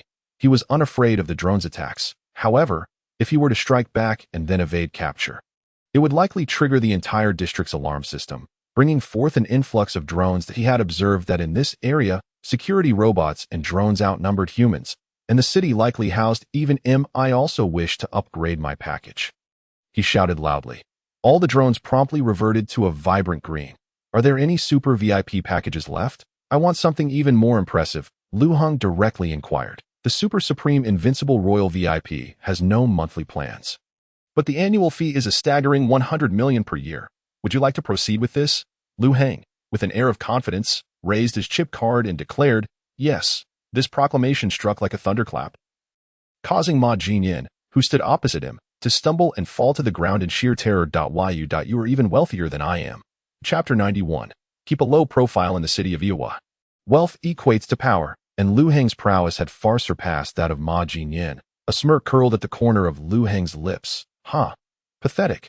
Who is the pauper now? Ma Jinyan was genuinely frightened. He was terrified. Suddenly, he fell to his knees, sobbing as he pleaded for mercy. "I was wrong. Please spare me. I shall never act so pretentiously again." Lu Hong had yet to lay a hand on him, but Ma Jinyan already grasped the terror he was up against at a force of 100 million silver shields. Such strength was rare in the entire city of Yihua. At that moment, A gentle female voice emanated from the drone. Ding. You can now refresh 5 killing balances each week. Enjoy your killings. The other 198 special privileges of the Super Supreme Invincible Royal VIP had been transmitted to your neural interface, and you can review them at any time. The drone continued. Very well. You may all withdraw. Lu Hong waved his hand dismissively that we can assist you in eliminating this user without you having to lift a finger. The drone suggested, no need. It is better to handle things personally. Lu Hong replied with a sinister grin that he seized Ma Jinyan and, without hesitation, delivered a powerful punch. Thud. Ma Jinyan's arm was shattered in an instant. Stop. Please stop. Ma Jinyan trembled all over, yet he appeared devoid of any pain. Lu Hong frowned slightly. Turn off the pain editor. Please. I fear pain. Ma Jinyan cried, shaking his head vigorously. Not turning it off, huh? Lu Hong's right hand shot toward Ma Jinyan's head. With a crunch, he removed the bionic crown. He then extracted a mechanical component resembling a headband from within.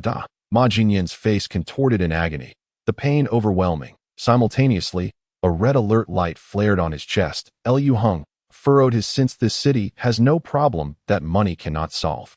A wicked smile crept upon his lips. He promptly dialed the customer service hotline, which was answered almost immediately. Hello, esteemed Platinum member. How may I assist you today? I wish to inquire about the whereabouts of Ma Jinyan. He should currently be aboard one of your armed medical ships or at a nearby hospital, Lu Hang stated candidly. Certainly, I will look that up for you. After approximately 15 seconds, the customer service representative replied, Hello. Ma Jinyan is currently on our medical ship numbered 114. Good. I remember that Ma Jinyan is a golden member, one rank below me. Tell me, do I have the right to request the ship to bring him here? Lu Hong inquired further. A golden membership costs 3 million a year, whereas a platinum membership is 30 million. So yes, would you like him to be brought here immediately? The representative politely asked. Yes, at once. Without delay, Lu Hong grinned widely. Meanwhile, on ship number 114, Ma Jinyan lay comfortably on a medical bed, his pain editor reinstalled, erasing all discomfort from his body. Glancing at his balance of 17 million, he scoffed. The rural bumpkins from the outer districts are still just that, rural bumpkins. Even if they are wealthy, they remain ignorant of the law. Once I recover, I shall escape abroad. The 17 million I have saved over a decade is more than enough for a life of leisure overseas. He indulged in pleasant fantasies of a blissful life abroad. However, at that moment, the ship's course abruptly changed. Ma Jinyan was taken aback. What are you doing? Our platinum member has specifically requested to have you returned. The medical staff replied, somewhat awkwardly, we are merely following orders. We hope you will not make it difficult for us. What? Ma Jinyan was stunned. How could he possibly be a platinum member? He just signed up. Specifically to have you brought back. The medical personnel scratched their heads in confusion. No. Ma Jinyan was so frightened that he fell off the bed. Is it really necessary to spend 50 million on a membership just to reclaim my 17 million? Surely he must realize that this is hardly worth it. One of the armed medical team hesitated before saying. Perhaps he has more wealth than you think, but spending such a sum just to vent his frustrations on you. You might want to check. His name is Lu Hong, the chairman of the Lu Group, which holds a 100 stake in Jinan District. The medical staff looked at Ma Jinyan with pity. Although their group scale was modest, Lu Heng's personal wealth would still rank him within the top 1,000 in the affluent list of Yihua City. Ma Jinyan observed the ship making a U-turn. Despair settled in his heart, but he spoke in silence. Your group does offer a 3-star death package, right? A song and dance funeral team, paper mansions, and the like. The medical staff's eyes grew more sorrowful. Yes. Is there anything else you require? Could you burn more paper money?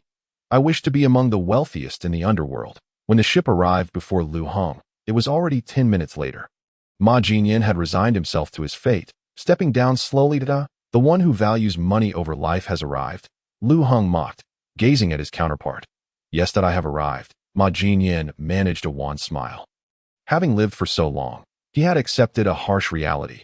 In Yihua City, once a wealthy individual sets their sights on you, unless you possess greater wealth, no matter how hard you struggle, you will not survive until dawn. Escaping was futile. I shall only unleash a single strike. Consider it an experiment. If you survive, I shall spare you.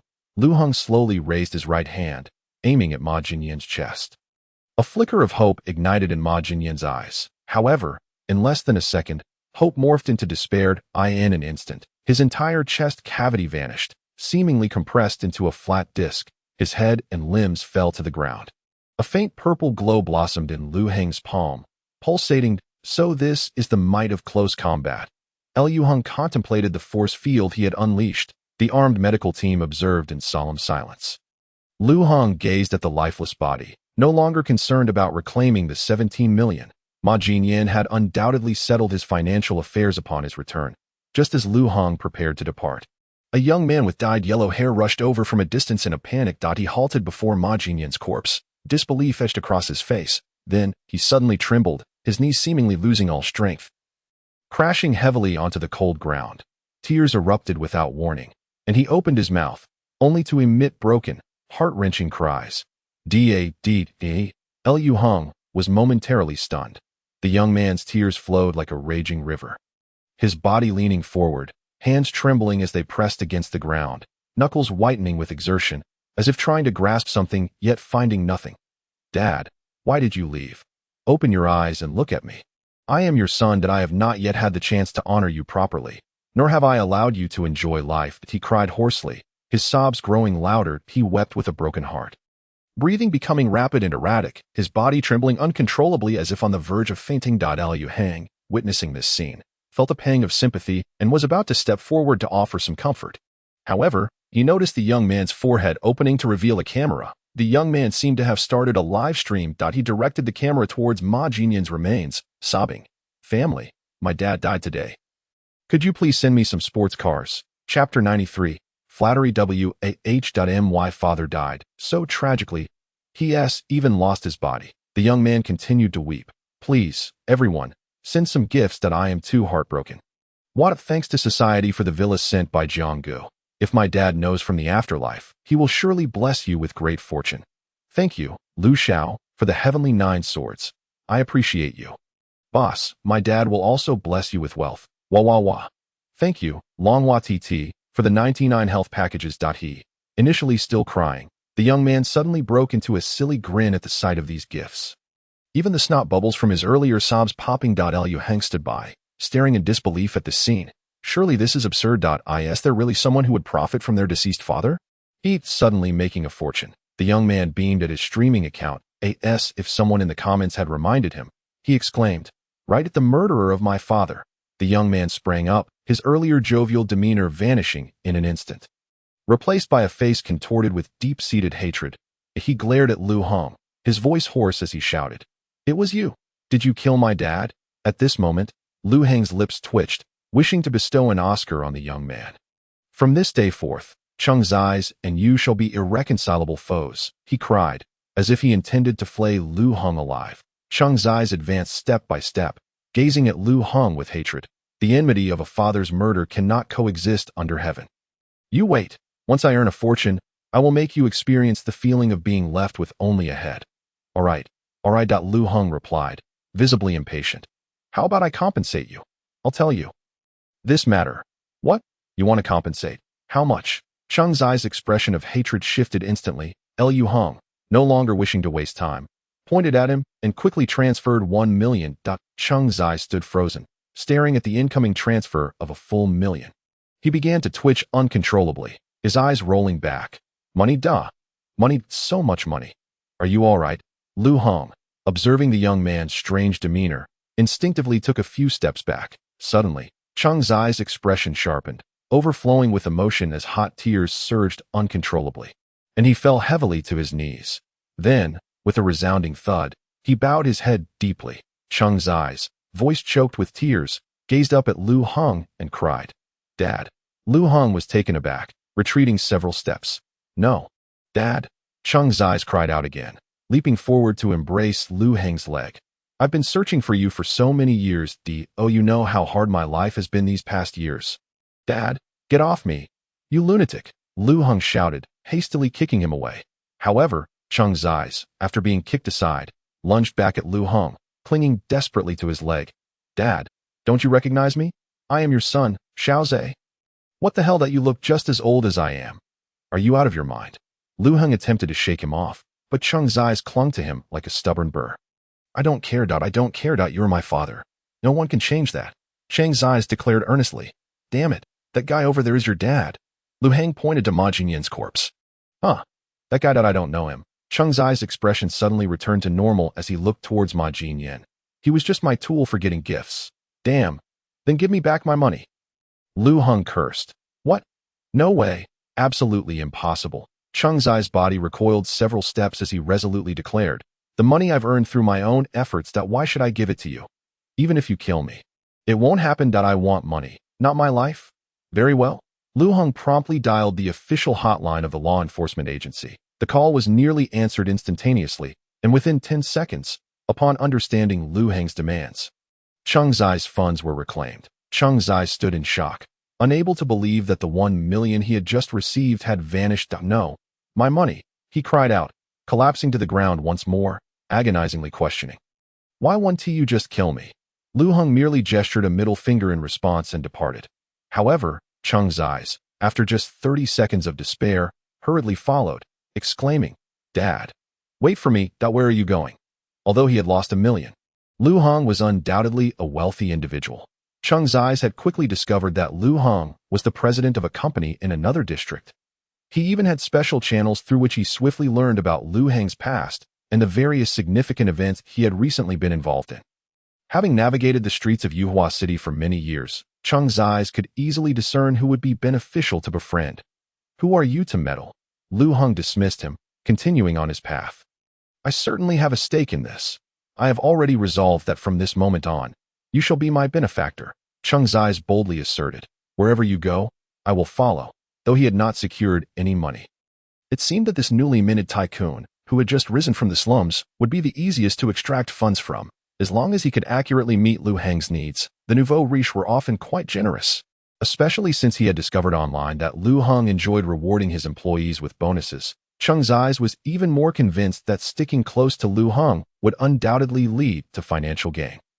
Wherever you wish to go, I can guide you. That if you seek any information, you may come to me. After all, I am a purveyor of information. Cheng Zai's chuckled heartily. You're an information dealer. Lu Heng raised an eyebrow. Indeed, although I am merely a gopher in the organization, I am still qualified as an informant. Cheng Zai's hurriedly introduced himself. You must understand that many pieces of information cannot be purchased online. They can only be acquired through insiders, and I am the one responsible for relaying such messages. Very well, that Lu Heng regarded him. Should I need anything, I will seek you out for information. What kind of talk is that? You are my father now.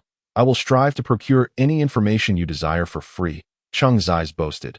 Patting his chest confidently, Lu Heng smirked slightly. I need to attend to some matters at Warren's superhero group.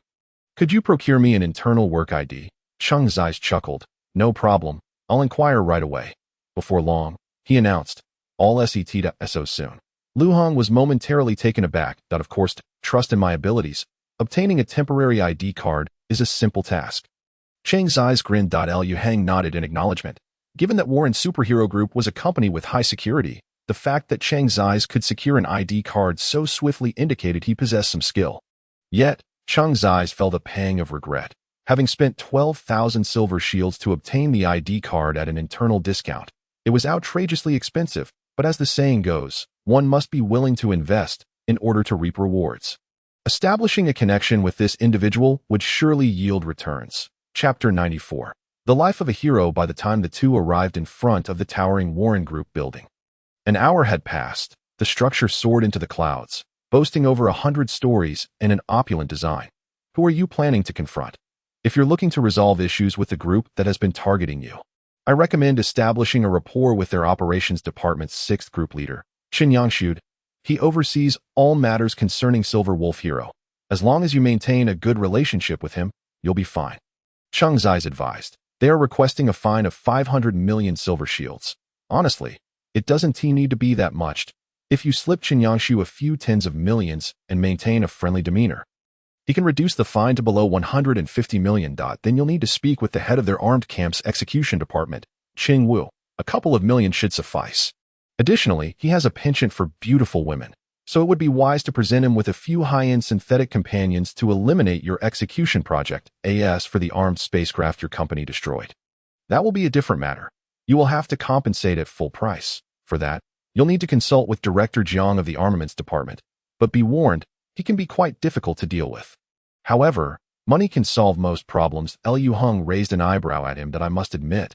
This information dealer possesses some considerable skills, swiftly grasping the situation and even outlining solutions for all my troubles.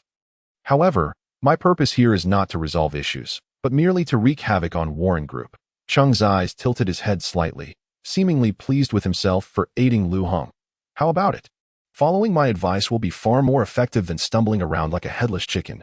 Perhaps not, but for now, I have other methods. Liu Heng waved his hand and strode toward the Warren building. All right, let us use the side entrance. There are fewer people there, Cheng's eyes suggested. Liu Heng nodded, and together they approached a large glass door on the side of the company. Two security guards promptly blocked their path. Hey, we haven't seen you before. What are you here for? Cheng's eyes chuckled. We're the new hires that just passed the group interview. Here, this is our employee ID. He transmitted the ID information contract to them through his neural interface. The guards examined it, their expressions skeptical. The ID information contract is indeed verified, but your names are not on the official employee roster. Is there a bug? Cough, cough. It's possible that we're new and haven't been added to the list yet. Cheng's eyes wiped the cold sweat from his brow. Wait a minute. One guard suddenly became serious. You bought those ID cards, didn't you? They can only be obtained through the internal security window. And they want to work here. Cheng's eyes panicked. Liu Heng patted Cheng's eyes dismissively. Your method isn't quite effective. Let me handle this, he directly inquired. How much do you earn in a month? One of the guards scratched his head. On point 8,200 silver shields. Why do you ask? We guards can't let you in. The other guard frowned. Liu Heng took out a chip card. Wearing a gentle smile, perhaps I can persuade you. He promptly transferred 200,000 to each of them. The guards were momentarily stunned. Then one of them said with a serious expression, Sir, you have convinced me with your generosity. The other guard nodded vigorously. Yes, that you both are employees with ID cards. You are indeed allowed entry. As for the employee roster, that is not a requirement to check. Right. Initially, they engaged in a bit of self-deception before respectfully ushering Liu Heng into the building. Since they entered through the side door, they found themselves in a relatively spacious corridor rather than directly in the lobby, so there weren't many people around. This trick works well, Cheng's eyes laughed. But quickly added, however, my ID card is still quite important, as there will be an information security check soon. Luh this morning, Li Ku indulged in drugs and became excessively high, directly dismantling over a dozen houses, resulting in numerous casualties. I am truly astounded. Alas, the Black Hawk individual has once again expressed in a public setting that the wealthy are a superior class, even going so far as to take the life of a poor young girl on the spot. These foolish heroes, living lives more chaotic than the last, have truly brought suffering upon us operators. Sigh. Let us not dwell on this. Are there outsiders present? Someone has noticed Liu Heng and Cheng's eyes behind them. Ahem, we are new employees as well. Rest assured, you need not worry about me leaking any information, Cheng's eyes awkwardly stated. Upon Cheng's eyes' remark, the employees in the elevator finally exhaled in relief. You new ones may not comprehend just how corrupt the so-called heroes within the company are. Once you become familiar, it will all become clear. One individual, adopting a senior tone, patted Cheng's eyes on the shoulder. The others redirected their gazes, ceasing to pay attention to the two, and resumed their gossiping. However, a young man cast a suspicious glance towards Liu Heng, murmuring softly, Why does he seem so familiar? Suddenly, his eyes widened, as if a realization dawned upon him. Just as he was about to speak, he was interrupted by a notification in his brain indicating the arrival of 100,000 silver shields. Liu Heng smiled at him, the implication unmistakable. The young man was momentarily taken aback, then returned a knowing smile to Liu Heng, before resuming casual conversation with the others. He even intentionally positioned himself in front of Liu Heng, providing cover to prevent him from being recognized by others.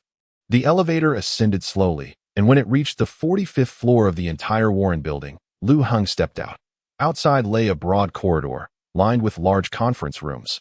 This was the central location of the entire building. A smile crept upon Liu Heng's lips. The optimal spot for detonating a miniature nuclear bomb. It would ensure that all individuals within the building would be engulfed in the explosion, obliterating both these people and the heroes into mere ashes. Goodness, this cannot be the fabled death god as 45th floor, can it? Cheng's eyes exclaimed in astonishment. Though, you are familiar with this place? Liu Heng inquired, glancing at the sign beside the elevator that it read, Civil Mediation Conference Room, exclusive floor. Indeed, when as yet another mediator approached with a deliberate pace, an elderly man hunched over followed closely behind him. With a tone almost pleading, he implored, "Could you possibly provide a bit more compensation?" My youngest son merely pointed out a few flaws of the flame hacker online, and in retaliation, they reduced our home to ashes that I spent a lifetime repaying the mortgage to acquire that house. Over $2 million, the $5,000 you are offering is utterly insufficient that I beg of you. Damn it, you old fool, stop spreading rumors here. Who would randomly target your house? Get lost, or you won't even see that $5,000. The mediator shot a venomous glare at the old man. With a sorrowful sigh, the elderly man trembled as he departed. Next, who's up? The mediator scanned the seated individuals. It's me, that a middle-aged woman quickly stood up, nervously producing a photograph and asking, "Which one? I just want to know if there's any news regarding my daughter. She was invited to a party with several heroes. And then she vanished." "You again?" The mediator replied impatiently. "I've told you. There was no trace of your daughter at that party. Who knows where she went? Just leave." Without even casting a glance at the woman, he randomly summoned a man to enter the mediation room. The middle-aged woman sank to her knees, sobbing, "My daughter, where are you?" Chung's eyes, unable to bear the scene, stepped forward and said, "Let me see your daughter's photo." After a brief glance, he added, "Let us be friends. I specialize in gathering information, and I'll notify you if I find anything. Thank you that you are truly kind." The middle-aged woman wiped her tears and continued, "But I know it was the Warren Group that framed my daughter. I cannot confront them. Their power is far too great." Liu Hung suddenly interjected, "Annie, go home. The Warren Group will be punished." "I asked that, so then that is reassuring," the woman murmured to herself as she slowly left. Observing the pitiful victims around him, Liu Hang's lips curled into a manic smile. These so-called heroes truly deserve their fate. I suddenly have no desire to simply blow up this company, that I cannot allow this malignant tumor to perish so easily. What? What did you say? Blow up the company? Chung's eyes was taken aback. Liu Hung ignored his question and instead asked, "Tell me, where are most of the heroes from this group?" Chung's eyes, astonished, replied, "The B and C level heroes." He exerted all his strength to pull his body backward. Yet his hands remained firmly planted before Liu Hang, unyielding despite his utmost efforts. In the gaze of the mechanical man, the space surrounding his hand seemed to be solidified by an invisible force, as if the very air had ceased to flow, transforming the once azure waves into a deeper shade of purple. "What are you doing? What the hell are you doing?" The mechanical man grew increasingly frantic, even resorting to foul language. In his perception, this was an unprecedented occurrence. Liu Hang's smile widened, resembling a demon revealing its fangs. Too high, he gently raised his right hand and softly commanded, "Kneel." The mechanical man, his face twisted in a grimace, retorted, "What? You dare to make me kneel? You little brat. How dare you?" Boom! A tremendous pressure suddenly enveloped the mechanical man's body. An immense, invisible force compressed his legs, instantly flattening them into a mass of crumpled metal. Liu Hung conjured a force field that squeezed from all sides towards the center. Had he pressed directly downward, the very floor would likely have been penetrated by the Iron Man's body. The ground, affected by this force, formed a shallow pit with a radius of 2 meters, exposing the alloy steel framework and numerous flattened wires coiling within the structure. At that moment, the mechanical man was utterly dazed. His height was originally 3 meters, towering over Liu Hung by half his SD Chapter 99 invitation. When Liu Hang's final words echoed through the air, no one present could respond to him. The ground was drenched in blood, and the bodies of heroes lay scattered like broken dolls. Blissful, exhilarating bliss. Liu Hung closed his eyes and slowly spread his arms, savoring the lingering aftermath of his recent frenzy. He relished the act of killing, but he only targeted those who deserved it. The intoxicating sensation of eradicating malignant forces filled him with an unparalleled ecstasy. Behind him, Chung's eyes stared blankly at the scene. Why even bother with nuclear weapons? You've already wiped them all out. Suddenly, Liu Hung heard the system's notification chime. Ding! You have slain over 50 heroes. Hero restructuring mission triggered. You have received a Tier 3 serum. You have acquired a technology developed 27 years in the future. Thor's hand. A grin spread across Liu Hang's face. Thor's hand? Do enlighten me. This cybernetic limb is equipped with a miniature nuclear reactor, an electric power compression storage system, a multifunctional electric release device, and more. It contains multiple high-precision electric release ports that can discharge stored electrical energy at varying intensities and modes according to the user's commands, whether for close-range electric shocks, long-range electric strikes, or charging other devices. The energy stored within the reactor is extraordinarily high. When converted to electric attack, it is equivalent to the energy required for 3 lightning strikes. You can also release attacks at levels of 100,000 volts or 1 million volts. If used during a thunderstorm, you can manipulate heavenly lightning without restriction, amplifying your combat power 100-fold. Remarkable. Liu Hang exclaimed with excitement. Install it directly onto my left arm. One must understand that a voltage exceeding 36 volts can be lethal. And 100,000 volts would be too much for even an elephant to withstand. The energy required for 3 lightning strikes is equivalent to 300 million to 3 billion joules. So discharging 100 instances of 100,000 volts is no issue at all. In an instant, Liu Hang's left arm underwent the transformation, resembling his cybernetic arm that could manipulate force fields, but adorned with lightning engravings. Just as he was about to experiment with it, an enraged voice erupted from the upper right corner of the floor. Chairman of the Liu Corporation, what are you doing? You've killed over 50 heroes? Liu Hang turned to the source of the voice, where a camera and a speaker were positioned. He flashed a wildly audacious smile. Indeed, I killed them. What do you intend to do about it? Come down and spar with me? Damn, a voice from the camera responded. You will regret this. You will regret crossing the Warren superhero group. Liu Hang replied exuberantly. Let's find out if you have the guts. Bring more heroes. I'm not done enjoying myself yet. Just wait. The transmission was abruptly cut off at that moment. The entire building was filled with the blaring sound of alarms. While a red alert flashed incessantly. A sense of crisis permeated the structure. Cheng's eyes, frightened, stammered. Dad, I'm scared. Just launched the nuclear bomb. Let's stop playing around. A million is significant, but not as important as one's life. However, Liu Hang's fighting spirit surged. And he laughed heartily. It's not over. Not by a long shot. What's the point of just blowing it all up? I want to play to my heart's content. If you're leaving, then hurry up and go. Don't delay my enjoyment here. Hearing Liu Hang's words, Cheng's eyes dared not linger any longer, hurriedly stripping a super bulletproof vest from one of the hero's corpses. Donning it as he fled, Liu Hang, undeterred by the impending danger, stood his ground, awaiting the response from the Warren group. Just then, a sizzling sound pierced the air. 2 red beams of lasers suddenly shot in from outside the window. Liu Hang's sixth sense detected the peril in advance. The force field shield swiftly intercepted the red lasers and deflected them. Sizzle, the red lasers were refracted to the left, piercing through the adjacent wall. Hey, boy! A curious voice came from outside the building. Where did you acquire your cybernetic limb? It can actually emit a force field. This is a weapon that even the Warren Group has only reached the second stage of experimentation. It won't be deployed in cybernetics for at least several decades. The voice continued. Liu Hang glanced out the window and saw a blonde-haired Caucasian man hovering in the air, hands on his hips.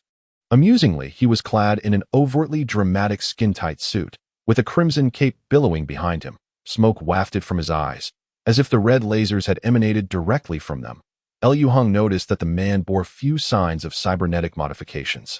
Upon closer inspection, aside from his laser eyes, he wore a pair of floating mechanical boots, the soles glowing with a magnetic field, equipped with an electromagnetic propulsion device at the back. An A-class hero. A superhuman, a being who had injected the Tier 3 serum. Liu Hang recalled this from his online research. Child. Why do you not respond to my inquiry? The superhuman asked. Liu Hang smiled. If you win, I shall tell you. Very well. The superhuman's eyes glinted with excitement, and his body moved in an instant. Whoosh! In a heartbeat, he was standing right before Liu Hang, wearing a confident expression as he launched a powerful punch. Time around them seemed to slow down, but just as his fist was about to connect, the superhuman abruptly withdrew it within 0.2 seconds, retreating several meters. His expression shifted slightly. It seems your force field is stronger than I anticipated. Liu Hang furrowed his brow. You have awakened your sixth sense as well? His sixth sense had indeed sensed the blond man's sudden attack, yet when he prepared to ensnare him with the force field, the man had already retracted his punch and retreated without hesitation. It's a bit different. My Tier 2 ability is dynamic vision. The superhuman explained. I observed your force field beginning to solidify around you. Child. You have awakened your sixth sense. How enviable. Indeed. He smiled enigmatically. Liu Hang regarded him coolly. You keep calling me child. I think you seem more like a child. Oh, Why do you say that? The superhuman inquired, puzzled. No, my friend, you're wearing a cape, Lu Heng retorted disdainfully, and your outfit is rather juvenile. What's that design? Diamonds. Is this not cosplay of a superhero? The superhuman glanced down. Oh, it seems you're familiar with Superman? That was a film from a century ago, wasn't it? The Warren Group has ensured the uniqueness of my copyright image by removing those old films from the internet. You even know about such antiquated superhero films. You must be quite fond of them, the superhuman remarked, attempting to recruit Lu Hong. I see great potential in you. Would you consider working for the Warren Group? You could become the 5th A-class hero of the organization.